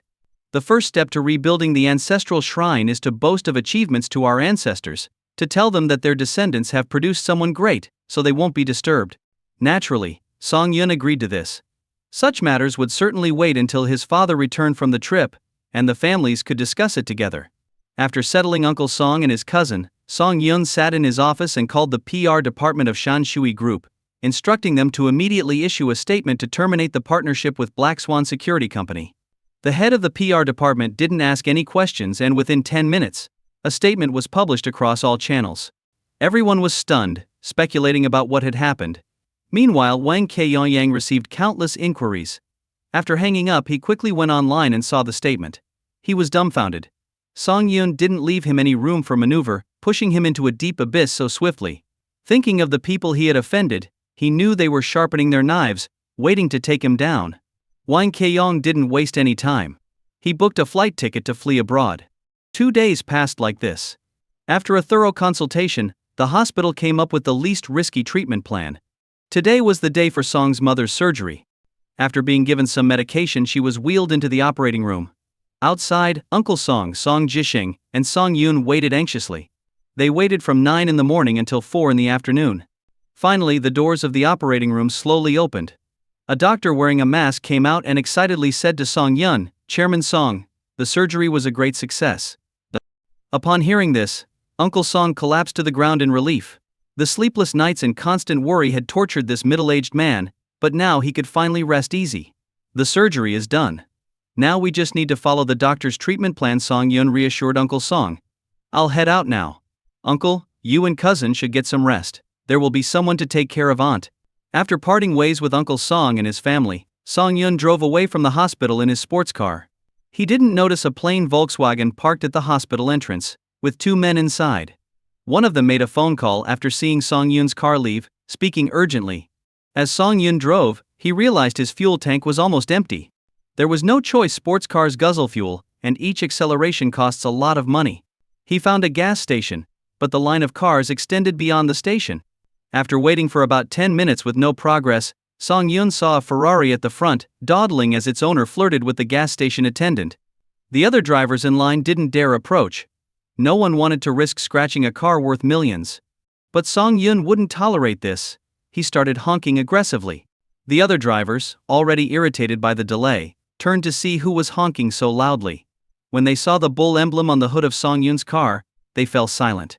Damn, this car is even more expensive than the Ferrari. The driver of a Tiguan in front of Song Yun nervously inched forward, sweating and worried about accidentally hitting the car behind him. Hey, are you guys going to refuel or not? Since when is the gas station so slow? Song Yun shouted ahead. The drivers were frustrated, stuck between a rock and a hard place, unable to move forward or backward. But soon, they cautiously moved their cars aside, creating a path for Song Yun. He drove up to the Ferrari and saw a flashy rich kid still flirting with the attendant. Though the attendant was pretty and had a good figure, she was taking up public resources and wasting everyone's time. How big is your car's tank? Why is it taking over 10 minutes? If you're done, move your car. The Ferrari owner, asking for the attendant's number, turned angrily to see Song Yun standing by his Lamborghini, frowning at him. Damn. That's the ultimate sports car, the Lamborghini Aventador. His car wasn't even worth a fraction of Song Yun's. He quickly apologized and drove off in a hurry. Fill it up, Song Yun said to the attendant after parking his car. Once his tank was full, he left quickly, without wasting any time. The other waiting drivers sighed in relief. It seemed the only way to deal with arrogant rich kids was with an even richer and more powerful one. Song Yun returned home and started preparing dinner for the evening. After so many days without seeing Yi Qingqing, as a man newly acquainted with the pleasures of love, Song Yun felt that if she didn't come back soon, he might have to resort to traditional methods. Dinner was ready, candles were lit, and wine was poured. Everything was set for a romantic evening. He was sure Yi Qingqing would be moved by such a scene. But just as he was about to call Yi Qingqing, she called him first.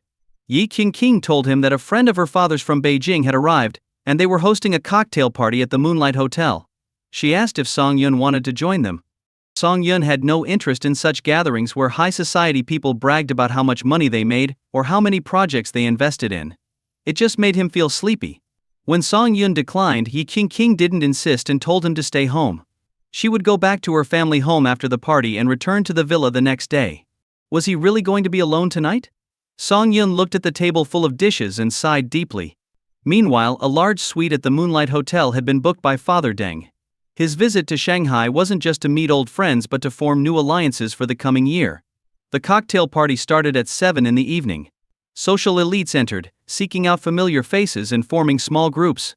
Father Deng, accompanied by his daughter Deng Qi, stepped onto the stage. As the host appeared, everyone raised their glasses towards the main stage. Hello everyone. I believe we're all familiar with each other. Thank you for attending the party I'm hosting.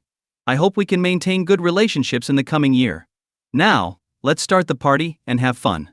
After a brief speech, Father Deng, holding his wine glass, approached Father Yi. Old Yi, have you noticed? More and more young people are attending these parties. The younger generation is truly impressive. In previous years, Father Deng's parties were mostly attended by middle-aged and older people. But now, as the older generation gradually withdrew from the limelight, many young faces, whose names he didn't even know, filled the room. Seeing these unfamiliar faces made Father Deng feel old. Haha, the younger generation will surpass us. We should give them more opportunities, Father Yi said, smiling as he watched his daughter from a distance. Among the young people present, his daughter was undoubtedly one of the best. His company was about to go public abroad, and with Song Yun's support as a son-in-law, Father Yi felt that as long as his daughter didn't whimsically donate all their assets, the Yi family would certainly reach new heights under Song Yun and Yi Qingqing's leadership. As the two men chatted, many people came over to toast, mostly aiming at Father Deng.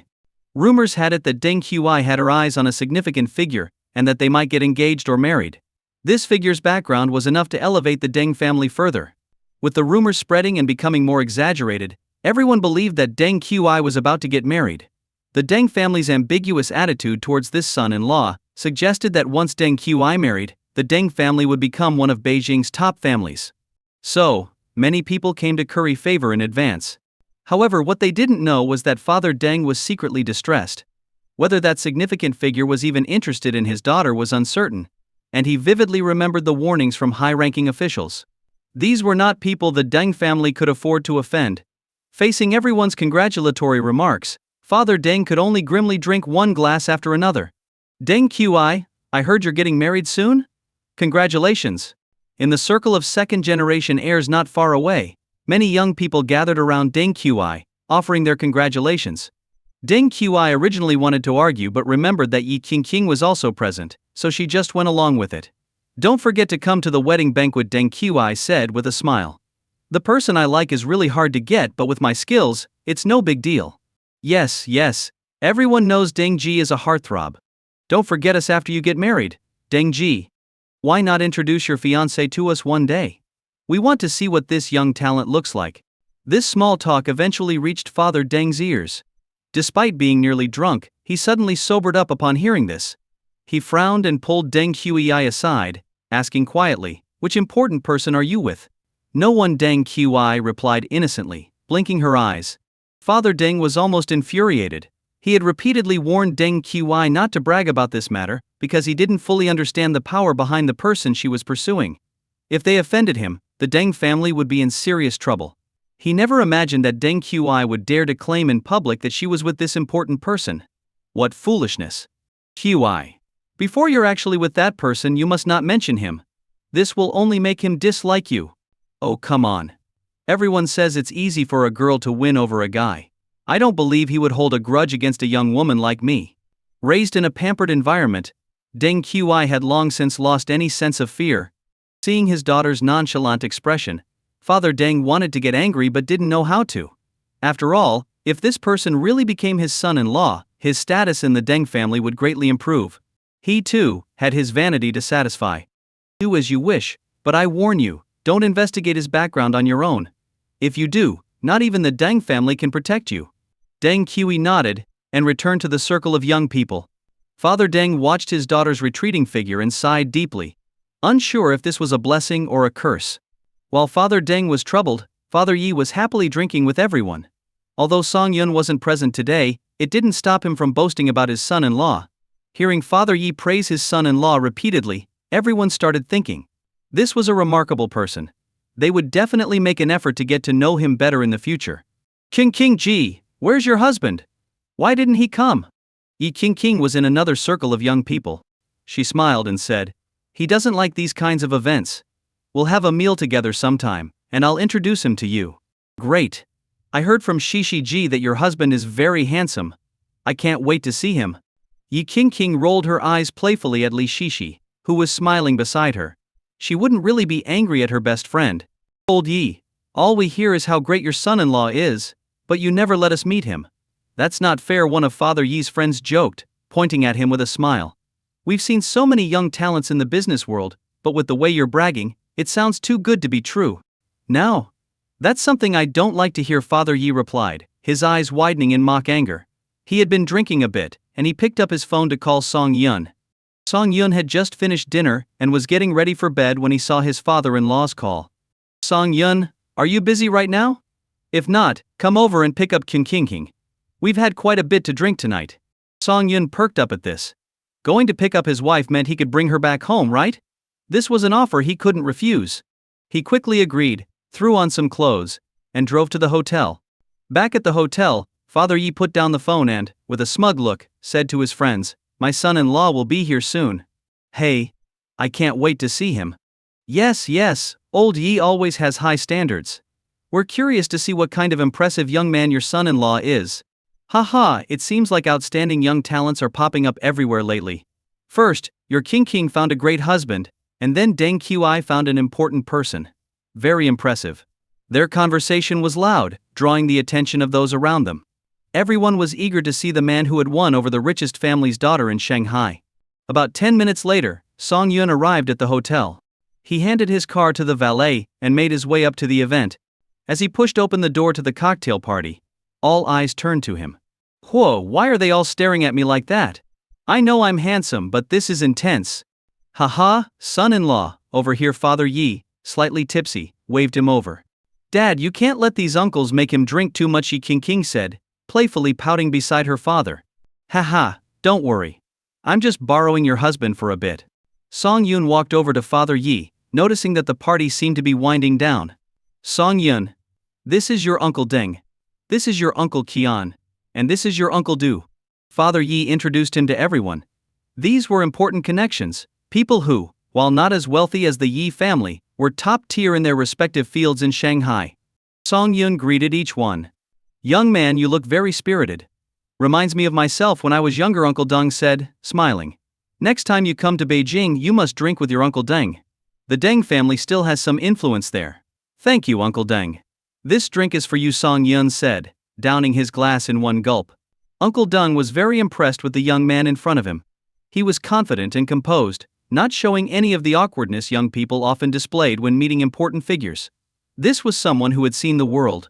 Hello again, we meet once more. Deng Qi appeared out of nowhere, blinking her eyes at Song Yun with a smile. Hello, Song Yun replied, feeling a twinge of annoyance. Why was this woman everywhere he went? He, the Uncle Deng you mentioned is my father. Our family has some influence in Beijing. If you plan to expand there, we can definitely help you, Deng Qi said, eyeing Song Yun with obvious interest. She was a sucker for good looks, and anyone who caught her eye had to be handsome. Qi, have you met before? Uncle Deng asked curiously. He's the man I want to pursue, Deng Qi whispered in her father's ear. Hearing this, Uncle Deng sobered up instantly. What was going on? Wasn't this young man the son-in-law of the Yi family? Could his daughter be completely in the dark? But then he thought it through. Knowing his daughter's personality, she was probably just taken by Song Yun's looks. Recalling the warnings from the high-ranking officials, Uncle Deng broke out in a cold sweat. This young man was the one they had warned him about, and here he had been talking about protecting him. Just then Yi Qingqing walked up to Song Yun, took his arm and smiled. Dear, drink less, okay? She was clearly marking her territory. Deng Qi had set her sights on her husband, so she was going to flaunt their affection right in front of her. Let's see how Deng Qi would react. Although Deng Qi was a pampered princess, she wasn't stupid. She knew this wasn't the place to fight with Yi Qingqing over a man. If word got out, everyone would know that the eldest daughter of the Deng family was a homewrecker. Feeling a bit down but quickly adjusting her attitude, Deng Qi said, Qingqing, your husband is really handsome. She clinked her glass with Song Yun's and said, handsome guy, how about a drink? Song Yun felt Yi Qingqing pinch him slightly at the waist, signaling that if he dared drink, she wouldn't be happy. Not one to indulge, Deng Qi, Song Yun replied. Sorry, I can't hold my liquor well. I'll drink on behalf of my husband, Yi Qingqing said with a smile, taking the glass from Song Yun and downing it in one go. Deng Qi, I heard you have your eye on an important person? Who might that be? Yi Qingqing asked, her tone sharp. No need for you to worry. I'll get what I want one day, Deng Qi shot back. Their confrontation left the surrounding guests bewildered. Something was clearly off, but they couldn't put their finger on it. Only Uncle Deng knew the danger his daughter was courting. Not only could she provoke the Yi family's retaliation, but Song Yun himself was not someone the Deng family could afford to offend. Ouch, my head hurts. Qi, help me to my room to rest. Uncle Deng pretended to be drunk, quickly diffusing the situation. Deng Qi had no choice but to help her father out of the party. Once they were outside, Uncle Deng dropped the act entirely. He glared at Deng Qi and said sternly, Deng Qi, you must understand that some people in this world are beyond our ability to offend. You cannot let personal whims bring harm to the Deng family. Fine. It's just a man, Deng Qi muttered, feeling wronged but still defiant inside. Have you considered what would happen if Yi Qingqing exposed this today? Where would that leave our family's reputation? But she didn't, so she must be tacitly agreeing, Deng Qi retorted. Are you trying to drive me to my grave? Uncle Deng sighed deeply. It seemed his daughter had been spoiled rotten by the family elder. If this continued, she was bound to cause trouble for the family. Thus he cancelled their original 5-day trip and decided to return to Beijing with Deng Qi the next day. With Uncle Deng's departure, the cocktail party wound down in about 10 minutes. After exchanging pleasantries, everyone gradually left. Father Yi had drunk quite a bit that night. Though it was just red wine, the cold wind outside the hotel made him a bit tipsy. Seeing Father Yi's unsteady steps, Song Yun moved to help him, only to see a man step out of the shadows. It was Tu Gang, the bodyguard. Tu Gang steadied Father Yi, nodded at Song Yun, and left. As for Miss Yi, well, she had Song Yun to look after her.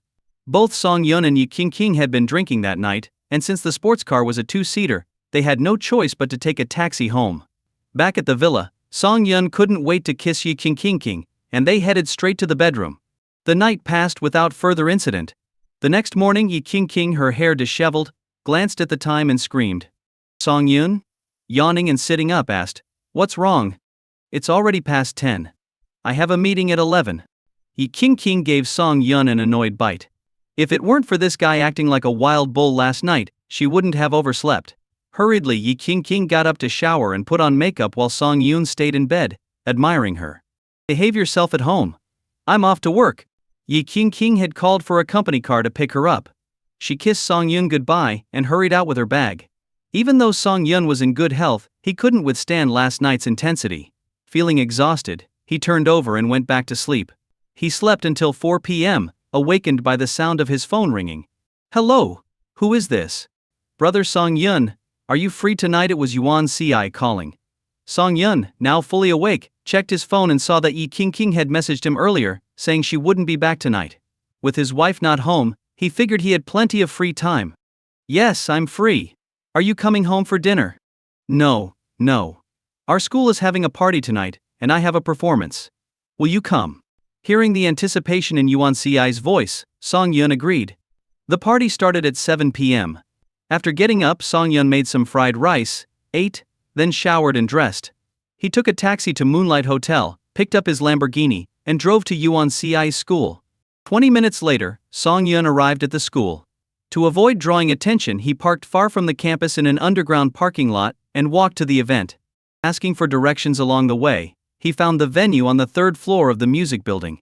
He knocked and entered. The room was full of performers for the evening. Seeing a stranger, everyone paused, especially the girls, whose eyes sparkled upon seeing Song Yun. Who is this handsome guy? Could he be a dancer invited by the school? A brave girl in a school uniform approached and asked, "Hey, handsome, who are you looking for?" "I'm looking for Yuan Ci." Hearing this, the girls sighed in disappointment. There was no chance Yuan Ci was a campus beauty, and none of them could compete with that.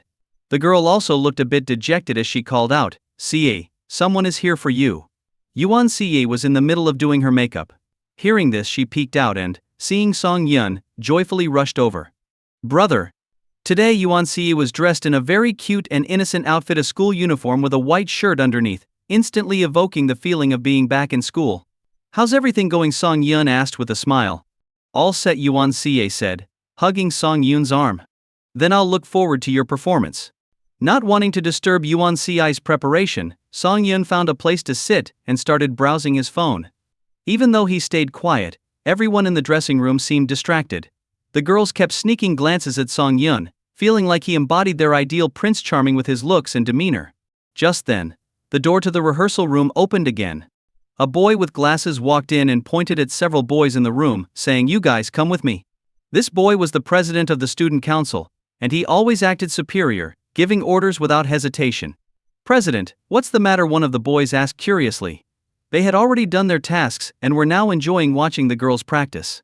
"There's an issue with the stage, and you need to help fix it," the president said arrogantly. "And you," the boy playing with his phone in the corner, "come along too." The student council president was annoyed to see Song Yun ignoring him.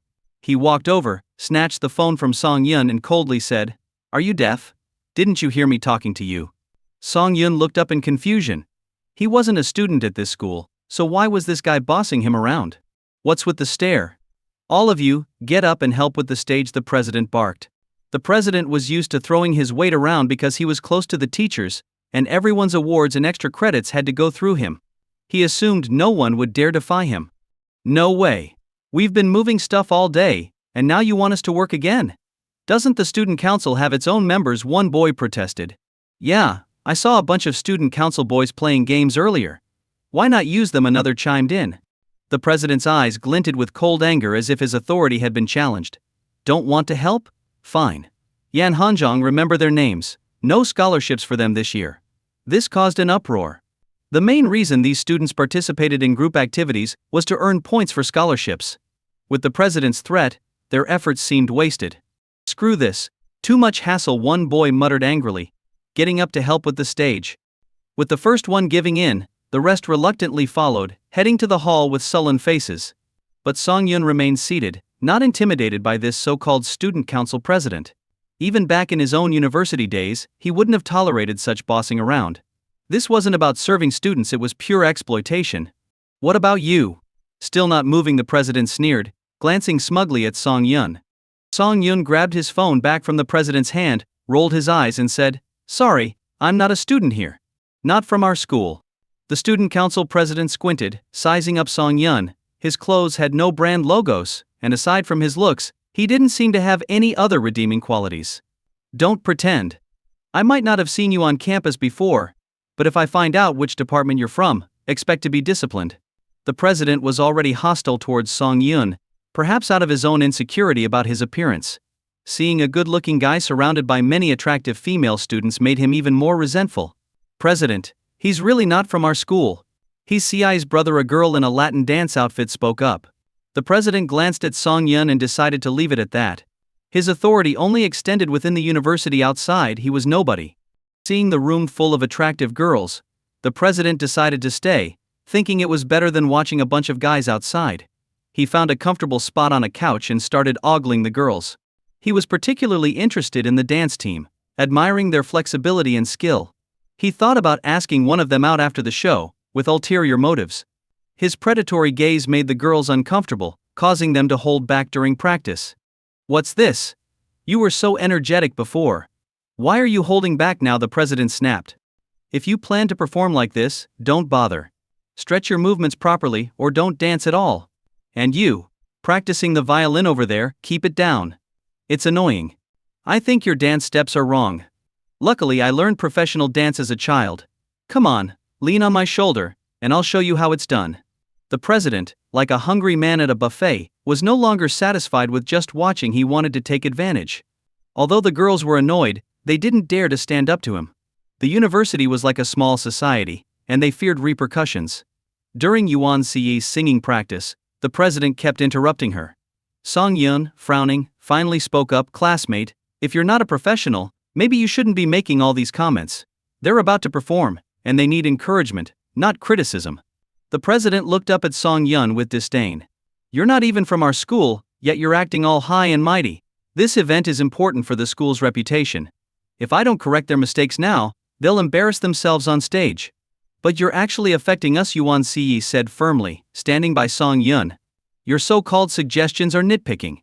If you think there's a problem, then replace me and find someone else." "Yeah, we're exhausted from practicing every night, and you keep nitpicking. We're done. If you think we're not good enough, why don't you do it yourself?" The student council president's words sparked widespread anger, and many girls started voicing their complaints. Seeing the situation getting out of hand, the president panicked. He had just been trying to show off, but now it seemed like all the performers were rebelling. If this continued, he would be the one to face the consequences first.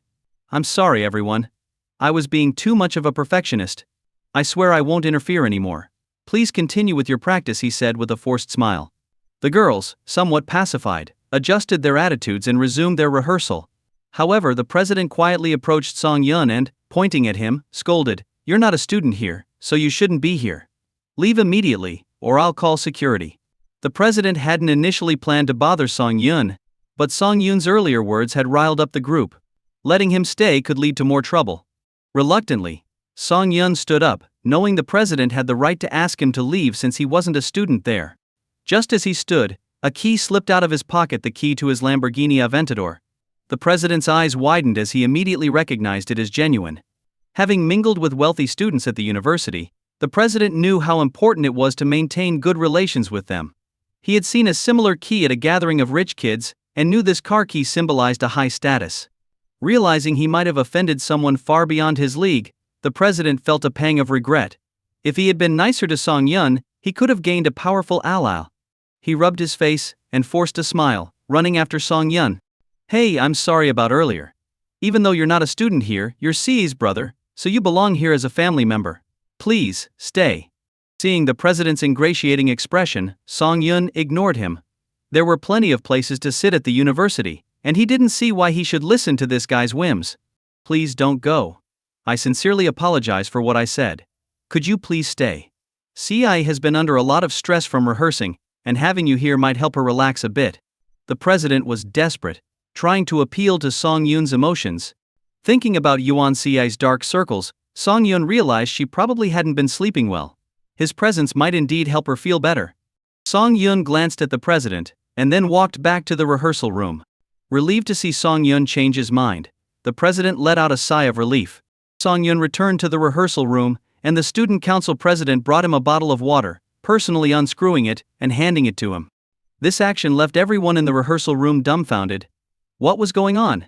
Just a moment ago, the student council president had been stern and authoritative, but now he was acting obsequiously towards CI's brother. Hey, what do you do? The student council president asked with a fawning smile, sitting on a small stool next to Song Yun. Having been around the block a few times, Song Yun knew this guy had figured out his status and was now trying to curry favor. I'm unemployed, Song Yun replied. The president, misinterpreting this, nodded knowingly. He was convinced Song Yun was a rich kid with a wealthy family. Well, your sister CI sings really well. No, excellently. She has a professional level. After the event, I'll be sure to mention her to the teachers so she can win more awards this year. No need. CI's main focus should still be her studies, Song Yun replied calmly. The president's heart sank. It seemed this big shot was still annoyed. Realizing he was becoming a nuisance, the president decided to leave. All right, I'll let you sit here. I have some other things to take care of. Finally rid of the annoying fly, Song Yun nodded without trying to stop him.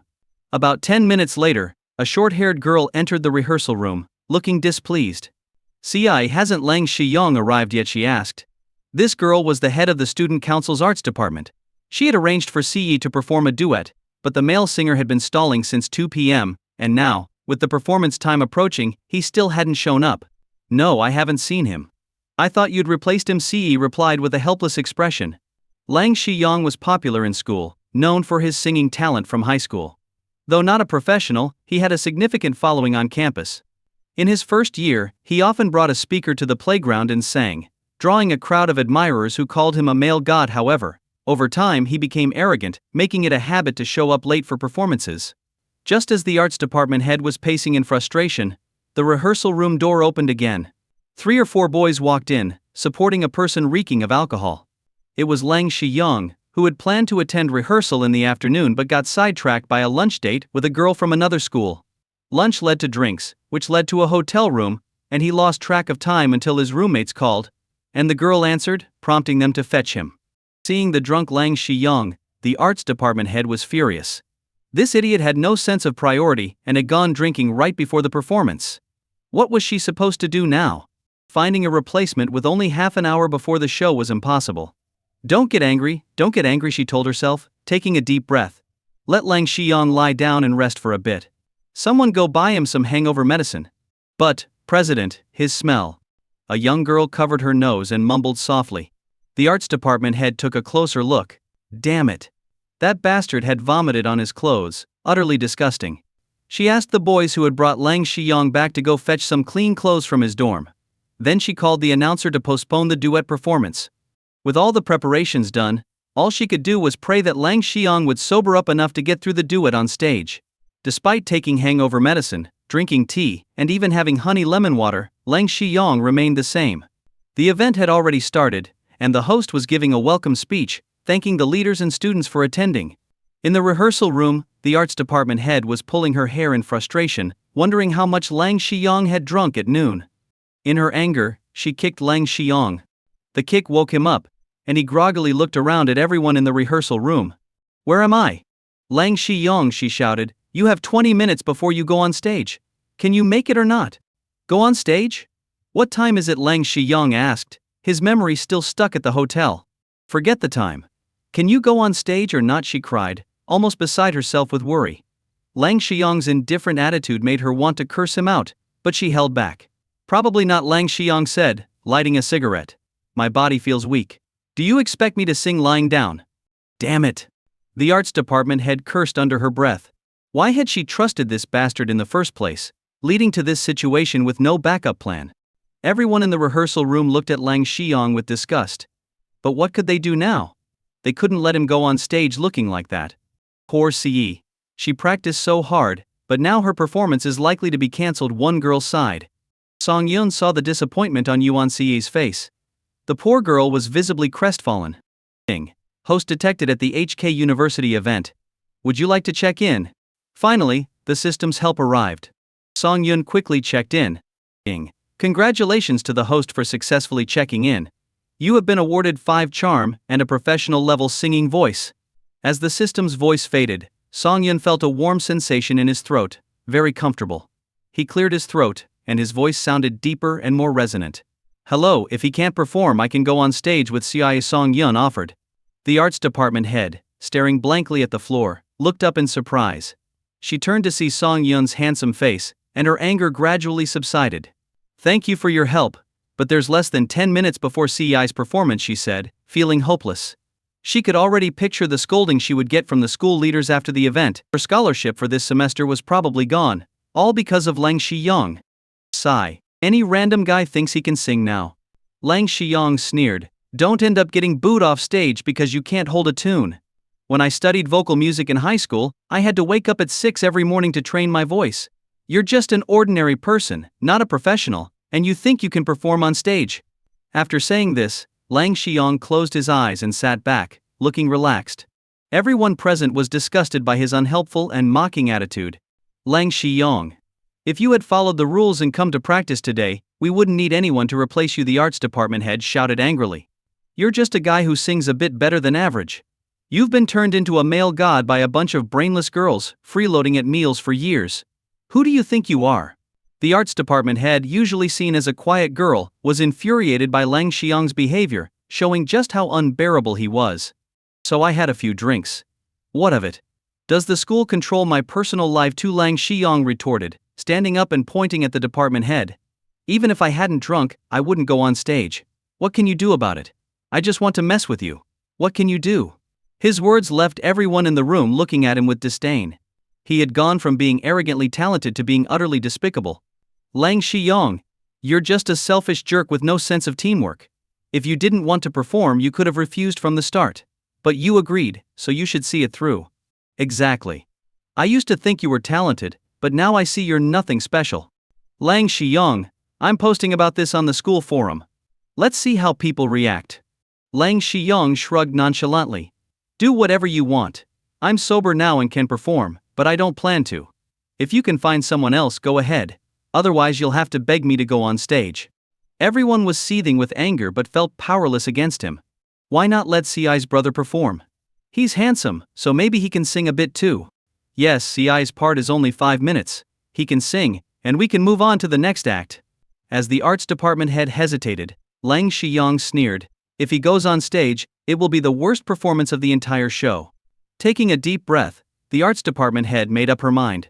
Lang Shiyong, you're a scumbag.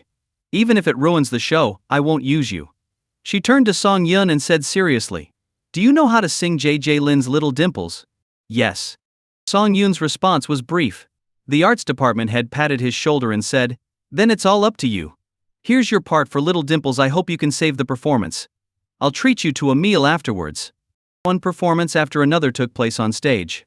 Lang Shiyong, supported by his roommates, sat in the audience. People around him were puzzled. Wasn't Lang Shiyong supposed to be performing? Why was he in the audience?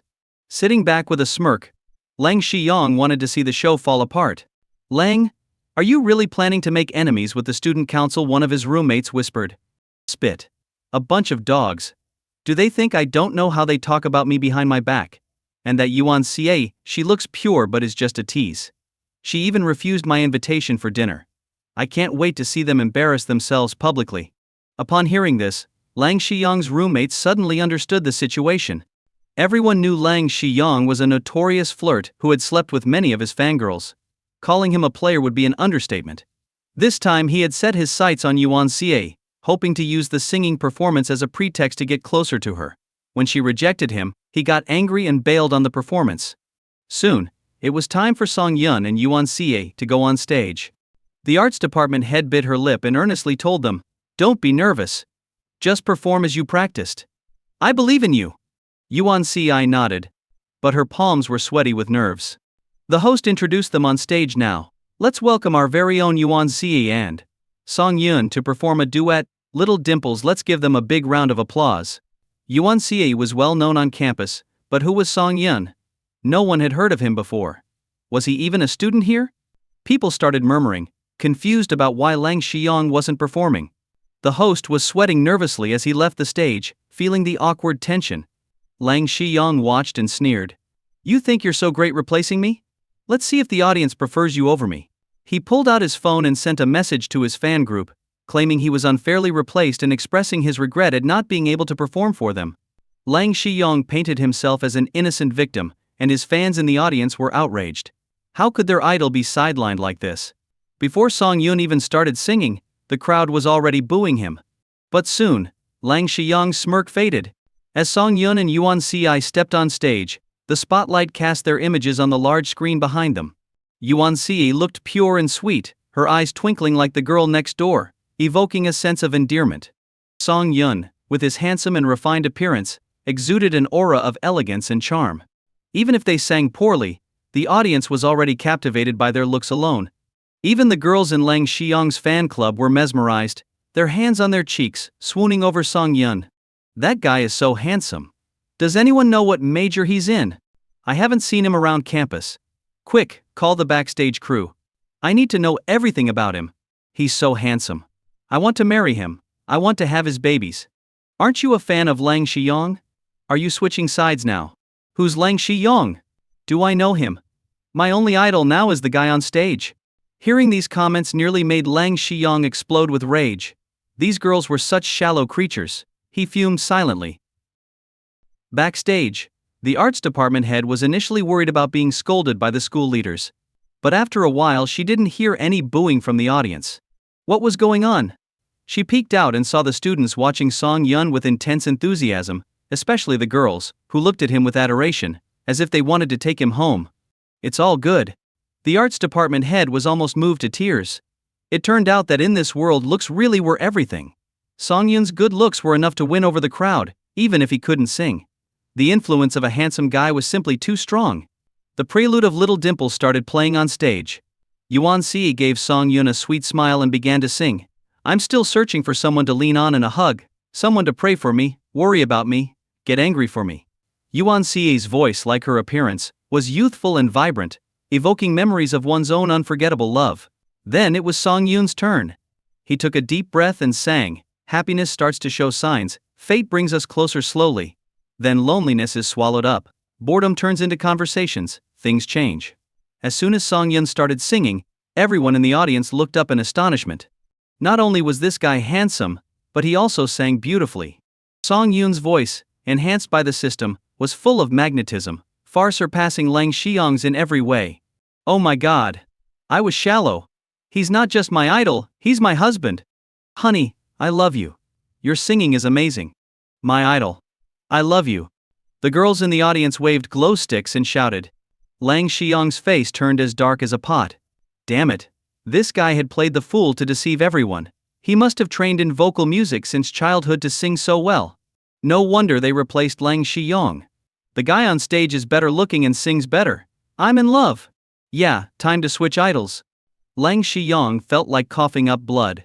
The girls sitting in front of him were bad-mouthing him right in front of his face, as if he didn't exist. He really had no comeback. Professionally outclassed. Anything he said would be drowned out by the fan girls. On stage, Song Yun and Yuan Si continued to sing. Despite her nerves, Yuan Si did very well for her first time performing in front of such a large audience. Song Yun, on the other hand, was steady throughout. His transitions between real and falsetto were seamless, and he nailed the high notes, making the audience swoon with thoughts of sweet romance. Wow! This Song Yun is incredible. The arts department head swallowed nervously. She had thought this would be her worst day of the year, but Song Yun's performance had turned it into a triumph. Soon, the song ended. The audience erupted into thunderous applause. On stage, Yuan Si looked at Song Yun with admiration. Her brother was amazing in every way. After bowing, Song Yun and Yuan Si prepared to leave the stage. But the students weren't having it and started clamoring. Don't go. Sing another one. Not enough, handsome. Please sing another song. We want to hear Song Yun sing. We want to hear Song Yun sing. The host, who had just returned to the stage, was sweating nervously. In all his years he had never seen such an enthusiastic response, and it made him feel uneasy. Congratulations, Si. Your performance will definitely be the highlight of our school's event. Brother Song Yun, your singing is amazing. Can I get your autograph? Just sign on my chest. Honestly, if Brother Song Yun were in our school, Lang Shiyong wouldn't stand a chance. That guy's nothing but attitude, not much talent. Many girls crowded around, laughing and joking. As for Lang Shiyong's singing, who cared? They had already forgotten about him. From now on, that jerk wouldn't dare show his face again. Lang Shiyong, sitting in the audience, watched in frustration as Song Yun stole all his spotlight. Damn it, those cheers should have been for me. All for me. It was all Yuan Ci's fault for not agreeing to my request, making me too upset to perform. His fingernails dug into his palms as he glared at the stage, then quietly approached the student council president. Lang Shiyong? What do you need? The president asked. He had been sitting behind the school leaders, ready to serve, but now he had to deal with Lang Shiyong. He needed to finish quickly and get back, or he'd risk offending the leaders. Brother Rong, my throat was really uncomfortable earlier, which is why I didn't go on stage. But I feel better now. Before Lang Shiyong could finish, the president cut him off. Get to the point. I want to perform. Perform. The president looked at Lang Shiyong in surprise. This arrogant guy, who always needed multiple invitations to sing, now wanted to perform? Shiyong, you know our school has rules. The program schedule is set. It's difficult to accommodate a sudden change. Lang Shiyong gave a fawning smile, then discreetly slipped a small stack of money into the president's pocket. Brother Rong, please give me a chance. I really want to sing. The president felt the money in his pocket, estimating it to be around 1 or 2,000. He nodded and asked, give me a reason. Otherwise, I can't arrange it. Honestly, I was supposed to perform today, but Song Yun took my spot. I just want to regain some popularity. Please, Brother Rong, help me out. The president understood Lang Shiyong's motives. This guy had a fan club with quite a few members, earning him a steady income from the girls' allowances. Occasionally he even took advantage of his female fans. But seeing the current situation, many of his fans had switched allegiance. Lang Shiyong was desperate to win them back. Since you're being considerate, I'll make an exception. I'll arrange for you to perform the final act. Thank you so much, Brother Rong. Lang Shiyong was thrilled. Everyone knew that the final act was usually a grand finale, like a group performance. Getting a solo spot at this time was like prime time on TV. But as the deal was done, the president lingered, giving Lang Shiyong a meaningful look. Realizing what was expected, Lang Shiyong sighed and reluctantly took out another stack of money, slipping it into the president's pocket. One program after another went by, and finally, it was time for the penultimate performance. The host cleared his throat, took the stage, and looked around at the audience with a smile. Students, are you having a good time tonight? Yes. Hurry up and let my husband sing another song. We want to hear Song Yun sing. We want to hear Song Yun sing. Stop wasting time. Bring the star back on stage. Listening to the excited crowd, the host raised his hand to calm them and continued, there's a melody that moves us, and lyrics that we remember. Now, let's welcome our university's most popular singer to perform Boundless Oceans, Vast Skies. As soon as the host finished speaking, the crowd went wild. They were eager to hear Song Yun sing again. Everyone, quiet down. Let's record this so we can enjoy it later. Good idea. No one make any noise. The students quickly agreed, and everyone prepared their phones to record. The stage lights dimmed, and the audience held their breath in anticipation. A spotlight hit the stage, illuminating a figure with his back to them. Then, all the lights came up, revealing Lang Shiyong on the screen. Lang Shiyong, with his back to the audience, felt triumphant. See, this is influence. Everyone must be thrilled to see me perform in the grand finale, given my campus fame. He slowly turned around and waited for the intro to finish. In the audience, everyone exchanged puzzled looks. What was this? Wasn't Song Yun supposed to perform? Why was Lang Shiyong up there? Who wanted to see this washed-up campus singer? Most popular singer on campus? Give me a break. On stage, Lang Shiyong gave it his all, belting out high notes and trying to engage the audience by holding the mic out to them. But awkwardly, no one responded. The audience stared at him like he was an idiot. Last time he sang, it felt exciting. Why does he seem so pathetic now? Does he really think he's a star? This concert act is cringe. Is he singing to us or expecting us to sing? Holding the mic out like that, he's so lame. The audience started murmuring, and Lang Shiyong, seeing the lack of enthusiasm, tried to hide his embarrassment and continued singing. Then, a girl from the sports department stood up and cupped her hands around her mouth. Finally, Lang Shiyong thought moved. A true fan. I must find out who she is and thank her properly after the show. But her next words nearly made him explode with anger. She shouted, "What are you singing? I want to see my husband sing. Get off the stage."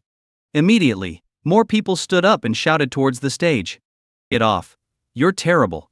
Go home and study some more vocal techniques. Lang Shiyong, stop disgusting us. Your singing is gross now, you've ruined a good song. Get off the stage. We want to hear Song Yun sing." Finally, the students chanted in unison, "Change. Change. Change." Lang Shiyong stood frozen on stage, forgetting the next lyrics.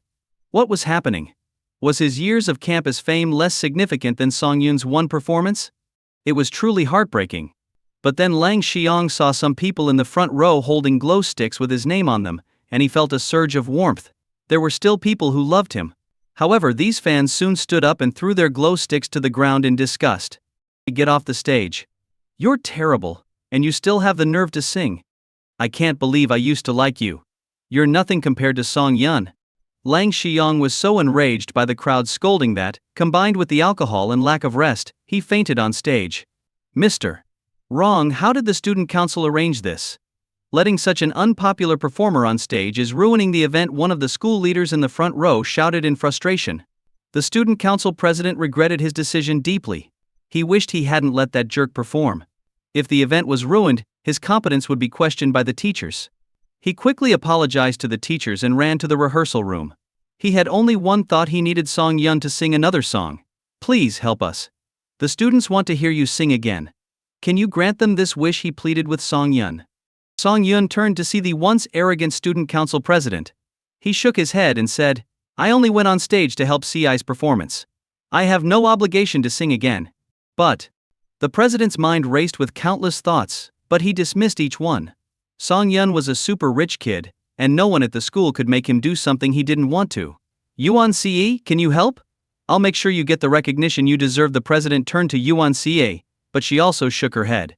"How about this?" the arts department head suggested softly. "Song Yun, could you go on stage and say a few words to calm everyone down and prevent any incidents?" Song Yun had no objections to this request. He picked up the microphone and walked on stage. The previously agitated students immediately quieted down. "Ahem, I'm sorry everyone. My throat has been sore these past few days, and singing earlier took all my strength. I can't perform again. I hope you understand." Hearing this, the students gradually regained their composure, albeit disappointed. Some students had already recorded Song Yun's first performance. Though the recording was a bit noisy, his voice was clear. This audio clip was widely shared, fulfilling a bit of everyone's wish. With the situation resolved, Song Yun prepared to leave with Yuan Ce. The crowd got up to see them off, escorting them to the school gate. Song Yun went to get the car while Yuan Ce chatted with the students at the gate. "Ci, can you get your brother to come to our school events more often?" "That depends on his schedule," Yuan Ce replied. She knew that Song Yun had squeezed in this visit despite his busy life. As a wealthy businessman, he couldn't always be available. "I'll have a serious talk with your brother about it," the arts department head said determinedly. At that moment, a sports car approached and stopped beside Yuan Ce. "That sports car is amazing. Whose car is it? I don't think we have any rich kids like that at our school." As everyone was discussing which rich kid might have driven the car, Song Yun stepped out of it. Their eyes widened in disbelief.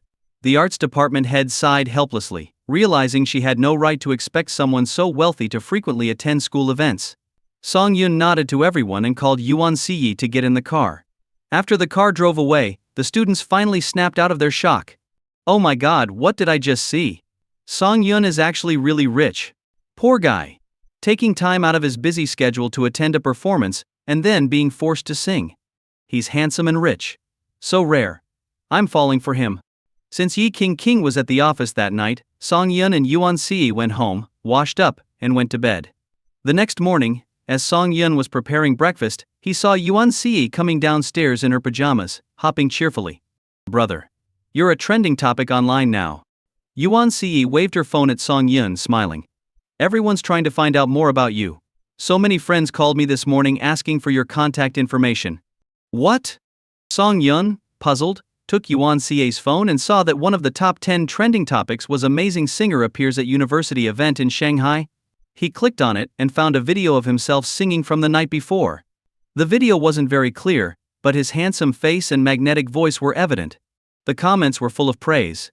This guy is so handsome. I need his contact information. He sings as well as professional singers. I'll pay 100,000 yuan for this guy's WeChat.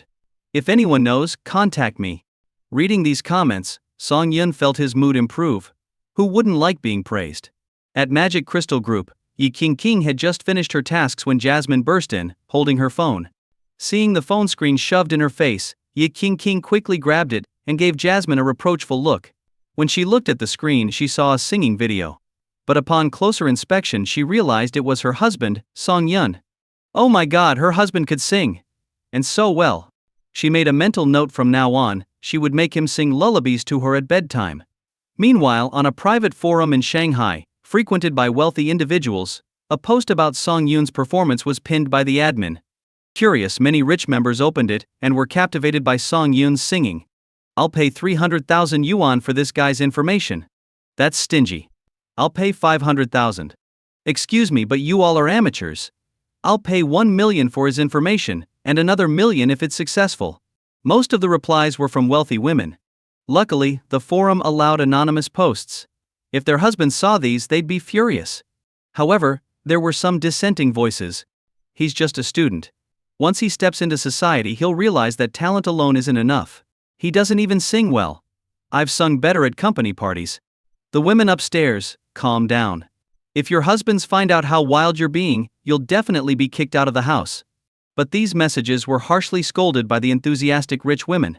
Unable to deal with these wealthy and idle women, the responses to this post were soon dominated by them. Ladies, I am an information expert. How about I find out this handsome guy's contact details for you? Just as many rich women were about to tear each other apart over Song Yun, a newcomer posted a reply. The wealthy women instantly calmed down. Right? They didn't even have his contact information yet, arguing was pointless. So, this information expert received a deposit of over 500,000 yuan to investigate Song Yun's details. On the other side of the computer, a sleazy-looking man wearing a hat excitedly slapped the table. He was a private detective, or to put it bluntly, a paparazzo. He often took secret photos of celebrities to blackmail them, and had made quite a bit of money this way. But he wasn't content to be a paparazzo forever, so he spent a lot of money to get an account on a private forum. Today was his first day logging in, and he had already landed a big job. It seemed like his gamble paid off. The private detective lit a cigarette and called a hacker he frequently collaborated with, asking him to search the internet for the man in the video. He promised a reward of 100,000 yuan upon success. After his partner readily agreed, the private detective leisurely sat back and started replying to the rich women's messages one by one. He did some calculations. As long as nothing went wrong, he could make over 4 million yuan from this. Enough to live it up for years. Thinking about this, many women's faces flashed through his mind. He realized he needed to relax after being so tense recently. Should he call Lily or Xiaohua tonight? Why choose? He was rich now, he could have them all. Just as the private detective was lost in thought, there was a knock at the door. Who is it? He called out impatiently. But then he frowned. Something was off. As someone who operated in the shadows, he often changed his residence. He had been in this apartment for less than half a month, so no old clients should know his location. Hello, sir. There's a delivery for you. A male voice came from outside. Delivery? His nerves instantly tightened. He never shopped online. Who could be outside? Sir. I didn't order anything, you must have the wrong address. He stared intently at the door. If the person outside tried to break in, he could jump out of the window since he lived on the 3rd floor. Huh? Isn't this Unit 301, Building 10? The delivery guy asked. Turned out to be a mistake. The private detective relaxed his grip on the window and let out a breath. He was too tense recently, becoming paranoid. He put on his slippers and looked through the peephole, seeing a man in delivery uniform outside. The man's dark face indicated he worked under the sun often. He opened the door, annoyed, and said, "The next building is." Before he could finish, the delivery guy squeezed through the door, followed by dozens of men rushing in from upstairs and downstairs. There are no threats inside. After a quick search, the men said, "You are under arrest for illegally obtaining citizens' personal information. You have the right to remain silent, but anything you say can and will be used against you in court." Innocent. I'm just an ordinary person. The evidence will speak for itself. Your hacker friend won't escape either. Hearing this, the private detective stopped resisting. Before leaving, he took one last nostalgic look at his computer. The private forum URL he had been visiting was now showing 404. After having breakfast, Yuan took a taxi and left. Meanwhile, Song Yun received a call from Yi King, who said she wanted to use his connections to contact some overseas investment institutions to discuss the company's IPO. First, Song Yun called the headquarters of Shanshui Group to schedule a board meeting at 10 in the morning, then drove to Mojing Group. When he arrived downstairs, the receptionists were no longer surprised to see Song Yun. As the CEO's man, no one dared to flirt with him. Song Yun smoothly reached Ye King's office. Seeing her red, tired eyes, he felt a pang of sympathy. "Did you stay up all night again?" Song Yun asked, massaging her shoulders from behind. "Yes, as the IPO date approaches, there's so much to do." "Darling, do you think our stock will plummet once we go public?" Ye King asked, filled with concern. Although Mojing Group was very famous domestically, it was relatively unknown abroad. They had to rely on foreign investment banks to artificially boost the stock price at the initial stage of the IPO. "Don't worry, with me here, nothing will go wrong." As Song Yun continued massaging, he realized Yi King had fallen asleep in her chair, a bit of drool glistening at the corner of her mouth. "You little sleepyhead," he muttered. Helplessly, Song Yun carried her to the lounge and laid her on the bed, letting his wife get some rest. He could handle the discussions on his own. At 9:50, Jasmine entered with a stack of documents, surprised to find only Song Yun in the office. King couldn't hold out any longer, so she's resting.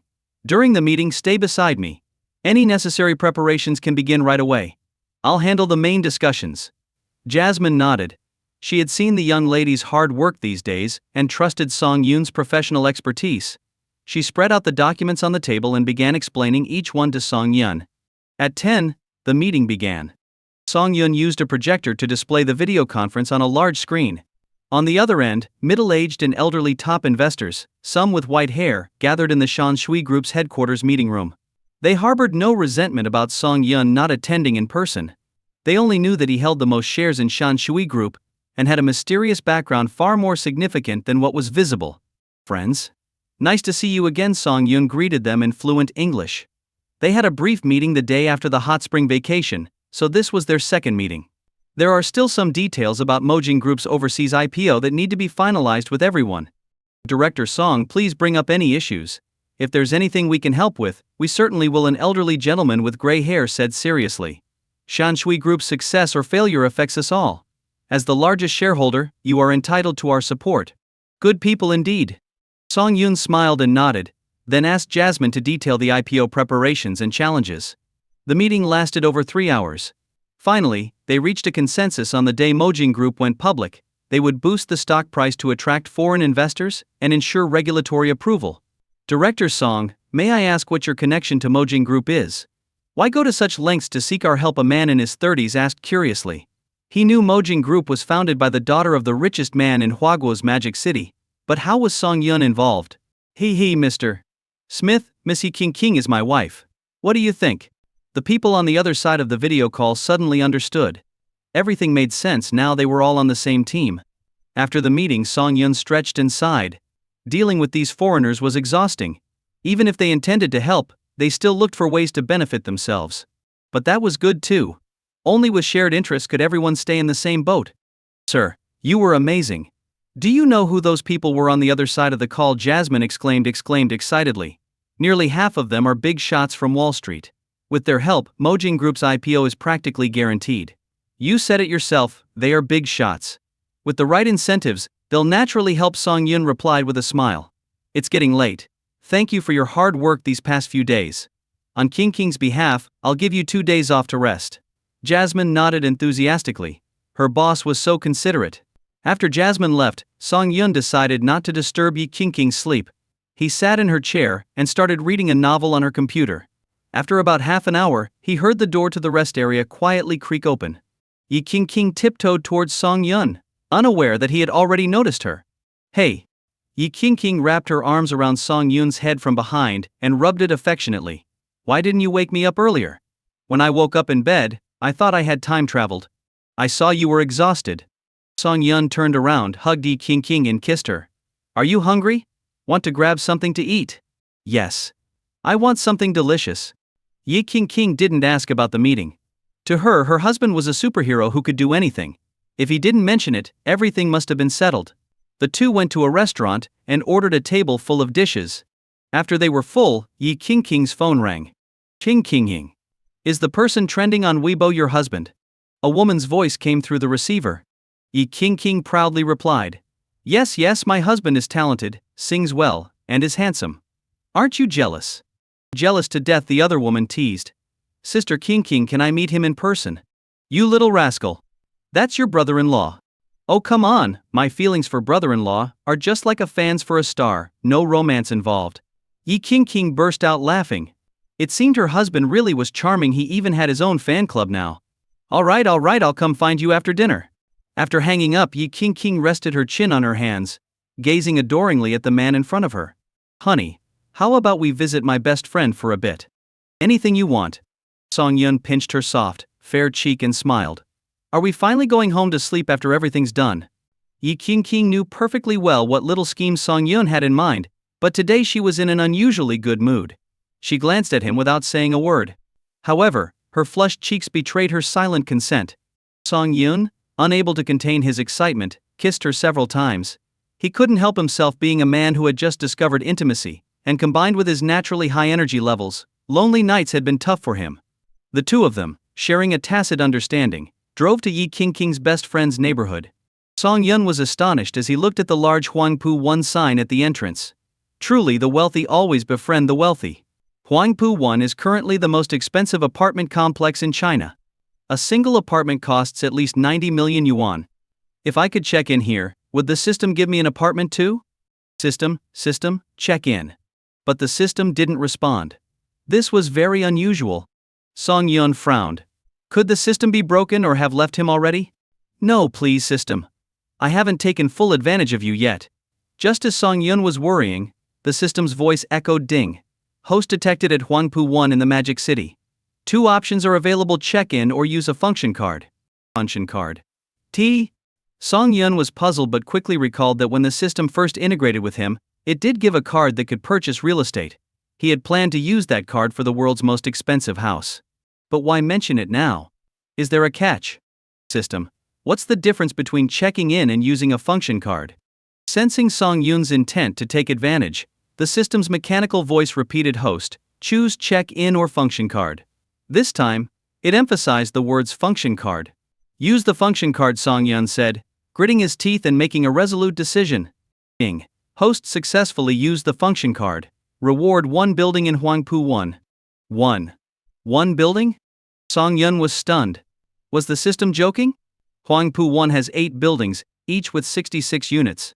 If each unit sells for about 100 million, that's 6.6 billion. Oh my god! System, I love you so much. Ding. The system reward is building 6 with 66 parking spaces. The property deed is stored in the Huangpu 1 entrance's China Bank Safety Deposit Box, number 1. Password 88888888.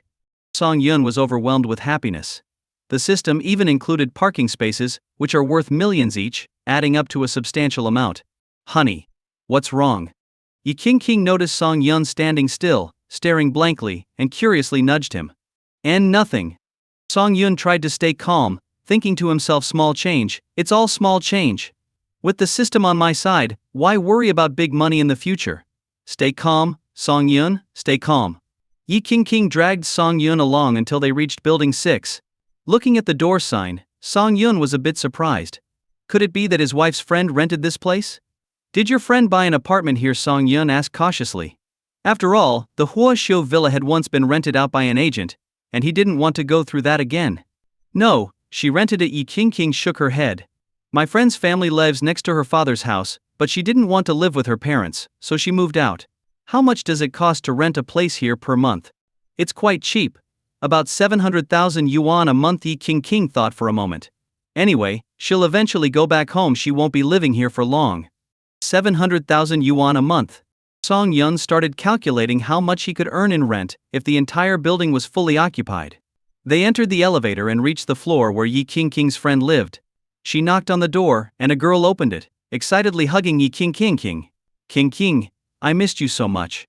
You silly girl, I always ask you to hang out but you always refuse. Now you say you missed me. Yi Qingqing lovingly tapped her friend on the forehead. Let me introduce you to Before she could finish, her friend, who had been clinging to her like a koala, suddenly dashed over to Song Yun, circling him several times. King, your husband is so handsome. She concluded that it was no wonder King got married so quickly. If she had met such a handsome guy, she would have married him quickly too. She didn't want to lose him to someone else. King was speechless and helplessly said to Song Yun, honey, this is my friend, Fu Bei. Hello brother-in-law, nice to meet you. Please take care of me, Fu Bei said with a cheerful smile, extending her hand. Clearly a lively girl, Song Yun smiled and shook her hand. Oh my gosh, I shook hands with my brother-in-law. I'm not going to wash my hand for a year, Fu Bei exclaimed, startling Song Yun. He wondered if this girl had some issues. King grabbed Fu Bei by the ear and pulled her back inside. This girl was embarrassing her too much. Inside, Song Yun noticed that Fu Bei's room had a very otaku vibe, with glass cabinets filled with meticulously arranged figurines and many anime plushies scattered on the floor. Sorry, the place is a bit messy. Fu Bei led the way, constantly kicking plushies out of the path. King whispered to Song Yun. Fu Bei is a homebody who loves online stuff. Uncle Fu is almost at his wit's end. Song Yun nodded. Even if she hadn't told him, he could tell. The three of them sat on the couch in the living room. While King and Fu Bei chatted, Song Yun curiously examined the layout of the Huangpu 1 apartment. After a look around, Song Yun was impressed. Huangpu 1 truly deserved its reputation as the most expensive flat in the Magic City. The apartment alone was over 300 square meters, divided into 7 or 8 rooms, including a study, entertainment room, indoor swimming pool, and other facilities, all very comprehensive. The luxurious decor added significantly to the apartment's value. Brother-in-law, I saw your video this morning and thought you looked so damn handsome. But the more I watched, the more familiar you seemed. Then I realized, isn't this King's husband? Can I ask you for an autograph? I want to show it off to my fan club. Fan club? Song Yun didn't know he had a dedicated fan club online, composed 99% of girls. They didn't know his true identity, but that didn't stop them from being his fans. After all, good looks are justice. You have no idea, brother-in-law. You're famous online now. Countless people are trying to get your contact info, and some wealthy women are offering millions, Fu Bei said seriously. Brother-in-law and sister, can I ask a favor?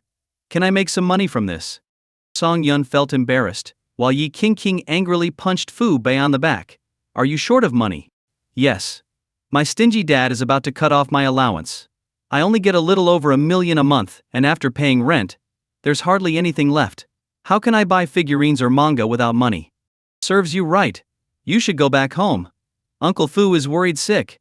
You're an adult and still hiding in your room calling paper characters your husbands. It's embarrassing. Peesh. Is there anyone in the real world who catches my eye? Well, actually yes, but King, you snagged him. Fu Bei pouted, looking pitiful. To you, they might be just paper characters, but to me they are real, living beings. Wow. An otaku right here. Song Yun watched Fu Bei with interest. There seemed to be more and more girls like her these days, and they all had one thing in common: they loved good-looking people. PFF, I'm warning you. Don't you dare share your brother-in-law's information, or else King threatened. Fu Bei sighed, looking nervously at King. But great rewards await the brave. Let me show you the posts about brother-in-law online so you can see how popular he is. Fu Bei searched her phone for posts about Song Yun, but to her surprise she found none. It was as if they had been wiped out. Frowning, Fu Bei's cute face was filled with confusion. In this internet age, how could all traces just vanish? What? Did you really share your brother-in-law's information? King asked. No. Fu Bei held up her phone to King's face. Brother-in-law's trending searches were removed, and all posts were deleted. Fu Bei suddenly remembered a similar incident. A handsome guy had gone viral, and all posts about him were deleted. She later heard from her father that the guy was the son of a big shot in Beijing, and his family didn't want him exposed, so they contacted the authorities. Could brother-in-law be? King also sensed something was up. But she knew Song Yun's family background. His parents were ordinary people. How could they have such influence? She first thought of her father, but a phone call revealed he knew nothing. He had even had a drink to celebrate Song Yun's fame. So, who could it be? Both of them were lost in thought, while Song Yun was confused by their behavior. Honey, does your family have any connections in the system? King asked curiously. No, we're just an ordinary family. If you look back in the family tree, you might find something. That's strange. King frowned. Someone must not want you exposed, so they deleted the posts. Only people with connections can do that. Don't overthink it. Maybe the higher-ups are just cleaning up the trending searches. Song Yun didn't worry much about it. To him, fame wasn't good. If people dug into his background, they would wonder how a poor guy like him got rich so quickly. But he also kept an eye out, silently asking the system if it had intervened. The system replied that it had not participated in anything. This remained a mystery. The three of them were lost in their own thoughts, making the room fall silent. At that moment, Fu Bei's phone rang. She glanced at the caller ID and angrily hung up. However, the caller persisted, calling a second, third, and fourth time. Finally, Fu Bei couldn't take it anymore. She answered the phone and shouted angrily, "I told you, I don't agree with changing the contract. Miss Fu, the market is not doing well right now. We're in a difficult situation. The previous price was already very low. Now we're just asking for a slight rent increase. We hope you, as a wealthy lady, can understand our situation. I signed a 2-year contract, and there's no clause about price increases. I won't sign any new contract." The voice on the other end persisted, "Then please move out. I'm sure there will be plenty of people lining up to rent this apartment." "You?" Fu Bei was furious, but after taking a few deep breaths, she clenched her teeth and asked, "How much more are you asking?" "An additional 50,000 yuan per month. Of course, future prices will adjust according to the market." To someone like Fu Bei, an extra 50,000 yuan was nothing. She could afford it by cutting back on one figurine purchase. But the feeling of being treated like a fool infuriated her. "I'll think about it." "Ha ha. I hope you can give me an answer today. We've already contacted the next potential tenant, and they're willing to pay even more." After hanging up, Fu Bei rubbed her head, messing up her hair in frustration. "I'm so mad. So mad. So mad." What happened? Yi Qingqing had never seen Fu Bei this angry. "I'm renting this apartment for 730,000 yuan a month, but the agent recently said they want to raise the price. Are they taking me for a fool?" Song Yun was puzzled upon hearing this. He owned the building and besides, it was fully occupied. He didn't collect any rent, so what was this about an agent? Due to the high demand for apartments in Huangpu 1, all properties have been managed by an agent to maintain logical consistency in the world, the system explained to Song Yun. Song Yun understood. The system had made these changes to fit the world's logic and couldn't alter things forcefully. "Sorry, Qingqing. It looks like I'll have to renegotiate the contract with the agent later," Fu Bei said, her eyes welling up with tears. Yi Qingqing felt sorry for her. This naive sister of hers had always been pampered and had never faced such harsh realities before. "We'll go with you. After all, we've dealt with these things before," Yi Qingqing said. "Yes. Let's go together," Song Yun chimed in, eager to see which agency was bold enough to alter contracts at will. Meanwhile, at the office of the real estate agency, several executives were sitting in the conference room. A PowerPoint presentation about Song Yun's apartments in Huangpu 1 displayed on the large screen. Everyone present was quite pleased. 6 months ago, a Mr. Song entrusted their agency with the management of an entire building. He allowed them to collect the rent for a year up front, with the payment due the following year. This was an incredible opportunity, and they were so excited that they had trouble sleeping for several nights. Moreover, since Mr. Song had vanished after the initial agreement, the executives started scheming. The original rent of 600,000 yuan per unit per month was increased by more than 100,000 yuan. Even so, the apartments were in high demand, which only fueled their greed, leading them to raise the rent again recently. Since they couldn't contact Mr. Song, they considered the building their asset as long as it was under their management. This logic was flawless to them. "Gentlemen, over 90% of the tenants in Building 6 of Huangpu 1 have agreed to the rent increase, and over 70% have already signed the new contracts. This move has brought the company an additional profit of over 3 million yuan. A suited employee excitedly reported, "The tenants who can afford to live in Huangpu 1 are wealthy, so they accept the slight rent increase. I suggest we consider raising the rent again in the second half of the year." "Well said," Xiao Huang, a chubby middle-aged man, said with a smile. "We raised it by 50,000 this time, so let's make it 100,000 next time. We aren't short on tenants. No other agency in the Magic City can offer as many units in Huangpu 1 as we can. We owe Mr. Song a big thank you." "Haha, yes indeed.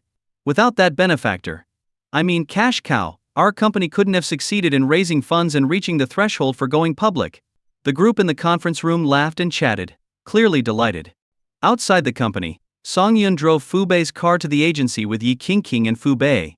As they entered, A staff member quickly approached them with a smile. Are you here to rent or buy a property? Our Angie agency is the most reputable company in the Magic City and the most reliable in handling contracts. Choosing us means peace of mind. How dare you boast like that, Fu Bei began. But Song Yun interrupted her. He didn't want to waste time with minor employees. You're too low level. Get your management to meet us. A big deal? The staff member quickly led the three of them to a reception room, served them tea, and called for a manager. A rosy-faced middle-aged man entered, smiling broadly. Hello, I'm Manager Bi from Angie Agency. Are you looking to rent or buy a property in the Magic City? Fu Bei pulled a contract from her bag and slammed it on the table. I rented an apartment in Huangpu 1. And now you're raising the rent without notice. How dare you claim to be reliable with contracts? Ridiculous. Manager Bi recognized this girl. One of his agents had complained about a tenant in Huangpu 1 who resisted the rent hike. He didn't expect her to show up at the office. Miss, I believe our agent explained everything clearly. If you don't want to rent, you can move out. Our new tenants are willing to pay the increased rent and cover any breach fees. Sitting down impatiently, he added, remember your status. You're just a tenant. The ownership of the apartment belongs to our agency. Agree to the new terms and we'll amend the contract. If not, please move out within 3 days. This is extortion. Fu Bei barely restrained herself from throwing the water in her cup at Manager Bai's face. I think you've misunderstood something. You breached the contract first. This apartment already has disputes. If we go to court, you won't be able to rent it out for at least 6 months, Yi King said calmly. She figured this would be a good lesson for Fu Bei, and a way to get her to move back home. You're talking nonsense. Manager Bi rudely lit a cigarette, ignoring the presence of women in the room. This apartment was fully entrusted to our company. If you can stay, stay. If not, get out. The other tenants in Huangpu 1 had all agreed to the new terms with just a few words. Only Fu Bei kept complaining, making a fuss over one apartment. It was really annoying. The apartments in Huangpu 1 all belong to your company. Song Yun couldn't stand it anymore. His face darkened as he asked, I'll give you a chance to rephrase that. If they don't belong to our company, do they belong to you? Manager Bai looked Song Yun up and down disdainfully. Apart from being handsome, what did he have? He was probably just that woman's lover, or worse, both women's. Disgusting. Miss Fu, since you aren't willing to solve the problem, please contact a moving company. We will inspect the apartment in 3 days. Manager Bai ordered them to leave. Your company is quite something, raising rent, bullying tenants. Any one of these actions is enough for the landlord to terminate your contract, Song Yun said, standing up. Let's talk about terminating the contract. Shouldn't Miss Fu be handling the contract? What, is this pretty boy going to take care of things for his mistress? Hearing this, Yi King almost got up to throw the documents in Manager Bai's face. Song Yun calmed her down. Manager Bi, smugly looking at the three of them, didn't care. Terminate the contract then. He already had the next tenant lined up. There was always demand for apartments in Huangpu 1. Forget it, brother-in-law. I'll have a specialist handle the termination later, Fu Bei said, feeling wronged. But Song Yun shook his head and said, I'm not talking about your apartment. I'm talking about all the apartments I have with this agency. Manager Bi looked at Song Yun, confused. He didn't remember signing any contract with this man. Is your rent managed by our Angie agency? Huangpu 1, Building 6, every apartment. Terminate the contracts. Song Yun's words struck like thunder. Yi King stared at her husband in shock. Since when did he own property here? Fu Bei's mouth dropped open. The apartment she was living in belonged to her brother-in-law? Why had she bothered dealing with the agency at all? Manager Bi was so shocked that his cigarette slipped and burned his arm. He rubbed it painfully, still in disbelief.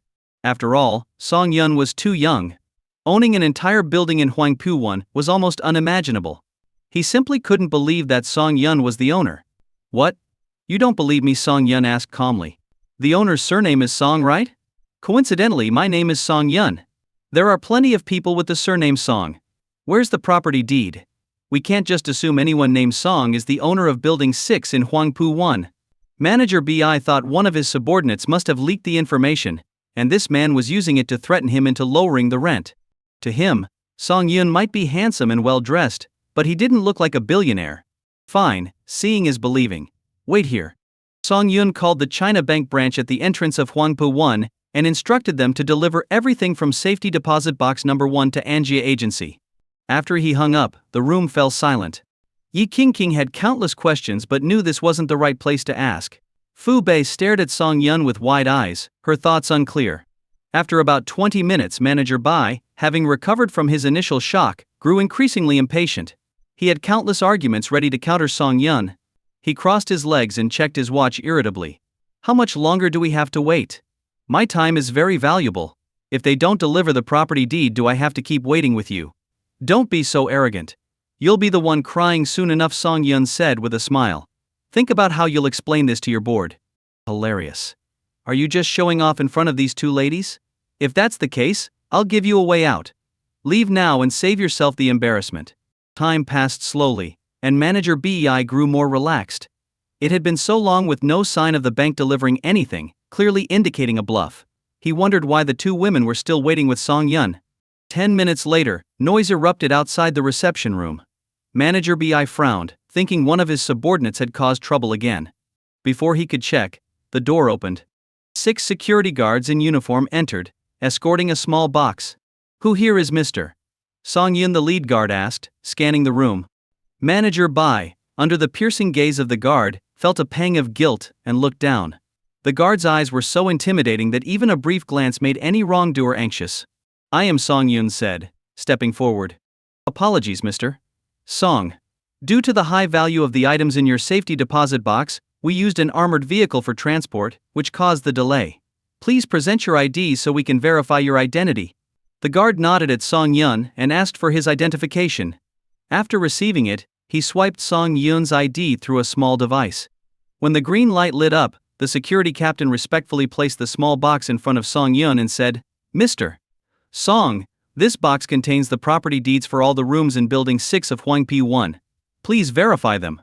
Song Yun opened the box and saw that the bank had thoughtfully organized the 66 property deeds into 3 stacks, each containing 22 deeds.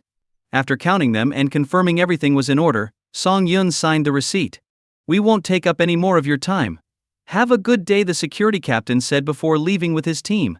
In the reception room, Song Yun looked at Manager Bei, who was now sweating profusely. Let's proceed with the termination of the contract. Manager Bai's legs were trembling, and his lips were quivering. He regretted everything deeply. Who would have thought that such a young man was telling the truth? He felt dizzy, realizing how foolish he had been to offend the actual owner of the building. This was disastrous not only for him but also for the company. If Song Yun terminated the contract, the agency would lose the right to collect rent, resulting in significant financial penalties for breach of contract. Manager Bai? Stop daydreaming and prepare the contract, Song Yun reminded him.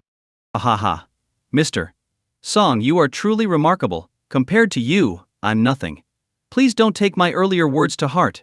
The ownership of these apartments is yours. We were just trying to rent them out quickly, which is why we spoke to the tenants that way. Manager Bei said with a forced, pale smile. Please forgive me. My family relies on me for survival. If you terminate the contract, I'll be ruined. But you didn't say that earlier, Song Yun said calmly. This crosses my line. I'm sorry, but the contract will be terminated today. Manager Bei was on the verge of tears. The agency had raised the rent without Song Yun's permission, which was against the rules. Using this as a reason, Song Yun could not only terminate the contract but also sue them for breach. Mr. Song, I'm begging you. I'm worse than a dog. I need this job to support my family. If today I were just a regular tenant, Song Yun asked coldly, wouldn't you have had security throw me out? I can't trust my property to an agency with no integrity. Manager Bei was speechless. Enough. We're all adults and must take responsibility for our actions. Draft the contract. With no other choice, Manager Bei called in a clerk to handle the contract termination. Meanwhile, he sneaked out to drive away. Fearing the board's wrath if they learned his arrogance had caused the company's collapse, he needed time to pack and flee the city. After the contract was terminated, Song Yun called the property management office at Huangpi 1, identified himself, and instructed them to inform all tenants in Building 6 that they had 1 week to vacate. The tenants were furious when they heard the news. Residents of Huangpu 1 were either wealthy or important, or mistresses kept by powerful men. They hadn't worried about the recent rent increase, thinking it was a minor issue. But now, after signing new contracts and paying the higher rent, they were suddenly being told to move out. Where could they go? Moreover, they had no idea what had happened to cause this abrupt eviction. One after another, calls flooded Manager Bai's phone. At first he simply hung up on the initial calls. Eventually he turned off his phone altogether. He had already sent his resignation letter to the board's email. He was now officially out of the company, and all its issues no longer concerned him. Manager BI only wanted to flee as quickly as possible. He never intended to return to the city. As for his properties in the Magic City, he could sell them once the dust settled, securing himself nearly 10 million yuan, enough to live lavishly in his hometown for the rest of his life. Manager BI left swiftly, but the other agents were clueless about what was happening. When they received calls from the Huangpu 1 tenants, they were stunned. What's wrong with Anjie Agency? Raising rent wasn't enough? Now you're kicking us out? Do you know who my father is? Resolve this or you'll regret it. When I rented the apartment, you assured me the ownership was with your company. Now the property management says the landlord is taking back the property. You'd better explain, or I'll sue you into bankruptcy. We have just 1 week to move out. Where are we supposed to go? Do you expect me to drag my belongings to a hotel? I'm not moving. If you don't fix this, get ready for a lawsuit. The agents were bombarded with the tenants' fury over the phone. But they knew nothing and could only apologize profusely. As the situation escalated, a sweaty man burst into the reception room where Song Yun was terminating the contract. He grabbed Song Yun's hand, preventing him from signing, his eyes filled with desperation. Song Yun was startled. Imagine being focused on something, and suddenly, a greasy middle-aged man with a pleading look jumps out at you. Wouldn't you be scared? At least Song Yun was. He pulled his hand away and used a tissue to wipe the sweat from his hand. Who are you? Song Yun asked irritably. Mr. Song, I'm Chairman Ji of this company. There's been a misunderstanding. Please let me explain. Oh, so you're Manager BI's boss? No need, he's explained everything. There's no need for you to waste your breath. Chairman Ji, trying to catch his breath, grabbed Song Yun's hand again, desperation in his eyes. That bastard has resigned, so nothing he said counts. He was trying to bankrupt the company by offending you. This man kept grabbing his hand, which was getting really annoying. Song Yun was getting angry. It was the company that raised the rent and breached the contract. Now they were trying to blame it all on one person. Did they think he was a fool? Chairman Ji, I was hosted by your company today. Manager Bai's words are valid, aren't they? Stop treating people like fools. Chairman Ji wanted to grab Song Yun's hand again but backed off when he saw the anger in Song Yun's eyes. Mr. Song, we can discuss this calmly. If you think the rent was too low, we can raise it. Whatever conditions you have, our company will meet them. He looked at Song Yun hopefully. But Song Yun showed no sympathy. He replied coldly, raising rent without permission, falsely claiming ownership of the property. Why should I trust such a lousy agency? But. No buts. Chairman Ji, I told you not to treat me like a fool. Do you dare say you knew nothing about this? Song Yun snapped. Giving the tenants a week to move out is already generous. Whether they sue your company for compensation is not my concern. Oh, and remember to settle my money. If it's not in my account within 48 hours, I won't hesitate to make things worse. Ugh, lousy agency. Just go bankrupt already. Fu Bei made a face at Chairman Z. Do you know who my brother-in-law is? Song Yun. He's the son-in-law of the richest family in the Magic City, the Yi family. If you still want to survive in this circle, you'd better not try any tricks. Hearing this, Chairman Ji almost fainted. Bai Risheng. What kind of trouble have you gotten us into? How dare you provoke the son-in-law of the Yi family? Are you trying to get us all killed? Enough has been said. You're on your own now, Song Yun declared, carrying the box of property deeds as he left. In the car, Yi King sat in the passenger seat, smiling sweetly at Song Yun, waiting for him to explain himself. Meanwhile, Fu Bei was busy calculating Song Yun's assets in her mind. Nowadays, company owners often claim to have assets worth billions, but in reality, their cash flow is limited. Their so-called assets are mostly company stocks, properties and shops combined. However, the fact that Song Yun could directly buy an entire building in Huangpu 1 indicated an enormous capital flow. This wasn't something that even a billionaire could easily accomplish. Back at Huangpu 1, Song Yun saw a crowd gathered at the property management office. These were likely the tenants who had rented from Anjie Agency. After parking the car, Song Yun led the two women into the office. Are you one of the tenants from Building 6? The property manager, seeing more people coming in, felt overwhelmed. He didn't dare to drive them away, as he couldn't gauge their backgrounds. He was just a messenger for the landlord's announcement. I'm the landlord of Building 6. You're Mr. Song from the phone call. The property manager looked relieved, shaking Song Yun's hand vigorously. Finally, you're here. All the tenants are outside. Could you please explain the situation to them? Song Yun nodded, and asked the property manager for a meeting room. Within 10 minutes, representatives from each household in Building 6 filled the large room to capacity. Everyone, please quiet down. Song Yun's commanding presence silenced the room. I am the landlord of Building 6. I had entrusted my properties to Angie Agency, but they raised the rent without my permission and falsely claimed ownership. This seriously infringed on my rights, so I terminated their contract today. That's the situation. Does anyone have questions? The crowd's expressions varied, but no one dared to challenge Song Yun. After all, they weren't fools. Someone who could buy an entire building in the Magic City had resources and background far beyond their own. Mr. Song, we've been living here for several months. It's really impractical to move out suddenly. One tenant said with a troubled expression. Also, I don't trust those agencies anymore. Who knows if moving again will cause more trouble? Right. Now, I only want to rent directly from landlords, but most properties in the Magic City are handled by agencies. Finding a suitable place in a week is too difficult. Mr. Song, since you own the building, why not rent directly to us? This suggestion resonated with everyone. After all, there were 66 apartments in the building, and it wouldn't make sense to leave them vacant. Song Yun also considered this. It was a good idea, but collecting rent every month would be too tedious and time-consuming. Honey, why don't you entrust the apartments to our family's company? I can have the accountants check the payments every month, Yi King suggested, noticing Song Yun's hesitation. Great idea. Song Yun nodded and addressed everyone. All right, we'll draft new contracts. Rent will be paid every 6 months. How does that sound? No problem at all. If we could have contacted you earlier, we wouldn't have been tricked by that agency. That makes me so angry. I'm definitely suing those bastards. They made all these promises when we rented, but ran away as soon as there was trouble. I've already contacted a lawyer. We can sue the agency together and demand compensation. The tenants discussed using legal means to protect their rights. Yi King called the legal department of her company and asked them to draft a rental contract and deliver it to Huangpu 1. Magic Crystal Group's efficiency was impressive. Within an hour, a specialist personally delivered the contracts to Yi King. Song Yun asked the property management to make copies of the contract and distribute them to the tenants, saying, "Please review the contracts. If there are no issues, you can sign them. We trust you." Exactly. Someone who can buy a building in Huangpu 1 won't mess around for a few 100,000 yuan. Your reputation is worth more than that. The tenants briefly looked over the contracts before signing their names. Song Yun then signed all 66 contracts himself, finalizing the process. With everything resolved, Song Yun, Yi King and Fu Bei returned home.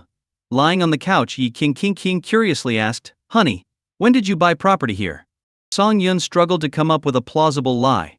After all, buying a building required substantial cash flow, something even his father-in-law couldn't easily manage. It's a long story. There's a lot to explain. I'll tell you everything when we have time, he said. Yi King's eyes sparkled with curiosity, but she didn't press further. Brother-in-law, you were amazing today. King, where did you find such a great husband? Handsome, talented and rich, he's like a hero from a novel, Fu Bei said, shaking Yi King's arm playfully. Today's events had left her in awe. She had been shocked when she first heard about Yi King's marriage, and felt indignant upon hearing rumors that her husband was an outsider. But now, she realized her worries were unnecessary. Would you believe me if I said I just wandered around the civil affairs office and found your brother-in-law there? Of course. Isn't that just fate? Fu Bei, being an avid fan of manga and anime, found this idea completely believable. After all, such coincidences are common in the stories she loves. If her sister could find someone like that, maybe she could too by hanging around the same place. Seeing Fu Bei deep in thought, Yi King quickly interrupted. Who knows what ideas were swirling in her sister's head? Yi King had been well prepared, but if Fu Bei really tried to randomly marry someone, their father would be heartbroken. By the way, Fu Bei, are the parking spaces rented out along with the apartments here? Song Yun remembered he had 66 parking spaces and was curious. Of course not. Here you either buy a parking space or rent one from the property management, and the rent is quite high, about 120,000 to 130,000 yuan a month. I just remembered I have 66 parking spaces here. Want to check them out? You have parking spaces too? Yi King was surprised. How many more secrets was her husband hiding? The three of them went to the underground garage. As soon as they entered, Song Yun heard the system's mechanical voice in his mind. Ding. Host detected in Huangpu 1's underground garage. Sign in. Sign in. Ding. Congratulations to the host for successfully signing in. Reward 1 Rolls-Royce Silver Ghost. Silver Ghost. Song Yun was stunned. This car cost 1.5 billion yuan, and there are only 3 in all of China, each owned by a major tycoon. It's almost impossible to see one on the street. He couldn't believe the system had just given him such an extravagant gift. King, how would you feel if I said I have another car? Song Yun asked nervously. A car? It's just a car. You think I'll get mad over that? King didn't think much of it. How expensive could a car be? Certainly not more than the one her husband was already driving. Alright, shall we go pick it up now? Sure. They decided to head to the Rolls-Royce showroom. Fu Bei initially wanted to join them, but then a friend contacted her about a life-sized figurine of her manga idol being released in Japan. Choosing her idol over everything else, Fu Bei happily went home to video chat with her friends. Song Yun and Yi King drove to the city center's Rolls-Royce showroom, which was unusually crowded that day. It turned out there was a car show going on, with numerous scantily clad models posing next to the cars. Yi King, considering adding another car to the company fleet, dragged Song Yun around the exhibition. As they listened to a sales representative explain about an executive car, a man holding a phone bumped hard into Song Yun's back. Hey, who's the idiot that just hit me? Song Yun's body was now quite strong, but the other man, being just an ordinary person, ended up on the ground after bouncing off Song Yun. Song Yun turned around to see a man sitting on the ground, grimacing and holding a phone on a selfie stick. Can't you watch where you're going? If I wasn't live streaming, I'd have a serious talk with you. The man, dressed in casual clothes and wearing sunglasses, looked somewhat handsome. Song Yun wanted to help him up, but the man swatted his hand away and got up on his own, glaring at Song Yun before turning back to his phone with a smile. Don't worry, everyone, I'm fine. Let's continue our tour of the car show. See this? It's the famous Rolls-Royce Phantom, starting at over 7 million yuan. Most people can only dream of seeing this car up close, but I'm buddies with the showroom manager. If we hit 1 million likes, I'll show you the interior. At 2 million, I'll take it for a test drive. The live streamer's loud voice attracted quite a bit of attention, especially from some young women. Everyone knew that live streaming was a booming business, and some successful streamers earned millions each year. If they could get close to this streamer, even if they didn't become romantically involved, he could help them break into the industry. Ignoring everyone else looking at cars, the streamer squeezed through the crowd, showcasing each car's features and prices to his audience. The viewers in his live stream were astonished by the prices, causing the stream's popularity to soar, quickly reaching the top spot in the Magic City area. My goodness, even the cheapest car costs several million. We'll never experience the joy of the rich. It's just a car, yet it costs as much as a house. That's ridiculous. That car is so cool. If my boyfriend had one, I wouldn't even ask for a dowry. Hey girl, I have one. How about you come with me? Seeing the endless stream of gifts from viewers, the streamer was delighted. He calculated that this stream alone would net him at least tens of thousands of yuan. Renting a car for another live stream would earn him at least 30,000 more. With this money, he could treat himself to a night out at the exclusive club. Song Yun, unfazed by the earlier incident, continued looking at cars with Yi King and decided to buy one. In the customer lounge, Yi King signed the purchase contract. Honey, didn't you say we were here to pick up a car? Where is it? Yi King asked, puzzled. She had come to accompany her husband to get a car, but now that she had bought one, Song Yun hadn't made any move to get his. No rush. Song Yun took out his phone. The system had given him a contact number when he completed the check-in. He needed to call this person at the Rolls-Royce showroom. After a few rings, someone answered. Song Yun explained the situation, and the voice on the other end trembled slightly. Please wait in the customer lounge. I'll be there shortly. The person on the other end hung up and addressed the people in the meeting room. We'll continue this meeting later. Submit your project reports to me. He quickly adjusted his appearance and hurried out.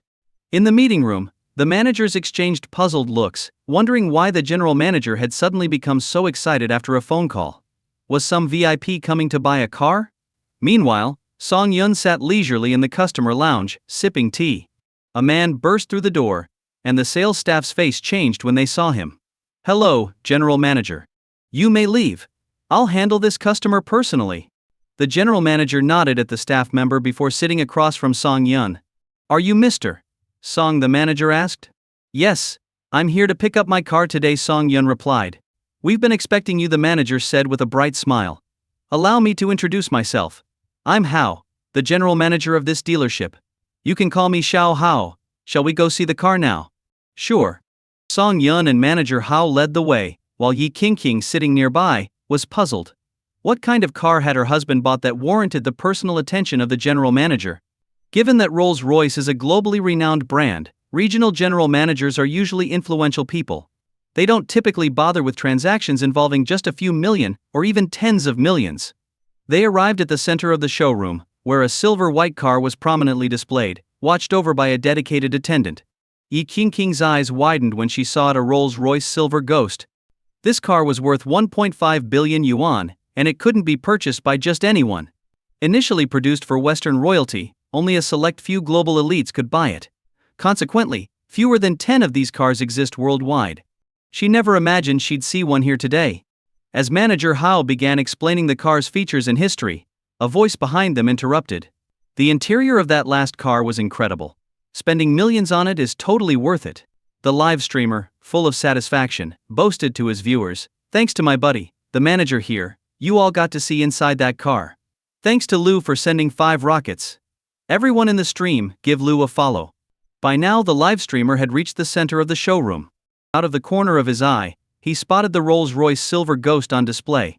Its sleek, silver-white body gleamed alluringly, exuding an air of extraordinary exclusivity. "Folks, I've found a real gem. This might be the most expensive car in the showroom today. As usual, send 50 rockets, and I'll show you the interior." He turned his camera towards the Silver Ghost, and those knowledgeable about cars in the livestream began excitedly commenting. "Oh my god, is that a Silver Ghost? What's a Silver Ghost? Is it really that impressive? This car isn't just impressive, it's a status symbol. Keep dreaming. Can that car buy a courtyard house in Beijing's inner city? Haha, you ignorant people. Not only can this car buy a courtyard house in Beijing, but there'd be enough left over to buy another supercar worth tens of millions." In the livestream, a wealthy viewer sent 20 rockets. A few minutes later, this wealthy viewer posted a long comment. "This car is called the Rolls-Royce Silver Ghost. There are fewer than 10 of them worldwide. 5 are owned by Western royalty, and only 3 are in China. I can't believe I'm seeing one here today. Thanks to Yang for the 20 rockets. I didn't expect you to know so much about cars. So, how much does this car cost?" The live streamer's eyes sparkled with joy, realizing today's stream would be more profitable than expected. "This car sells for 1.5 billion yuan. But it's not something money alone can buy. Even if the owner offered 2 billion, many would still be eager to buy it. 15 billion yuan for a car. What kind of concept is that?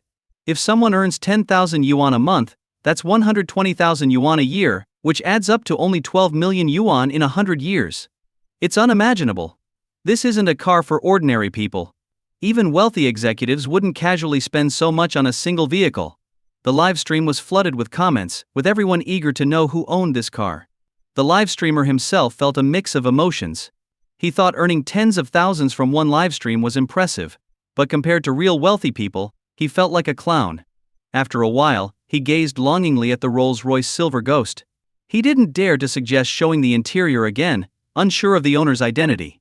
Anyone who could afford such an expensive car would surely have powerful connections. He could get into serious trouble for being presumptuous. Stepping aside, he whispered to his viewers, "Guys, if we get 100 rockets, I'll give you a close-up of the exterior. I don't have the right to show you the inside." His words excited many viewers. They'd never seen such a car before, and getting a good look would give them bragging rights. Rockets started flooding the livestream. Of course, those sending gifts had some money. Most ordinary viewers only sent free glow sticks, enjoying the show without spending anything. Soon, 100 rockets were sent, and more viewers from other streams joined in, boosting the live streamer's audience to over 1 million. Seeing the viewer count and gifts surge, the live streamer almost jumped for joy. This was a huge windfall. What started as a gimmick had turned into a goldmine. Emboldened, he whispered again, "If we get 1,000 rockets, I'll risk it and show you the interior." Damn it, why should others get to drive a Rolls-Royce Silver Ghost while he could only afford a fourth-hand BMW? He wanted to gain millions of followers from this stream and cash in. In half a year, he might even afford a base-model Rolls-Royce. Is the streamer serious? Only a few hundred people worldwide have seen the Silver Ghost's interior. Damn, just for that, I'll skip meals this month to send a rocket. The streamer is bold, but watch out. If you get caught, you'll be in serious trouble. The live stream exploded with excitement, and gifts poured in, drawing even more viewers. The live streamer watched his earnings soar, nearly fainting from happiness. He'd made over 500,000 yuan already. That's on par with top streamers. With the viewers pooling their resources, they quickly reached 1,000 rockets. The live streamer took out a cloth and wrapped it around his face. He sneaked to a less guarded area and crawled onto the platform. Click. He quietly opened the car door and was about to point his phone inside when someone yanked him off the platform. Thinking he'd been caught, he covered his head and shouted, "Don't hit me. I have 1 million followers. If you use violence, I'll expose you." Peeking through his arms, he saw Song Yun's face. Glaring at Song Yun, he angrily shouted, "What the hell is wrong with you?" He was just a few centimeters away from the car. If he could get up there, he could enjoy it too. But this man interrupted everything. Song Yun looked down at the live streamer and said calmly, "This car isn't something you can touch." Damn. Another self-righteous prick. "Okay everyone, let's see who's interrupting us." The live streamer thought he had a good plan. He would expose Song Yun, and his angry followers would find and harass this guy, maybe even bully him into silence. He aimed his phone at Song Yun, but the reaction wasn't what he expected. The chat was filled with comments like, "Wow, what a handsome guy. Can you get his contact info, streamer? Isn't this the guy who sang at Magic City University? He's so handsome up close." This guy's name is Song Yun, but there's almost no info about him online. Such a shame. The live streamer frowned at the chat. Who was Song Yun? Suddenly he remembered a news article he saw that morning. The main character was named Song Yun. But the article mentioned he was a college student. What was he doing here looking at cars? He glanced at Yu Qingqing standing next to Song Yun and realized this guy must have charmed a wealthy woman with his looks.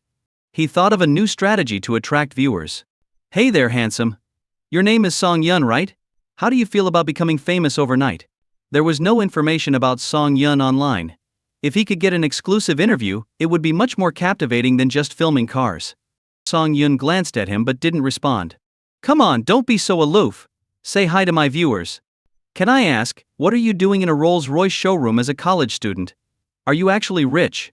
Song Yun still didn't respond, but the live streamer buzzed around him like an annoying fly. "Song Yun, how do you feel about the video of you singing going viral?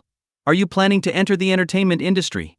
As Song Yun continued to ignore him, the live streamer grew frustrated. This jerk wasn't cooperating at all. Time to play his trump card. He changed his tone and accused, "As a college student, you should focus on studying and serving your country after graduation. But what are you doing? I seriously suspect you uploaded that video yourself. Do you think that's fair to your parents who are supporting your education? Is this how you repay the country's investment in you? You're wasting educational resources. There are many students who can't afford to go to school." His tactic was to morally criticize Song Yun, regardless of whether his accusations were true. By framing Song Yun in a negative light, he hoped to turn the public against him. The livestream chat quickly divided into two camps: those who thought the streamer was being nosy, and those who criticized Song Yun for not focusing on his studies. Song Yun stood still, his brow furrowing. Everyone wants to be famous, and that's understandable. But using others to climb up the ladder is just immoral. Despite this, many people in the livestream began to criticize Song Yun. In their eyes, he was just a simple, good-looking college student with a nice voice. Seeing him in a car showroom instead of studying seemed like vanity. Thinking about the current issues with students, the crowd quickly picked up their keyboards to attack Song Yun. A student's duty is to study hard, not to chase after frivolous things. It's disgraceful. Hey, everyone's allowed to have hobbies. Sure, but flaunting it online? Clearly trying to become an internet celebrity to make money. A college student should focus on their studies. Song Yun is handsome, but does he have the money to be looking at luxury cars? Maybe his family is. Could be. Or maybe he's got a sugar mama. Lots of rich women want his contact info online. Giving up on hard work at such a young age? Great role model, huh? What a joke. As the live streamer stirred the pot, more people joined in, posting a flood of comments about Song Yun. Some messages were outright nasty. "Streamer, get something out of him. We're all curious about this guy. Fake hero, disgusting. Everyone, consider this," the streamer said, seeing that the audience was reacting as he wanted. Nowadays, influencer agencies love handsome guys. Maybe Song Yun has already signed with one. Just a guess, but we'll see what kind of car he buys and guess his signing bonus. An influencer? Without us common folks, he's nothing. Yeah, I liked his video a lot. Let's see how much money he's made off our support. The stream's viewership kept growing. The streamer wasn't afraid of causing a scene, nor of any trouble Song Yun might bring afterward. In fact, he hoped Song Yun would react, giving him even more content to exploit. He was already planning how to edit today's stream. Magic City University student wastes potential, supported by rich women during school. Is this moral decay, or a common trend among today's students? Perfect. The streamer cleared his throat, shoving his phone in Song Yun's face. Song Yun, have you signed with an influencer agency? Can you tell us your signing bonus? Song Yun's cold stare made the streamer uneasy, but he quickly dismissed his fear. Song Yun was just a college student, nothing to be scared of. Song Yun, I'm also an influencer. I started from 0 followers and worked hard to get where I am. But you just use your looks to get a huge signing bonus. Did you know that another handsome influencer got over 50 million yuan just for signing? That's a huge blow to those of us who work hard. The streamer's manipulative comments made the viewers think Song Yun was a shallow person who relied on his looks for money. The stream's viewership skyrocketed from 3 million to over 7 million. Though the streamer appeared sorrowful, as if sincerely advising Song Yun, he was ecstatic inside. He hadn't expected such an opportunity. If he could encounter this every day, how great would that be? He was determined to follow Song Yun and livestream every encounter. Within a week, he could probably trade in his old BMW for something better. Song Yun, are you guilty? Why aren't you saying anything? Do I need to report my actions to you? Song Yun replied coldly. I warn you, don't provoke the wrong person. Stop filming me, or face the consequences. Here it is. The moment the streamer was waiting for, and it came so quickly. Song Yun, where do you get your confidence from? Are you planning to retaliate against me? Is that something a college student should be doing? The streamer had resorted to any means to get famous. He started provoking Song Yun, hoping that if Song Yun reacted violently, he could play the victim and ruin Song Yun's reputation. Retaliate against you? You're not worth it. Song Yun's eyes narrowed, and his expression became serious. With the system's enhancements, Song Yun now had an extraordinary aura. His serious demeanor created an inexplicable pressure that everyone present could feel. The streamer, bearing the brunt of it, dared not meet Song Yun's gaze. He forced himself to look up at Song Yun but quickly looked away, feeling as if he were facing someone powerful and authoritative. Mr. Song, the procedures are complete. Let's go back, said Manager Bi, who had been arranging the paperwork with headquarters. Song Yun nodded and returned to the customer lounge with Yi King. The streamer only dared point the camera at Song Yun's back once he was far away, noticing he had broken out in a cold sweat. HMP, what's he acting all high and mighty for? Just a pretty boy, the streamer muttered. As Song Yun walked away, many in the livestream chat who wanted to see more drama expressed their disappointment. However, the streamer quickly shifted the camera to 2 car models in kipao dresses standing by the silver ghost. Though it didn't attract as many viewers as his interaction with Song Yun, the tall, attractive model still drew plenty of attention.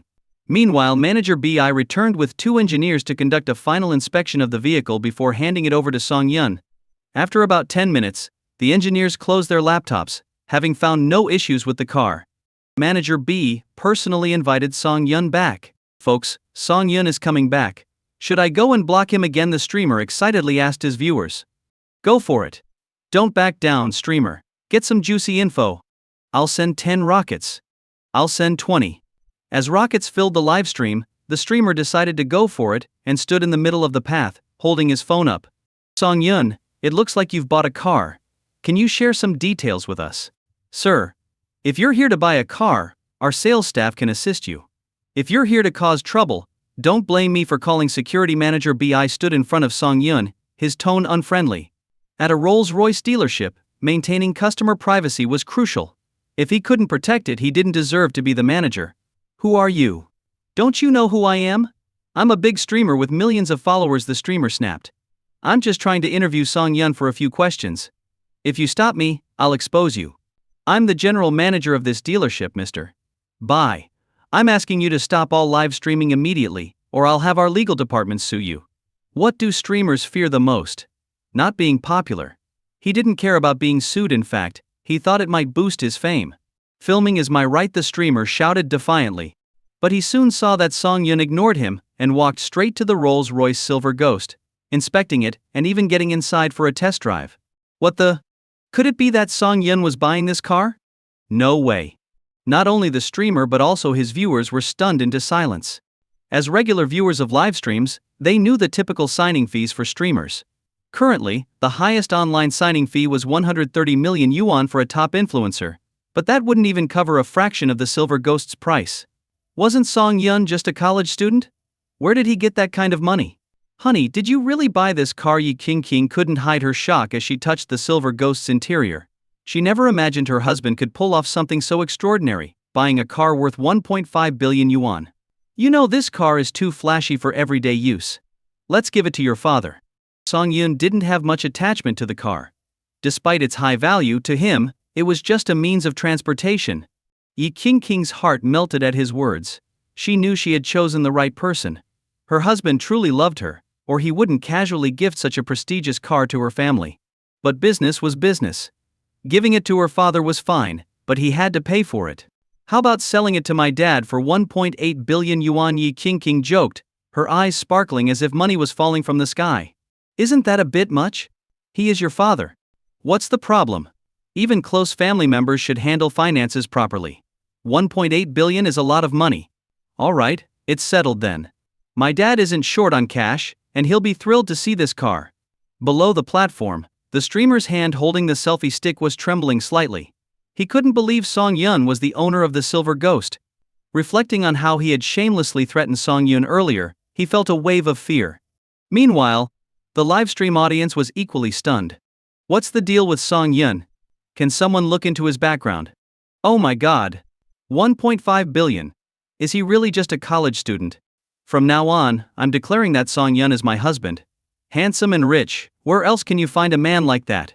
Manager Bi sneered at the streamer and subtly pressed down on his phone stand, leaning in to whisper, anyone who can afford this car is either wealthy or powerful. Do you think you can offend someone like that? You, with your millions of followers, are nothing. If he wants to ruin you, all it takes is a word. You'd better start thinking about a new career. The streamer sat down hard, finally understanding why Song Yun had ignored him. It wasn't arrogance, it was because he was on a whole different level. He had been foolish to think he could exploit Song Yun for fame. How short-sighted. Just then the stream abruptly cut off, and the platform banned his account, wiping out his millions of followers in an instant. His earnings from the platform were also frozen, inaccessible. Panicking, the streamer called a supervisor at the platform, hoping to resolve the situation. All he could think about was getting his account back, not caring about Song Yun's status, only about the nearly 1 million yuan in his account. Supervisor, why was my livestream account banned? He asked anxiously. The supervisor paused, then checked the internal system and sighed. Your account was flagged for a top-level ban. You're blacklisted across all platforms. Why? I built that account from scratch. I didn't do anything wrong. Did you offend someone you shouldn't have? They said you were encouraging minors to spend money and promoting negative social behaviors. My advice? Find a new job while you're still young. The call ended abruptly. The streamer sat on the floor, tearful and devastated. How had Song Yun managed to retaliate so quickly? And from the supervisor's tone, there was no chance of a comeback. It was over. Everything was over. Meanwhile, Song Yun completed the final paperwork and drove away with Yi King. The Lamborghini Veneno would be driven back to Hua Shu Villa by a professional. Song Yun and Yi King returned to her family home. At the time, Yi's father was not at home, and her mother was out playing mahjong. After parking the car in the garage, Song Yun and Yi King rested for a bit before heading home. Elsewhere, at the Yi Group headquarters, Yi's father sat at his desk, flipping through page after page of reports, looking quite troubled. He sighed and looked at his assistant. The Nanggong family from the capital is reaching too far. Are they planning to team up with the Zhuang family from Magic City to shake things up? The Nanggong family, with a legacy of several hundred years, wielded terrifying power. Even the Deng family seemed insignificant in comparison. The Zhuang family of Magic City was equally mysterious, known for their keen investment strategies. No one knew the full extent of their assets, but giants like Jack Massachusetts and Tencent had their investments. If these two families joined forces, the Yi family, despite being the most prominent on the surface, would undoubtedly be affected. The proverb "the bird that sticks out gets shot" fit perfectly here. Yi's father's assistant, Fan Yiru, had been with him since the early days of his career and was his right-hand man. Fan pondered for a moment and then asked, "We shouldn't intervene hastily. Why don't we have your son-in-law reach out to the bigwigs in the capital? Given his unusual background, he might have some influence." My son-in-law is great in every way, except he's too mysterious. I don't even know which powerful family he belongs to. Never mind, we'll take it one step at a time. After Yi's father finished his work, he and his assistant returned home. As soon as they arrived, the butler informed him that his son-in-law and eldest daughter had visited in the afternoon and left a car in the garage as a gift. Yi's father was immediately intrigued. For his daughter to make a special trip, the gift must be extraordinary. When the garage door opened, a brand new Rolls-Royce Silver Ghost came into view. Yi's father was astonished. He had previously contacted Rolls-Royce's headquarters to get a custom car made, but the CEO had refused, saying he wasn't qualified. He had been upset about that for a long time. But today, seeing this car in his own garage, how could he not be excited? Money was just a string of zeros in a bank account to Yi's father, but a boost in status was what he truly desired. Sir, this car was a gift from your son-in-law and eldest daughter. Your daughter doesn't have the means, so that means. Fan Yiru's words made Yi's father realize the truth. He walked up to the car, gently touching its body, and calmly said, "Transfer 2 billion yuan to my son-in-law's account. Tell him this car is now considered bought by me. As for that matter, I'll think about it." Meanwhile, Song Yun and Yi King returned home, and he personally cooked a lavish dinner. After dinner, Yi King lay on the living room sofa, not wanting to move. Song Yun accompanied his wife, watching a romantic movie. As the mood set in, Yi King lazily extended her hand, asking Song Yun to carry her to bed. The night passed quietly, and the next morning Song Yun woke up feeling refreshed. Seeing his wife still asleep, he kissed her forehead and started making breakfast. As soon as he left the bed, Yi King slowly opened her eyes, feeling exhausted. That darn Song Yun, like a wild bull. She sat up, her face glowing. Compared to a month ago, her skin had improved remarkably. Yi King put on one of Song Yun's large white shirts and, with bare legs, leaned against the kitchen doorframe, watching her beloved man. Song Yun finished cooking, and just as he picked up a plate, he felt someone hugging his waist. He smiled and said, "Not sleeping a bit more?" "No, how about going shopping with me later?" Yi King buried her head in Song Yun's back, inhaling his scent. "Of course, no problem. Go freshen up, breakfast is ready." After eating, they put on the simplest clothes, skipped the car, and took a taxi to the busiest shopping street in the city. To outsiders, Song Yun and Yi King looked like an ordinary young couple, their only distinguishing feature being their stunning looks, making them a perfect pair. Meanwhile, in a home far away in the capital city, a girl who resembled Song Yun returned home. Seeing her daughter come back, the woman tidying up the house asked in surprise, "Wan, why aren't you at the film set today?" The girl called Wan was Song Yun's cousin, and the woman doing the housework was Song Yun's aunt, Song Hwan. Years ago, Song Hwan married into a well-known family in the capital known for their performance art. Her husband was a comedian. Although their life wasn't extremely wealthy, she was quite satisfied. Xiao Wan smiled faintly at her mother and said, "I didn't feel well today, so I took a day off." "If you're not feeling well, you should go to the hospital," Song Hwan said with concern. "You know, your aunt was diagnosed with cancer not long ago." Before she could finish, Xiao Wan interrupted, "How is aunt now? Is she in the hospital?" Xiao Wan grew up at her maternal grandfather's house, and had a good relationship with Uncle Song's family. Although she returned to the capital for high school, she was still very worried upon hearing about her aunt's illness. "Your uncle was almost driven mad by this. But who would have thought your cousin Song Yun is doing so well now? He arranged for your aunt to be treated at Hua Chuang Private Hospital without paying a cent." The Song family, after being quiet for so many generations, finally has a prominent figure. Sooner or later, the Song family will shine under Song Yun's name. "That's good to hear." Xiao Wan sighed in relief. "Didn't you understand what I meant?" Song Hwan glared at her daughter. "If you're not feeling well, get checked early. If you're sick, get treated before it becomes serious." "Oh, I'm just in a bad mood. I'll go to my room now." Xiao Wan brushed off her mother's concern and closed her room door. Lying on her bed, Xiao Wan buried her face in the pillow, soon soaking it with tears. She recalled how, this morning, she had been told by the crew that the director wanted to see her in his hotel room. Curious, she knocked on the director's door, only to find him wearing just a towel. He bluntly hinted that, as a newcomer without connections, she had little chance of success unless she became his lover, promising her a prominent role in the drama. Hearing this, Xiao Wan finally understood why her seniors warned her that the entertainment industry was a deep, dangerous pool. Those without backgrounds would be devoured. As the director approached her, Xiao Wan fought back her fear and fled. Is it really impossible to succeed on my own talent? She sobbed. She didn't want to become tainted, she just loved acting. If she had to flatter those big directors, she'd rather find another job. Her phone buzzed with a message from the director. Wan, maybe what I said this morning was too harsh, but I have to tell you, this industry is not as simple as you think. Without money or connections you can't succeed. Think about it carefully, you're always welcome here. Xiao Wan turned off her phone without a word. She would never sell her soul for fame. On the other end, the director, not receiving a reply, wasn't bothered. He lit a cigar and listened to the crew's reports. After a while the crew member smiled obsequiously at the director. Director Ma. Did Xiao Wan agree to your request? Director Ma, a relatively famous second-tier director known for making numerous low-quality films, shook his head dismissively. No, she didn't agree. I've seen girls like her before, thinking they can defy the world's rules with their passion. But in the end they realize that only by yielding to me can they get a chance at fame. You have to be patient to reel in a big fish. Song Yun, do you think this dress looks good? Yi King held up a light blue long dress, smiling as she compared it against herself. Song Yun's eyes lit up.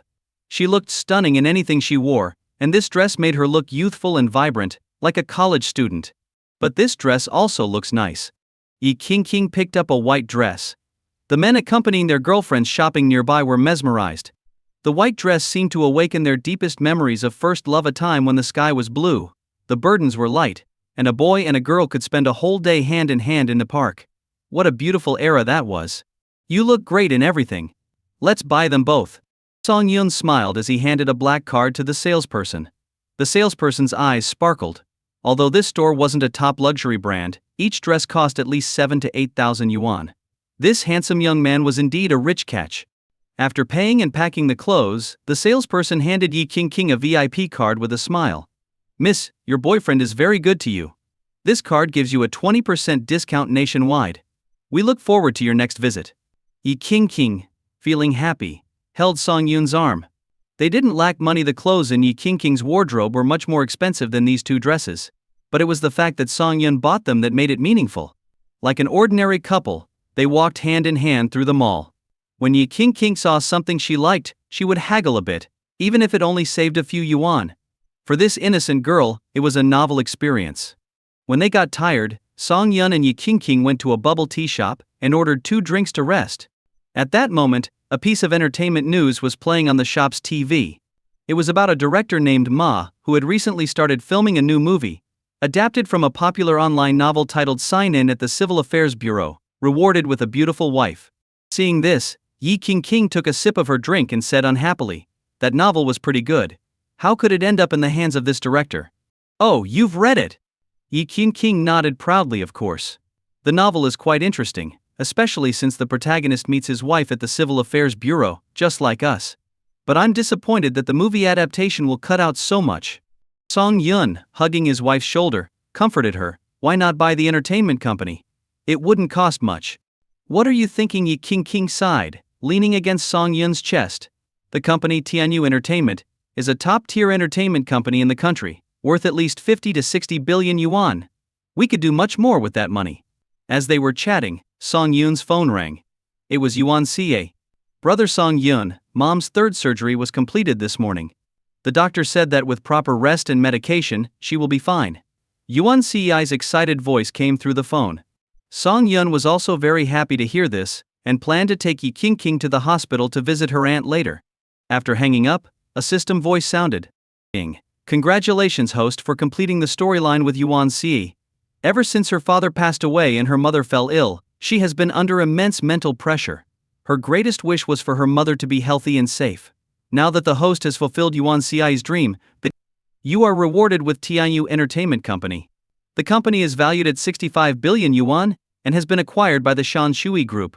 The host shares in Shanshui Group have increased. The host now owns 45% of Shanshui Group's shares.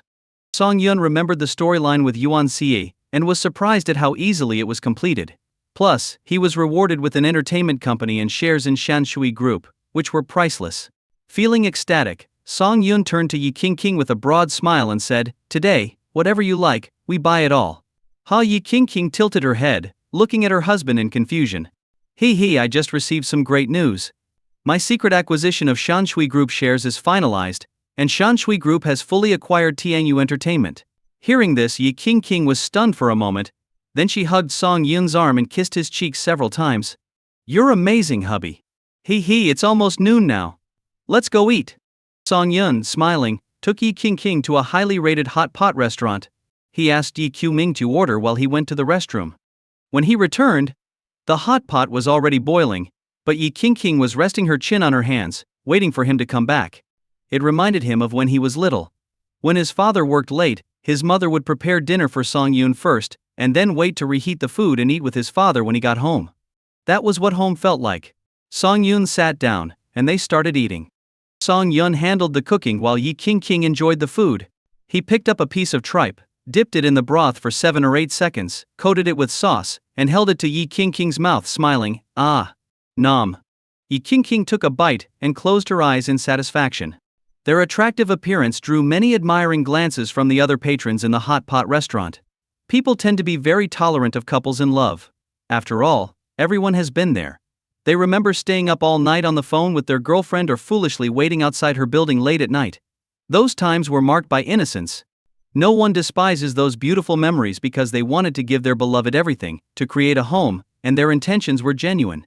The onlookers watched the couple with kind smiles. Click. Song Yun snapped a photo of Yi Qingqing getting burned by the hot food. She was blowing on her lips cutely. "You took a sneaky photo of me." Yi Qingqing pouted and playfully punched Song Yun's shoulder. "Show me when we get home.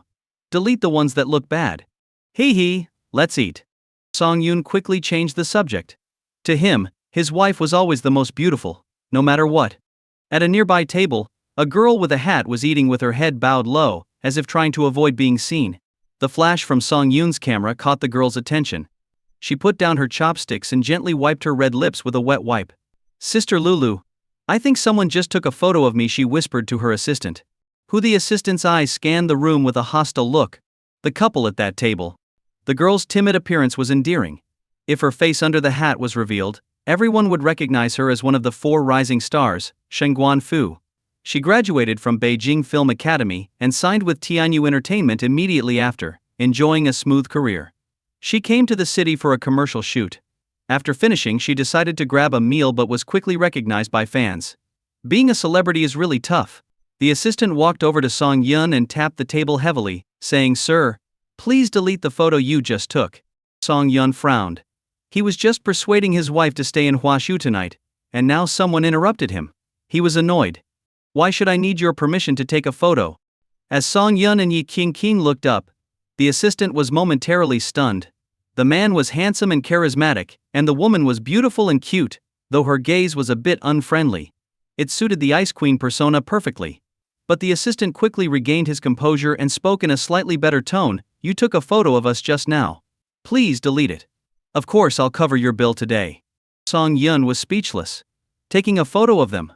What for? His phone was full of useful things, not random pictures of strangers. "I was taking a photo of my wife, not of you. Please don't disturb our meal. Also, we can pay for our own food." Song Yun's cold response left the assistant stunned. Though this girl was indeed more beautiful than Shengguan Fu, most people would still favor the celebrity. The assistant felt furious. How dare this handsome guy with a beautiful wife still take photos of other women? What a scumbag. He angrily said, "You claim you didn't take our photo. Do you know who she is? That's Shengguan Fu. How dare you say you didn't take her picture? Miss, your husband may be handsome, but he seems quite unfaithful. I suggest you find someone better while you're still young." Yi Qingqing almost jumped up to throw the hot pot soup in his face. Her husband was devoted to her, and this person dared to slander him. Before criticizing others, make sure you control yourself. And Shengguan Fu? Just a minor celebrity. Do you really think my husband would take her picture? The assistant was baffled. He tried to expose this scumbag but got scolded by this pretty girl instead? He couldn't understand what young women were thinking these days. However, he had a job to do and didn't want to argue further with Yi Qingqing. He reached out to Song Yun and said, "If you didn't take our photo, let me check your phone. If not, I'll apologize. If you did, I'll have our legal team sue you for violating Miss Shengguan's image rights." Song Yun's eyebrows tightened. He coldly looked at the assistant and said, "Who do you think you are to check my phone?" This guy was clearly out of his mind. First, he demanded the photo be deleted, then called him a scumbag, and now wanted to check his phone. Who did he think he was? The supreme judge of the universe? Song Yun never tolerated such people. Soon, the commotion at their table attracted the attention of other diners. They called over a waiter to check on the situation. "Excuse me, everyone is trying to eat. Could you please lower your voice?" The assistant, struggling to contain his anger, waved the waiter away. "Brother Feng, haven't you resolved this yet?" Shangguan Fu, pressing down her hat brim, asked softly as she approached. Almost the assistant gritted his teeth, but he had no real solution. This was a lawful society, he couldn't just forcibly take someone's phone. "Sir, please could you delete the photo you took of me? In return, I'd be happy to take a photo with you." Shangguan Fu half squatted to look Song Yun in the eyes, her gaze full of plea. This trick always worked for her. Men usually couldn't resist helping a pretty and cute woman in distress. Song Yun hadn't responded yet when Yi Qingqing spoke up, displeased. "My husband didn't take your photo, and I'm much prettier than you. Don't be so full of yourself." Yi Qingqing clung to Song Yun, like a child protecting her favorite toy. "Ah, brother, your wife is so scary." "I didn't say anything bad. As a public figure, I need to maintain my image. If the photo isn't good, it could affect my career. If you really like me, please delete it. Can you speak normally?" Song Yun had no sympathy for her, and definitely wasn't going to hand over his phone. "Brother." Net. Before Shangguan Fu could finish, Yi Qingqing gestured for her to stop. "I'll say this one last time, just because you're famous doesn't mean everyone knows or likes you. My husband and I don't follow celebrities, so who you are doesn't matter to us. Please leave us alone, we want to enjoy our meal." Shangguan Fu stood there, pouting, her eyes teary as she looked at Song Yun. The assistant was now beyond furious. These attractive people didn't understand reason. He signaled to a few people at another table. They were bodyguards assigned by the company to protect Shangguan Fu. He hadn't called them earlier to avoid making a scene, but now he felt he had no choice. This man took unauthorized photos of Miss Shangguan. "Take his phone," the assistant ordered angrily. Shangguan Fu sighed, speaking gently. "Brother, if you hand over the phone now, it will be okay. You're so handsome, I don't want them to hurt you." But Song Yun wasn't intimidated. Seeing no other option, Shangguan Fu stepped aside. The bodyguards moved in. Two tried to restrain Song Yun while another reached for his phone. It was clear that these bodyguards were used to such situations.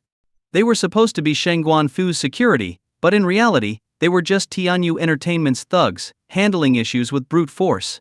Song Yun remained calm. When one of the bodyguards reached for his phone, Song Yun made a defensive move. The bodyguard sneered. He already disliked this handsome man. He aimed to incapacitate Song Yun, his hand moving to grab and twist Song Yun's arm. But as soon as their hands touched, Song Yun's movements became a blur, and he locked the bodyguard's wrist. Crack! A crisp sound echoed, and the bodyguard fell to the ground, writhing in pain. No one expected Song Yun to be so formidable. The two men behind him quickly recovered from their shock and swung their fists at Song Yun's temple. However, they soon felt a sharp pain in their abdomens. Looking down, they saw Song Yun's elbow buried in their stomachs, the force radiating through their bodies with a pain comparable to childbirth. The situation had turned, and Shangguan Fu's assistant stood dumbfounded. He silently thanked his luck for not trying to confront this madman earlier. "Looks like the quality of entertainers varies greatly these days.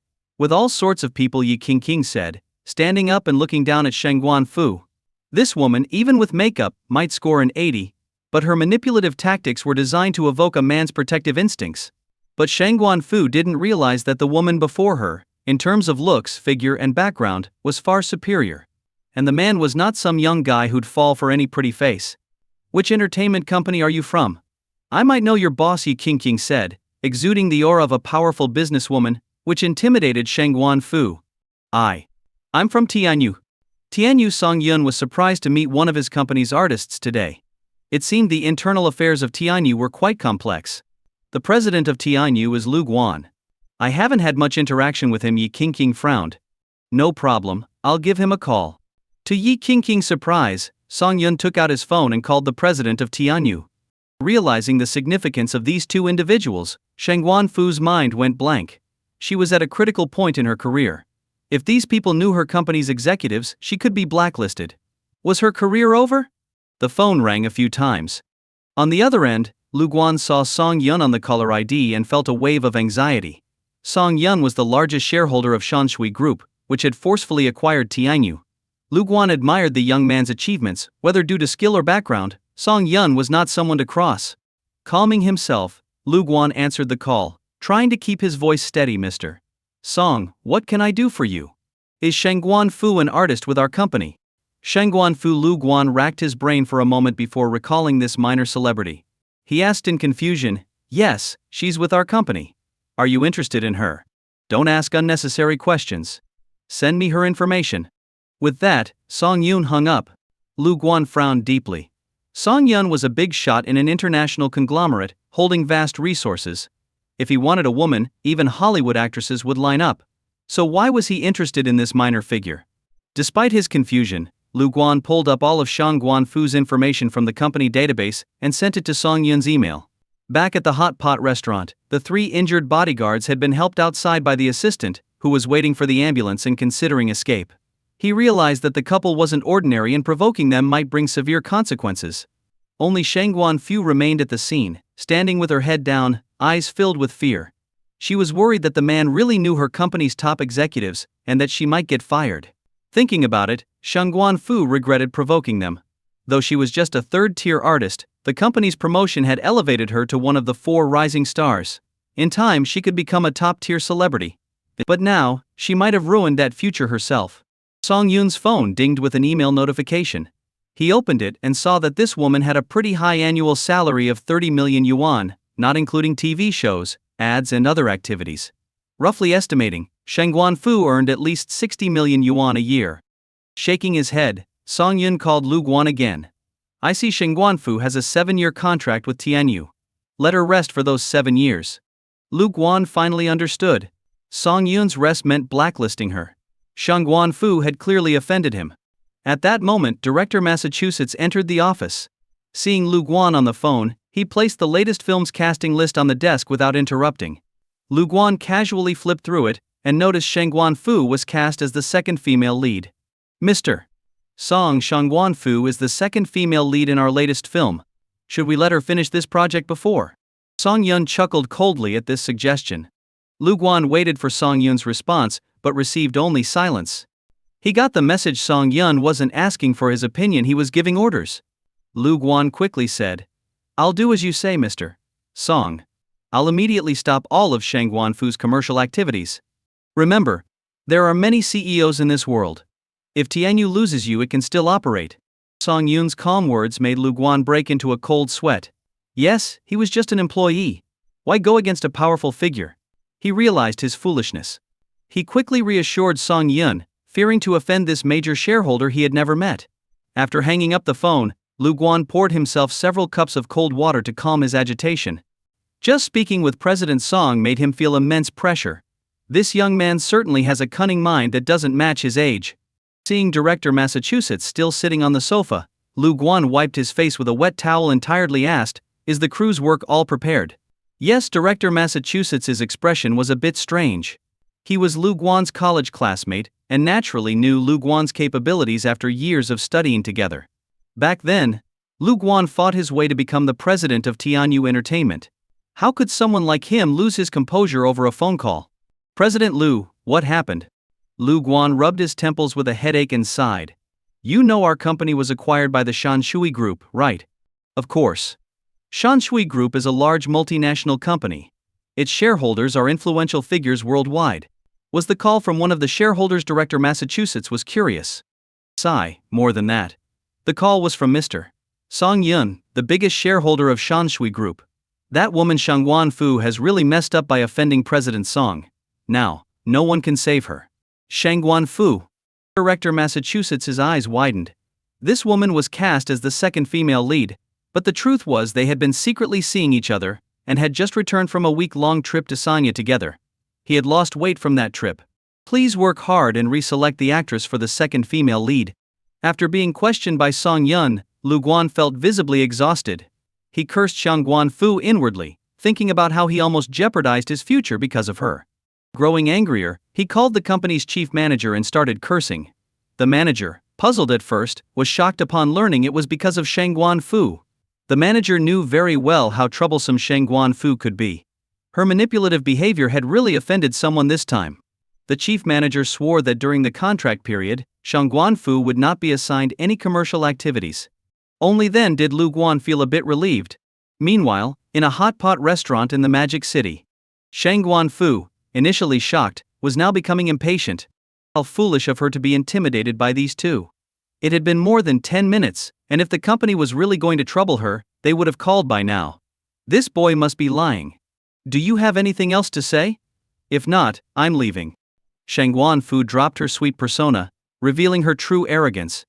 Indeed, being signed by a top-tier entertainment company in China right after college and reaching her current position in just a few years showed her excellence in the industry. Her innocent act was just a facade. Wait a bit longer. You might receive the information soon, Song Yun said calmly. Yi Qingqing looked at her husband with admiration. He was truly remarkable, with connections so vast that even TI Entertainment's president Lu Guan seemed like a subordinate before him. Stop pretending. Shang Guanfu rolled her eyes at Song Yun, and just then, her phone rang. She opened the company's internal chat group and saw an announcement from the chief manager: all her commercial activities were suspended until her contract expired. Shang Guanfu's face turned increasingly pale, and her hand holding the phone trembled slightly, whether from anger or fear. It was true. It was true. Everything this guy said was true. How foolish she had been, thinking he was just bluffing. Her future, everything she had, was gone. Shortly after, a message from Lu Guan followed. Our chairman, Mr. Song Yun, has proposed a moral evaluation for all TI artists, with no time limit. Additionally, due to Miss Shang Guanfu's lack of professionalism, her annual salary will be changed to a monthly base salary of 8,000 yuan, and all activities will be managed by Shi Wen. This announcement caused an uproar. Everyone at TI Entertainment knew how murky the waters of the entertainment industry were. Surviving without some skills was impossible. But now, a moral evaluation. Why?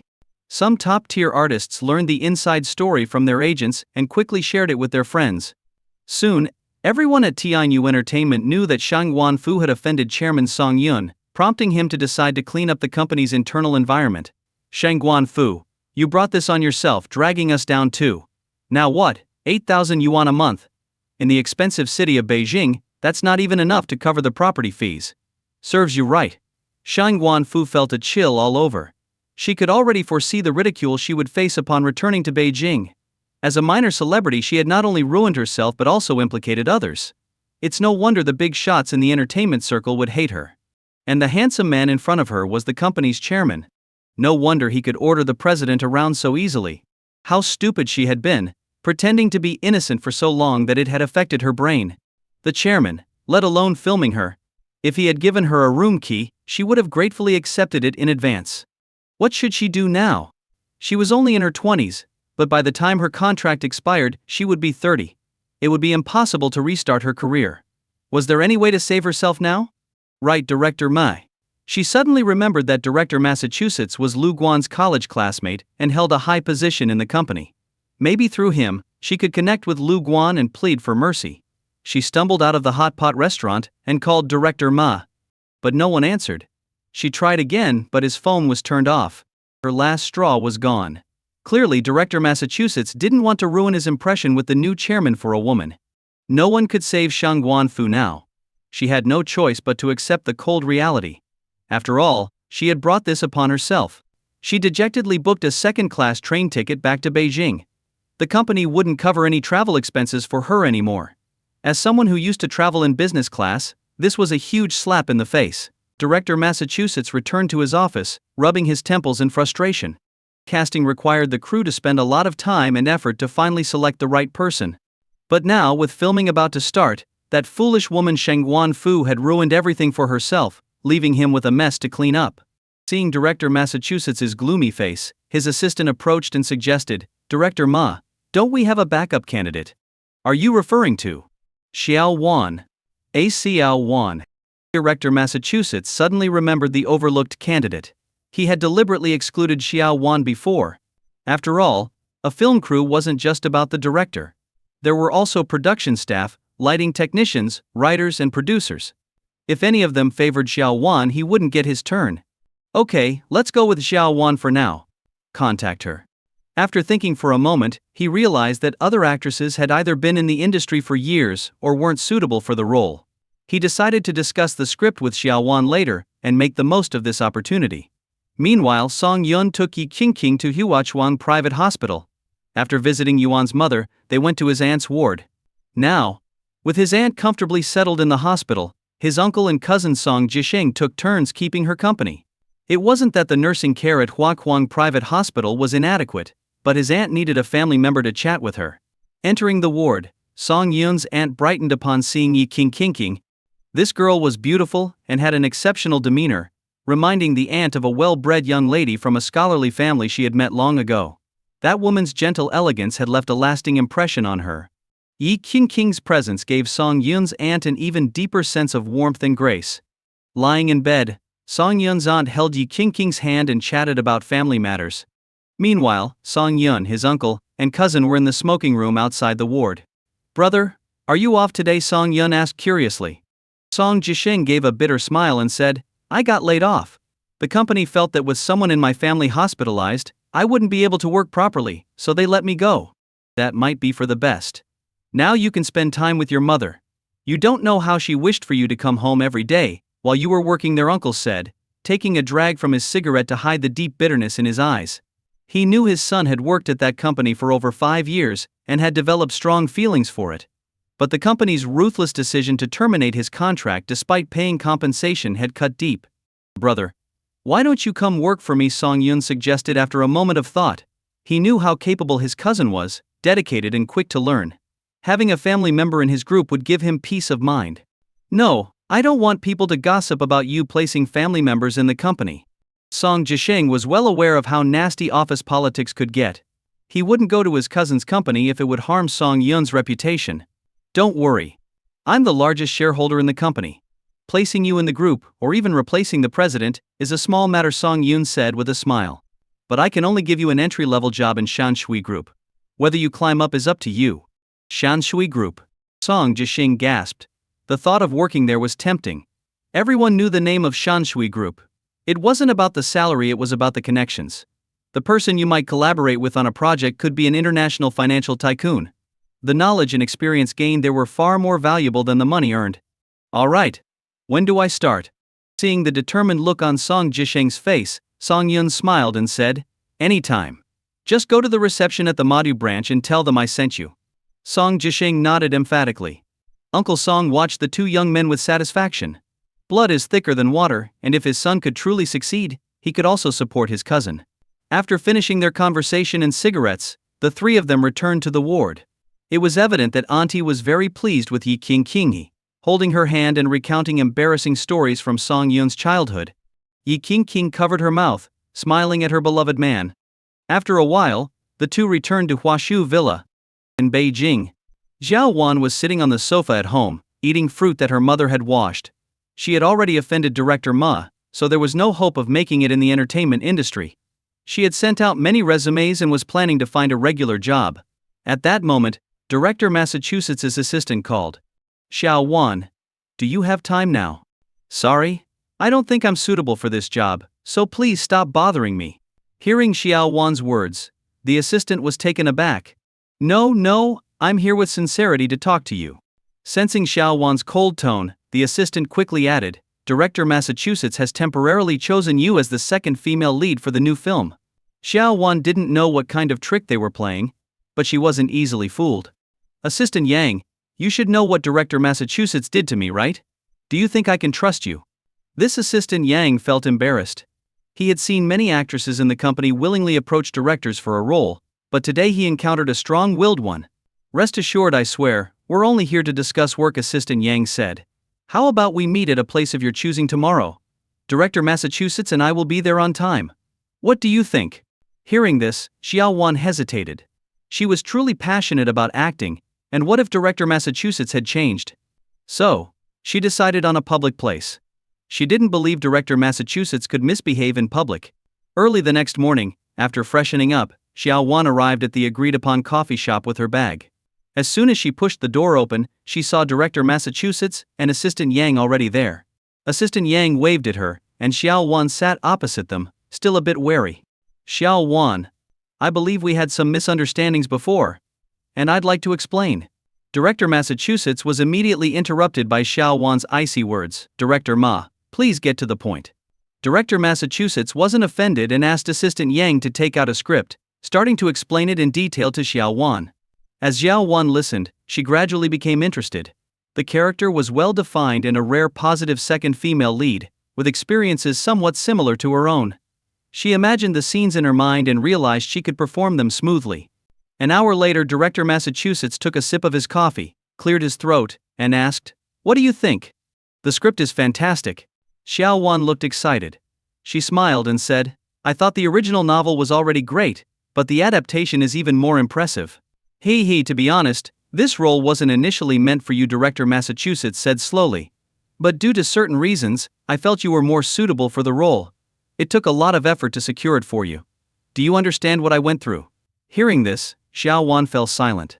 After a moment, she said seriously, "Since you trust me so much, I'll make sure to do a great job and not let you down." Xiao Wan understood the underlying implication of Director Massachusetts' words, but she had long decided not to compromise her principles to get roles. Director Massachusetts smirked and looked Xiao Wan up and down, admiring her youthful energy, something veteran actresses in the industry lacked. A woman like this was tempting. "Xiao Wan, I've been in this industry for years, and have helped many actresses rise to fame.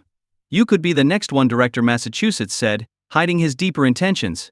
"But why should I choose you?" He motioned for Assistant Yang to leave and then sat upright on the sofa, saying seriously, "Whether or not you get this role depends entirely on your own decision." Director Massachusetts believed he had made his point clear, and Xiao Wan should understand what he meant. After all, she was just one step away from fame. If she took that step, her future would be bright. Seeing Xiao Wan's silence, Director Massachusetts pushed further, "Xiao Wan, we're all adults here. You should know that in this strict entertainment industry, nothing comes for free. Every opportunity has its price. For me, it doesn't matter who plays the second female lead. I'm not a picky director. If you want the role, you have to be willing to give something in return." After saying this, Director Massachusetts waited for Xiao Wan's response. Xiao Wan remained silent, which made Director Massachusetts impatient. He took a room card from his pocket and pushed it towards her, saying, "You're a smart girl. You know what this means. I'll be waiting for you." As Director Massachusetts got up to leave, Xiao Wan spoke up, "Wait." Director Massachusetts felt a surge of joy. Finally, he had tamed this wild horse. Yes, which girl could resist the temptation of fame? And he just happened to have the right connections to offer it. "Xiao Wan, you."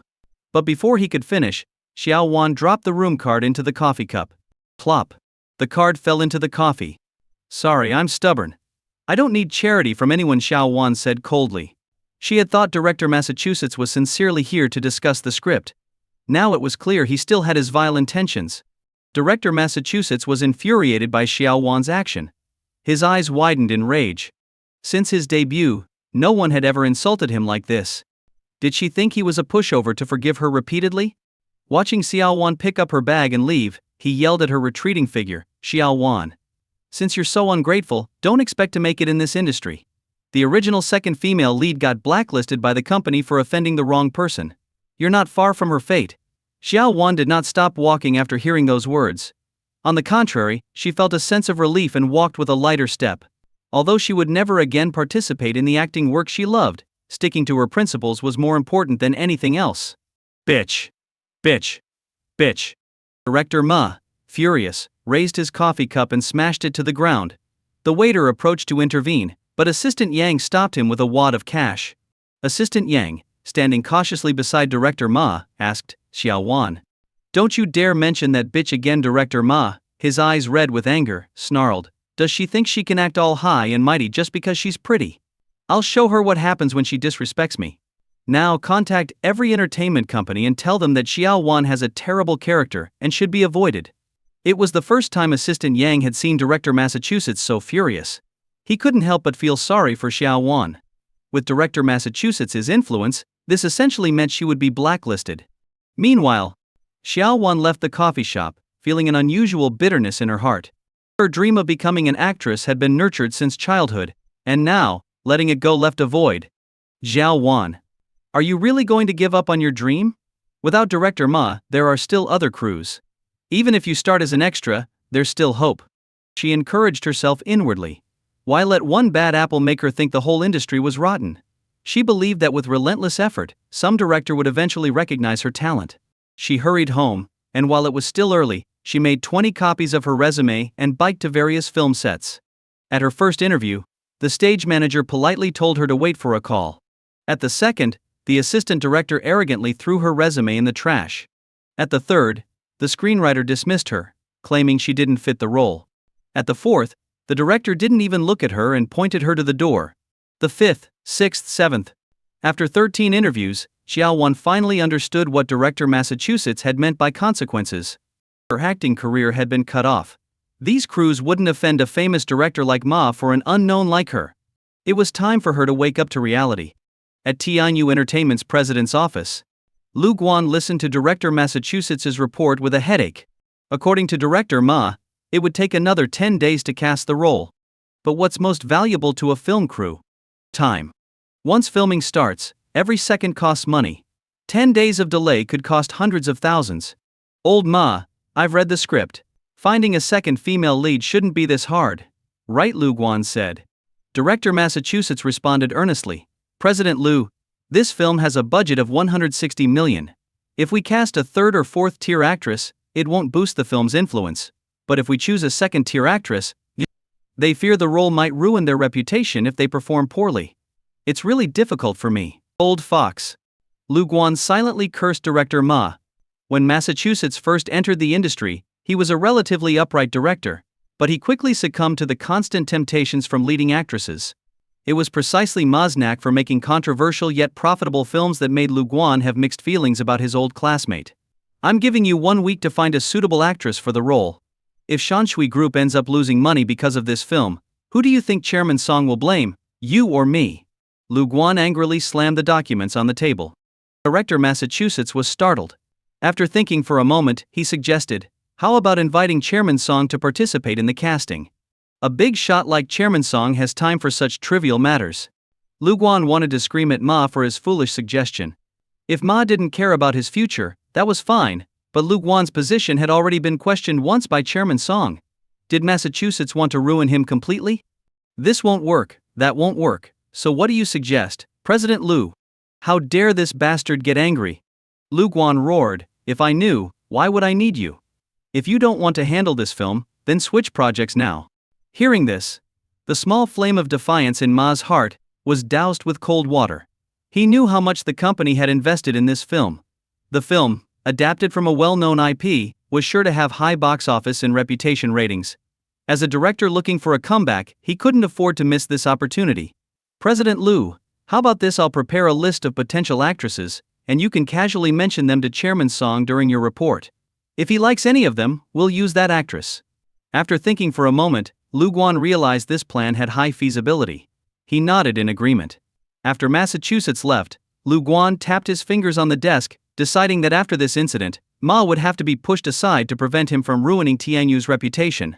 When Director Massachusetts left, he added the names of several women he had taken on trips to the list. When Lu Guan saw the list, he almost flipped the table. Damn it, was Ma Dongyang trying to get himself killed? Out of the 10 names on the list, 7 had slept with him. Even if you were placing your people, you couldn't be this blatant about it. If that's the case, don't blame me for reporting you to Chairman Song. After carefully considering his words, Lu Guan cleared his throat and dialed Song Yun. At that moment, Song Yun was at home watching a movie with Yi King, enjoying a sweet moment. The call disrupted the mood. Song Yun frowned slightly at the caller ID, thinking that if this wasn't important, he would deal with Lu Guan later. Hello, Chairman Song. I hope I'm not disturbing you. Lu Guan's tone was very sincere. Song Yun responded with a grunt, not saying much. It's like this, Chairman Song. Tianyu is currently preparing a new film with a significant investment. Shangguan Fu was originally cast as the second female lead, but due to her misconduct, she was dropped. We're having trouble finding a replacement on short notice. So Director Massachusetts has prepared a list of candidates. I'd like you to review it first. This statement was cleverly worded, completely distancing himself from the situation and subtly setting Ma Dongyang up. If Song Yun found the list full of unsuitable candidates, Ma would be the first to take the fall. Send it to my email. Alright, Chairman Song, I won't disturb you further. Goodbye. After hanging up, Lu Guan smirked and quickly sent Director Massachusetts' list to Song Yun's email. Who was that? Yi King asked curiously. Lu Guan. Song Yun replied as he opened his email. Shanshui Group recently acquired Tianyu. Tianyu has a film that's in trouble because of Sheng Wanfu's absence, and Lu Guan wants me to review the new actresses. Let me see. This novel was being adapted into a film, and as a fan of the original book, Yi Qingqing wanted the characters to be accurately portrayed. When she saw the list of 10 names, her eyebrows furrowed. This is their carefully selected list, Yi Qingqing said irritably.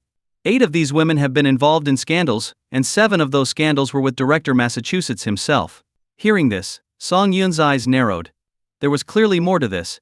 Send the list back and tell them to select again, Yi Qingqing pouted at Song Yun. Honey, this novel is so good. If the film is ruined, it will not only lose money but also break your beloved wife's heart. Send it back, send it back. Song Yun admitted he was weak against his wife's charms. But wasn't that a normal reaction for a husband? By the way, honey, when we visited Auntie, she mentioned that cousin Xiao Wan graduated from the Central Academy of Drama. Maybe she could try out for the role. Yi Qingqing's suggestion reminded Song Yun. Yes. How could he forget Xiao Wan? Keeping it in the family was always better. If Xiao Wan's acting was good, he'd be more than happy to support her. Song Yun quickly called Lu Guan, telling him the candidate was temporarily decided and he would finalize it later. Lu Guan was thrilled. Finally, he wouldn't have to take the fall. Next, Song Yun called his aunt. After explaining the situation, she replied appreciatively, "You finally made something of yourself, becoming such an important person. I'll talk to your cousin and get back to you in half an hour." After several calls, his aunt finally got through to Xiao Wan. "Mom, I'm at a film set." "What's up?" Xiao Wan asked in a low voice. "Come home quickly. Your cousin Song Yun has arranged a second female lead role for you in a film." Hearing this, Xiao Wan was so excited she almost fainted. After a day full of rejections, she was ready to give up, but now her cousin, who had made it big, was offering her a chance in the entertainment industry. She didn't dare hope for a lead role. Even if Song Yun only offered her a minor part, she'd be grateful. Xiao Wan hurriedly took a taxi home and anxiously called Song Yun via video. When the call connected, a beautiful woman appeared on the screen. If Xiao Wan hadn't triple-checked the number, she would have thought her cousin's phone was lost. "Hi, I'm Song Yun's wife. You must be Xiao Wan," Yi Qingqing said with a smile. She had a fondness for all of Song Yun's family members, especially knowing from Auntie that the Song family was free from such dirty tricks and scandals. "Are you my sister-in-law?" Xiao Wan asked, unable to believe it, because Yi Qingqing's beauty was simply breathtaking. Even as a woman, Xiao Wan felt breathless at the sight of her. Yes, I'm Yi Qingqing. You can call me Sister Qingqing," Yi Qingqing said with a smile. "Auntie told me you graduated from the Central Academy of Drama. There's a vacancy for the second female lead in a film, and your brother planned to test your acting skills. But after seeing you, I've decided it's you. You look perfect for the role." No. Sister, you are the beautiful one," Xiao Wan stammered. Just then, Song Yun came over with a plate of washed fruit. Taking the phone from Yi Qingqing, he smiled and asked, "How have you been?" "Just so," Xiao Wan replied bitterly, trying not to cry. Seeing the mist in his cousin's eyes, Song Yun frowned and asked, "Who's been bullying you?" "It's nothing really. Brother, thank you. If it weren't for your call, I might have considered changing careers." Hearing this, Song Yun grew more concerned. As children, they had all lived together at their grandparents' house and knew each other's temperaments well. Xiao Wan had always aspired to be a good actress and worked hard towards that goal. How could she think of giving up now? However, everyone has their own struggles. Since Xiao Wan didn't want to share, Song Yun wouldn't force her to reopen old wounds. "The role of the second female lead is yours. Tomorrow your sister-in-law and I will come to Beijing and introduce you to some directors." Song Yun's words entered Xiao Wan's ears like a dream. Was her fate about to be changed by her brother?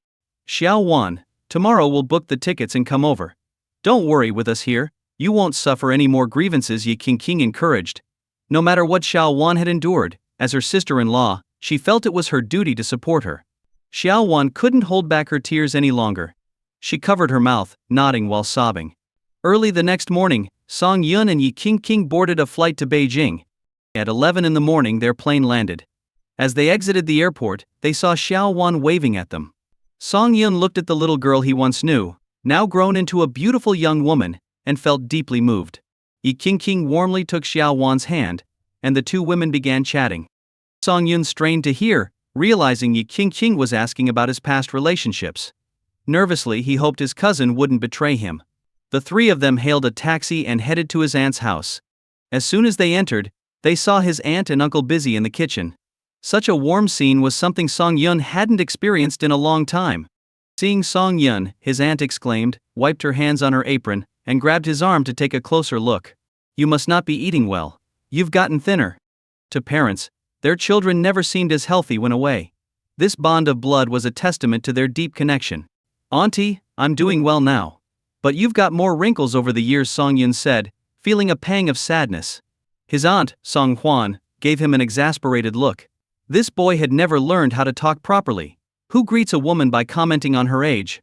Pushing Song Yun aside, she looked at Xiao Wan and Yi Qingqing. The girl beside her daughter was indeed very pretty, even outshining many TV stars.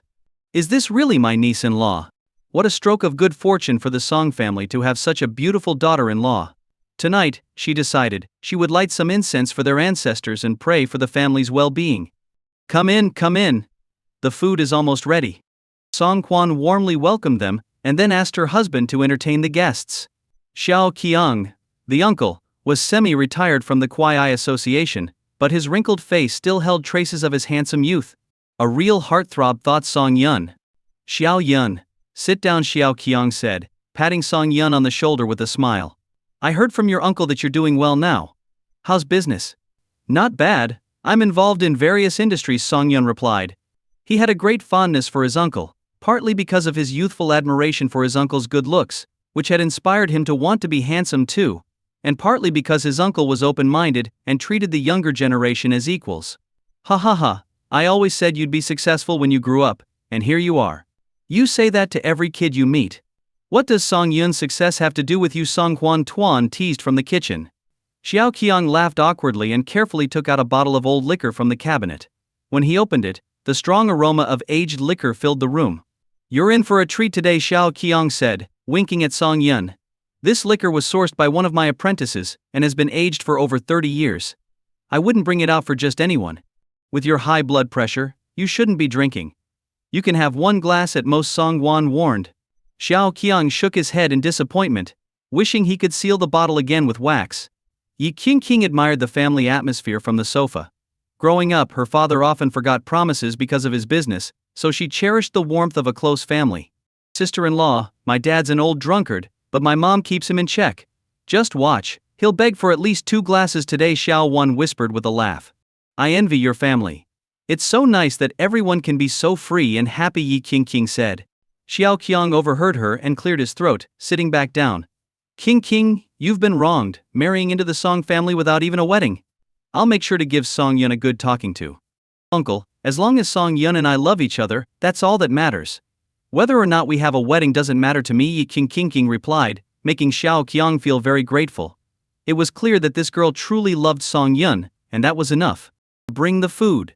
Song Huan called from the kitchen, and Xiao Qiang immediately transformed into an obedient helper, hurrying to bring out the dishes. The family gathered around the round table. Xiao Qiang poured the liquor, raised his glass and said, "I thought the next time I'd see Song Yun would be during the new year. I'm glad to see how much you care about Xiao Wan. As an elder, seeing you all united and loving is enough for me. Enough talk, let's drink." With that, Xiao Qiang tilted his head back and drank half the glass in one gulp. After dinner, Song Yun called Lu Guan in front of Xiao Wan and arranged a dinner meeting for the evening. Lu Guan then realized that the big boss had arrived in Beijing. He quickly called director Ma, who was at the film set. "Chairman Song has arrived in Beijing. We're having dinner together tonight." As Chairman Song decided on the candidate, director Massachusetts was eagerly anticipating the news. He figured that since Song Yun was an outsider, he wouldn't know much about the industry. If Song Yun chose someone from the list, Director Massachusetts could proceed with his plans for the actresses. Chairman Song said, "It's tentative." "What?" "But I've already contacted the actresses on the list, and they've all cleared their schedules." Lu Guan smirked internally and said calmly, "If you have any objections, take it up with Chairman Song directly." Hearing this, Director Massachusetts backed down. He wouldn't dare provoke someone as powerful as Song Yun. In the entertainment industry, money is king, and someone capable of acquiring a company like Tianyu could easily deal with a director. "All right, I'll have them wait a bit longer. When we have dinner tonight, don't screw up." "Got it." "Absolutely." Director Massachusetts thought to himself, if he could dine with Chairman Song, he would use all his skills to impress him. This could elevate his status within Tianyu and the entire industry. In the afternoon, Yi Qingqing accompanied Xiao Wan to buy a dress. When Xiao Wan saw the price tag of over 100,000 yuan, she hesitated. But Yi Qingqing, determined not to appear stingy on her first meeting with her sister-in-law, insisted on buying the dress. As the chairwoman of Mojing Group, money wasn't an issue. Along with the dress, Yi Qingqing bought matching jewelry and expensive cosmetics and skincare products. Song Yun followed behind them, carrying bags. He couldn't understand how these two seemingly delicate girls had so much stamina for shopping. Even he, with his enhanced physique, felt winded, yet Yi Qingqing and Xiao Wan wanted to visit 2 more stores. Finally, they finished shopping. The bags filled the trunk and spilled over onto the back seats. Back home, the girls started getting ready. Song Yun chatted with his uncle in the living room. Over an hour later, Yi Qingqing emerged gracefully with a slightly shy Xiao Wan. It was Xiao Wan's first time wearing a formal dress, and she seemed a bit uncomfortable. Seeing his daughter looking stunning, Uncle Xiao's eyes lit up. "My daughter has grown into a fine young lady. It's getting late. Let's go," Song Yun said. They couldn't take a taxi, so Song Yun had contacted his father-in-law in the afternoon and arranged for a business car from the Yi Group's branch to pick them up. The car was now waiting downstairs. At the entrance of the agreed-upon hotel, Director Massachusetts had arrived early. He was wearing an expensive suit, his hair slicked back, giving him a more refined look. Lu Guan, on the other hand, wore casual clothes, appearing as if meeting an old friend. This highlighted the difference in their status. Director Massachusetts was eager to seize an opportunity, while Lu Guan wanted to leave a harmless impression on Song Yun. Soon, a Rolls-Royce pulled up at the hotel entrance. A driver stepped out and opened the rear door. Song Yun emerged first. Lu Guan had seen Song Yun's photo on the Shanshui Group's internal network, so he recognized him immediately. He gave Director Massachusetts a signal, and Ma obediently took the driver's position, placing his hand on the top of the door to prevent anyone from hitting their head. Yi Qingqing was the second to step out. Seeing her, Director Massachusetts blushed, feeling an inexplicable sense of nostalgia for a first love. He didn't dare to look too long and quickly lowered his head. This meant that when Xiao Wan stepped out, he was still cautiously staring at his shoes, afraid of upsetting these important people. However, Xiao Wan recognized him instantly. Why was Director Massachusetts here? Could it be that the second female lead her brother mentioned was for the film Director Massachusetts had talked about before? Her mind was a whirlwind of emotions: panic, confusion, surprise, but she quickly suppressed all the negative feelings. She saw that Tianyu's president, Lu Guan, was being obsequious to her brother, clearly trying to curry favor. She just wanted to play a role, not cause trouble, so she silently followed her sister-in-law. "Chairman Song, you're so young and capable. Under your leadership, Tianyu will surely thrive." Lu Guan flattered him before leading the way, while Director Massachusetts trailed behind slowly, feeling he wasn't important enough to introduce himself to Song Yun. Lu Guan guided Song Yun and the others into a private room, then stopped Director Massachusetts at the door, whispering, "It seems Chairman Song doesn't want to use anyone from your list. I recognize one of the women with him. The most beautiful one is the only daughter of Shanghai's wealthiest family, the Yi family. The other might be the second female lead. Whatever demands that woman makes about the script, reasonable or not, you must agree to them," Lu Guan instructed. Director Massachusetts swallowed hard. The Yi family? That meant Chairman Song's status was extremely high. He had heard of the Yi family's only daughter, a well-known businesswoman. Yet here she was, gently accompanying Chairman Song. This implied that Chairman Song's influence was even greater. Director Massachusetts quickly nodded. "Not just script changes, even if we need to switch scripts entirely, I have no objections." Lu Guan patted Director Massachusetts' shoulder with satisfaction and said, "I'll leave the professional matters to you." Inside the private room, Song Yun, Yi Qingqing, and Xiao Wan were seated. This was the most expensive private room in the 5-star hotel, reflecting Lu Guan's dedication to impressing the big boss. Just ordering the dishes had cost over 500,000 yuan, excluding drinks. Lu Guan entered with Director Ma, wearing a calm smile. "Chairman Song, welcome to Beijing. Let me introduce you to the director of the film, Ma Dongyang." "Hello, Chairman Song. You can just call me Xiao Ma," Director Massachusetts said humbly, keeping his head down. Even though Director Massachusetts was in his 40s and Song Yun in his 20s, the gap in their statuses made age irrelevant. For Song Yun to call him Xiao Massachusetts would be a generous gesture. Song Yun nodded but remained seated. Lu Guan then guided Director Massachusetts to sit down. He personally poured Song Yun a glass of wine and respectfully said, "Chairman Song, it's an honor for Tianyu to have you here inspecting. As the president of Tianyu, I toast to you. I'll drink it all, you drink as you please." With that, Lu Guan downed his glass in one gulp. Song Yun, with a neutral expression, drank half of his glass, acknowledging the gesture. Lu Guan caught a glimpse of the amount of wine left in Song Yun's glass, and felt a sense of relief. It seemed Chairman Song wasn't holding a grudge over the Shangguanfu incident. Chairman Song, it's an honor to meet you today. On behalf of the entire crew, I salute you. Director Massachusetts stood up and raised a full glass of baijiu. He didn't dare say anything like I'll drink, you do as you please. After downing the glass, his face flushed. Drinking a full glass of strong liquor on an empty stomach made him dizzy. Song Yun didn't touch his glass and calmly said, "My wife is a big fan of the original novel. I hope Director Massachusetts can faithfully adapt it." Hearing this, Director Massachusetts excitedly poured himself another full glass and vowed, "I swear in front of you, I will make sure this film is perfectly made." "Have some food, it's still early," Song Yun said, his words making Director Massachusetts almost tear up with gratitude. This was the charisma of a true leader caring for his subordinates. Only then did Director Massachusetts dare to look directly at Song Yun and his companions. He hadn't dared to look closely outside the hotel, but now he could see that Chairman Song was incredibly handsome, more so than many popular actors, and his presence clearly marked him as the most important person in the room. Song Yun's companion, the daughter of Shanghai's wealthiest family, Yi Qingqing, was stunning. Her dress perfectly accentuated her figure, making her an absolute beauty. Director Massachusetts then cautiously glanced at the girl sitting next to Yi Qingqing. Could she be the second female lead in his film?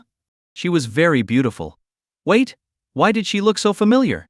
Director Ma, who was slightly nearsighted, squinted for a better look. Holy crap. Isn't that Xiao Wan? His previously calm smile froze, and he nervously swallowed several times, his eyes filled with growing fear. He suddenly felt the alcohol hit him, making his head spin and draining his strength. If it weren't for a sliver of rationality, he might have collapsed under the table. What the hell is going on? How could Xiao Wan, a minor actress, have any connection to Chairman Song? Thinking back to his previous inappropriate actions toward Xiao Wan, including giving her a room key and trying to blacklist her from the industry, Director Massachusetts felt a cold sweat break out. It's over. It's all over. These words echoed in Director Massachusetts's mind. Lu Guan subtly glared at Director Ma, wondering what was wrong with him. Didn't he understand table etiquette? Why was he staring at Chairman Song's companions? Could it be that he was drunk and his lust had taken over? That was possible. Director Massachusetts was known to be a lecherous old man. Who knew what he might do in the presence of such beauty? While chatting with Song Yun, Lu Guan stomped hard on Director Massachusetts' foot under the table. Director Massachusetts jolted awake, jumping up so suddenly that he nearly overturned the table. Oh no.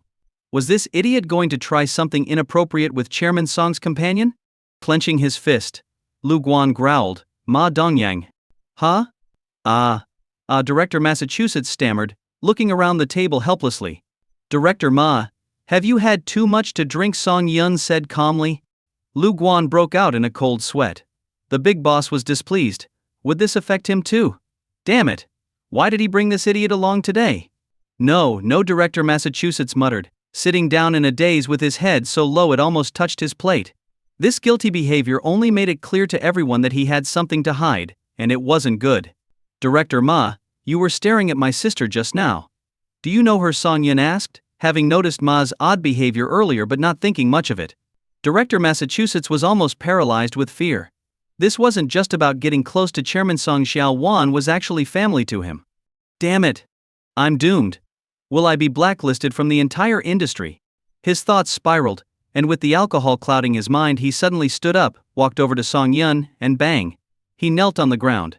Slapping his own face, he cried incoherently, "I'm sorry, Chairman Song. I'm worthless. I was wrong. I deserve to die. I'm truly sorry." Song Yun gave a cold smile and said, "What are you doing, Director Ma? We're not in some evil old society where people kneel at the drop of a hat. Are you trying to make me look like the bad guy?" Lu Guan turned pale, unsure of what to do. He had never encountered such a situation before, and had never imagined Director Massachusetts would first mess up, and then immediately kneel. This wasn't just putting Song Yun on the spot, it was putting his own position as president in jeopardy. Could it be that Ma Dongyang knew he was planning to deal with him and was trying a desperate move? Damn. This bastard is too cunning.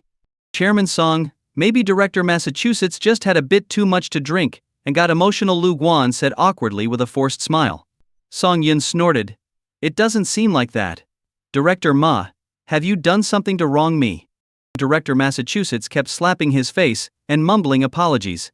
Seeing Massachusetts in such a state, Song Yun frowned and looked at Xiao Wan, asking, "Do you know this director?" Xiao Wan nodded bitterly and recounted Director Massachusetts's previous actions to Song Yun in detail. Bang! Yi King slapped the table with her slender fingers, her face icy cold. I wondered what trouble my sister had run into. So this is the source. Lu Guan felt like his heart was plummeting into an abyss. He sat there terrified, realizing what had happened. Ma Dongyang, you've got some nerve. Of all people to mess with, you tried to force Chairman Song's sister to sleep with you. Where did you get the courage? To make things worse, outsiders thought he and Ma Dongyang were close. Damn. One troublemaker, Shangguan Fu, wasn't enough. Now this bastard Ma Dongyang had caused an even bigger problem. Furious, Lu Guan kicked Ma to the ground, then climbed on top of him, grabbing his collar and slapping him hard. You scum! How dare you hide this from me and force yourself on an innocent woman? You deserve to die. Lu Guan's words were very strategic, clearly distancing himself from Director Massachusetts's actions and showing Song Yun that he had no prior knowledge of the situation. Song Yun sat in his chair, coldly observing everything. Lu Guan, a pampered middle-aged man, was not in great shape. After slapping Director Massachusetts over 10 times, he was exhausted and slumped in place. The exhaustion wasn't just physical, it was also mental. Tianyu had just been acquired by Shanshui Group, and now these issues kept cropping up, making him, as president, look incompetent. Director Massachusetts's already plump face was now swollen and red, his eyes reduced to slits. He was clearly stunned, lying on the ground unable to utter a word. Chairman Song, I realize my mistake. I truly didn't know Miss Xiao Wan was your sister. If I had known, I wouldn't have dared. Even with 100 lives, Director Massachusetts stammered, his words full of pleading. Song Yun lit a cigarette and remained silent. It seemed Tianyu had deteriorated to such an extent: harassment, hidden rules, blacklisting colleagues, all from just one director. What about the company's higher-ups? With this in mind, Song Yun decided he needed to thoroughly clean up Tianyu's internal affairs. As Song Yun fell into thought, Yi King stepped forward. As a group president, she was not someone to be trifled with. Ma Dongyang, you have some nerve. You dare to bully my sister? If you had gone any further, would you have tried to force her? She snapped. No, I wouldn't dare. Hey, you bullied someone from the Song family. There's no room for excuses. Yi King's eyes glinted coldly. How many young girls have you coerced over the years as a director? My sister was lucky to escape, but what about those girls without a background? I may not have a high moral standard, but seeing your behavior disgusts me. You're finished. Hearing this, Director Massachusetts slumped to the ground, devoid of any desire to get up. Lu Guan stood off to the side, wishing he could disappear. He kept silently praying, don't notice me, don't notice me. He was terrified, not just of Song Yun's wealth but also of Shanshui Group's backing. If Shanshui Group decided to blacklist him, his career in this field would be over. Damn you, Ma Dongyang. If you want to die, don't drag me down with you, he thought furiously. Song Yun slowly stood up, his face expressionless. From his experiences in Shanghai and the teachings of Yi King's father, he had learned that a leader must remain calm in the face of crises, showing no emotions. The calmer Song Yun appeared, the more uneasy Lu Guan and Director Massachusetts felt. They couldn't tell if this calm was masking an impending storm. Ma Dongyang, you've coerced girls, bullied colleagues, and disrupted the company's environment. You think you have more power than me? The big boss, Song Yun said coldly. Director Ma, hearing these cutting words, scrambled to his feet, tears in his eyes, crying out, Chairman Song, I never meant it. Over the years, these girls came knocking on my door late at night to discuss scripts. I didn't have those intentions at first, I swear. Song Yun sneered and pointed at Lu Guan. Did he know about these actions of yours? I had no idea. Lu Guan quickly disassociated himself. He contacted other companies to blacklist Xiao Wan. Did you know about that? I don't know. But I can find out. Good. With Song Yun's approval, Lu Guan, on speakerphone, called the heads of various major entertainment companies. It was revealed that Ma Dongyang had contacted 13 companies to jointly blacklist Xiao Wan. These 13 companies controlled over 40 production crews, meaning almost every filming set in Beijing had received the message. These companies are also a blight on the industry. Don't you think, President Lu? Song Yun's calm tone made Lu Guan's heart skip a beat. Was Chairman Song planning to clean up the industry? What do you mean? Release a statement, terminate partnerships with those companies, and withdraw all investments. Understand? Understood. Lu Guan didn't care about the repercussions of these actions. His only concern was saving himself. He then made calls to the high-level executives, using a tone that brooked no refusal, instructing them to notify each company accordingly. Seeing Song Yun take such decisive action, Director Massachusetts was terrified. If those companies realized he was the main culprit, he'd be branded an enemy of the entire industry. Desperate to save himself, Director Massachusetts pleaded, "Chairman Song, you can punish me, but please don't cancel the collaborations with those companies. This will cause Tianyu to lose billions." But Song Yun acted as if he hadn't heard and turned to Lu Guan. "What do you plan to do with him?" Lu Guan was delighted. It seemed his actions had pleased Chairman Song. Getting rid of a mere director was nothing. He had already intended to deal with Ma Dongyang discreetly, and now he could do it openly. "Chairman Song, I believe Ma Dongyang is unfit to be a director. His crimes over the years are enough to put him in prison. I plan to announce his dismissal through Tianyu's official channels and then hand him over to the police. How does that sound?" Lu Guan grinned obsequiously. There were many nuances to this plan. Once it was established that Ma Dongyang had violated company rules and caused significant damage, they could reclaim his illicit earnings and hefty compensation, effectively bankrupting him. "Inform me when it's done." Song Yun patted Lu Guan's shoulder and left with Yi Qingqing and Xiao Wan. Lu Guan breathed a sigh of relief and downed a full glass of baijiu. The psychological pressure from Song Yun was immense. He felt like he had walked through the gates of hell. "President Lu, old classmate, please show mercy, spare my life." With no outsiders in the room, Ma Dongyang clung to Lu Guan's leg, begging, "Give me an hour. I'll leave the country immediately and won't cause you any trouble. Please, old classmate, for the sake of our past." Enough. Lu Guan kicked Ma Dongyang aside, snarling, "When you were coercing those young girls, did you ever think about the consequences? Everything that's happening now is your own doing. If you want to die, that's your business, but don't drag me down with you. Otherwise, even when you're rotting in prison, I won't let you have a moment of peace." Henglong Film Studio in Beijing. A neatly groomed director sat in front of the camera monitor and shouted, "Cut!" Perfect. After 2 days and nights of hard work, this scene finally met his expectations. The crew wrapped up, and the director returned to his hotel. Lying on the bed, he thought about whether he should invite a young girl over for the night. Just then, there was a gentle knock on the door. 3 knocks in a row, repeated twice. Exactly what he was hoping for. Only the third female lead knew this code, and they had already been involved. It seemed she was eager for another rendezvous tonight. He quickly opened the door, cautiously looking around to ensure no paparazzi were in sight, then welcomed her in. "Sweetheart, I missed you so much." The director eagerly embraced her, his oily face rubbing against her slender, fair neck. "Director, I came to discuss the script with you. Why are you being so forward?" The third female lead had a seductive look and a coy voice that stirred a desire to conquer in anyone who heard her. All right, we have all night to discuss." Bang bang bang. Just as things were about to heat up, there was a loud knock at the door. The director's expression turned cold. Who had the nerve to interrupt him now? He threw on a robe and angrily opened the door. Standing outside was a middle-aged man in a vest. As soon as the door opened, he barged in. "Ah!" The third female lead screamed, thinking it was a paparazzo, and desperately covered her face with a blanket. The middle-aged man tossed the clothes on the floor at her and coldly said, "You have 3 minutes to get dressed and get out." Recognizing the voice, she peeked out and saw it was the assistant director. She gave an awkward smile, quickly dressed under the blanket, and rushed out. "What's going on, Xiao Lu? Who pissed you off?" The director, still smiling, sat on the bed.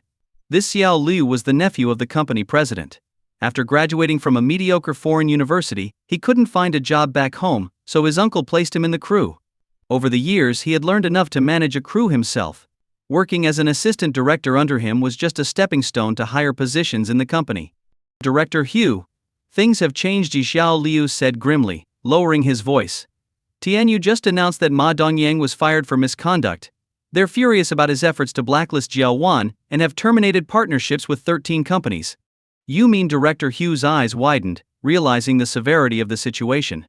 "That's right. Our company is among those affected. Tianyu plans to withdraw their investment. We've only completed a third of the film, and now it's on hold." "Damn it." Director Hu jumped up, swearing, "Is Lu Guan out of his mind? Does he think he can challenge the entire industry on his own? I've put so much effort into this film. And now it's just going to stop. Does Tianyu think they have endless money to burn? He paced around, cursing, while Xiao Lu waited for him to calm down. Then he said, I did some digging. That little actress, Xiao Wan, is the sister of Song Yun, the largest shareholder of Shanshui Group. Shanshui Group recently acquired Tianyu. No one dares to mess with Song Yun at this crucial moment. Shanshui Group. Director Hugh collapsed onto the bed. He knew the immense power hidden behind such multinational corporations. As a small-time director, he stood no chance against them. Is she just an actress? No, she's practically royalty. He never expected that doing a favor for a friend would result in half a year's work going to waste. The entertainment industry was about to change dramatically. By the next morning, Weibo's servers were once again overwhelmed. After continuous efforts by Weibo engineers, the system was finally up and running by 10 a.m. Millions of people flooded Weibo, and the headlines left everyone stunned. Veteran director Ma Dongyang fired by Tianyu for misconduct, handed over to police. Explosive news. Ma Dongyang coerced female artists for years. Threatened to blacklist those who refused. Huge news. Tianyu terminates relationships with 13 partner companies. Tianyu withdraws investment from 23 productions, leaving film studios empty. People's first reaction to these headlines was shock. What happened overnight to cause such a drastic shift in the entertainment industry? Meanwhile, Lu Guan was overwhelmed with work, his phone constantly ringing. Calls came from people wanting to establish connections, propose collaborations, and even paparazzi looking for more details. Finally, Lu Guan turned off his phone and focused entirely on managing the aftermath. Elsewhere, Song Yun and Yi Qingqing had just woken up. After washing up, Song Yun was having breakfast made by his aunt while scrolling through his phone. Seeing the barrage of news notifications, he smiled in satisfaction. Lu Guan had clearly understood his boss's intentions and handled the situation decisively. For Lu Guan to gain more power, he would have to fully align himself with Song Yun. The tactics might be harsh, but they were effective. Brother. Look at today's top stories. Xiao Wan, in her pajamas with her hair a mess like a bird's nest, ran out of her room. She held her phone up to Song Yun's face. Song Yun moved back a bit and rolled his eyes at his cousin. You're about to become a big star. How about managing your image a little? Hey. I'm just too excited. Xiao Wan sat next to Song Yun and grabbed a sandwich. I never imagined that someone like me could cause such a stir in the entertainment industry. Does this mean I'm unforgettable even before my debut? Yes, Xiao Wan the superstar, but how about brushing your teeth first? After breakfast, Song Yun received a call from Lu Guan, who cautiously asked if he was satisfied with how things were handled. Song Yun affirmed and mentioned he would soon be returning to Shanghai, and that everything at Tianyu should proceed as usual. Lu Guan finally breathed a sigh of relief. The boss was done inspecting him, and while he might not have delivered a perfect score, he had at least satisfied him. That was enough. Honey, my dad just messaged me asking when we're heading back to Shanghai. He has something to discuss with you.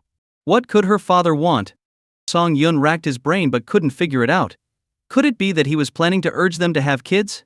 After dealing with the matters in Beijing, Song Yun and Yi Qingqing returned to Shanghai. As soon as they exited the airport, they saw Tu Gang, a large, burly man, waiting at the exit.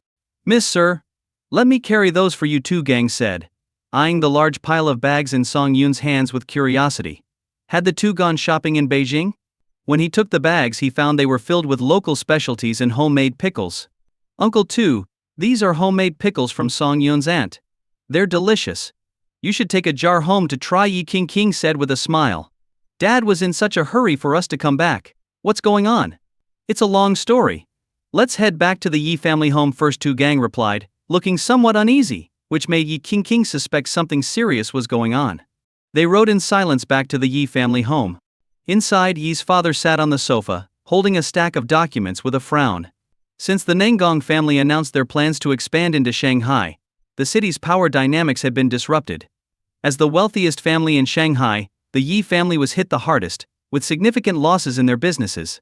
If things continued this way, this year's financial report would show a drastic decline. Dad, we're back, Yi Qingqing cheerfully called out as she skipped over to her father, hugging his arm and pouting. I was planning to stay in Beijing for a couple more days, but you called us back. Good girl, go find your mother. I need to talk to Song Yun, Yi's father said, patting her hand, but the worry on his face remained. Yi Qingqing, sensing the gravity of the situation, knew something serious was happening. Song Yun sat next to his father-in-law, who silently handed him the documents he was holding. Glancing at the data, Song Yun was shocked to see that Yi Group had lost over 2 billion yuan this month, with many nearly finalized deals being snatched away. "Dad, what is this?" he asked. "Have you heard of the Nangong family in Beijing?" Yi's father sighed. Seeing Song Yun's confused expression, he continued. "The Nangong family is an elite family with a history of over 100 years. They suffered internal strife over the head of the family, which weakened them significantly. Now they've recovered and are expanding into Shanghai to make up for their losses. So the Yi family is on their target list. Yes.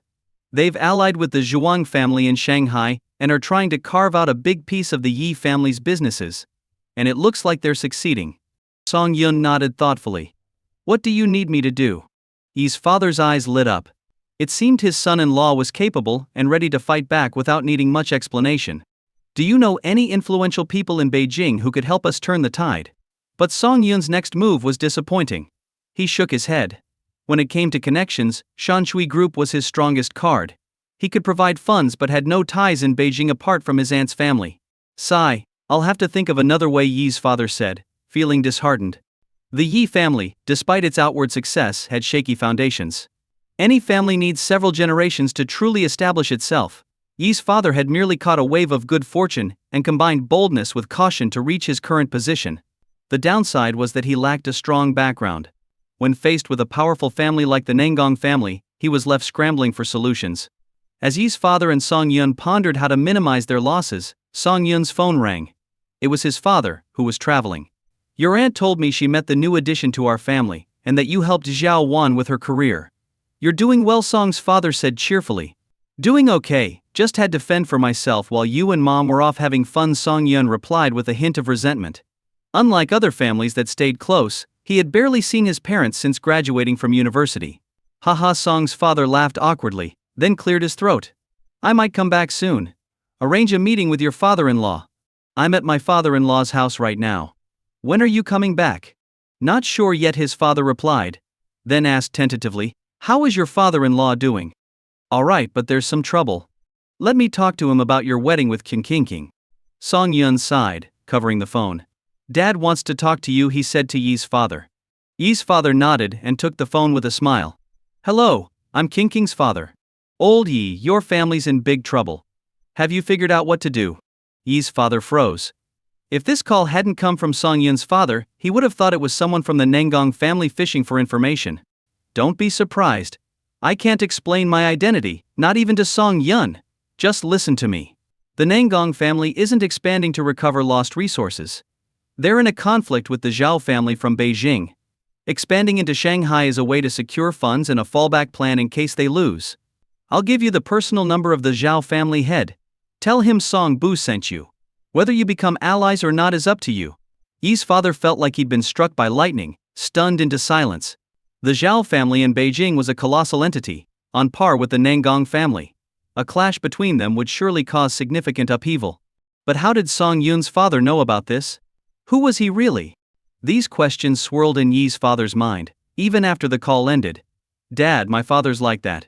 His words might be rough, but he means well," Song Yun said, worried that his father might have caused trouble. He knew his father's personality all too well, unpredictable. Otherwise he wouldn't be off traveling the world with his mother, neglecting his own son. "It's fine," Yi's father said, giving Song Yun a meaningful look. This clueless kid had no idea what kind of family he had married into. Someone who could arrange a contact with the head of the Zhao family was no ordinary person. "Song Yun, King is now part of your family. You must treat her well.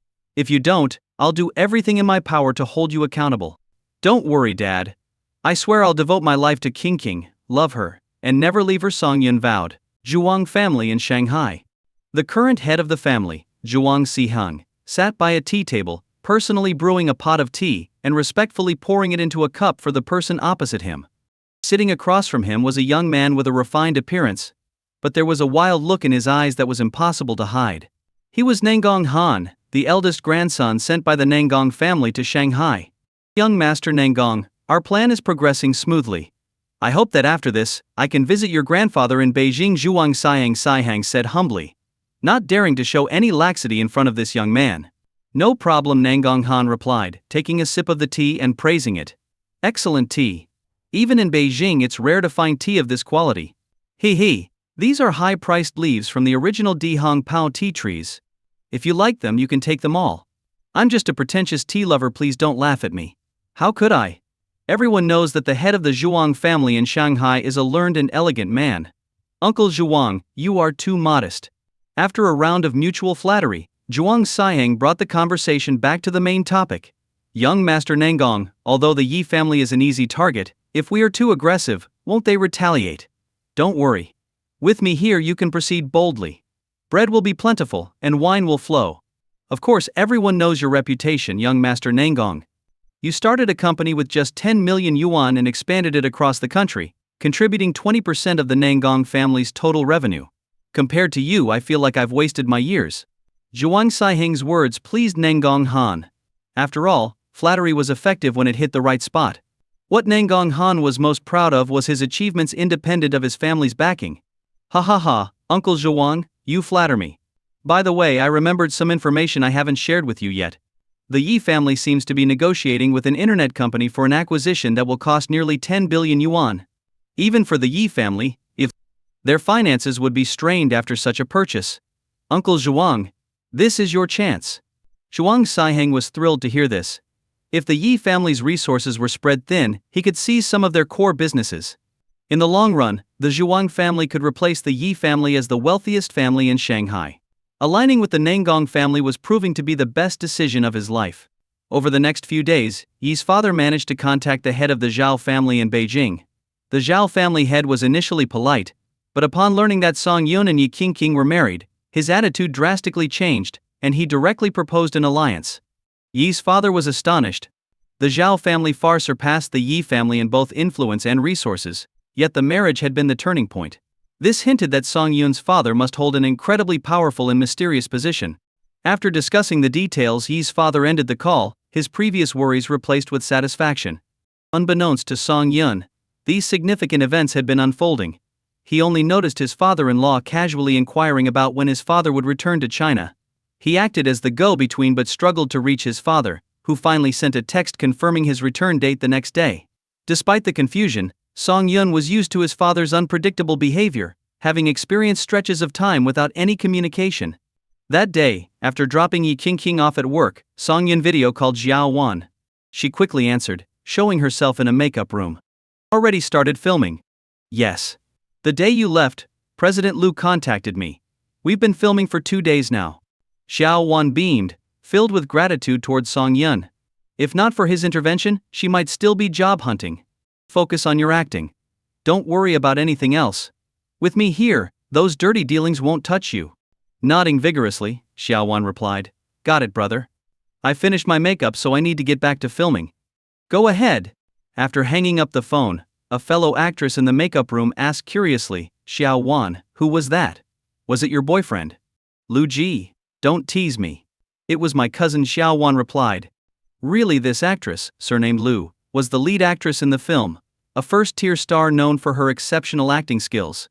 Since joining the crew, she had noticed that both the director and the investors treated Xiao Wan, who had recently been at the center of entertainment news, with great respect. This clearly indicated that Xiao Wan had a powerful background. However, no one seemed to know much about Xiao Wan's background. They only knew that she was someone important, with Ma Dongyang's downfall serving as a warning to everyone. Xiao Wan, can I ask how you got into this crew? Not that I doubt your acting skills, but for such a big budget project, roles are usually predetermined. I'm just curious, Lu Ji asked. Xiao Wan thought for a moment, and decided not to hide the truth. My cousin is the big boss of Tianyu. The big boss of Tianyu?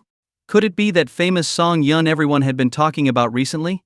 No wonder Xiao Wan, a newcomer, managed to secure the role of the second female lead. If her cousin was indeed the big boss of Tianyu, it wouldn't have been difficult for her to get the lead role instead. From then on, during filming, Lu Ji would intentionally give Xiao Wan more screen time, hoping to establish a good relationship. Meanwhile, Song Yun, with some free time, was visiting various check-in locations.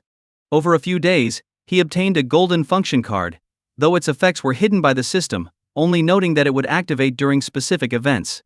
He also received 3 sleep cards, a body enhancer, and 1.5 billion yuan in cash. On the list of China's richest people, Song Yun's name suddenly appeared, occupying the 25th spot. This sudden rise made many wealthy individuals curious about this young man named Song Yun. However, information about him was scarce, making him seem like a mysterious figure hidden from the public eye. One day, Song Yun arranged for Yuan Siu to come over for dinner. He drove to her school and waited outside the teaching building as per her instructions.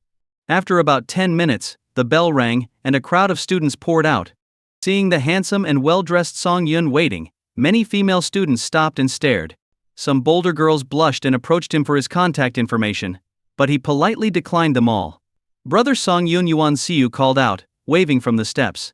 Today Yuan Siu was dressed like a lively young girl, wearing dungarees over a white shirt and matching white shoes, looking full of energy. She broke away from her friends and ran up to Song Yun, hugging his arm with a cheerful smile. This left the students stunned. This was Yuan Siu, the school's beauty. They had always thought Yuan Siu was single, but now it seemed like she had a boyfriend. Song Yun picked up Yuan Siu and drove back to the villa. As soon as they opened the door, they saw Yi King already home. Yi King seemed very busy, with her phone constantly ringing. "Honey, you made it onto the rich list. All my friends are congratulating me now," Yi King said, hugging Song Yun's arm with a smile.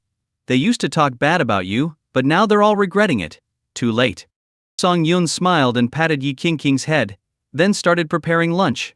Meanwhile, at Yi Group, a high-ranking company executive cautiously went to the restroom, knocked on each stall to ensure it was empty, and then sent all the documents related to the acquisition of the internet company to Zhuang Xiheng.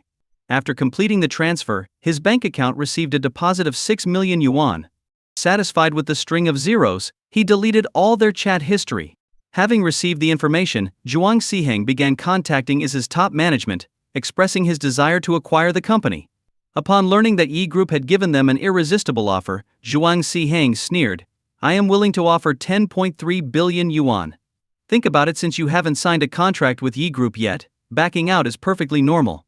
10.3 billion yuan was 800 million yuan more than Yi Group's offer. Only a fool would turn down such a deal. However, as a veteran in the business world, Yi's father was not someone who wanted to offend lightly. They reported the news to him to see his reaction. At that moment, Yi's father was leisurely lying on the sofa, watching a mindless romance drama with his wife. He couldn't understand why women loved such shows about domineering CEOs when a real one was right in front of them, constantly criticized. It made no sense to him. "Sir, we have a big problem." Yi's assistant, Fan Yiru, rushed in, looking serious. "The Zhuang family has contacted us and offered a higher bid. The Yi's president called to ask for our response." Hearing this, Yi's father frowned. This project was supposed to be confidential within the company. How did the Zhuang family get the information? And intervening just as the contract was about to be signed, did they think he was a pushover? Increase the offer. Successfully acquiring us will fill the last gap in Yi Group and help us step onto the world stage. We must secure it at all costs, Yi's father said firmly. When the message was relayed, Zhuang Xiheng was delighted. Forcing the opponent to pay more for something he valued was as good as making a profit. Thus, the Zhuang family and the Yi family fiercely competed over the internet company, with the price eventually soaring to 18.6 billion yuan. Throughout this period, both families were under immense psychological pressure. The Zhuang family had to strike a balance, fearing Yi's father might abandon the deal out of anger, while the Yi family was calculating their financial stability and how long it would take to integrate his resources completely. After a day of back-and-forth bidding, Yi's father ultimately offered 25.4 billion yuan, sealing the deal. Zhuang Xiheng decided not to counter anymore, allowing Yi Group to succeed. He knew this was the highest price Yi's father could afford. Any further, and his might fall into his hands, an unwanted burden. "Uncle Zhuang, this is the latest from Yi Group. Of the 25.4 billion yuan used to acquire is, 13.2 billion was borrowed from banks. If the Yi family can't repay the money, they'll collapse entirely," Nangong Han said, grinning like a mischievous child who had pulled off a prank. "A severely weakened Yi family, how can they possibly compete with us?" Exactly, the Yi family has only been prominent for 20-something years, yet they dare to call themselves the richest in Shanghai. Such arrogance. "The next steps will depend on you, Uncle Zhuang. Once this is done, I'll personally introduce you to some bigwigs in Beijing, solidifying the Zhuang family's position as the richest in Shanghai," Nangong Han said enticingly. Zhuang Xiheng was already imagining himself basking in the spotlight, announcing his achievements. The ongoing battle between the Yi and Zhuang families was the talk of the town in both Shanghai and Beijing. While the general public saw lengthy analyses by experts on financial news channels, they mostly found it boring and switched to more entertaining shows. Meanwhile, at the Beijing film studio, Xiao Wan's crew had completed more than half of the filming. Tianyu had invested a significant amount of resources to promote this new film. The internet was abuzz with news about the movie, and public anticipation was building. As the second female lead, Xiao Wan's screen time was almost equal to that of the lead actress. During breaks from filming, she joined the crew on promotional tours across various cities. With continuous exposure and her natural talent, Xiao Wan's social media following skyrocketed to over 6 million fans. And this was just the beginning. Once the film was released, her outstanding performance was expected to attract millions more followers. Soon Xiao Wan would become a breakout star, a near first-tier celebrity with millions of fans right from her debut. After wrapping up filming for the day, Xiao Wan declined an invitation to dinner and decided to head home for a much-needed rest. As she reached her apartment complex, her car was stopped by some neighbors. The assistant Tianyu had assigned to her was about to handle the situation, but Xiao Wan recognized the people as her old neighbors and told the assistant to leave and come back to pick her up the next day. The neighborhood was newly built after a redevelopment project, and the residents were old acquaintances of Xiao Wan's father. She didn't want to cause any trouble. Click, click. The neighbors started taking photos as soon as Xiao Wan got out of the car. Carefully making her way through the crowd, she apologized with a smile. "Uncles, aunties, brothers and sisters, I've had a long day. Could you please let me go home and rest? What's so tiring about being a big star? Just saying a few lines and acting a bit," one neighbor remarked. "Exactly. We watched you grow up. Now that you're famous, what's wrong with us taking some pictures?" another chimed in. "Xiao Wan, I'm your neighbor's cousin's nephew. I run a live stream, come say a few words to my audience." "Thanks, Tiger, for the big ship gift. You want to come to Beijing to see Xiao Wan in person? No problem. I have some connections. I can arrange a dinner with her anytime." Originally, the neighbors didn't have any bad intentions. They were just proud that someone from the old Xiao family had become a big star, and secretly took a few photos of Xiao Wan to share online, boasting about knowing a celebrity. To their surprise, these posts quickly garnered thousands of likes, and some people even offered money for more photos. This eventually led to the suggestion of starting a live stream, as they had heard that internet celebrities could earn a lot of money from just one stream. For ordinary people, this kind of money was a fortune. Who wouldn't want to make some easy money and improve their lives? With some guidance, one resident decided to try live streaming Xiao Wan's return home. In just 20 minutes of streaming her walking and grocery shopping, they made over 20,000 yuan. Considering that this resident usually made only 70 to 80,000 yuan a year through hard work, earning a quarter of that in one night was astounding. Word spread quickly, and soon most of the residents formed a small group dedicated to filming Xiao Wan after work. Those with good relationships with the Xiao family even got her to say a few words to their viewers. This led to growing jealousy among others. They argued that since they all lived in the same neighborhood and were considered elders to her, it wasn't unreasonable to make some money off her fame. These demands grew increasingly bold. No longer satisfied with secretly filming, they openly asked Xiao Wan to cooperate with their filming. "Now that she's a big star, she's forgotten us old neighbors. Xiao Wan used to be classmates with my daughter and ate at our house, calling me auntie so affectionately. Now she pretends not to know us." Exactly. Do you think it's easy for us to stand under the scorching sun waiting for her? And all she does is say a few words and leave, making my viewers stop sending gifts. Acting like saying a few words is such a big deal. She's made so much money, what's wrong with sharing some with her relatives? Look at her being so stingy. I bet Xiao Wan won't stay famous for long. Comments like these spread among the crowd. In their eyes, being a big star wasn't tiring at all, so why couldn't she indulge them after work? To them, Xiao Wan was just being stingy and didn't want to see her uncles and aunts earn some money. Standing there, Xiao Wan felt both awkward and cold. She couldn't believe their audacity.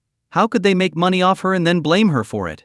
Besides, she never asked them to wait for her at the gate. Where were they when she wasn't famous and needed support? A young girl without any background or connections, yet she got into the crew. Makes you wonder. You know how the entertainment industry is. Many girls rise to fame using their looks. Do you think she's any different? How disgusting. Living in the same neighborhood as her is embarrassing. I need to expose this to my livestream viewers. Unable to hold back anymore, Xiao Wan glared at them and shouted, "Move aside, I want to go home."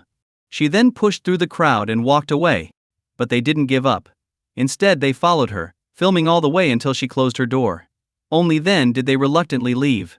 Sorry folks. That's all for today. But tonight I'll spill some details about Xiao Wan's early romances in middle school. Alright folks, if anyone wants to know Xiao Wan's home address, send gifts in the chat and message me privately. I can arrange for you to meet her. Xiao Wan's just a junior. Acting all high and mighty. I used to drink with her dad before she was even born. Come on folks, send those gifts. If Xiao Wan refuses to cooperate with my filming, I'll just barge into her house. Seeing the growing popularity of their live streams, the neighbors were ecstatic. They were making a fortune. The argument with Xiao Wan had unexpectedly earned them several times more money than usual. Xiao Wan was truly a cash cow. They could live off her for the rest of their lives. The next morning at 5, Xiao Wan sneaked out of the neighborhood and only relaxed once she got into the car. These neighbors were insane.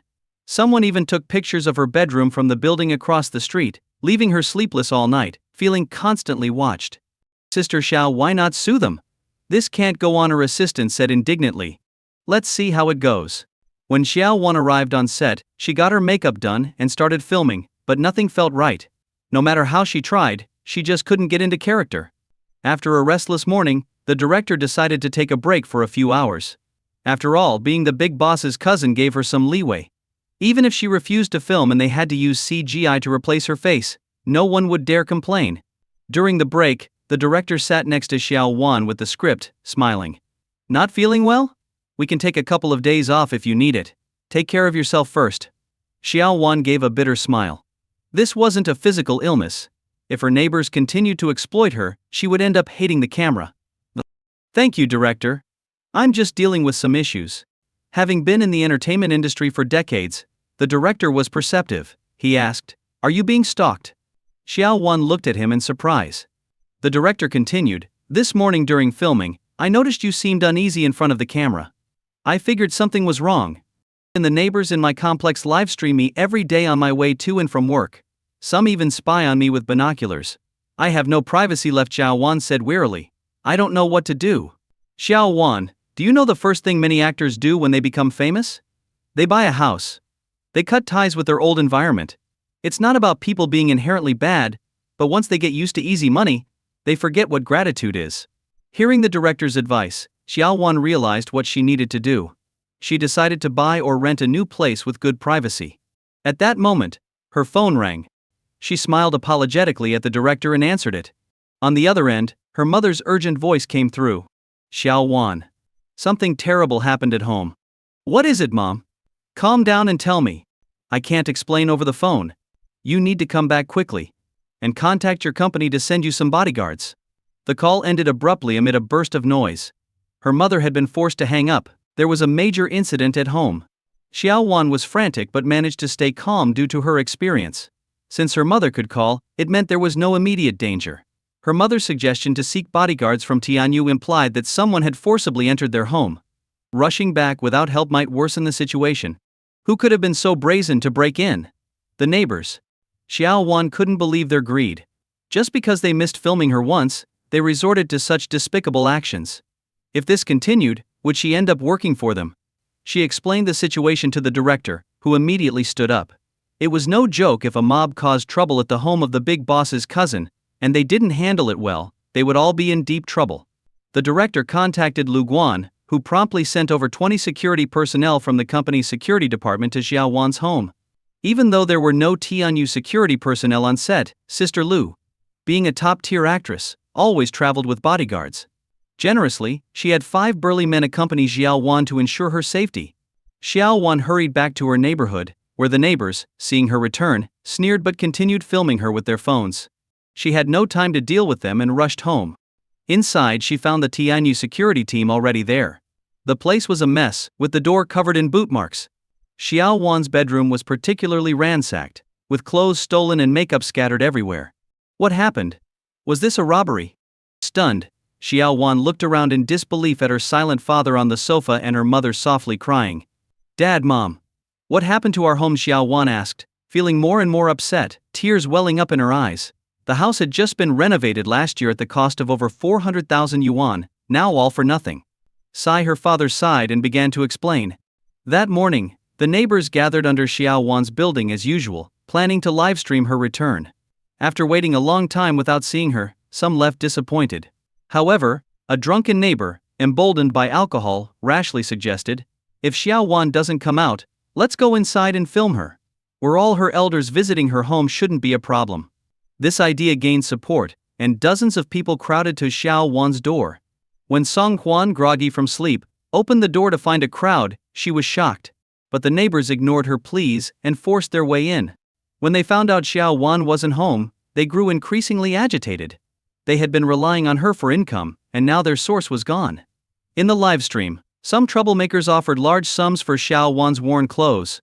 Although not as profitable as filming her, it was still money. They figured they could always apologize later. With this in mind, the group ransacked Xiao Wan's closet, taking all her clothes. Hearing this, Xiao Wan's father sighed deeply. He was powerless against these hooligans. If he hadn't protected her personal items in time, his daughter would have been too ashamed to face anyone. "Sister Xiao, these people are despicable." Xiao Wan's assistant was furious. Despite her years in the entertainment industry, she had never encountered such shamelessness. "Wan, you should stay in the hotel arranged by the crew for now. It's safer there. I'm afraid something bad might happen if you travel back and forth daily." Song Wan, holding back her tears, pleaded with her daughter. "After this film, your father and I will save up to buy you a new house. We can visit you whenever we miss you." "No way." Xiao Wan's chest heaved with anger. "This is my home. They were wrong to break in. Are we supposed to split up our family because of these scoundrels?" The more Xiao Wan thought about it, the more she realized these neighbors weren't even human in her eyes. Furious, she turned to confront them. Her father, worried something might happen, followed her out. "Look, everyone, Xiao Wan is out. I told you she'd come out to handle things. Hey folks, I managed to snag one of Xiao Wan's dresses this morning. Anyone interested, come find me." Honestly, the Xiao family is getting too cocky. Just because they have a minor star, they act all high and mighty. It pisses me off. So what if we film her? Is it hurting her? If she tries to sneak out again, we'll cause even more trouble. The neighbors showed no remorse. On the contrary, their live streams had become even more popular, and their earnings had soared. They were eager to pick a fight with Xiao Wan to boost their viewer count. "You are shameless. Breaking into someone's home and causing trouble. This is my final warning. If I catch anyone filming me again, I'll send you a lawyer's notice." Xiao Wan shouted angrily. But the crowd was unfazed. "A lawyer's notice? Can we eat that? Xiao Wan, do you think you're made of diamonds? So precious. Ha ha ha, celebrities are just spoiled nowadays. As a public figure, why can't we film you? If you have the guts, make me a star too. Then I'll let you film me all you want. The Xiao family clearly looks down on us. I even lent your father 500 yuan when he was in trouble. Now that you're doing well, you kick us old neighbors to the curb. You. These people were so brazen they might as well have called Xiao Wan ungrateful to her face. Scoundrels. Xiao Wan's assistant clenched her fists and shouted at the TNU security personnel, "Sister Xiao is being mocked like this, and you're just standing there." The security guards, already angry, began moving towards the crowd. But what happened next shocked everyone. An old man in his 60s, holding a phone, suddenly sat down on the ground and began wailing, "Oh no, the celebrity hit me. I can't take it. I'm dying. Everything hurts. Don't come closer, or I'll pass out." The old man's threats left the security personnel stunned, unsure of what to do next. Fine. You all win. I can't fight you, but I can avoid you." Xiao Wan, in a fit of anger, pointed at the crowd and declared, "I'm moving out today. Let's see who you'll film after I'm gone." This announcement sent a wave of panic through the crowd. They had assumed that the Xiao family, having lived here for generations, would never leave their home. But they never considered how over the line their actions were. "What do we do if she moves out? We'll have no income. Damn it. I quit my job to film her. If she moves, how will I survive? But we can't just tie her up. She's such a piece of work. We're just trying to make some money off her fame. Look at her acting all high and mighty." As the group discussed their next move, the man who had led the break-in earlier stepped forward. Drunk, he staggered to the front of the crowd, a menacing grin on his face. "Move if you want, but don't forget your grandfather is buried in the Western Hills. Are you really going to move his grave too?" This statement turned the atmosphere even more sour. Even Xiao Wan and everyone else were taken aback. Would he really go so far as to disturb her grandfather's grave? You, Xiao Wan's father, Xiao Qiang, pointed a trembling finger at the drunkard, shouting, "My father treated everyone well. You all know that. When any of you had weddings or funerals, didn't he help out? And now you talk about disturbing his rest. Where is your conscience? To hell with conscience. If my money's cut off, I don't care about anything else, the drunkard sneered. Xiao Qiang, if you want to be a good son, tell your daughter to cooperate with us. Otherwise, well. Is this what all of you think? Or just him? Xiao Wan asked, her face pale. Li Shuheng, wasn't it my grandfather who took your son to the hospital in the middle of the night when you couldn't find a ride, and paid the medical bills? Son Lai, when your husband was beating you, wasn't it my grandfather who helped you and got custody of your son? Ren Kiji, your father and my grandfather were lifelong friends. When your father passed away, wasn't it my grandfather who handled everything and even kept vigil? Have you all forgotten? Can anyone here honestly say their family never received help from my grandfather? And now, for a bit of money, you throw all that away. The crowd felt a wave of embarrassment wash over them. Everything Xiao Wan said was true. When her grandfather was alive, he had helped every family here. Now, bringing this up felt like a slap in their faces. Xiao Wan's grandfather was indeed a good man. But his children and granddaughter are not, the drunkard sneered. Xiao Wan, you know very well how you became a star. Doing such shameful things, your grandfather would be furious if he knew. That's nonsense. Xiao Qiang, normally a calm man, was driven to curse. Our family has always been upright. How dare you slander us? Hey, as her father, you're living off her earnings. Do you even know how expensive the houses in this city are? There's no way you could save up that much on your own. You. Xiao Qiang. If you don't want me disturbing your father's peace, you'd better keep your daughter in line. This heated exchange amused some neighbors. They didn't have the nerve to go this far, but the drunkard did. Known as a lifelong thug, he would indeed cause trouble if Xiao Wan moved out. Xiao Qiang was so angry he couldn't speak. His wife Song Huan clung to his arm, crying uncontrollably. Are they really trapped here forever? Seeing that their threats had worked, the neighbors now tried to calm the situation to get what they wanted. Yao Qiang, listen to us. Don't move away. We promise not to do what we did today again. Uncle Xiao, old master saved my life. I don't want him to be disturbed either. Xiao Huan, you should talk to your husband.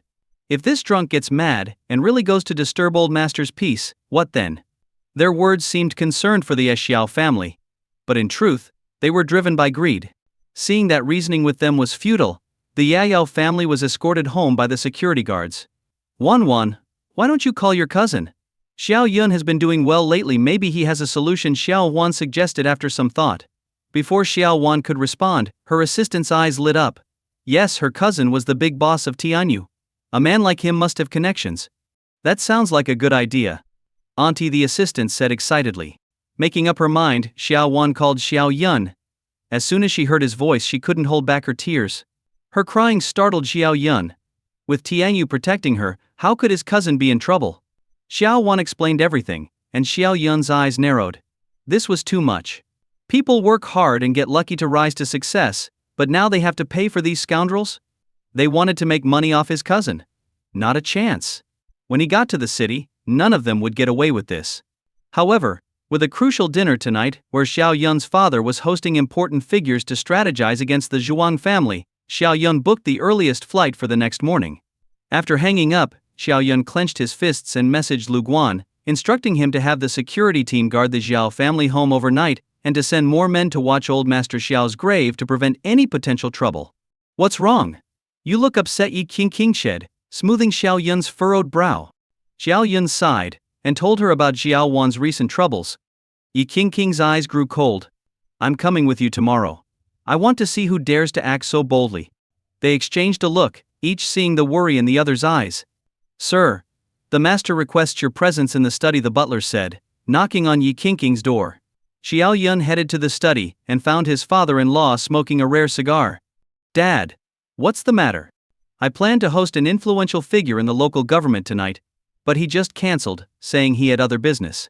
No doubt the Nangong family got to him first, breaking promises so easily. Xiao Yun was quite surprised. After all, the Yi family was one of the most prominent families in Shanghai. Despite having a small family size, their assets and Yi's father's extensive charity work spoke volumes about their status. For someone to cancel at the last minute like this showed a clear lack of respect for the event. There's nothing we can do. Those big shots have their own pressures. The higher they go, the more cautious they become, Yi's father sighed. So, should we cancel tonight's event? Yi's father shook his head. No, we can't cancel. Even though it's disappointing that the key guest won't be here, many other influential family heads from Shanghai will be attending. Building alliances and establishing a strong business front is equally important. By 6 in the evening, cars started arriving at the Yi residence. The event was being held at the Yi family home, making it feel more like a family gathering. The attendees were mainly business allies and partners.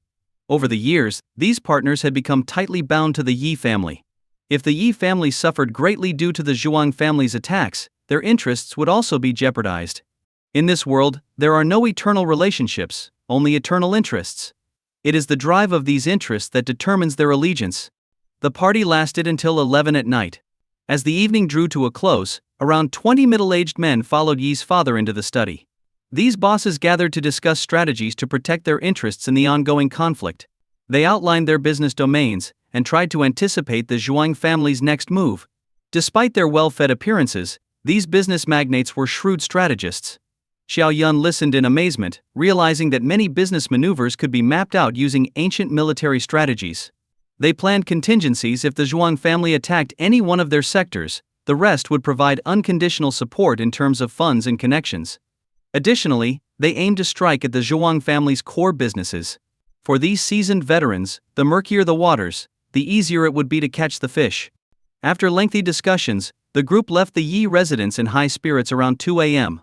Yi's father, on the other hand, looked exhausted, massaging his temples.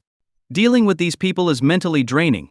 They all talk about altruism and loyalty, but when it comes down to action, they guard their interests fiercely. Yi's father sighed.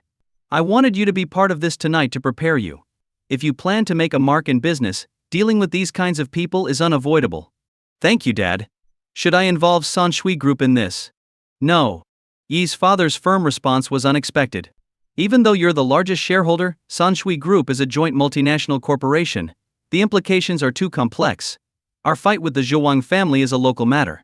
No matter who wins, the money stays in Shanghai. If Sanshui Group gets involved, all eyes will turn on you. I see. Xiao Yun nodded thoughtfully. It made sense. Keeping the conflict local ensured the funds wouldn't be siphoned off by outsiders. After bidding Yi's father goodnight, Xiao Yun returned to Yi Qingqing's room. Yi Qingqing was propped up in bed, reading a book under the soft light of the bedside lamp. Hearing the door, she looked up, and, with a cheer, leapt into Xiao Yun's arms. Honey, I'm so sleepy. Let's go to bed. The night passed without incident. The next morning, Xiao Yun woke up feeling refreshed after a good night's sleep.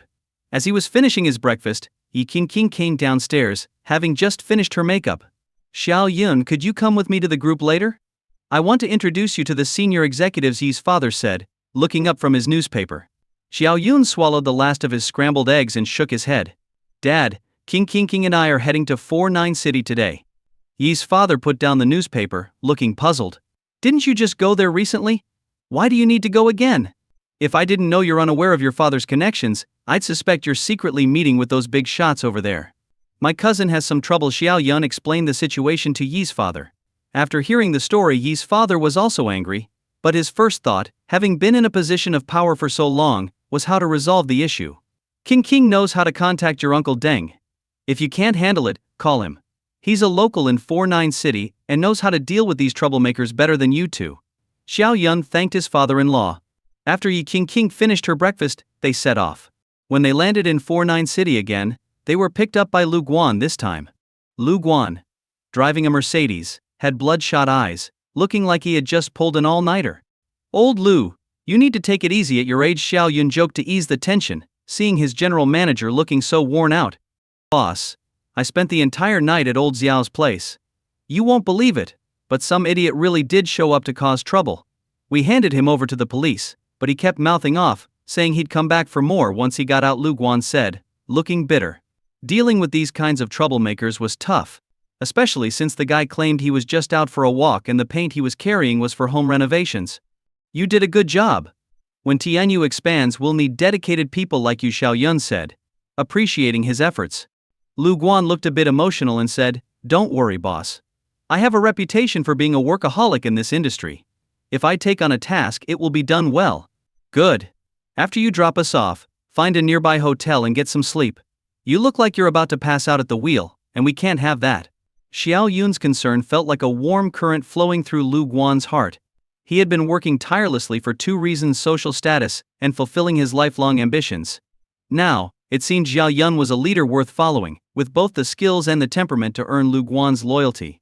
Under Xiao Yun's leadership, Lu Guan felt that his deepest dreams could finally come true. Soon, Xiao Yun and Yi Qingqing arrived at Xiao Wan's neighborhood. They made their way to the building where Xiao Wan's family lived and found 30 to 40 people outside, holding up their phones and filming something. Seeing someone approaching, the crowd parted to let them through. Xiao Yun frowned as he went upstairs and knocked on the door of his aunt's apartment.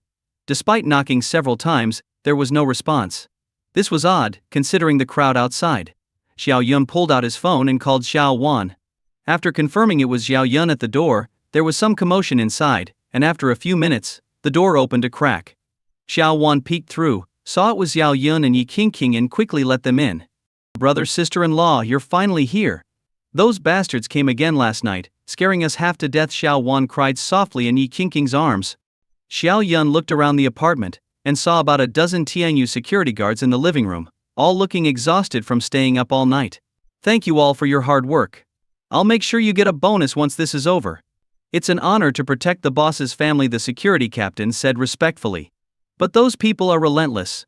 When we call the police, they run away, and as soon as the police leave, they come back. We've all been on edge." "Don't worry, I'm here to resolve this," Xiao Yun reassured them. Then he noticed his uncle sitting on the sofa, looking dazed. "Uncle, where's Aunt?" "Your aunt has a heart condition and can't stay up late, so I made her go to bed," Xiao Qiang said, rubbing his face. The once proud and scholarly man now looked utterly defeated. He couldn't understand how his neighbors could be so heartless. "Uncle, you should get some rest too. We'll handle this." "I can't sleep with all this on my mind," Xiao Qiang said. "Xiao Yun, I never thought people could change so much over money. Those neighbors were so friendly before, but now they're vile and hateful. Have they forgotten all the help my father gave them?" Xiao Qiang grew more agitated as he spoke, eventually smashing his favorite jade ornament on the floor. "They have no conscience. None at all. Calm down, uncle. Don't get yourself sick before we deal with this." Xiao Yun patted his uncle's back. It was clear the situation was even worse than Xiao Wan had described. "Why don't we go downstairs and check things out?" Xiao Qiang nodded vigorously. Xiao Yun decided not to bring Xiao Wan down to avoid further agitation. With two security guards, they headed downstairs. Seeing Xiao Qiang, the neighbors started making sarcastic remarks. "Hey, old Xiao, coming out for breakfast? You old man are really something, calling the cops last night. If I hadn't run fast, I'd be in jail now. Let's not make a big deal out of this. Just have Xiao Wan say a few words to the big shots in my live stream, okay? Yeah, my fans were thrilled to get Xiao Wan's clothes yesterday. If she has any old clothes she doesn't want, she could give them to us." Hearing this, Xiao Yun's eyes grew cold. Noticing the shift in atmosphere, the neighbors finally paid attention to Xiao Yun. Meeting his gaze, they felt a chill and quickly looked away. His stare was sharp, like an eagle's, making their eyes hurt just from looking at him. "I'm Xiao Wan's cousin. What do you want?" "Spell it out," Xiao Yun said coldly. "If I hear any more insults, you'll regret it. Who do you think you are? Acting all tough. A young guy like you can't speak for the Zhao family. You must be joking." "Shut up." One of the security guards stepped forward and shouted, "This is our boss from Tianyu. If you want to make personal attacks, think about the consequences." "The Tianyu boss?" The crowd was stunned. They knew Tianyu was a big company with a lot of assets. Offending this young man wouldn't end well. "Hey, you've got quite a temper, don't you?" Yeah, we were just joking. Don't take it seriously. You're Xiao Wan's cousin, right? That makes you like a junior to us. We wouldn't insult you." Xiao Qiang was trembling with anger at the neighbor's shamelessness. "You bastards. Weren't you threatening to dig up our family's graves last night? Don't pretend now." The neighbors were embarrassed. While they had thought about using Xiao Qiang's father's grave to threaten him, none of them actually had the guts to do it. "Old Xiao, I was drunk and joking around. You took it seriously? That's being a bit petty, don't you think?" The drunkard from yesterday, Zhang Shihai, stepped forward. "Zhang Shihai, you were the one stirring things up the most last night. Was it you who sent people to my father's grave?" Yao Qiang was livid at the sight of the troublemaker. Zhang Shihai shrugged, looking relaxed. He had been in and out of trouble for years, and was unfazed by threats. "It wasn't me. Don't falsely accuse me. Be careful, or I'll sue you for defamation. You're not young anymore, old Xiao." You should know better than to take jokes seriously. Xiao Yun stared at him, his voice icy. A joke? What if I said I was going to dig up your family's graves today? Would you find that funny? Zhang Shihai, who had been ready to retort, saw the seriousness in Xiao Yun's eyes and hesitated. Were you the one leading the group yesterday? Xiao Yun asked, his face expressionless. Under Xiao Yun's gaze, Zhang Shihai felt his mouth go dry and his mind go blank. All his prepared excuses vanished.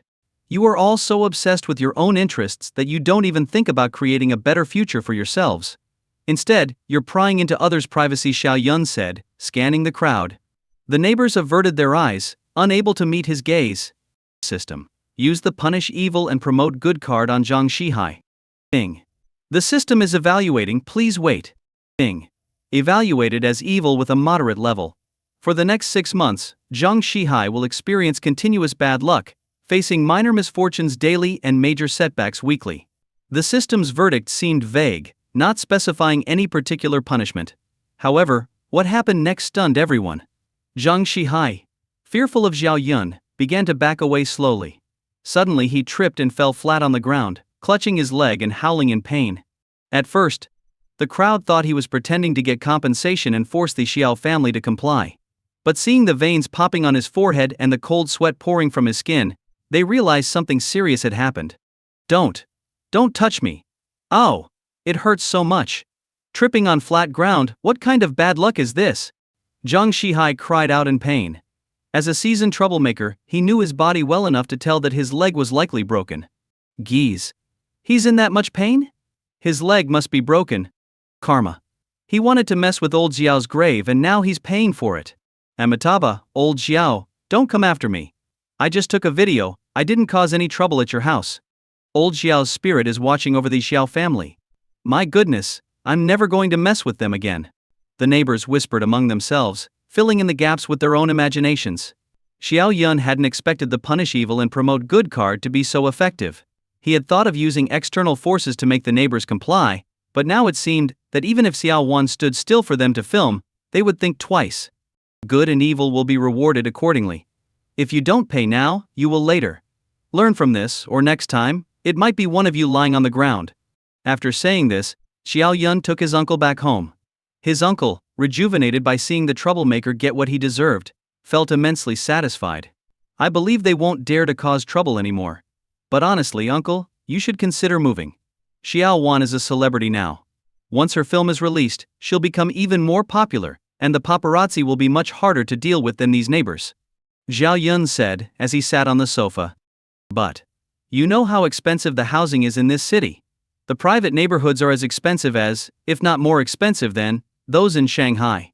Even if we sell this house, it won't be enough to buy a new one. His uncle looked dejected. As the head of the family, he felt ashamed for not being able to support his daughter when she needed it most. I'm here to help you solve this. The money for the new house will be deducted from Xiao Wan's future earnings. Xiao Yun said with a smile, honey. Do you know any real estate agents for high-end properties in this city? I'm not sure. But I can ask Uncle Dung, said Yi King. Yi King called Uncle Dung and explained the situation. After a moment of thought, he mentioned that he had an old friend who was having some business troubles and needed funds. This friend's house was located within the second ring road, in a secure neighborhood, but the price would be a bit high. Uncle Deng then sent Yi King his friend's contact information, suggesting they could meet for a meal afterward. Yi King politely declined, thinking to herself that with his daughter eyeing her husband, there was no way she'd bring him to a potential ambush. Yi King contacted Deng's friend and arranged to see the house shortly. When they arrived at the address, they were stopped by the security guard at the entrance. I'm sorry, but without the homeowner's approval, we can't let strangers in, the guard said apologetically. Please contact your friend to come and escort you inside. Once someone verifies your identity, I'll let you through. Xiao Yun was pleased with the guard's diligence. He appreciated the strict security measures, as they were crucial for a safe and private living environment. After contacting the homeowner, a slightly overweight middle-aged man arrived, slightly out of breath, about 10 minutes later. This is my resident card, he said, handing it to the guard. The guard took the card, verified it with the system, and then opened the gate, allowing Xiao Yun and his group to enter. I'm sorry about the wait, the man said, wiping the sweat from his forehead with a handkerchief. The security here is very strict. Even if someone finds a resident card, they can't enter without verification. He introduced himself. My name is Chai Huarong, and I'm in the export business. Hello, I'm Xiao Yun. Xiao Yun replied, shaking his hand. We're looking for a secure and private place. As long as the price is reasonable, we can sign the contract today. That's great, Chai Huarong said excitedly, relieved to have potential buyers. His company was burning through tens of thousands daily, and he needed this sale urgently. Chai Huarong led the way, showing them around. The neighborhood was beautifully landscaped, with a large lake in the center. In spring and autumn, residents could take small boats out on the lake. The house itself was fully furnished and ready for immediate move-in. Xiao Wan, like an excited child, pulled her mother through the 3-bedroom apartment, clearly impressed. Mr. Chai, how much are you asking for the house? Xiao Yun asked, sitting on the sofa. This house is 173 square meters. According to current market prices, it's worth 34.6 million. But as a friendly gesture, I'm willing to lower it to 34 million if we can close today, Chai Huarong said, pouring Xiao Yun a cup of tea. 34 million. Xiao Wan's father felt dizzy hearing the price. He couldn't believe how expensive housing had become. Their current home would be lucky to sell for 8 million, and this house was worth 4 of theirs. Before he could process the shock, Xiao Yun's response surprised him even more. After a brief moment of thought, Xiao Yun nodded and said, the price is fair, and the house is suitable. I have no reason to refuse. I'll transfer the money now. Wait. Uncle quickly pulled Xiao Yun aside and whispered, how about we check out other houses first? This one is too expensive. Don't worry, Uncle. Xiao Wan's earnings from this film alone will be substantial, and she'll earn even more in the future. We can pay it back gradually, Xiao Yun said nonchalantly. Uncle still wanted to say something, but Xiao Yun had already made up his mind and transferred the money to Chai Huarong. As soon as the payment was made, the system's voice chimed in. Ding. Congratulations, host, for unlocking the map mode. You are awarded a big shot acquaintance card. Additionally, for every new company your subsidiaries open in uncharted regions, you will receive a 1 billion bonus, with no upper limit. What? Xiao Yun was stunned, staring at the floating big shot acquaintance card in the system space. Did this mean he could become the world's richest man just by expanding his business? The system is amazing.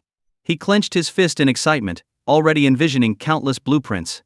Mr. Xiao, congratulations on becoming the new owner of this house. Shall we proceed with the transfer of ownership? Chai Huarong said with a smile, relieved that the 34 million would keep his company afloat for at least 6 months.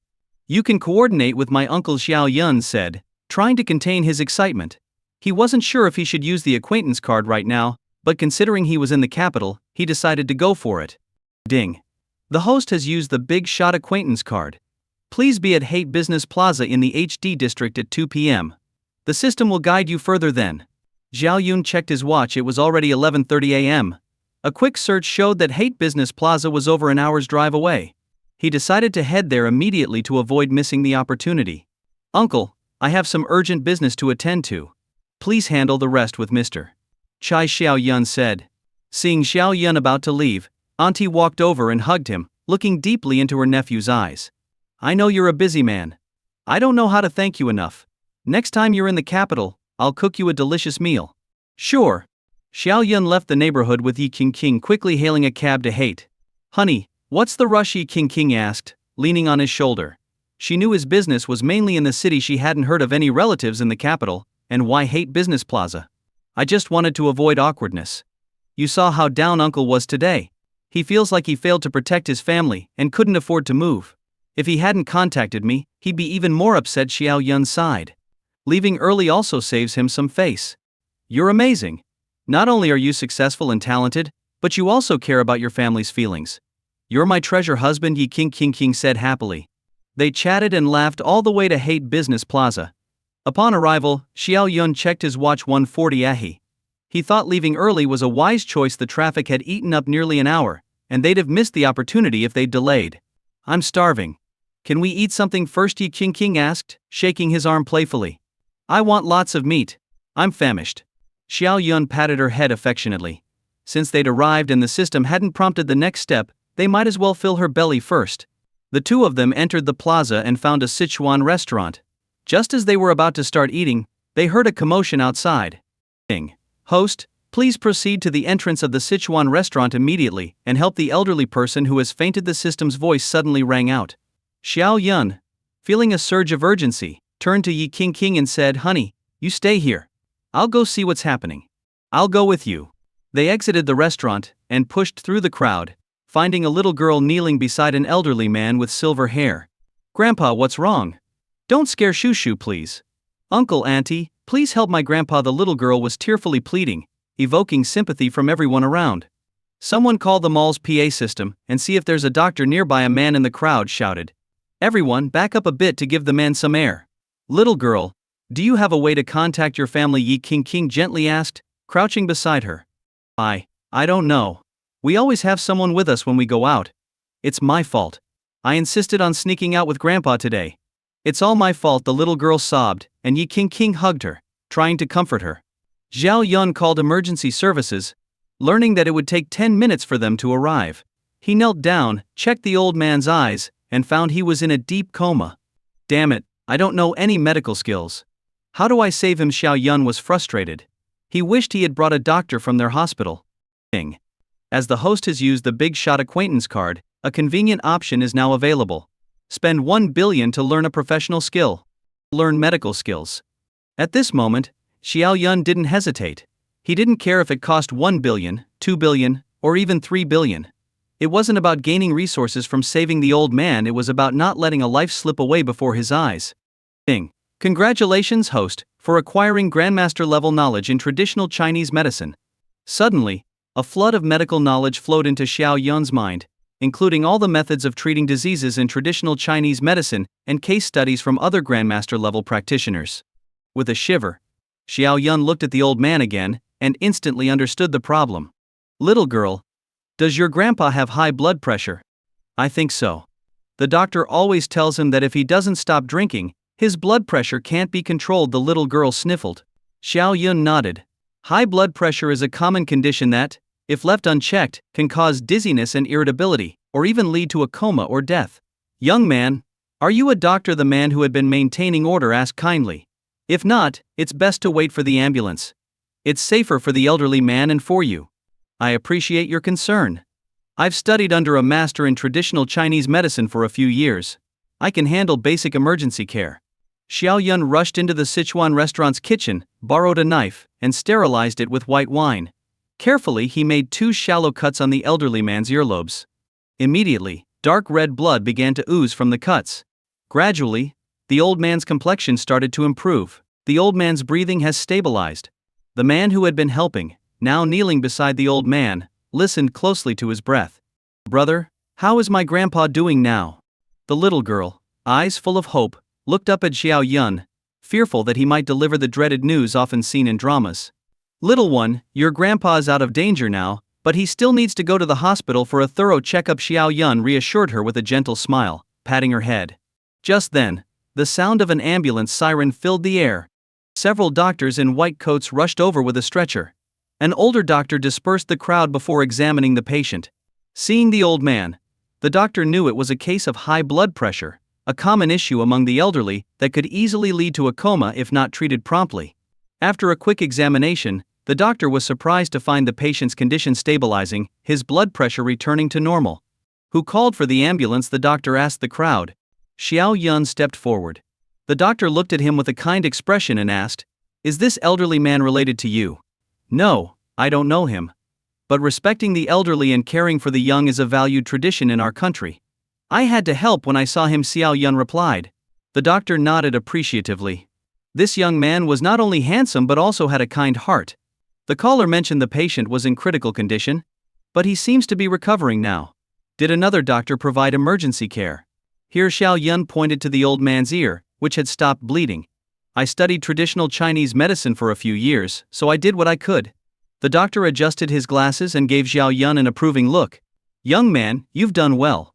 "Doctor, do we still need to go to the hospital?" the little girl asked, standing by her grandfather. "It's best to have a thorough checkup to prevent any complications," the doctor said seriously. "Little one, is this your grandfather? Where are your parents?" "My grandpa and I sneaked out today. I don't remember my parents' phone numbers," she said, embarrassed. "This is tricky," the doctor said, frowning. "Without a family member's consent, we can't perform certain tests. This complicated things. If the patient were in critical condition, emergency protocols would apply.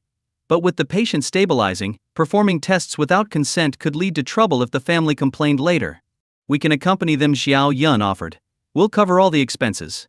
The doctor thought for a moment and then nodded. They lifted the old man onto the stretcher, and the group headed to the hospital. In the ambulance, the doctor who had been talking to Xiao Yun maintained a friendly demeanor and even asked about Xiao Yun's training in traditional Chinese medicine. With his wife by his side, Xiao Yun could only vaguely explain the situation. Upon entering the hospital, Xiao Yun, led by a young doctor, paid all the fees, while Yi Qingqing stayed with the little girl and her grandfather. When Xiao Yun returned to the hospital room after paying, he heard a commotion inside. He quickly opened the door to find that the old man had regained consciousness and was comforting the crying girl by his bedside. "Young man, I heard from Shushu that you saved my life." Despite his age, the old man's eyes were sharp, and Xiao Yun found it hard to meet his intense gaze. "Yes, how are you feeling now? Any discomfort?" The old man shook his head and looked at Xiao Yun meaningfully, sighing. "You remind me of an old friend of mine. Unfortunately, I haven't seen that lad in years. I don't know where he's gone." Xiao Yun didn't know how to respond, so he awkwardly sat on a chair. "I've already informed my family. You and your wife have done us a great favor. When my son arrives, feel free to ask for anything, as long as it's legal and moral. The Ouyang family will do our best to fulfill it." Yi Qingqing's eyes widened in disbelief as she asked, "Are you Mr. Ouyang Shu?" "You know quite a lot for a young girl," the old man replied with a smile. "Hello, Grandpa Ouyang. I'm Yi Qingqing. My father tried to visit you last year but couldn't meet you." Ouyang Shu looked closely at Yi Qingqing and suddenly realized, "You're the daughter of the Yi family from Shanghai." Yes.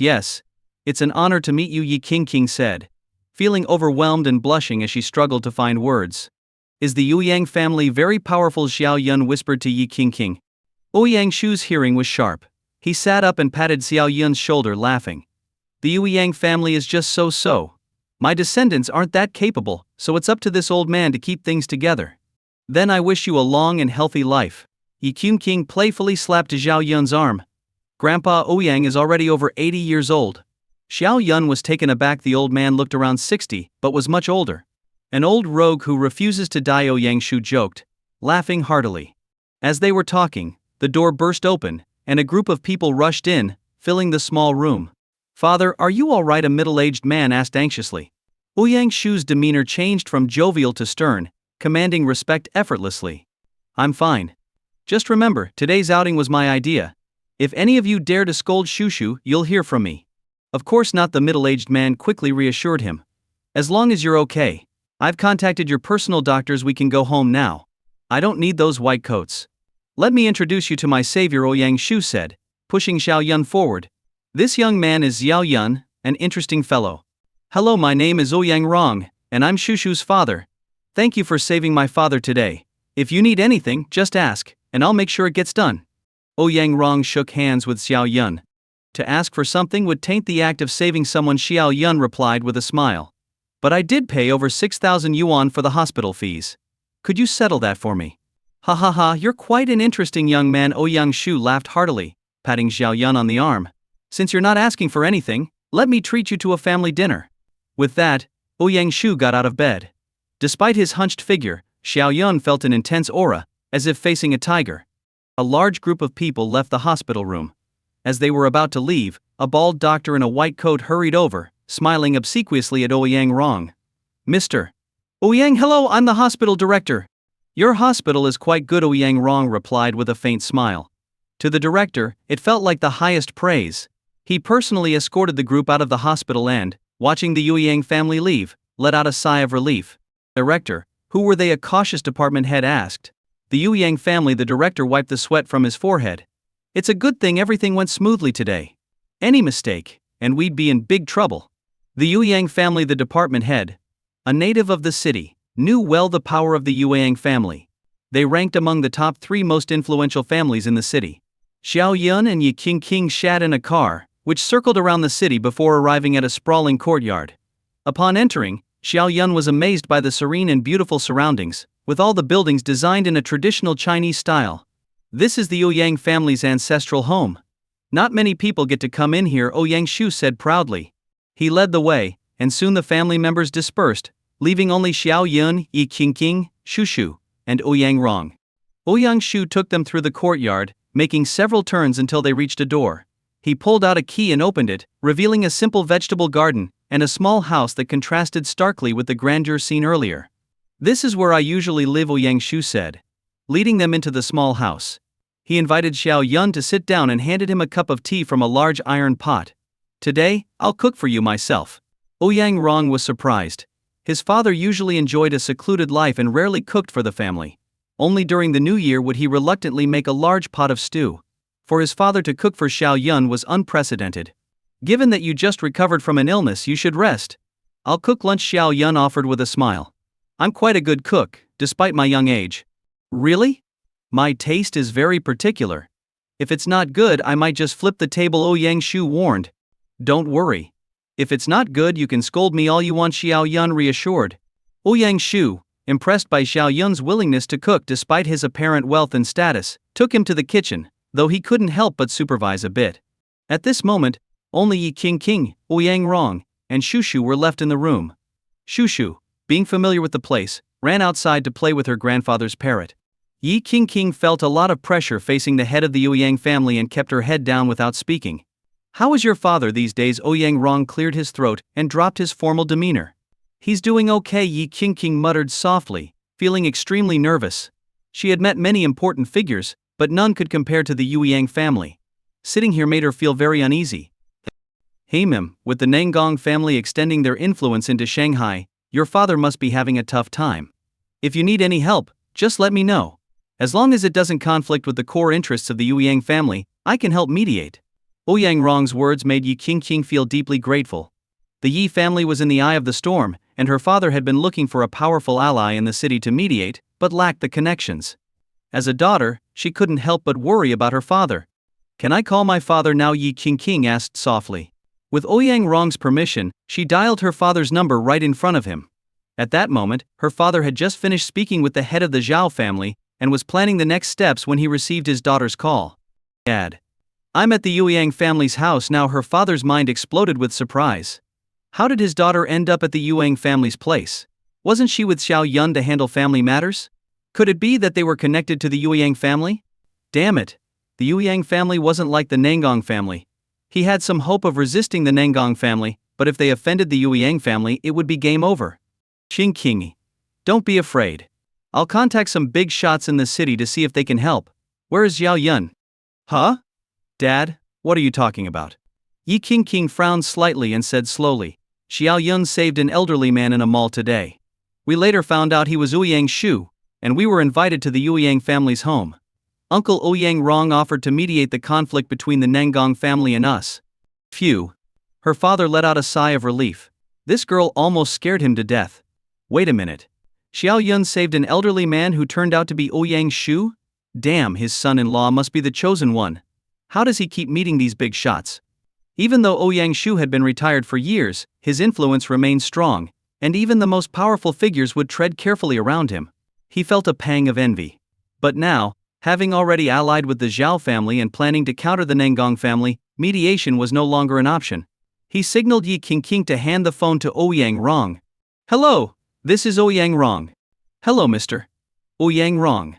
I apologize for my daughter's intrusion," Yi's father said politely. "Thank you very much for offering to mediate, but the situation has taken a turn, and we may not need it anymore." Ouyang Rong asked, puzzled. "Is the Yi family planning to take on the Nanggong family alone?" Honestly, while the Yi family is indeed wealthy, their foundation is a bit lacking. "Well," Yi's father hesitated, unsure of how to explain.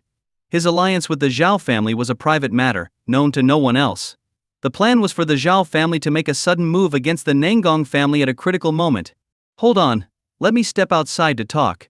Ouyang Rong nodded to Yi Qingqing, then walked to a secluded spot under a tree in the courtyard and continued, "Given your confidence, I assume you've found an ally or mediator here in the city. If it was mediation, the Yi family wouldn't be as passive as it is now. When you came to the city, I knew you had some tricks up your sleeve. You probably want to entangle the Nanggong family in a muddy battle, gradually pulling them down without them realizing. But you can't handle such a giant alone. If the Nanggong family suffers significant losses in Shanghai, the beneficiary would be." Ouyang Rong lit a cigarette, thought for a few minutes, then suddenly exclaimed, "The Zhao family. You've allied with the Zhao family.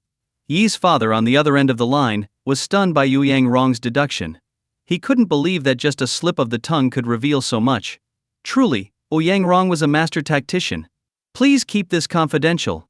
If this leaks, all our efforts will be in vain, Yi's father sighed. Ouyang Rong exhaled a cloud of smoke, chuckling, don't worry. Your son-in-law saved my father's life and my father likes him. For that alone, I won't interfere with your plans. But I must ask, how did you manage to persuade the Zhao family?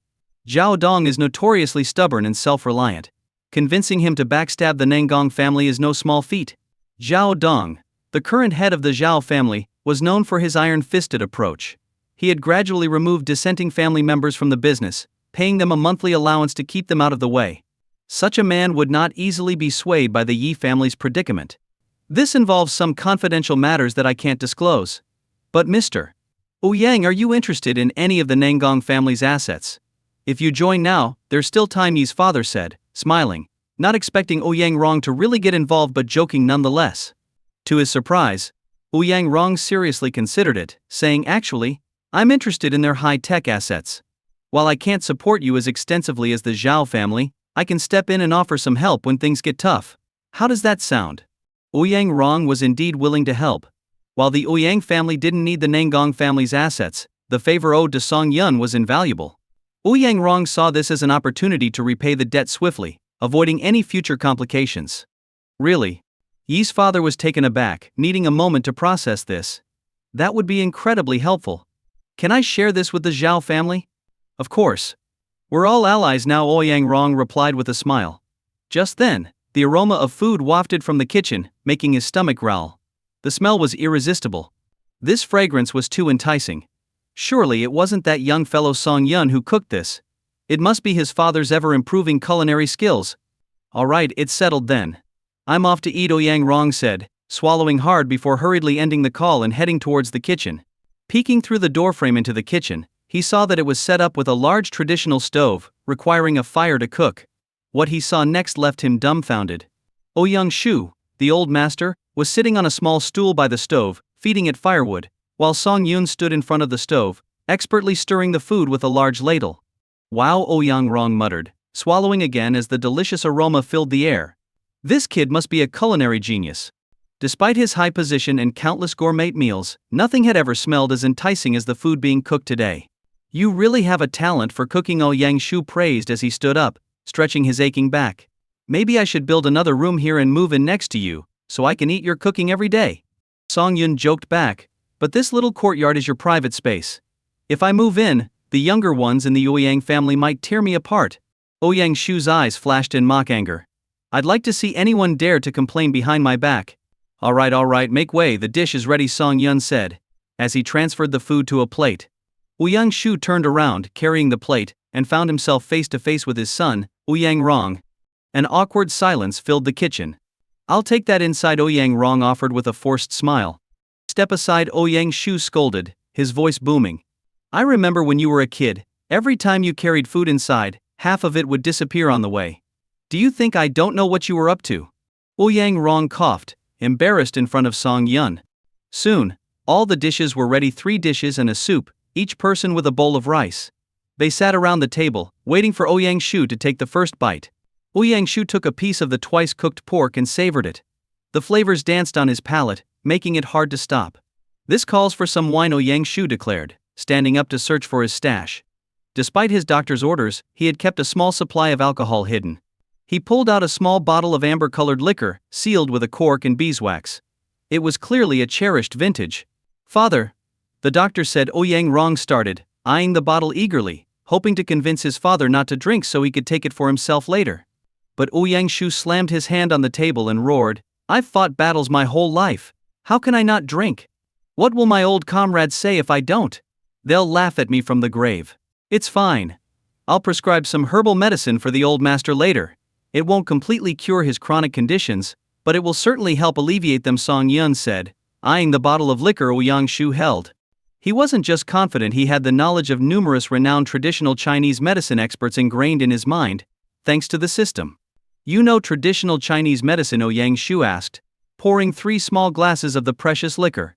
Yes, I do, Song Yun replied, taking a small sip and savoring the rich aroma. This wasn't just any liquor, it was extraordinary, stored in an ordinary green glass bottle with a beeswax seal, preserving its exceptional quality. Young man, the old master has his own private doctors. They are top-notch professionals with state allowances. You don't need to worry about it, Ouyang Rong said cautiously. Medicine always carries risks, and he didn't want to take any chances with his father's health. How about this? I'll write down a prescription, and you can let the private doctors review it. If they find any issues, we'll disregard it. How does that sound? Song Yun suggested confidently. Intrigued, Ouyang Shu handed him a pen and paper. Song Yun felt the old master's pulse, noting its steadiness and strength. Aside from high blood pressure, Ouyang Shu's health was exceptional, even surpassing many younger individuals. Song Yun wrote 2 prescriptions, one for reducing blood pressure and another for overall health improvement. Ouyang Rong took a picture and sent it to the private doctors for review. All right, let's drink, Ouyang Shu said, raising his glass. They drank and ate, quickly finishing the meal and the exquisite liquor. Song Yun, you look more and more like an old friend of mine. Who is your father? Ouyang Shu asked, his speech slurred from the alcohol. Yes, exactly. I felt the same way when I first saw him, Ouyang Rong exclaimed. Song Yun, do you know someone named Song Bu? Song Yun was taken aback. You know my father. Ouyang Shu spat out his drink in surprise, not even bothering to wipe his face. It's a small world. We've been looking for them for years. Ouyang Rong's eyes widened in shock. Song Yun, how is your mother doing these days? He asked, blushing slightly. Master Ouyang came to his senses and slapped his son on the head. Idiot. How can you ask such a question in front of Xiao Song? Ouyang Rong lowered his head, lips pressed together, lost in thought. Xiao Song, your parents were once famous throughout Siju City. Your father was as knowledgeable as the ancient Zhuge Liang, and your mother, renowned for her beauty, was known as the Rose of Siju City. It's been so many years. How are they now? Master Ouyang sighed. Song Yun was stunned. What was going on? According to Master Ouyang, his parents weren't ordinary people, they were extraordinary. But why was his childhood so tough? His father used to haggle with vegetable vendors over a dime, hardly resembling Zhuge Liang. And while his mother was indeed beautiful, she had a fiery temper. Song Yun had been chased around the house with a feather duster many times. Was this the Rose of Siju City? Were there no other women in the city? It took Song Yun a while to recover from the shock. He licked his lips and said, my parents. I guess they're doing well. They've been traveling the world since I graduated from college. I don't even know where they are now. Master Ouyang fell into deep thought. The couple's world tour was probably an excuse to avoid trouble. They must have faced some difficulties and didn't want to bring disaster upon their son. But why didn't they seek help from the families in Siju City? Unless the ones harming them were among those very families. Master Ouyang glanced at his son and saw the same realization in his eyes. Only Song Yun seemed to be clueless. Let's not talk about this anymore. I'll make some tea to sober up, said Master Ouyang, standing up. Ouyang Rong followed, offering to help. Father. About Song Bu and his wife, Ouyang Rong said, his face serious. He had experienced many things with Song Bu in their youth and knew his capabilities. If Song Bu was forced to leave the country, it must have been under extreme pressure. Send out people to see if they can be found. If they can't be found, that's fine. If they can, have them protected secretly. Master Ouyang's eyes flashed. He remembered how Song Bu was once admired by many. Such a talented person shouldn't be unable to return to his country due to personal grievances. Just then, Ouyang Rong's phone rang. It was his father's private doctor. Ouyang Rong, where is the person who wrote those prescriptions? The voice on the other end was old and excited. Dr. Qi. Ouyang Rong was surprised. Dr. Qi was a renowned figure in traditional Chinese medicine, with many disciples across the country. At 76, he had retired and only treated top officials. Why was he calling about Song Yun's prescriptions? Ouyang, where is the person who wrote those prescriptions? Dr. Qi asked again, his voice urgent. In my father's courtyard. About the prescriptions. Before Ouyang Rong could finish, Dr. Qi had already hung up. Did old Qi call? Is there something wrong with Song Yun's prescription? Ouyang Shui looked serious. At this critical moment, he wanted to keep all information about Song Yun under wraps. Ouyang Rong shook his head in confusion. I'm not sure. Old Qi seemed very interested in the prescription and asked where Song Yun is. Ouyang Shui slapped his son on the head, furious. Are you stupid? You just answered without thinking? What if old Qi thinks the prescription is wrong and could harm my health? If this gets out, Song Yun's identity will be exposed. Ouyang Rong realized his mistake and quickly suggested, Why don't I take Song Yun and leave immediately? I'll personally escort them back to Shanghai. You handle the situation here. Ouyang Shuwei sighed. Given the circumstances, it seemed the best course of action. But as they returned to the living room, they heard a commotion outside. Ouyang Rong's heart sank. Old Qi, along with a group of private doctors, hurriedly entered. The younger members of the Ouyang family dared not stop them, and could only follow behind. Brother Ouyang, what happened? Ouyang Shuwei feigned ignorance, quickly stepping forward to shake old Qi's hand. Brother Ouyang, old Qi exclaimed, visibly excited. I found a senior from our school. Where is Song Yun? Where is Master Song? Sheikh Ouyang Shuwei frowned, quickly sending the curious family members away. Pulling old Qi aside, he asked, are you sure Song Yun is a senior from your school? That seems unlikely. Why not? Old Qi beamed. Do you know where the prescriptions Ouyang Rong sent me came from? They are from my master's book, Treatise on Injuries and Diseases. Unfortunately, it was lost in a fire, and many valuable case studies and prescriptions were destroyed. The remaining prescriptions are incomplete. But when I compared the one Ouyang Rong sent, I found it filled a crucial gap in our knowledge. Ouyang Shuwei was astonished. Song Yun, despite his youth, was indeed a master of medicine. Truly, the apple doesn't fall far from the tree. But this wasn't the time to discuss it openly. He sternly told old Qi, I can take you to see Song Yun, but you must promise not to reveal anything about him. Old Qi was puzzled. Shouldn't such a master be celebrated and admired by everyone? Why was the Ouyang family trying to keep him hidden? Seeing Ouyang Shuwei's determined expression, old Qi reluctantly agreed. Ouyang Shuwei signaled to Ouyang Rong to take the other doctors to the front yard. Ouyang Rong nodded slightly, then turned to the group. Ladies and gentlemen, it seems today is a significant day for old Qi. Let's not intrude on this special reunion. The other doctors, though curious, complied with the head of the Ouyang family. Ouyang Shu led old Qi into the small room and pointed at Song Yun, who was cleaning up after the meal. This is your senior. Old Qi looked bewildered. Song Yun appeared to be in his 20s. Even if he had started learning from birth, it was hard to believe he could prescribe medicine so confidently at such a young age. Old Qi had expected someone much older, with a white beard and an aura of wisdom, certainly over 80. Song, let me introduce you. This is Qi Shan, the current head of the Shenyi Hall. Song Yun turned to face the elderly man, nodding in acknowledgement. Although Qi Shan did not exude the same level of intimidation as Ouyang Shu, his physical condition and the sharpness in his eyes indicated he was still very capable. Hello, I'm Song Yun, he greeted calmly. Qi Shan was at a loss. He had come looking for a senior master, and instead he found this young man. How could he show the respect due to a master to someone so young? Shenyi Hall. Qi Shan Yi King, who had been standing to the side, was wide-eyed with shock. Qi Shan was a renowned healer in China, someone many wished to be associated with. Meeting such an esteemed figure was unexpected. She started to worry, could there be a problem with the prescription Song Yun gave to Ouyang Shu? Young friend Song, may I ask where you learned the prescription you gave to brother Ouyang? Qi Shan asked, his mind racing. Please, just say you found it online, or in an old book, or even that you made it up. Oh, Song Yun replied nonchalantly. I studied with an old master for a few years, but he left to travel the world. Qi Shan was visibly excited. What did this master look like? How old was he? His sudden intensity made Song Yun take a step back. He glanced at Ouyang Shu, who simply shrugged. Lying was tricky, you had to keep making up new stories to cover the old ones. After a moment of thought, Song Yun said, I met him on a rainy night 10 years ago. He was about 80, with a white beard and kind eyes. He was standing in the rain with just a thin robe, so I gave him an umbrella. He said I had the potential to be a great doctor and insisted on taking me as his apprentice. So I learned from him.